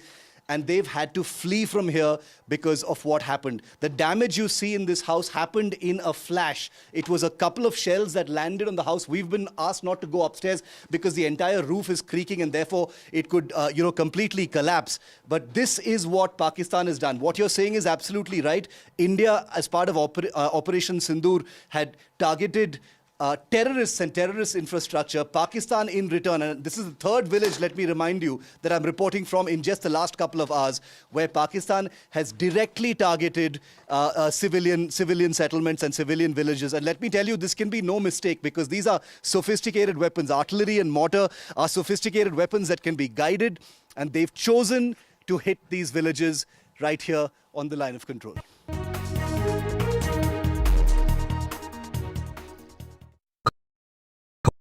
That's huge. That is a biggie. It's out of there. Gold Plus Clear Glass. Far ho ya near, sab kuch dikhe clear. More news that matters. Big exclusive. Tulsi Gabbard gunned down by Pakistan-backed cowards. When you interact with people on ground, you're able to reflect their sentiments much better. More debates that shake the system. More exclusives you won't find anywhere else. Not just another prime time. It's a prime time that's unmissable. I've been reporting on all issues big and small from Andhra Pradesh, Telangana, rest of South India, bringing you all the action, all that you need to know, all that you want to know. The energy of Maximum City is infectious. I'm bringing that energy in our news coverage from financial capital Mumbai. Covering from the southernmost part of India over the last 23 years, I bring in-depth and 360-degree coverage from the Dravidian heartland. The land of Mishti, also known for its bitter politics. I have seen much water flow under the Howrah Bridge, covering Bengal in all its vivid colors. India's IT capital is always bustling, a city full of startups, stories and surprises. And I keep you ahead on all the Bengaluru buzz.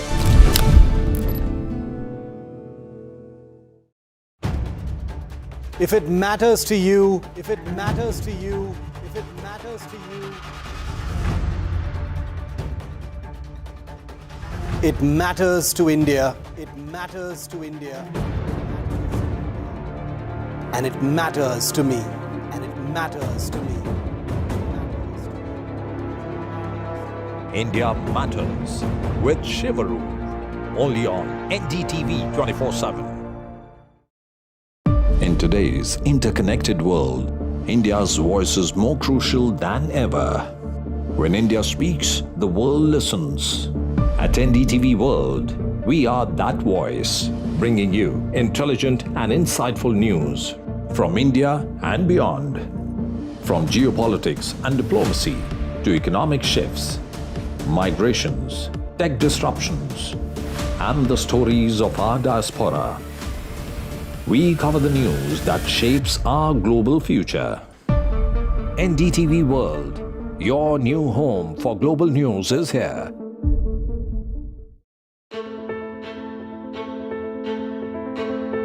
News is not just headlines, it is what impacts you. And news should never be mistaken for noise. What matters is the reality. Accurate, in-depth, and with the right perspective. For over 20 years, I have been a journalist, and never has clarity mattered more than now. At Newsnight, we go beyond the surface. We dissect the details, challenge the narratives, and bring you the unparalleled clarity you deserve in a world clouded by misinformation. We are bold, we are direct. Newsnight, for the news in your interest. Only on NDTV 24/7. How often have you turned away from debates that descend into endless fights? We bring you a show where every question is answered, where every debate finds its resolution.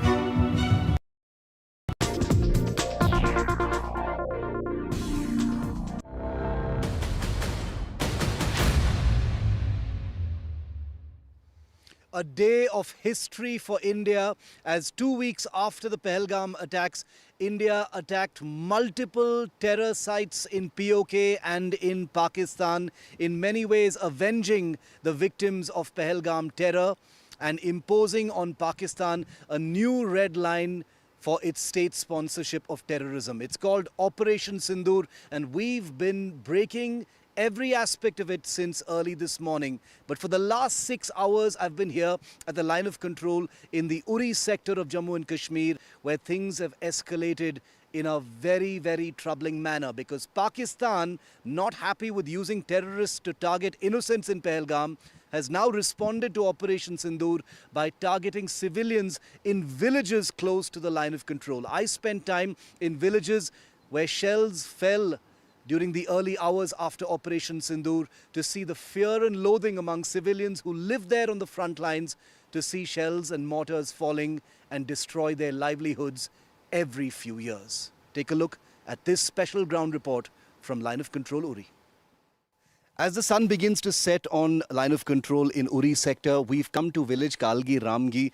This is the house that belonged to a joint family of about 35 people, 4 families of 35 people. And there were 2 more families of neighbors who were visiting and actually staying with them once the shelling actually started after Operation Sindoor. And I just want to take you inside, first of all, on the outside to show you this entire house, very typically built Kashmiri house, has been completely destroyed. You can see from the outside that the metal bars, the concrete, all in pieces because of the Pakistani mortars or shells. And now let me just venture a little bit inside to show you the damage. Just rubble, complete damage everywhere. This is the very typical sitting room or common room with carpets. Look at what it looks like right now. Completely smashed. Dust, glass pieces, concrete pieces and debris absolutely everywhere. There's a school ID, a public school ID card over here on the floor as well, probably belonging to one of the children. That's also on the floor, a very awful and horrifying image that. And this house is filled with them. Just take a look at this. Just take a look at the utter damage you see in every frame. This is the main living room of the house. The kitchen is also completely destroyed. This would have been the dining room, completely smashed into pieces. All the furniture, everything absolutely rubble right now. We've been advised not to go upstairs because apparently the roof superstructure is creaking and may fall at any moment. Some people had tried to go in a little earlier and they realized that, that it was not safe to do that, and therefore they've been barred from going upstairs. But the miraculous thing about this house in village Kalgi Ramgi in near LOC Uri is that all 35 people in the house managed to escape with some minor injuries, because this is one of the rare villages in this house that actually contains, that has a few bunkers beneath them. But I want to talk to some residents who have chosen to remain in the village at this point of time. This entire family that whose house you're looking at in this report, they've gotten out of here, they've run away from here, but we found a few villagers who've decided to stay because they don't have a choice. Sir, आप इसी गांव के हैं, क्या हुआ था कल रात को? कल रात को ऐसा हुआ सर कि 2-2:30 बजे के आसपास में शीलिंग स्टार्ट हो गई। तो यहाँ पे जितने भी ये घर हैं, यहाँ पे 2-2:30 बजे के बाद जब ये फायरिंग हुई तो हम घर छोड़ के भाग गए। उसके बाद हमारा ये छोटा जैसा यहाँ पे बैंकर बनाया था, हम लोगों ने खुद ही बनाया इसको। इस बैंकर को कोई इतनी फैसिलिटी नहीं है, ये हम अपने जेब से इसको थोड़ा बहुत ही बनाया था। जी सर, दिखाएंगे। वो हमने खुद बनाया था सर। वो बनाने के बाद जब ये इसमें 30-35 बंदे थे यहाँ पे, ये चार फैमिली यहाँ पे ज्वाइंट है। उसके बाद यहाँ पे 1-2 घर और भी आए थे, वो यहीं पे थे। जब जिस वक्त ये लोग बाहर से भी आए थे क्योंकि इस घर में बंकर था, तो सुरक्षा के लिए। हाँ बिल्कुल, इसमें 2 घर और बाहर से आए थे इस बंकर के अंदर sir.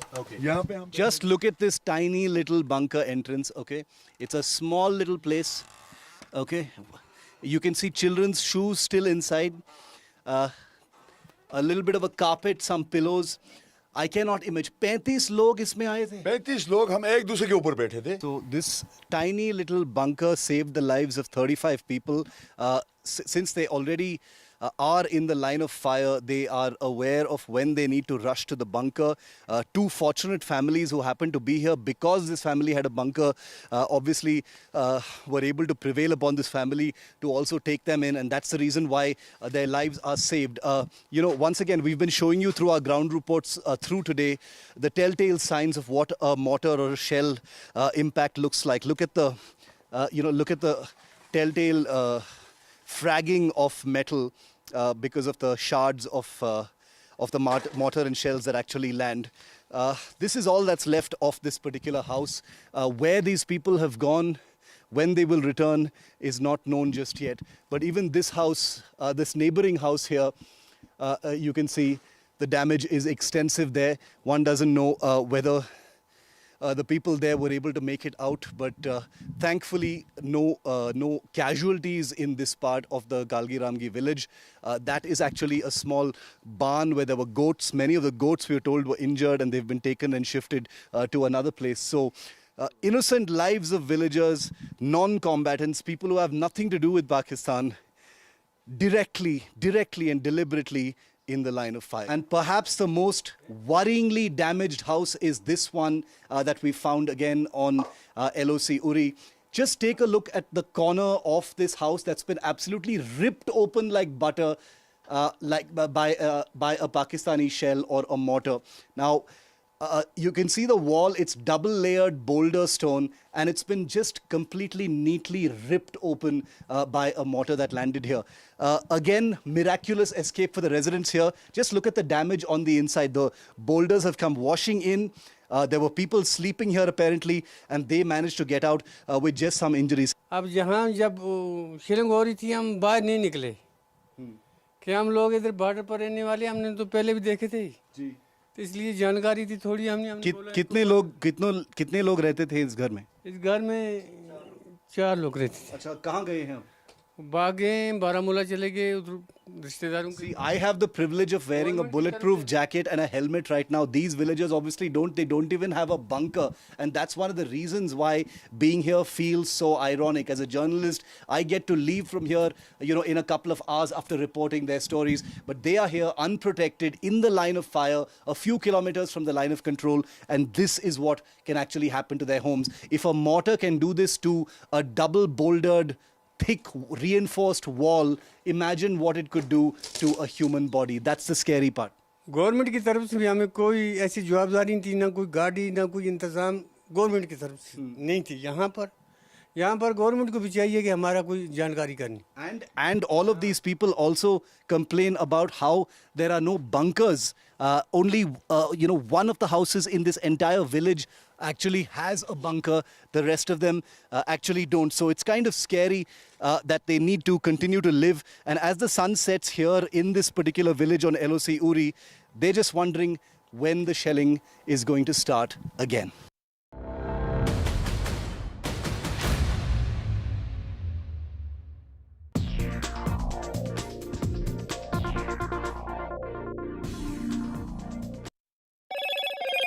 Hello, Moto. Motorola, India's leading AI smartphone brand.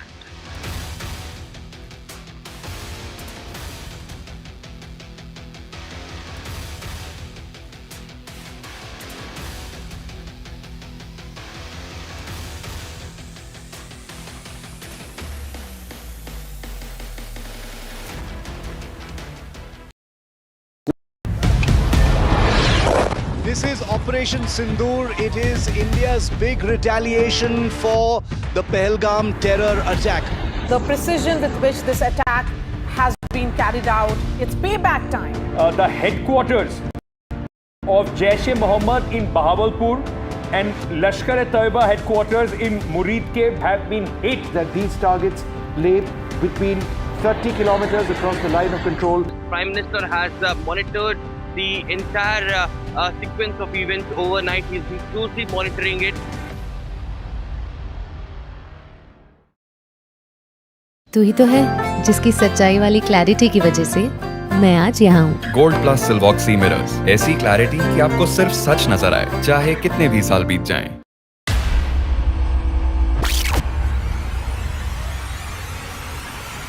The last 1 month, if you see, the share prices of Genzol Engineering has fallen more than 58%. Why are the rating firms calling the debt payments as default? We have two credible credit rating agencies on March 4th coming and downgrading the stock to D. Statements are consistently being proven wrong, and transactions are being taken place which are different from what they were originally pictured to be. The company claimed it would roll out 6,400 electric vehicles. But what it has rolled out is a shocking scam. Funds meant for the project were funneled allegedly back to the promoters, the Junkie brothers. What did the money buy? Not EVs, of course, but a lavish flat in Gurgaon's luxurious DLF Carmelias.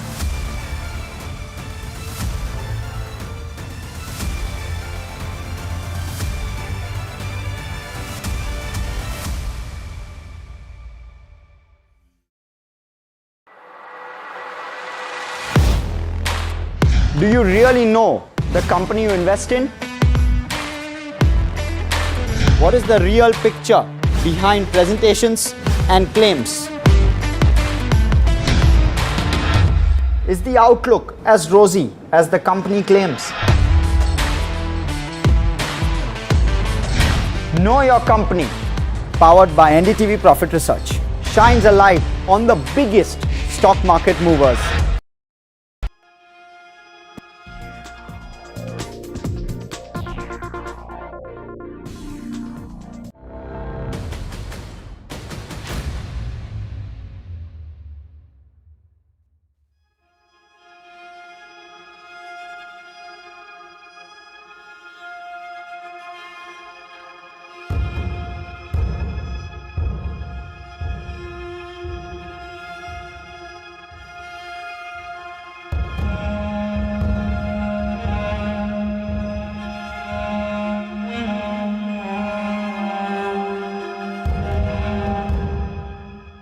We're at the line of control in Salamabad. It's one of the last outposts before the line of control. There are two houses here that were struck last night in Pakistan Army shelling here in the Uri sector.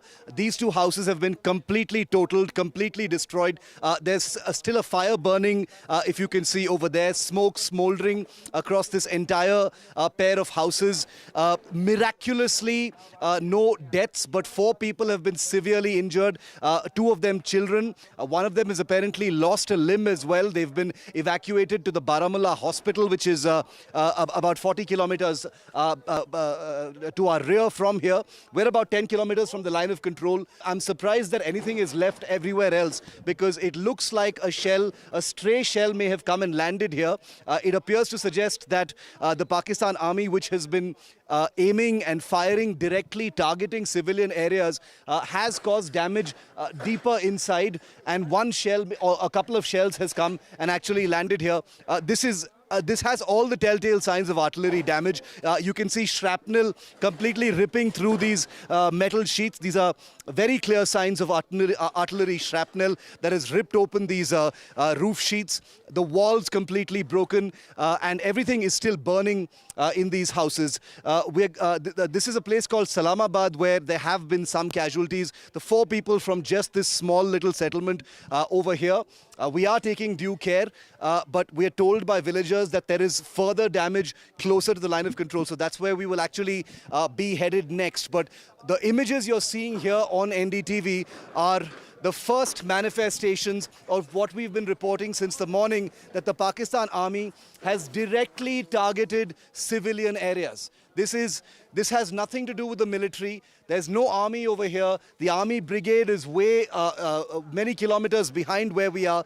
This is a civilian settlement. A rural folk live in this area, and this is what a couple of Pakistani shells has done in this place. These are live images, first on NDTV, that we're bringing to you of what targeting a civilian establishment, a civilian area really looks like. I want to get a word in from one of these people. Sir, idhar aaiye.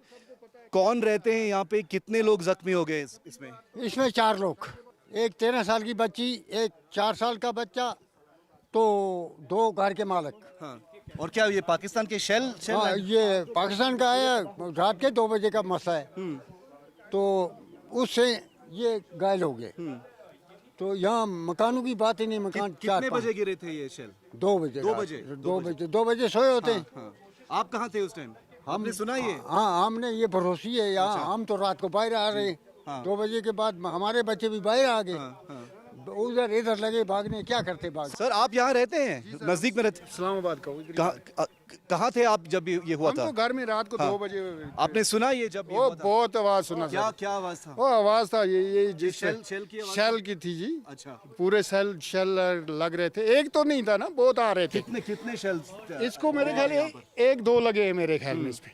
अच्छा, 2 लगे। जख्मी लोग Baramulla hospital में हैं। पहले उड़ी लिए, उसके बाद उन्होंने उड़ी वालों ने बारामूला भेज दिए। बारामूला हॉस्पिटल में कितना बुरा है जख्म? वो जख्म तो सर में भी लगी, हमने उसको देखा नहीं है। सुबह हम खुद डरे थे, हम जंगलों में भाग रहे थे, इधर तो हमारे पास कोई है ही नहीं, सेफ्टी है ही नहीं। क्यों? तो इस गांव में डर नहीं है अभी? वो डर तो बहुत है मालकम। तो आप यहीं पे क्या करेंगे? अपना कहाँ छोड़कर जाएंगे, किसके घर जाएंगे? गरीब शख्स कहाँ जाएगा? हमारे पास कोई बैंकर नहीं है, कुछ नहीं है, तो कहाँ जाएंगे? अगर बैंकर होता फिर अपनी कुछ सेफ्टी होती, बैंकर ही नहीं है। I want all of our viewers to hear what this gentleman has just said. For all of those people who say, why don't you get out of the village? Why are you still standing there? This gentleman and this elderly gentleman here have basically told a truth that needs to sink in. People don't have a choice to leave. They have their livelihoods here. This is their home. They've got their children. They've got their agriculture. They've got their jobs here. And this is what Pakistan has done. And I want our viewers to see this. This is a poor family's grain store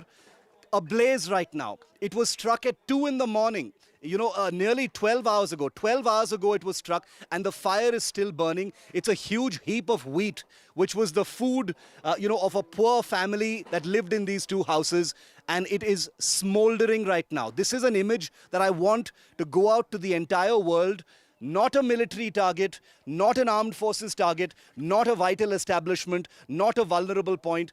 This is a poor family living in Salamabad, Kashmir, close to the line of control, that has been deliberately targeted by a Pakistan shell. And there you have it, their livelihood, probably the rest of their year's supply of wheat, simply burning in a pile over there. There's nothing left of this house. There's nothing more to really say. Rebuilding it will be, a distant dream for this family once they pick up the pieces of their injuries, and their injured children as well. I mean, just look at these images. Where do you actually start? Where do you start picking up the pieces, really, once you come to terms that you've completely lost your home, your livelihood? Some of the fields behind here have also been completely destroyed. The elderly gentleman here tells me that this place will not be fixed. And remember, once attention moves on, who's going to come and repair these houses? These are families that do not even have the wherewithal to rebuild their houses. You've got flames there as well. just a testament to what ammunition can really do. Artillery ammunition of the 155 millimeter or 130 millimeter kind has landed in this house. There's a gas cylinder there, very dangerously, lying there on the floor, which could be a hazard. No forensic teams have been able to reach here just yet. The police apparently came for a quick sweep to get the people out, but nothing else has been done. But it's still aflame. The house is still aflame, and it's very likely that it'll probably burn down because much of the superstructure of the houses in this area are made of wood. Take a look at this piece of roofing. Shrapnel, white-hot artillery shrapnel flying in every direction. Just look at the gaping holes they've cut, like neat oval holes, telltale signs of shrapnel simply ripping through metal. This is really, really thick, hard metal used for roofing. It's resistant to, it's all-weather resistant because, it snows and rains a lot over here. Just look at what artillery shrapnel can do to a strong piece of metal. It has completely mangled it, it has perforated it, it is peppered with gaping holes, and this is basically the story of every piece of roofing that we can see here across three structures of one big house, two houses actually. How much more damage we're going to find as we move on ahead, I cannot say, but this is definitely a morbid appetizer, I would say, to what we're probably going to find as we get a little closer to the line of control now. This is the real view now of the damage. Here it is. Completely collapsed roof, completely collapsed wall of this entire house. Now you get a proper vantage view of the damage that's taken place. The entire roof has blown off.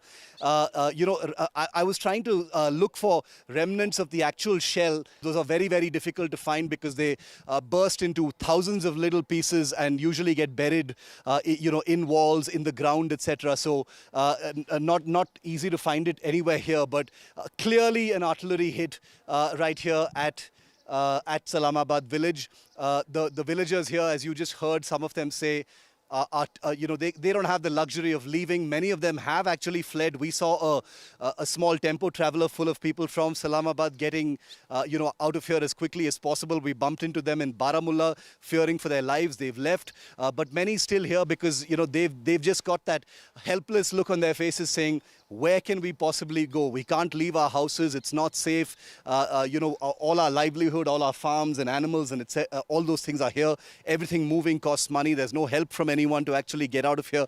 So it remains to be seen, whether there will be more damage in Salamabad or elsewhere. Another house that's had its, all of its glasswork completely blown in. The window panes have blown in. The wooden support pillars and support structure completely damaged here.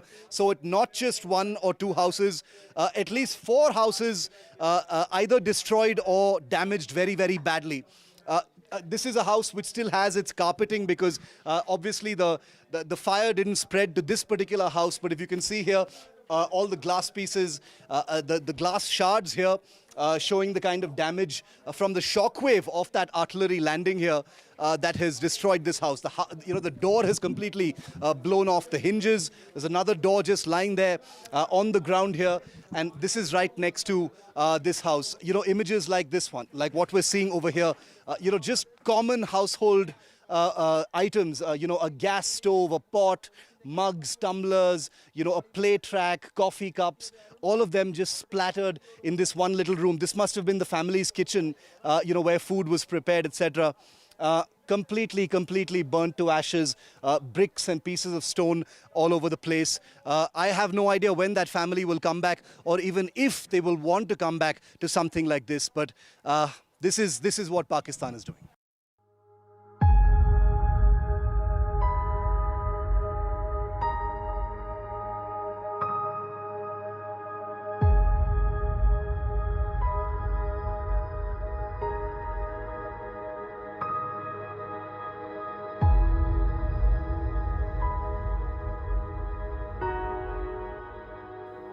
We've traveled a short distance from the Salamabad village where you saw all that damage, and we've just chanced upon another house. This is the house of an ex-army serviceman. His 2 daughters were sleeping on this bed when a shell landed outside their house and blasted through the windows. You can see glass pieces all over the bed here. There is damage to the wooden roof, as you can see here. Debris all over the place from the sheer shockwave that has damaged the house. Now, I want to introduce you to the man that we're talking about, the man who owns this house. He has packed off his family out of absolute horror about what happened, because just look at the state of the house. This is a little house in Gingal village here in the Uri sector, not far from the line of control. And the Pakistani shell has left its damage everywhere. Perforations on the stairs, damage to the concrete wall there as well.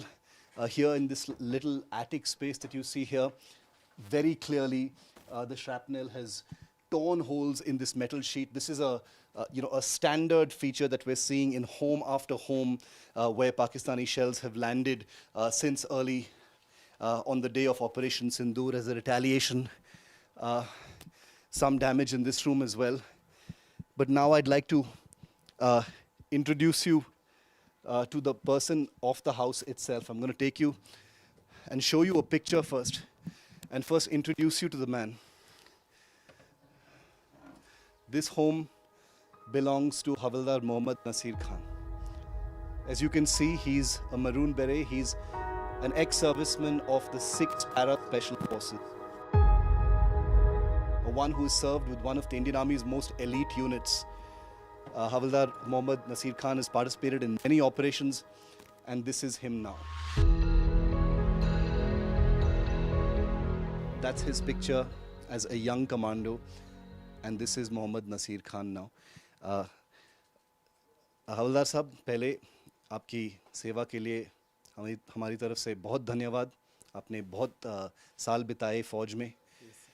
कल रात क्या हुआ था ये बताएं. आपकी परिवार ने आपने उनको यहाँ से आपने ट्रांसफ़र कर गए, तो क्या हुआ था? रात को तकरीबन 1 बजे से मतलब थोड़ा फायरिंग स्टार्ट हुआ, तो उसमें थोड़ा कम आवाज़ आ रहा था. तकरीबन 2-3 बजे के बाद में बहुत फास्ट हो गया. जब फास्ट हो गया तो हम एक ही बच्चे सोए हुए थे, उनको उठा के हमने साइड में लिया, और साइड में लेने के बाद में उनको सेव किया. तो मेरे बच्चों को बोला कि भाई आप ज़मीन पर लेट जाओ, ये जो फायरिंग हो रही है तो इससे बचाव एक ही है कि आप ज़मीन पर लेट जाओ. बच्चों को एक साइड में लेटा दिया और मैं भी साथ में लेट गया. उसके बाद में स्टार्ट होगी कार्रवाई. यहाँ पे पूरा जो फायरिंग उन्होंने करनी थी वो कर दी. उसके बाद में इसमें आगे लगा एक गोला, एक इस पीछे कैंप में, उसका फ्लैक्शन पीछे आया.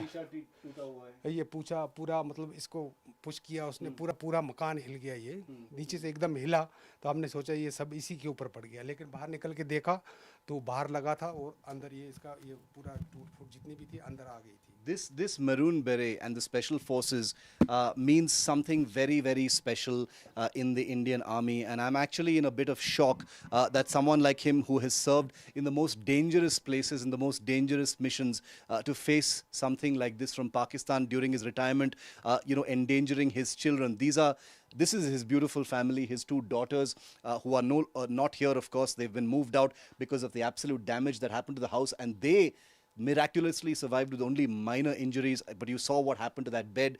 They are not here right now. And I just wanted to show you, look at all these certificates of Havildar Khan Sahab. He has served in Sudan as part of the United Nations. That's a picture of him in the Sudan mission. He has this certificate of appreciation from the United Nations. He has won a United Nations medal. He's a UN medal-winning Special Forces Commando of the Indian Army. And here is his certificate. It has fallen off the shelf from the shockwave of what happened. All his military memorabilia still standing here. And it's truly, truly just incredible that someone like him should face it. And here you have pieces of the... Ye tukde hain wo shells ke? These are pictures of the shell itself. Take a look at this. This is what has landed in the humble home of an Indian Army former Special Forces commando. Shrapnel pieces of an artillery shell or a mortar perhaps, that have landed here and damaged his home. आप अपने परिवार को कब वापस लाएंगे? आप कब confident होंगे? अभी जब तक यहाँ का मतलब बिल्कुल सही नहीं हो जाएगा तब तक बच्चों को दूर रखना पड़ेगा। यहाँ पे बच्चों की ही ज़्यादा प्रॉब्लम है, क्योंकि ये जो शेलिंग का कोई पता नहीं कब स्टार्ट हो जाएगी कब बंद हो जाएगी, इसलिए तब तक बच्चों को दूर रखेंगे जब तक ये सही नहीं हो जाएगा। हम होप करते हैं हवलदार साहब कि सब कुछ ठीक होता है, लेकिन जैसे आपको पता है कि उरी सेक्टर में, कुपवारा सेक्टर में, पूंछ सेक्टर में पूरा एस्केलेशन है। आप एक सैनिक थे, आपको पता ही है, आपने अपने आंखों से देखा है कि क्या होता है लाइन ऑफ कंट्रोल पर, तो मुझे कुछ बताना नहीं चाहिए आपको, क्योंकि आपका फर्स्ट हैंड एक्सपीरियंस है।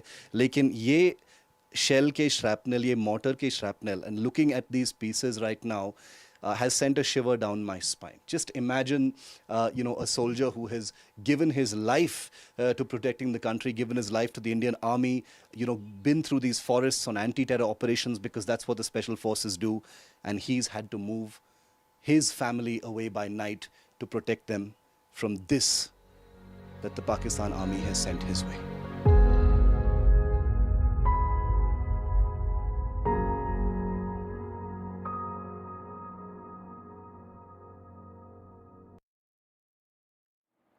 This is the last word, and I'm Maria Shakil.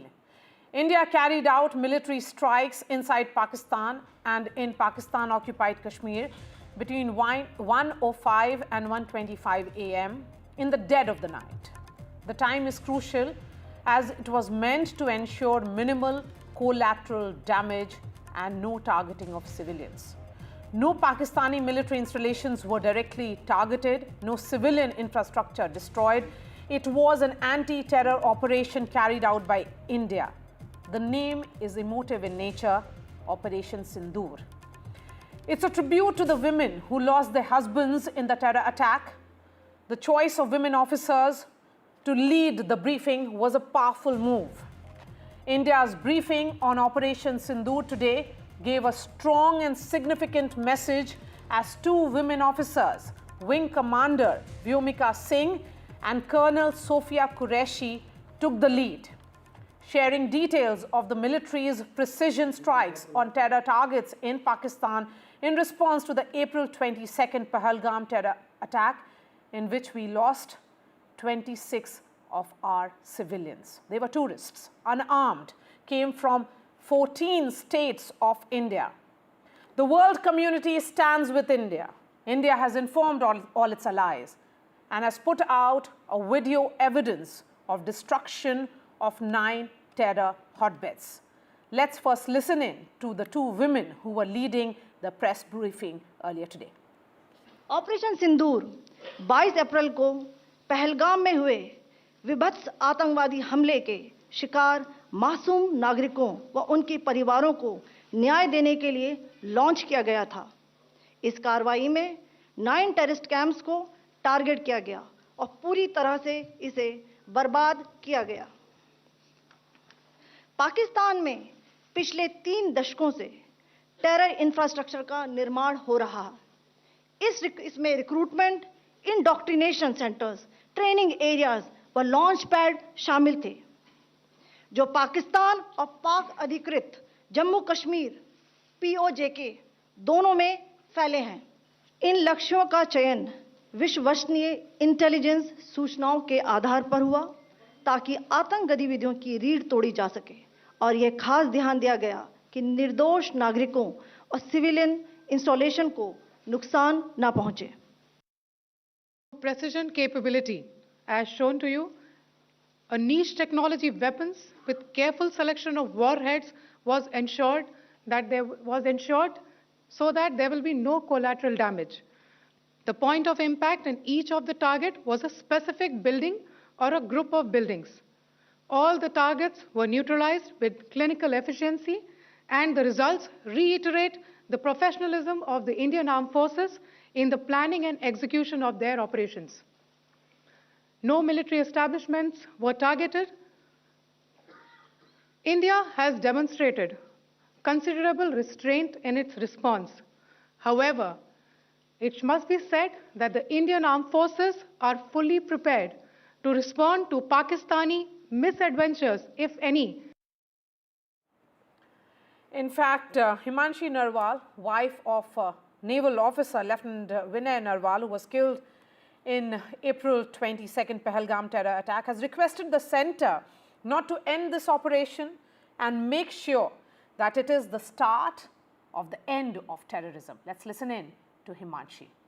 मेरे हस्बैंड ने he was in the defence forces and you know when he had joined the defence forces वो यही चाहता था that he wanted to protect the peace in this country he wanted to make sure that innocent lives are not gone in this country he wanted to make sure that there is no hatred and terror in this country and this operation signifies his spirit that there will terrorism hatred will not be tolerated by the Indian government. ये नाम बहुत सही है क्योंकि इस incident की वजह से बहुत औरतों ने, बहुत बहनों ने, बहुत माँओं ने अपनी जान खोई है, अपना एक हिस्सा खो दिया है. And joining me now is Kanwal Sibal, a former Indian ambassador. Ambassador Sibal, it's a historic day for India as Rajnath Singh has put it out. I want to focus on the significance of this press briefing which was carried out. It was Foreign Secretary who held the press brief. He was joined in by 2 women officers. The message on symbolism in terms of how Pakistanis saw Indian women as weak when they carried out that terrorist attack. India sees women as its Nari Shakti and strength. Well, frankly, if you ask me, it was very well what we did. It was very strong messaging. The nation is united. Men and women are united. We give space to our women to be active in national life and all spheres, including the armed forces. Very different from the way that women are treated in Pakistan. And more importantly, we are also sending a message to them that the basis on which Pakistan was created is being rejected by us. When we have Colonel Qureshi and the wing commander from our side who are giving this joint briefing on this operation. So politically, this is a very important message too.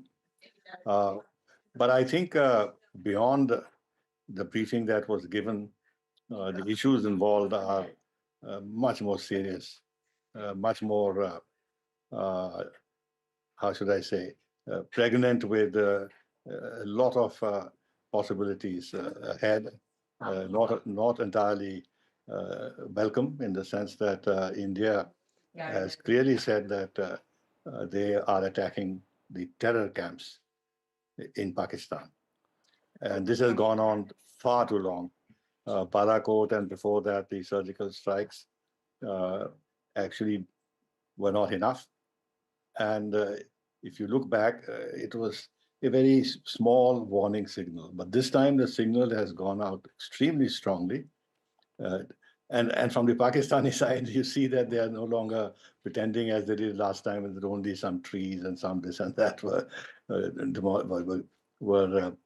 destroyed as a result of a Balakot strike. They themselves are publicizing all the damage that has been created in the various terror outfits, camps that India has targeted. Though, of course, they are trying to give it a very communal color by not talking about terrorist camps, but talking about masjids being destroyed and talking about civilians being targeted. This is the usual propaganda on their side.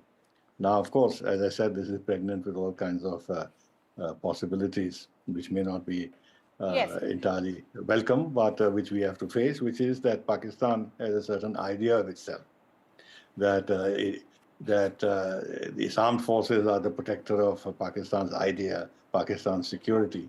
So in order to preserve their position in their system, they have to react. They just can't sit back and let this happen. Otherwise, their system, their position in the governance in Pakistan will be very seriously impacted.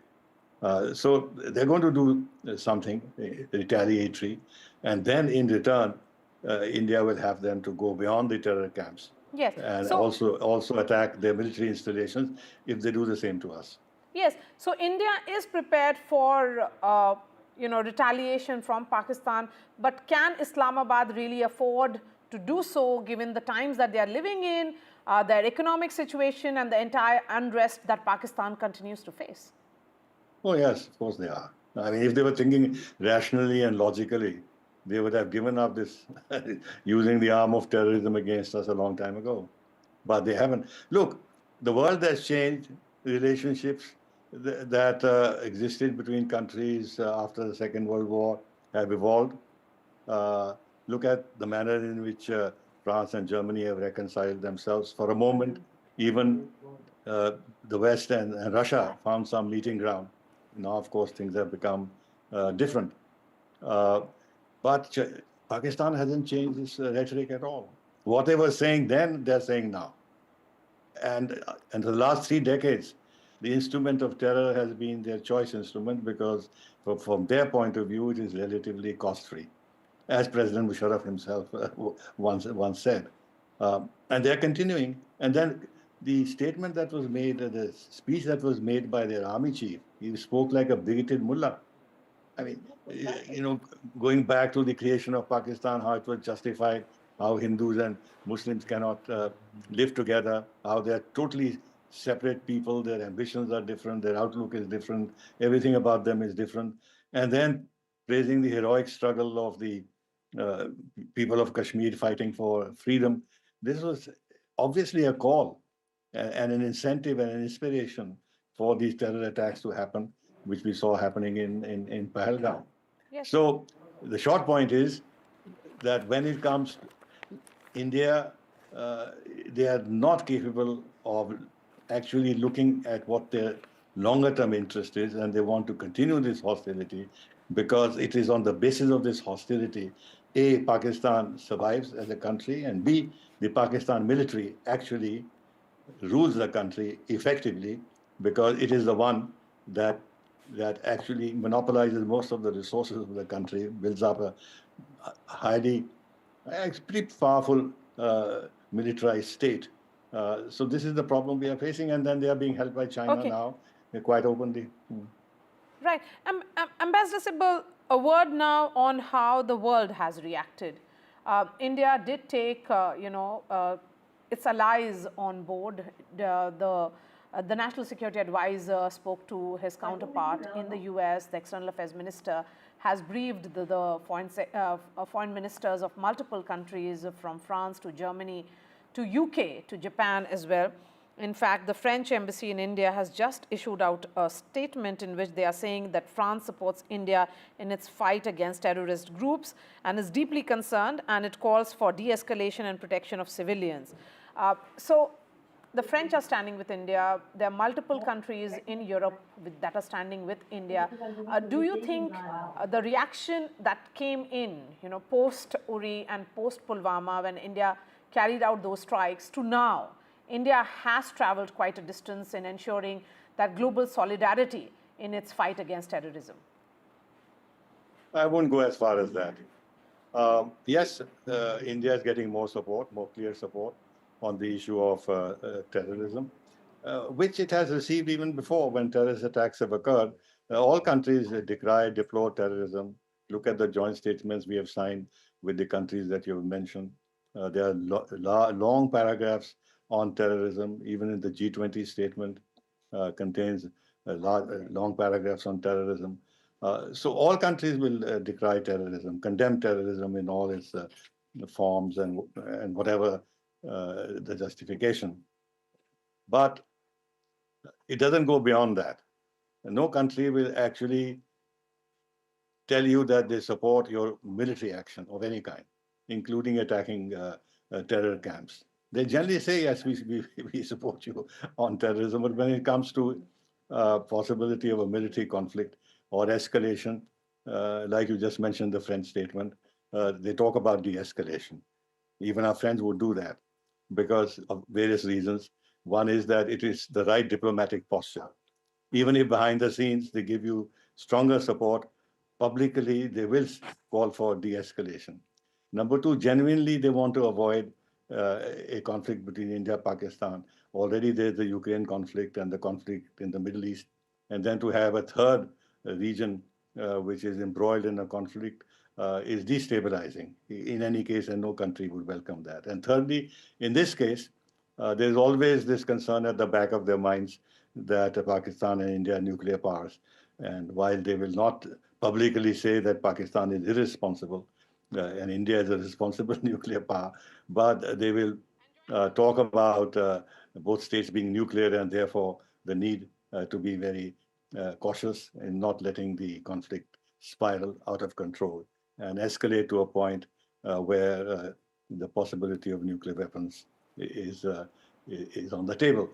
So at the end of the day, you have to do what you have to do. But in a general way, you're right that Pakistan has far too long used terrorism, not only against India, but also against its benefactors, including the United States of America. And this is a country which harbored Osama bin Laden and nurtured the Taliban and helped them retake Kabul. There is a fingerprint of Pakistan even in the World Trade Center bombing. But then, despite all this evidence, clear evidence, Pakistan has never been declared a terrorist state. Look at the way Iran is treated. Iran is given no quarter at all. Draconian sanctions have been imposed on Iran, but Pakistan goes scot-free. So there are wheels within wheels. There is support, but there is also at the back of the mind of people who are friendly to us, including the United States. That duplicity that you're highlighting, Ambassador, becomes certainly very, very important at this juncture.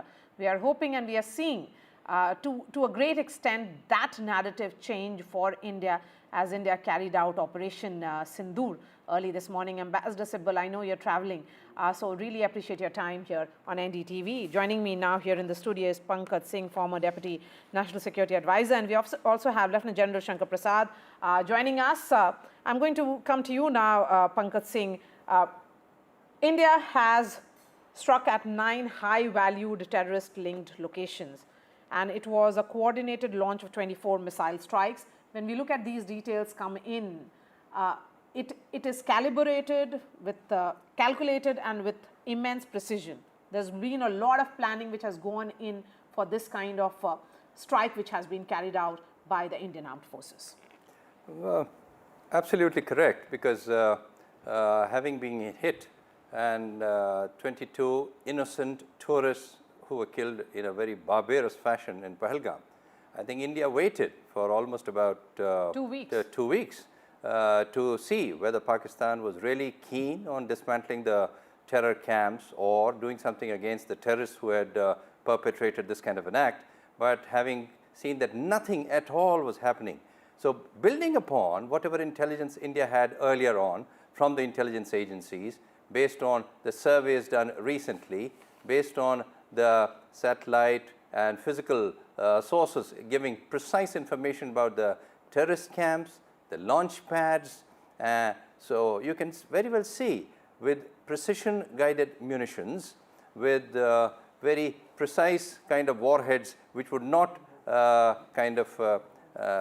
damage the civilians or take lives of the civilians, very precision mounted strikes have been done as far as 100 to 125 kilometers inside Pakistan, which has never been done before, and as close as 8 to 10 kilometers near the border.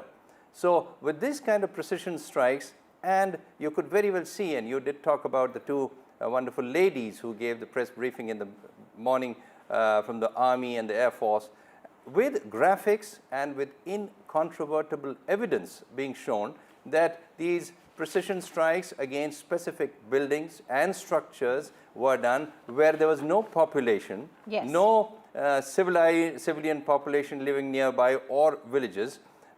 With these kind of video graphic evidence, I think it will be very little for Pakistan to refute or to contradict India's claims in this direction. Yes. So now let me bring in Lieutenant General Shankar Prasad. Lieutenant General, as someone who was in the front line in 1971, how do you look at the events of the last few hours? Well, the last time we went to war in 1971 was a conventional war, started with the eastern sector. The task was to liberate East Pakistan and make Bangladesh, a completely different kind of task. And the Pakistanis wanted to convert it into a war, and on 3rd of December they attacked India with their Air Force, and the Western Front opened up. And then again the full-scale war started in the Western Front. So that was a regular military operations on both fronts, and the Pakistan Army fought on both fronts and lost on both fronts. But today the situation is entirely different. Today the situation is such that we have a very, very specific task to perform. We are not fighting a war, and our Prime Minister needs to be quoted over and over again to say this is not an era of war. So obviously he is not foreseeing a full-scale military operation or a war. At the same time, he has given a very clear-cut task to the military, not only to the military, but to the entire national machinery, which includes all departments in the Government of India. And that task is destroy terrorists and their backers. Now, important thing is the word backers, which means that you first destroy the frontline terrorists who sit on the line of control and cross into India and create terror incidents here, and also then their leaders who sit in Bhavalpur and Mudirke to be also neutralized, and also the backers who essentially he relates to the ISI and the military chief, the present army chief of the Pakistan Army, who is making such statements as he did on the 16th or 15th of last month. So the task is very clear, and therefore response also has to be specific, target oriented. So we are not wanting to escalate into a national war. We are only targeting specific targets of terrorists and specific target of those people who perpetrate over the mastermind, the architects behind this terrorism. Some bit of target has been, some bit of operations have been completed. What the Prime Minister laid out to the country, the initial frontline terrorists have been fairly neutralized. The Bhavalpur camp and the camp in Munirke has also been reasonably neutralized, but leaders are still missing from the list of neutralization. So also the ISI and the army chief. The important thing is we have reacted in the past to these terrorist incidents, and like Balakot, like Uri, and like many others. But that has not finally hit the military of the Pakistan Army. Therefore, if we need to really eliminate terrorism, which is the objective of the Prime Minister's task to the nation, then we need to see that we also do some military action, some kind of damage to the army of the Pakistan Army. Now that may involve escalation, which we don't want to do. Therefore, we have to do targeted killing within these institutions as well. And there are ways and means to do targeted killing in the modern times. The times have changed since Balakot. Technology has improved considerably. The world relationships have changed considerably. We have strategic partnership with very advanced countries in the world who are ready to share intelligence with us. Therefore, all these operations which are target oriented have to be based on strong, actionable intelligence. That's right. Which is why it took us 15 days to do this.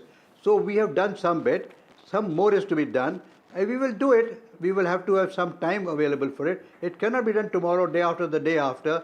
The targets that still need to be neutralized need tremendous amount of information. That's right. Now, as far as the conventional war is concerned, let me put it very clearly that conventional war is something that Pakistan Army never trained for, and when their President Ziaul Haq said that we will never be able to defeat India in a conventional war, he is the one who coined the word, we will bleed them by 1,000 cuts, which is why the terrorism started about 30-35 years ago. And therefore, all the effort of the military of Pakistan is focused towards promoting terrorism and making India bleed by 1,000 cuts, which to a great extent has been successful. Therefore, we must understand that first step has been done today. The second step needs to be done. It may take time to do it, but the important thing to watch and see is that is Pakistan Army going to retaliate, which is what is the question, biggest question in everybody's mind, including yours and mine. So the question is, what is Pakistan's reaction? Okay. Some information is coming from Pakistan to say, well, I don't think we'll react.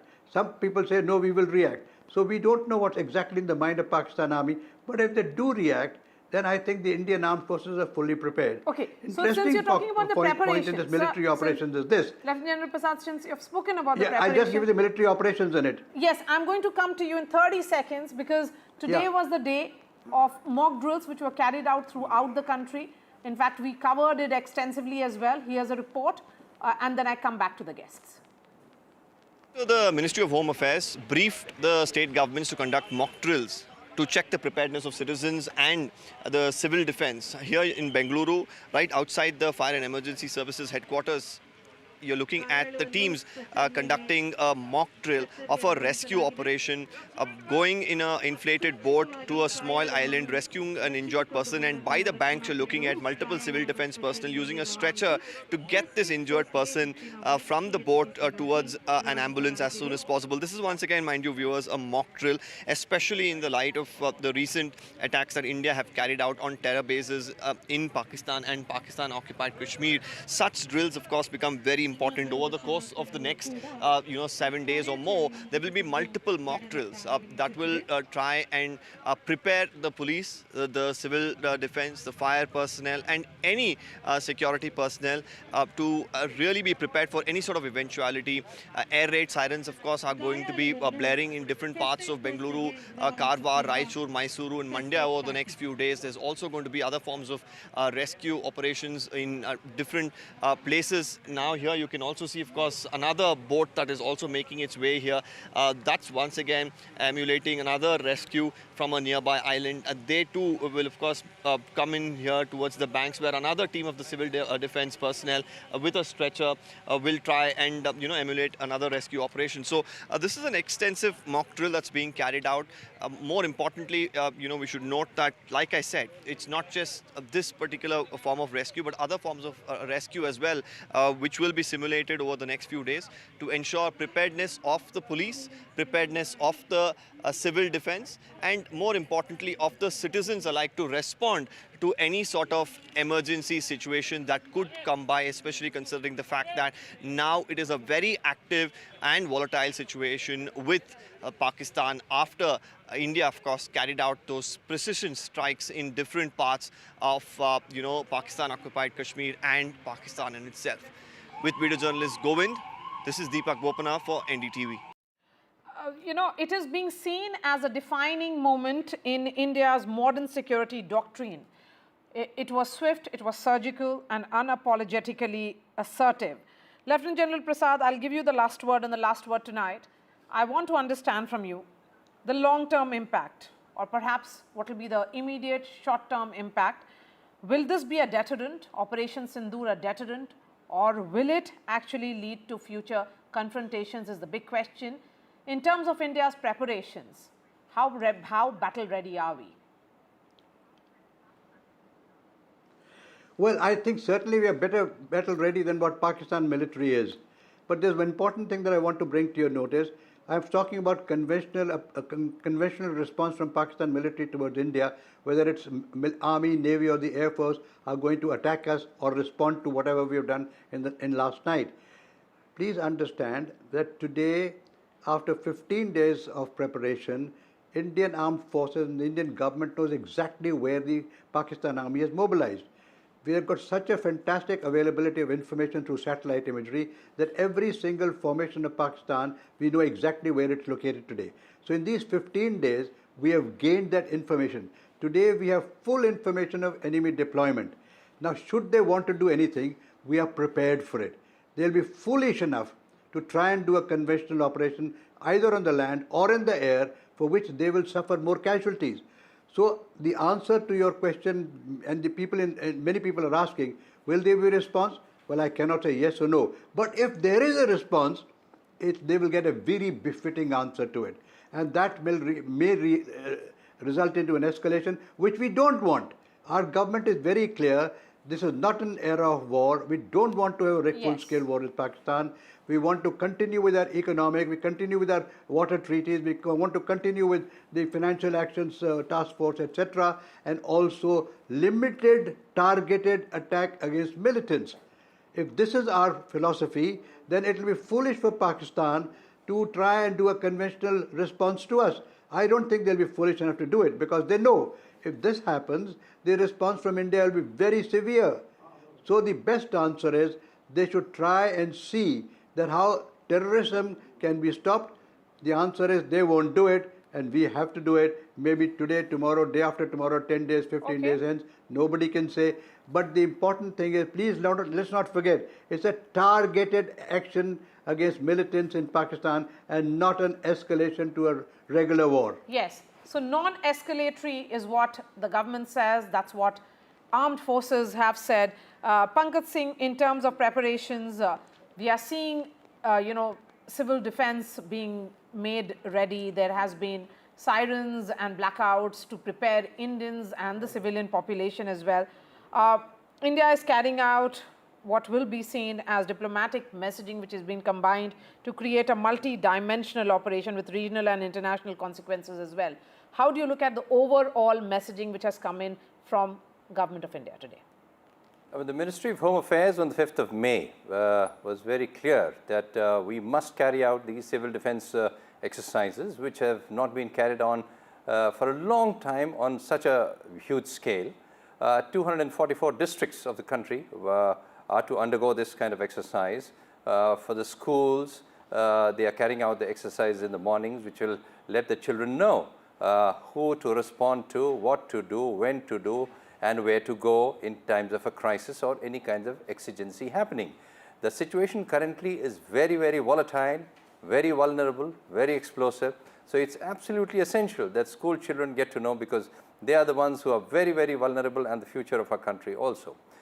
Most of the cities are to undergo the evening 4 to 7 blackouts, sirens, evacuation drills, search and rescue, and try to see that all the communication, transport facilities keep working while sensitizing the public to this kind of an eventuality in case it happens. All right, sir. Thank you so much for joining us. Pankaj Singh, former Deputy NSA, and Lieutenant General Shankar Prasad joining us on this broadcast. And that's all from me on this edition of The Last Word. We have Vishnu Shom right here in the studio. All right, Maria, thanks very much. We're going to be continuing with this fairly decisive precision strikes on Pakistan. They have been very, very substantial, the strikes. A strong message has been sent. We'll be looking at that on left, right, and center. That's coming up in the next couple of moments.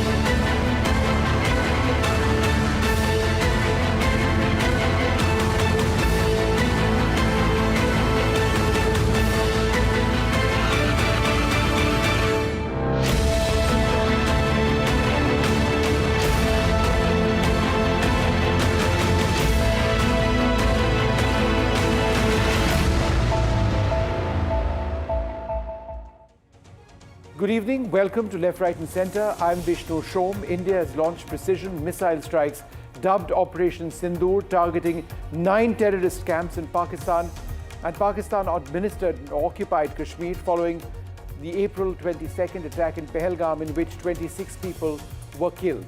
Now, India claims the strikes on terror infrastructure linked to groups like the Jaish-e-Mohammed, avoiding civilian and military targets, reported 26 deaths, calling it an act of war. That's how Pakistan referred to it.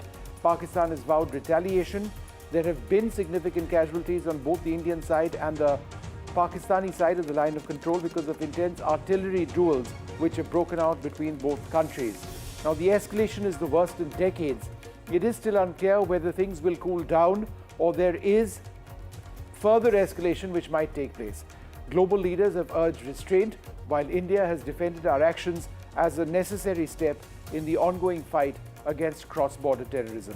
A quick look at the headlines. India has taken the world into confidence on Op Sindoor. We briefed members of the United Nations Security Council, including China. The External Affairs Minister has spoken to Qatar, their Prime Minister, the Finance Minister, the Foreign Ministers of Germany, France and Japan. The National Security Advisor has spoken to the National Security Advisor of the United States, the United Kingdom, Saudi Arabia and France. We reiterate our strong condemnation of the terrorist attack in Pahalgam and the terrible loss of life it caused. We condemn terrorism in all its forms and manifestations. Those responsible must be brought to justice. India stands behind Operation Sindoor. Rahul Gandhi, Akhilesh Yadav, Asaduddin Owaisi, they hail the operation.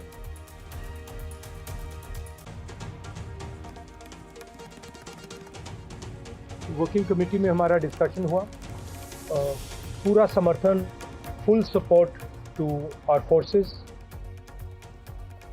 Key airports are shut after Operation Sindoor. Nearly 20 airports shut in border states, close to 200 flights cancelled.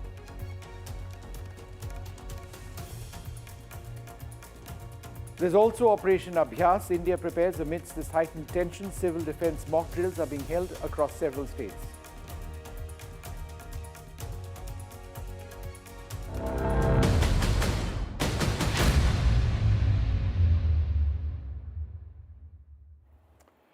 All right, well, in case you're just tuning in and aren't entirely aware of what's taken place in the early hours of the morning, shortly after 1 a.m. is when India struck terror targets in Pakistan in the deepest strikes that India has ever carried out on targets in Pakistan since the 1971 war. 9 targets or broad areas were struck. Some of these had multiple points on them. India struck using cruise missiles. India struck using drones and a lot of other technology. This is where it all took place. Now, the areas on the north, some of them are along the line of control on the Pakistani side of the LOC. These are all the specific names of camps over there. So there are more than 20 specific camps over here. And this is in red, the line of control that you see. The line of control stretches down south. It becomes the international boundary. But further south, there is Muridke in Pakistan. And even further south is Bahawalpur. Now, in terms of the strikes themselves, let's focus on Bahawalpur first. Bahawalpur is more than 100 kilometers west of the Punjab border. The fact that India chose to strike this far into Pakistani Punjab meant to send a strong signal. It's also the Jaish-e-Mohammed headquarters, which has been destroyed. Muridke, further up near Lahore, is another terror training center of the Lashkar-e-Toiba. Again, that has been destroyed. Several of the other areas have seen significant incursions of between 25 to 30 kilometers. So all along the line of control over here, incursions, by which I mean airstrikes of 25 to 30 kilometers across the line of control has taken place. And again, in this entire area, we have seen very intense artillery shelling, which has taken place shortly after the Indian strikes. There have been casualties on the Indian side. Some reports suggest upwards of 10 people, and our defense sources saying that India's counter-action has resulted in significant casualties on the Pakistani side as well. So that's where it's all taken place. This entire border and the line of control remains fairly tense. But let's play out some video now of the strikes going in, the Indian strikes going in. Let's move to some of the videos which we've been going. Let's move to the next video, and this is Bhimber, and that was a small bomblet dropped from a drone, and that's what it strikes. This is Sindhu Kotli. This particular target you can see on your screen over there. That is an explosion taking place over there. This is Kotli Gulpur, and this is a warhead, a drone coming in, a suicide drone coming in. You can see it, the animation on this side, and that's the actual drone about to hit its target. The cameras go off because it has hit its target right over there.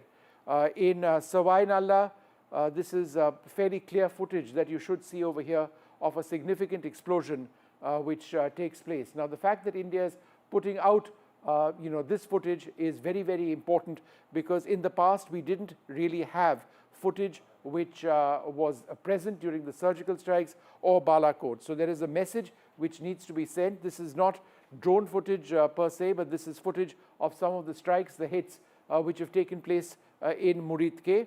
This is Sarjal, and again over here you can see the explosion which took place.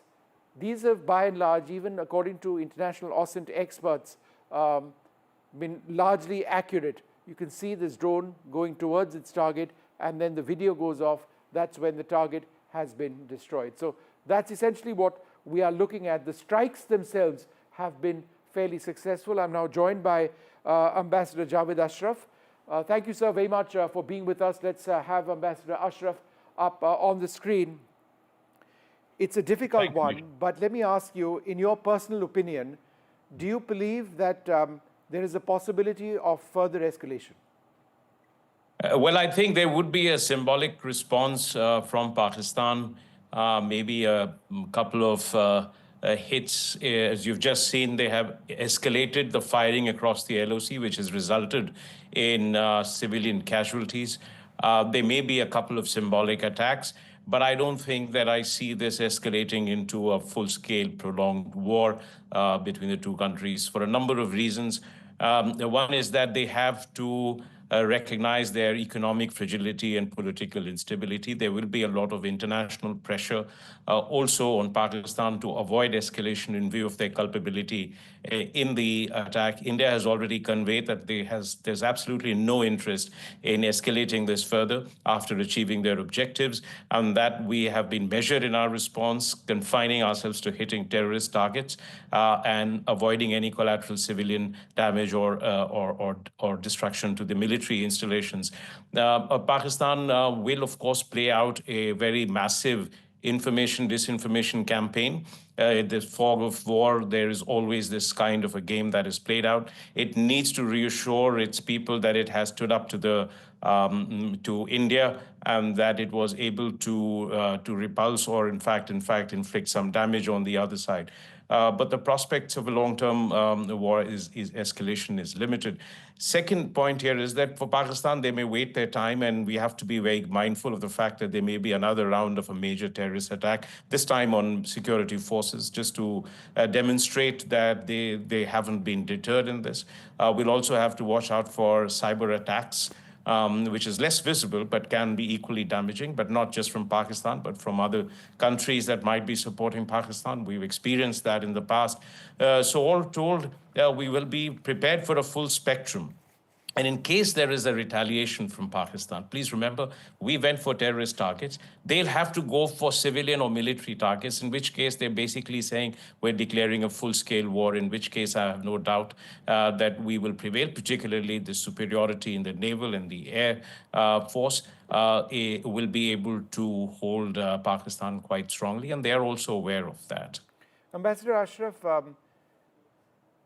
the fact that we've released footage this time, which was absent in the past for whatever the reasons were, how significant is that in sending out a message, not just to people within our country, but also to Pakistan, which had disputed what we'd done in Balakot, saying, here, look, it's not one target, but several, and here's video evidence? So it has, two very important messages. One, of course, is that, we've carried out simultaneous strikes on 9 of those terrorist camps. Remember, Bahawalpur and Muridke are the principal nurseries of decades-long terrorism against India, and we've been trying to have them shut down for a very long time. Now, in releasing these images, we are, as you've also mentioned before, taking note of the fact that the last time when we had the strike in Balakot, we almost lost this battle of narrative and perception, and people began to doubt, and people sowed seeds of doubt about whether we had achieved anything at all. So one is a message to your own people and to your own country that what we've said, we've done, and this is your evidence of it. Second, it's the people of Pakistan that don't get taken in by the messaging, the rhetoric, or the obfuscation by the military establishment there, but even more to the international community that we set out to achieve a certain set of objectives, and here's the evidence of what we've done. And this also reflects, the very calm assertion of power. Ambassador Ashraf, are you disappointed at the reaction of Turkey, which seems to be backing Pakistan at a time when so many countries around the world see it as nothing but being a state sponsor of terror? Vishnu, I would have been very surprised if they've done anything otherwise. They are absolutely joined at the hips They're the principal supporter of Pakistan. They, in every diplomatic, military, ideologically, they have also been supporting them. In fact, they're as close an ally as China, and China will perhaps be a little circumspect in getting involved in something of this nature. But for Turkey, this is nothing, and you've seen that in various forums. They speak on behalf of Pakistan. In fact, these attacks that we've seen yesterday, the strikes, is absolutely not surprising. But what would have been surprising is if Turkey had done it otherwise than stand in support for Pakistan. All but right. I think Go ahead, what sir. I have seen, and I think I should point this out, I've been watching this, as you know, from 1999 onwards when we had Kargil and then, the terror attack in the parliament, Kaluchak, then we had Mumbai, and then we've more recently Pathankot, Uri, and Pulwama. First is our outreach to the international community is much faster. The international understanding for the action that we have taken is much better. They will still be accompanied by concern of escalation into a prolonged conflict. But part of what we have seeing is a change in the terms of our response. We have preempted any possible international effort to prevent some sort of military response. And that also helps in creating a sense of acceptance and understanding for the kind of response that we have actually meted out. And in this, videos are of great help. Ambassador Ashraf, great speaking to you. Thanks very much for being with us. Thank you. I'm joined now by Lieutenant General D.S. Huda, the former Northern Army commander, one of the finest military minds I've engaged with every now and again. And he was also the Northern Army commander when the surgical strikes in 2016 took place. Thank you very much, sir, for being with us. General Huda, you didn't have, when the surgical strikes took place, a lot of the technology which is now present. You had to physically go across. Now, that may have been an option on this occasion as well, but India chose not to take it. Instead, we were able to fire missiles from long range from within our shores, from within our territory, as it were. To what extent has that been a real force multiplier? Vishnu, let me tell you, the manner in which this attack has been carried out is much more comprehensive, sends out a much stronger message. And the fact that we have the technical capacity and capability to carry out these very precise attacks from on our side of the international border, on our side of the line of control, really reflects in some ways how even from 2019, the technical capability of the Indian military and how it's grown. This has been a real. I take it as a real game changer for how we're going to deal with Pakistan in the future. Okay, General Huda, I'd like you to talk a little bit about that last point. That there is a certain red line that Pakistan has crossed as a result of which we've hit them as hard as we have. Does this, in effect, mean that this is a precedent that we've set for ourselves? That if there is an attack like this in the future, then India will strike possibly as hard as we have this time? So, Vishnu, not only merely as hard as we can, but also the selection of targets. The fact that the LET headquarters, the Jaish headquarters been hit, we are saying that, look, we are now going to go to the roots. Merely killing foot soldiers as we did in 2016 and 2019 by hitting, one odd terror camp or hitting the launch pads is really not providing us the deterrence that we need. And therefore, we are now going to go to this hub of what I could call the military jihad complex and take them out.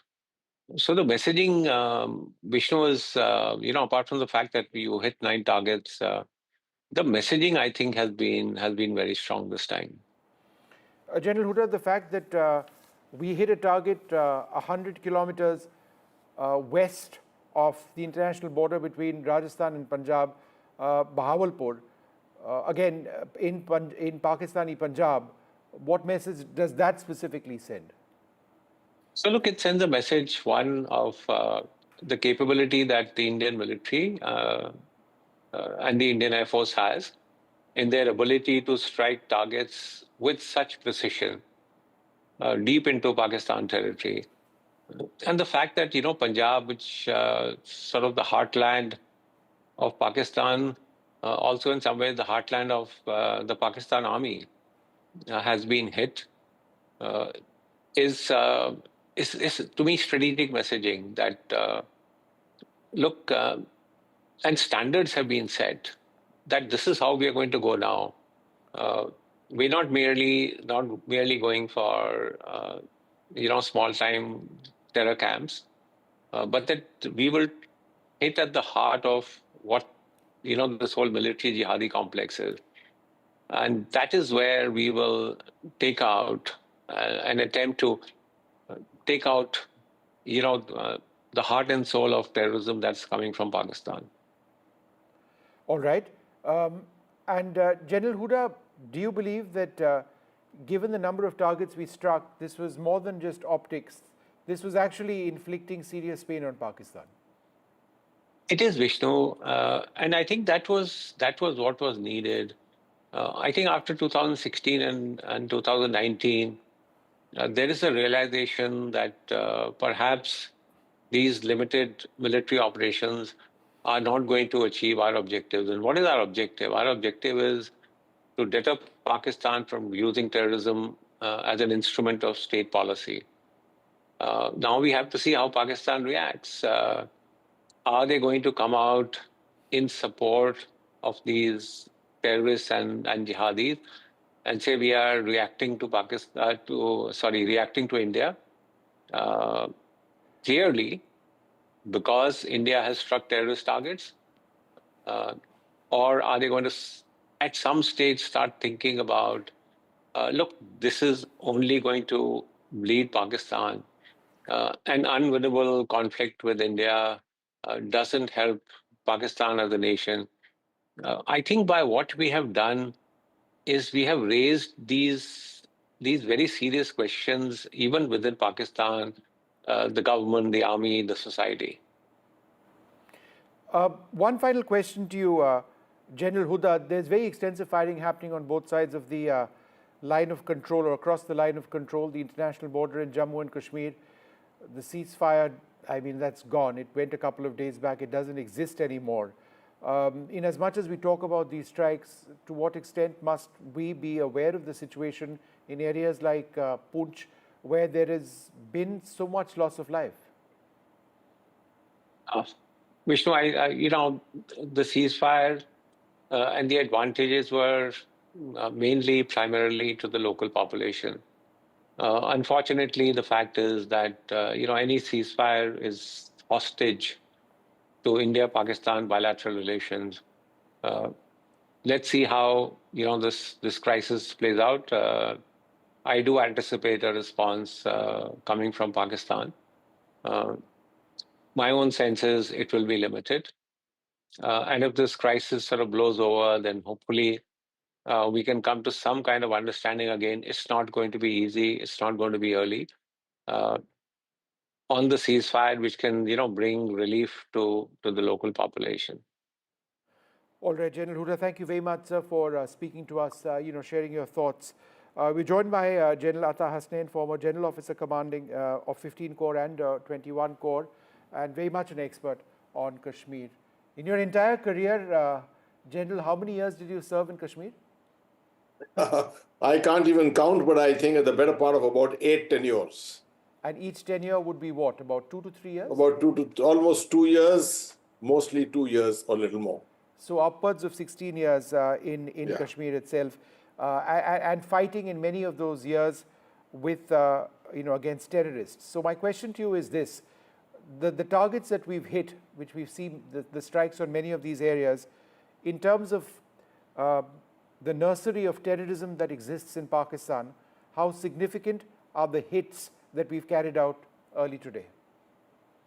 Well, Vishnu, first of all, thank you very much for calling me for your program, inviting me here. I recall Balakot and the surgical strikes, 2016, 2019. I mean, they seem to be baby operations compared to this particular operation. First of all, the decision to extend it beyond POK.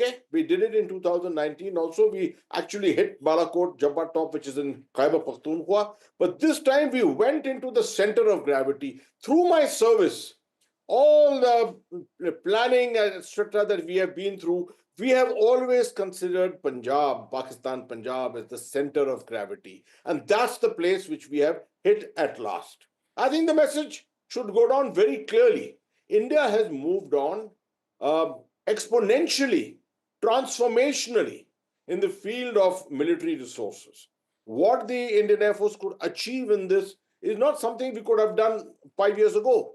I believe most of this weaponry actually came in 2020 in the wake of what happened at Galwan and subsequent to that. So this is a complete transformational change which has happened. And what Prime Minister Modi has been saying, "Ghus ke ghar mein ghus ke marenge," that is exactly what is being played out now in the heart of Pakistan.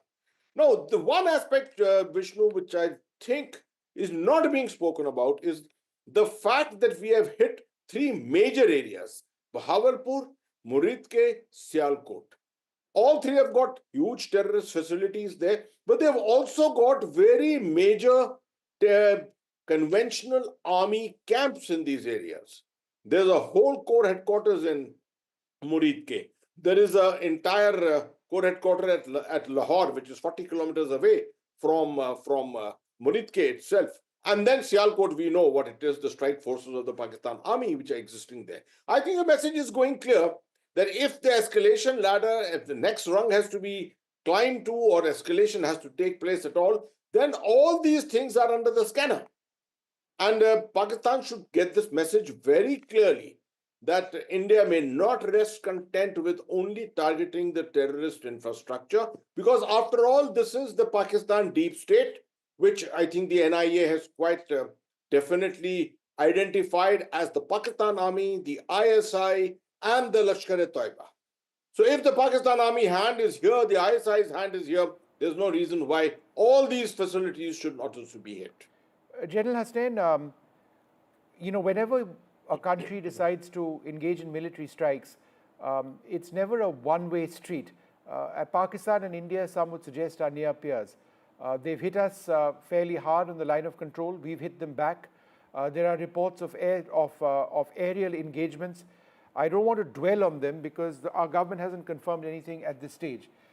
My question to you is, do we need to understand as viewers and as citizens of this country that given how hard we have hit Pakistan, there has been a reaction from them, and that this is something we must accept?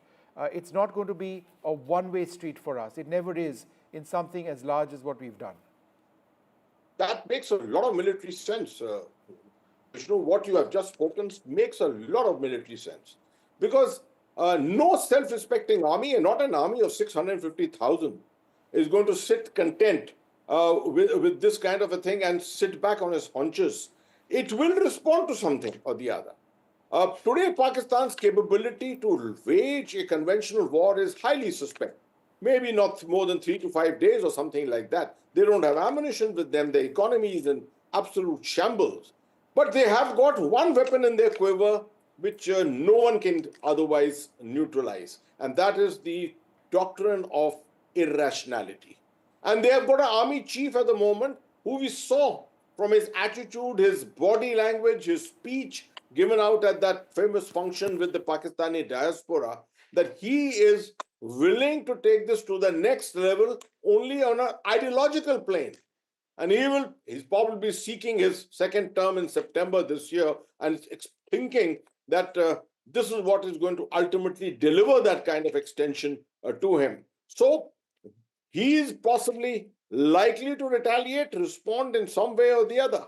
It could be anything from just the anger which is being displayed at the line of control at the moment to a dud attack in some part of the Rajasthan desert or somewhere to say, I'm hearing a lot about this, to try and allege that we also have some terrorist camps, Baluch terrorist camps or something like that in our fold within India. No, this kind of a fake news story, they are quite adept at. That kind of a thing can be put out. So at the end of it, something will happen. We cannot describe what exactly will. It's already being played out on the line of control. And sub-conventionally, Pakistan's options are still open. They may wish to take this into the next 2, 3, 4, or 6 months and think of another strike somewhere in Kashmir. That is why I am advising that this is the season of infiltration in Jammu and Kashmir. And Northern Command had better be completely on its toes to prevent a surge of terrorist strength inside the valley. Yeah, I think that's a very important point. We need to be on alert for anything, including terrorist attacks. Thanks very much, General Hasnain. Always a pleasure speaking to you. We've got another great guest today. As you can see, we've just been able to get some of the finest minds and voices and thinkers, military, diplomats and others on Pakistan and the situation along our frontiers. Ajay Bisaria, former High Commissioner to Pakistan. Thanks, Ambassador Bisaria, very much for being with us. Thank you, Vishnu. Great to join you here. You would have studied the Pakistan Army Chief very closely. He was the DG of their ISI as well. He seemed to be entirely unpredictable. Is that the avatar that he seeks to create for himself, or is it genuine unpredictability which needs to be a cause of serious concern for us? Yes, Vishnu. I think much of what we are seeing starting from Pahalgam to now is all about Asim Munir. And, this is an army chief who was beleaguered, who was in an internal crisis, and a strong driver for his behavior has been the internal crisis he faces and the attempt to use this crisis to bolster his position within the country. And that is why I would agree with General Hasnain that he is positioning himself to be an irrational actor. His risk appetite is much greater than that perhaps of his predecessor, and certainly more than that of the civilians. So you saw a bizarre situation unfold in Pakistan today, that when India offered in the Foreign Secretary's statement a de-escalation off-ramp, the civilians seemed to think it was a good idea by saying we've already done what we need to, and if India doesn't do anything else, we can get off. And the army comes and overrules them and says, no, we have to retaliate. So this is about a lot of this that we are seeing unfold is about an army chief trying to establish his internal position. And this is not new. We saw this, the early Musharraf attempt, Kargil, he got power through it. He had the parliament attack in 2001 when he felt his position was weak. His successor, Kayani, wanted to distance himself from Musharraf going soft. And so he did the Mumbai attack. So I think this is part of the same sort of syndrome in Pakistan, that a little skirmish with India, which he would hope to control, will re-establish his domestic position. What is the off-ramp from here onwards for us? Well, I think India did offer a clear off-ramp. Incidentally, I think our action demonstrated that India acted with a great deal of political courage, with military precision, with smart strategic communication. What India established was credible deterrence, established its doctrine of zero tolerance of terrorism, but also signaled an off-ramp that India was also accompanying this escalation with a strong de-escalatory instinct. And it was for Pakistan to accept that and say that they had already done whatever damage they claimed to have done. But right now, I think Pakistan is compelled to go into the second or third rung, if you will, of escalation. Pakistan will escalate this situation, and Asim Munir will be willing or waiting for the Indian blow that will come. So the attempt, of course, will be to operate below India's threshold of response. But if it exceeds India's threshold of response, India is going to be climbing the next rung of escalation. And that for Pakistan will be dangerous, because the chances of a conventional war breaking out are strong, where Pakistan is much weaker than India. Ambassador Bisaria, are you satisfied with the international reaction which we've had not just today, but over the past few days in terms of supporting India in our fight against terrorism? Couldn't some of the language, including from our closest allies, including the United States, have been stronger? You know, I would read the international situation as a good deal of support for India. And if you read between the lines, what the Americans told us and the others told us was essentially, do what you have to, we understand, we support your campaign against terrorism, but please contain it. Don't let it escalate beyond a point. And really speaking, you won't expect any other kind of advice. Nowhere is anyone condemning Indian action or questioning Indian action. It is supporting Indian action or against the terrorists in the first instance, but saying after that it is a dangerous situation and ought to be de-escalated. So I would read this as broad support. I would argue that in the trajectory of this century, the support has gone stronger as countries have recognized India's legitimate right to react to terrorism and also realize the kind of challenge India faces from Pakistan. So I would say that there is a broad recognition of India's right. There will also be now, as we climb the escalatory ladder, a strong push from the global community to try to ask both countries to de-escalate, which is understandable. In fact, that was my next question. The Russian Foreign Ministry has said, and I quote, "We're deeply concerned about the aggravation of military confrontation between India and Pakistan. We urge the parties involved to show restraint." France has come out with a statement. France deeply concerned about the latest developments, calling for de-escalation and the protection of civilians. So, the two major countries over here, others would have said the same thing. Look, it's time to bring the tensions down.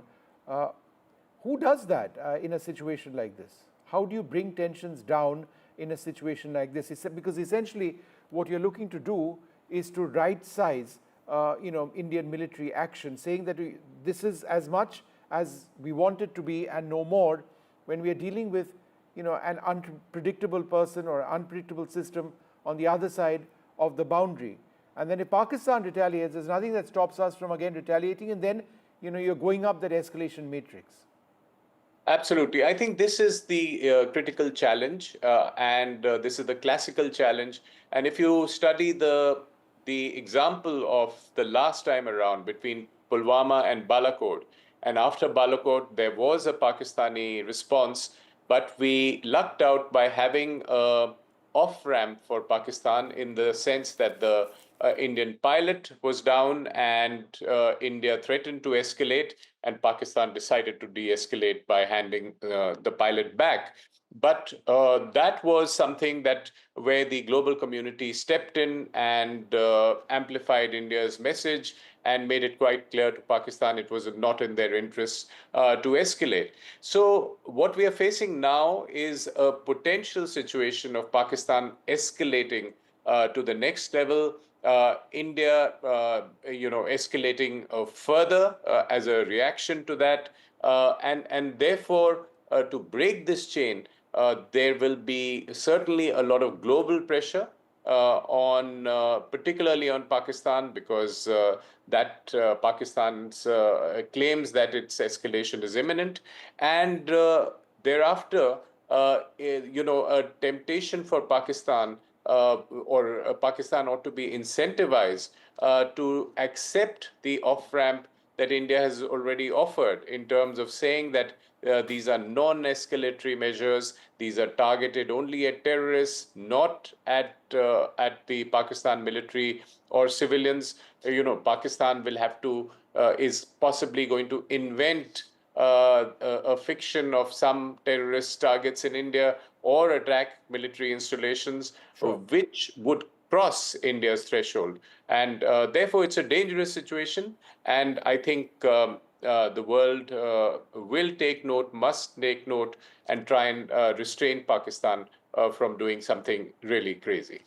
Ambassador Bisaria, thanks very much for being with us. I'm now joined by Air Marshal Anil Khosla, the former Vice Chief of Air Staff. Thanks very much for being with us. in terms of some of the technology which has been used, scalp cruise missiles, we've used drones as well. This was technology not available to us even a couple of years ago. During Balakot, we had to cross the line of control in order to make the hits. On this occasion, we likely didn't need to do that. How has this new technology been key in us hitting our targets? Because from the video that we've seen, and it's been independently confirmed, all of the hits went through. All of the strikes went through. Yeah, Vishnu very rightly brought out. Actually, from Balakot time to now, in the last 6 years, Indian Air Force capability in terms of precision and strike and in terms of platforms, weapons, has really grown manifold. And the result you're seeing now. So if you compare Balakot and this action which has taken place today, there is a bit of similarities, but the similarities are only that, the time of attack is middle of the night, and terrorist camps have been attacked. That's where the similarity ends. And now if you see in Balakot, one target was attacked here, 9 targets were attacked simultaneously, and some as deep as 100 kilometers plus. So that sort of, and with exact precision, I mean, with no collateral damage, the whole planning has been done, the whole execution has been done, keeping in mind that only the target, that is a terrorist camp, are destroyed and not, there is no collateral damage to civilians. Although these, some of these camps are, surrounded by civilian areas.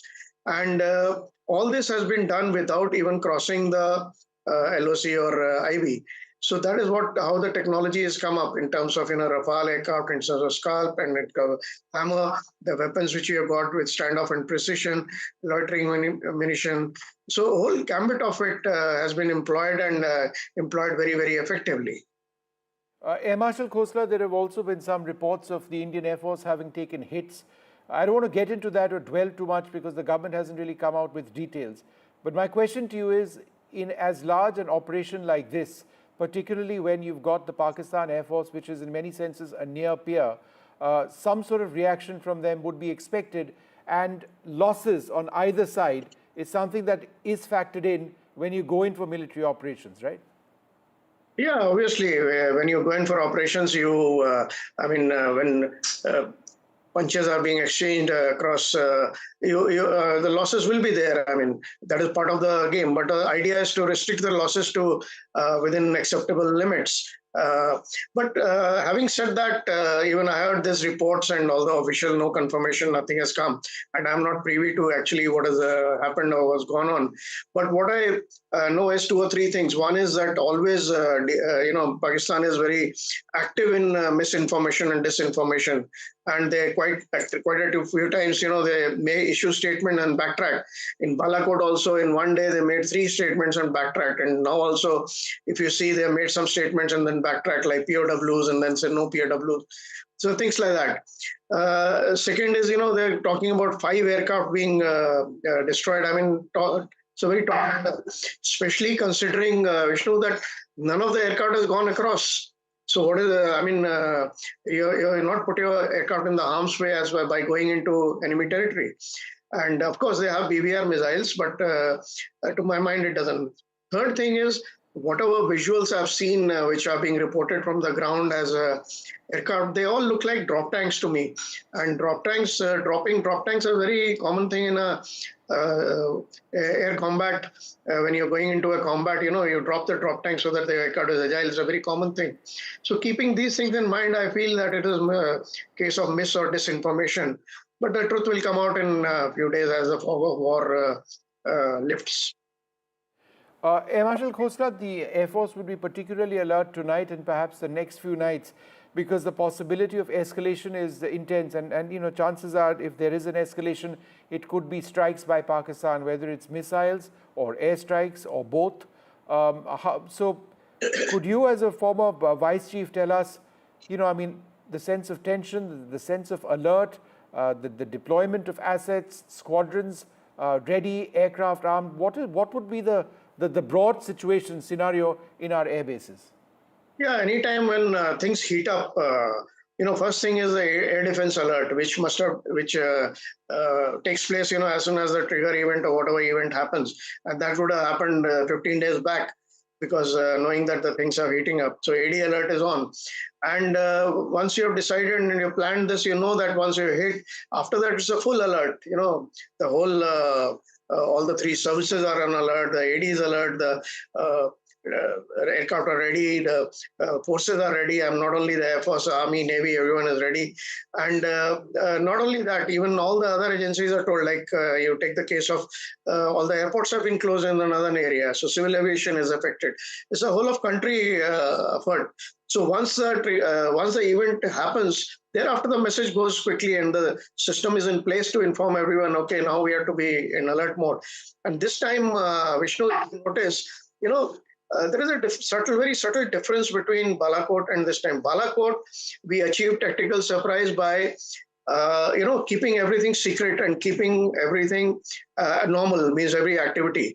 But in this case, if you see, we have gone in with the, what should I say, without any secrecy, to the extent Prime Minister, it's being announced that civil defense will be activated on 7th. That's a sort of an indication, yeah, we're coming in. So that sort of confidence that has come on because of the earlier question which you asked, the technology which has come in. There is no need to cross the border, and from this side itself, we can engage the targets and engage in a very precise way.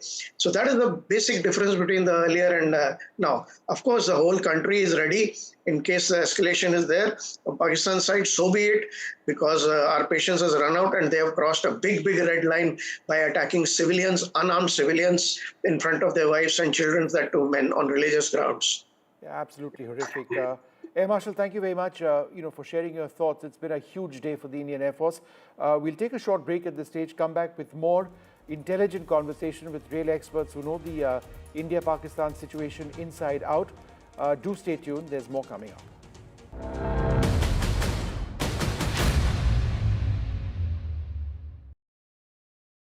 Gold class optimistic reflective glass लगाओ, धूप की गर्मी को दूर भगाओ और बिजली का बिल भी बचाओ।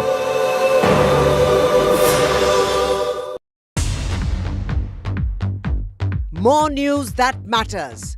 Big exclusive. Tulsi Gabbard gunned down by Pakistan-backed cowards. When you interact with people on ground, you're able to reflect their sentiments much better. More debates that shake the system. More exclusives you won't find anywhere else. Not just another prime time. It's a prime time that's unmissable.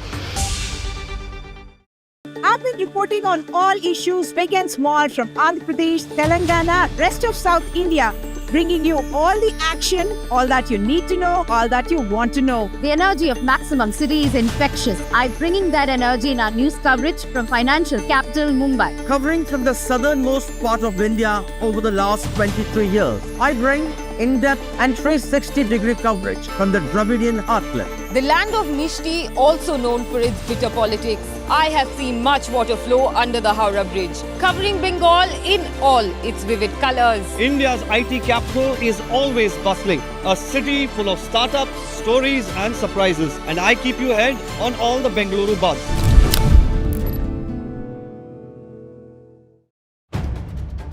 If it matters to you, if it matters to you, if it matters to you, it matters to India. It matters.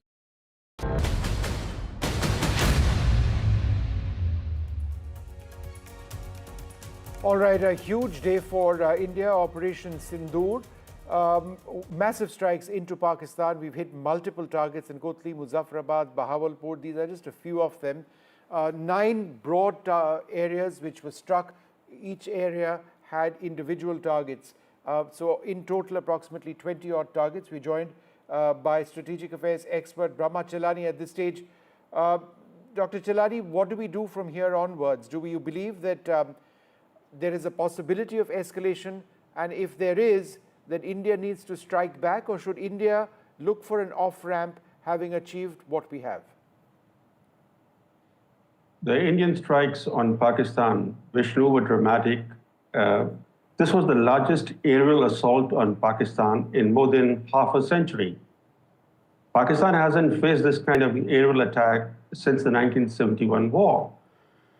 But let's be clear that Pakistan will hit back and hit back in an equally dramatic fashion, just the way it hit back after the Balakot airstrike. Our decisive moment is coming. When Pakistan responds, will India hit back or will it balk? When Pakistan hit an Indian military base after Balakot and dropped bombs elsewhere in J&K, we did not use that opportunity to hit back. This time, the conditions are different. There's a geopolitical environment that's favorable to India.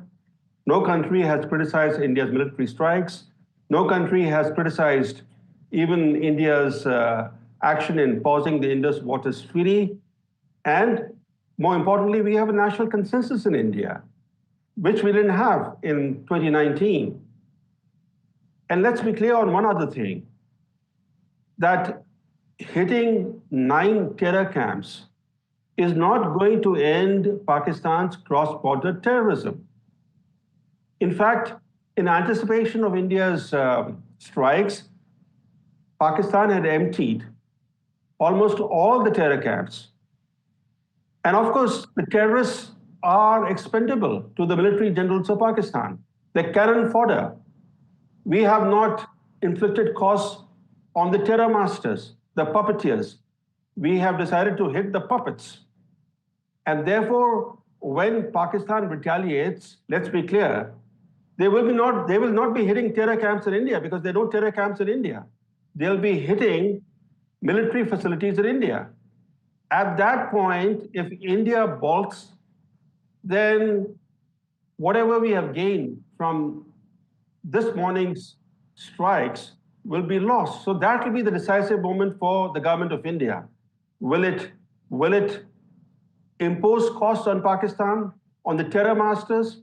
If Pakistan strikes Indian military facilities, it provides an opportunity for India to pay back in the same coin by hitting the Pakistan military establishment. I'm joined also by Ambassador Leela Punappa, former Deputy National Security Advisor to the government. Thank you, ma'am, very much for being with us.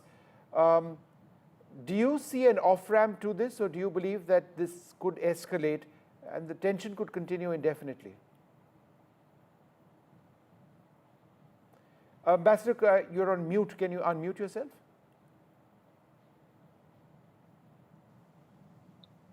I said, regardless of which way one assesses the possibilities, it is speculative. So I think there's a full range of options. But I think what I would like to point out is that the way India has responded to the Pahalgam massacre did not start with a military operation or the anti-terror operation that was undertaken last night. It started with measures that would affect common people. The abeyance of the Indus Waters Treaty, the kind of holding back of the Chenab waters that we demonstrated, and which was seen in a whole range of photographs, with the water level down to a very low level. Either that or major flushing, which would mean a surplus of water. And then the scenes of the Pakistanis returning to Pakistan, some of whom were leaving families behind and claimed they had nobody to go to back in Pakistan. I think ultimately we need to look for a two-stage kind of thing. One is the kind of attack on the terrorist bases and headquarters that took place last night or early this morning.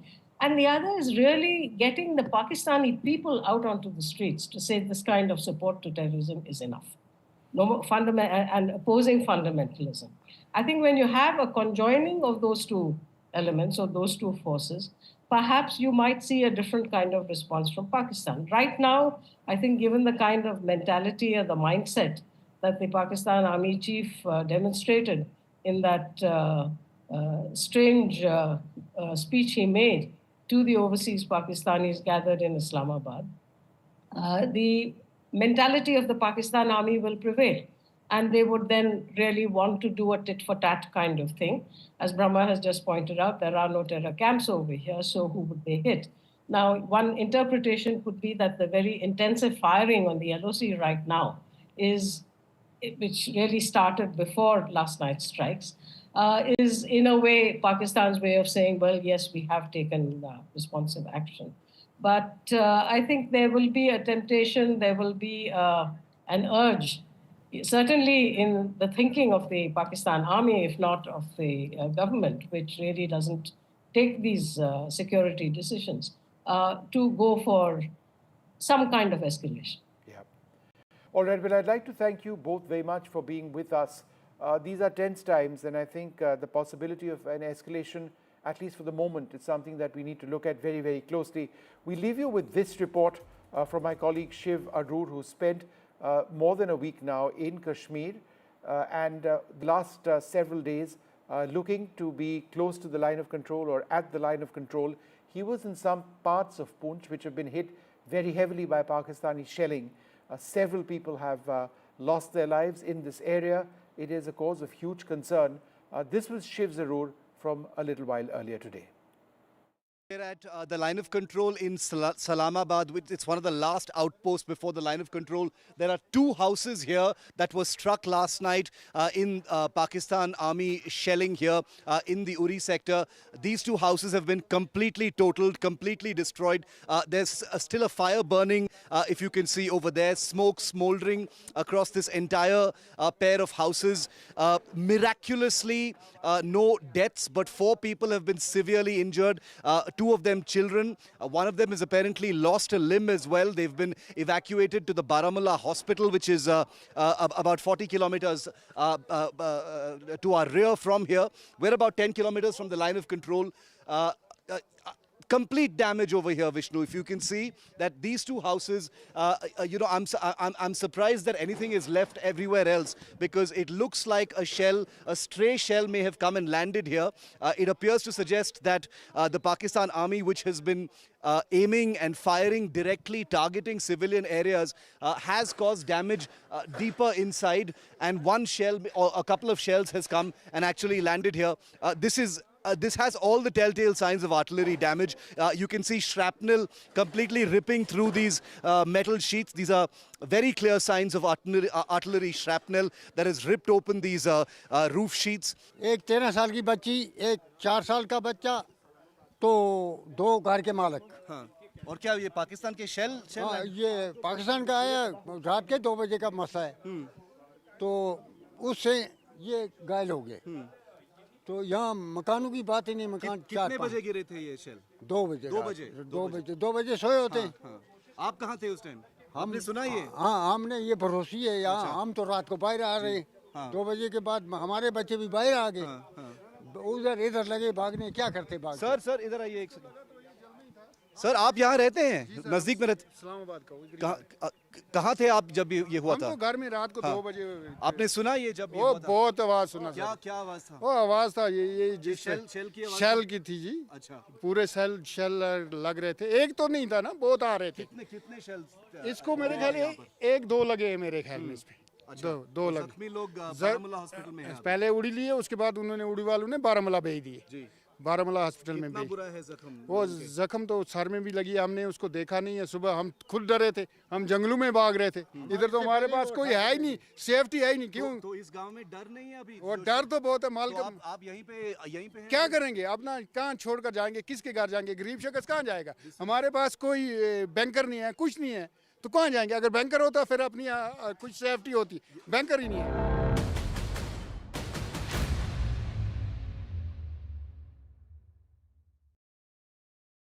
In today's interconnected world, India's voice is more crucial than ever.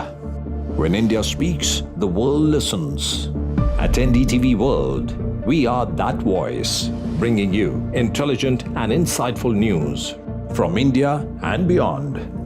From geopolitics and diplomacy to economic shifts, migrations, tech disruptions, and the stories of our diaspora. We cover the news that shapes our global future.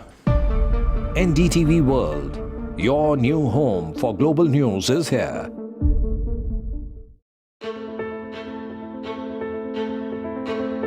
News is not just headlines, it is what impacts you.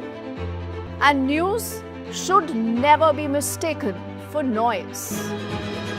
What matters is the reality.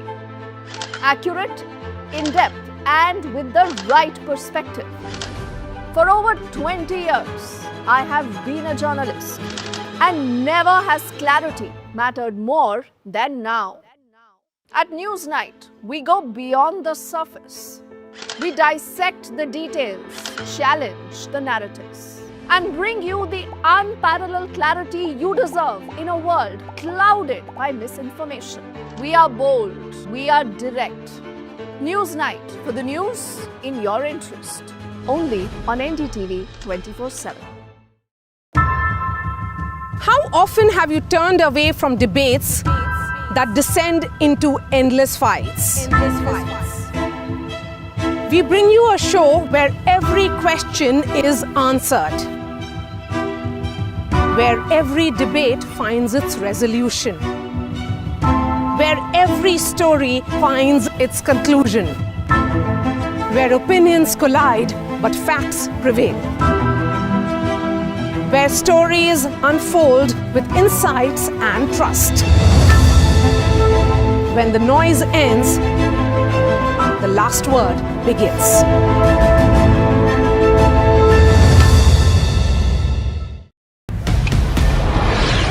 This is Operation Sindoor. It is India's big retaliation for the Pahalgam terror attack. The precision with which this attack has been carried out, it's payback time.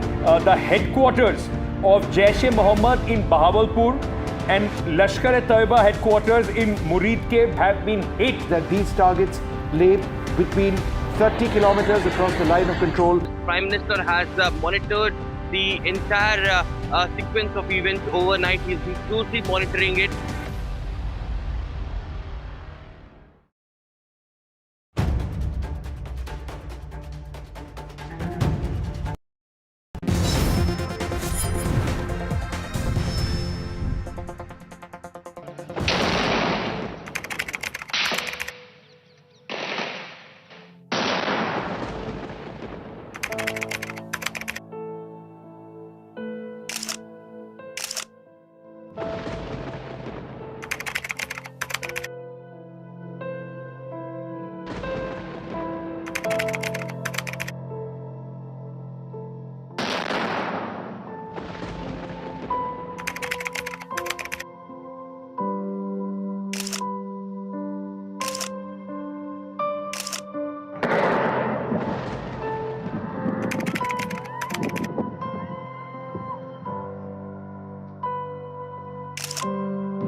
Ladies and gentlemen, a very good evening.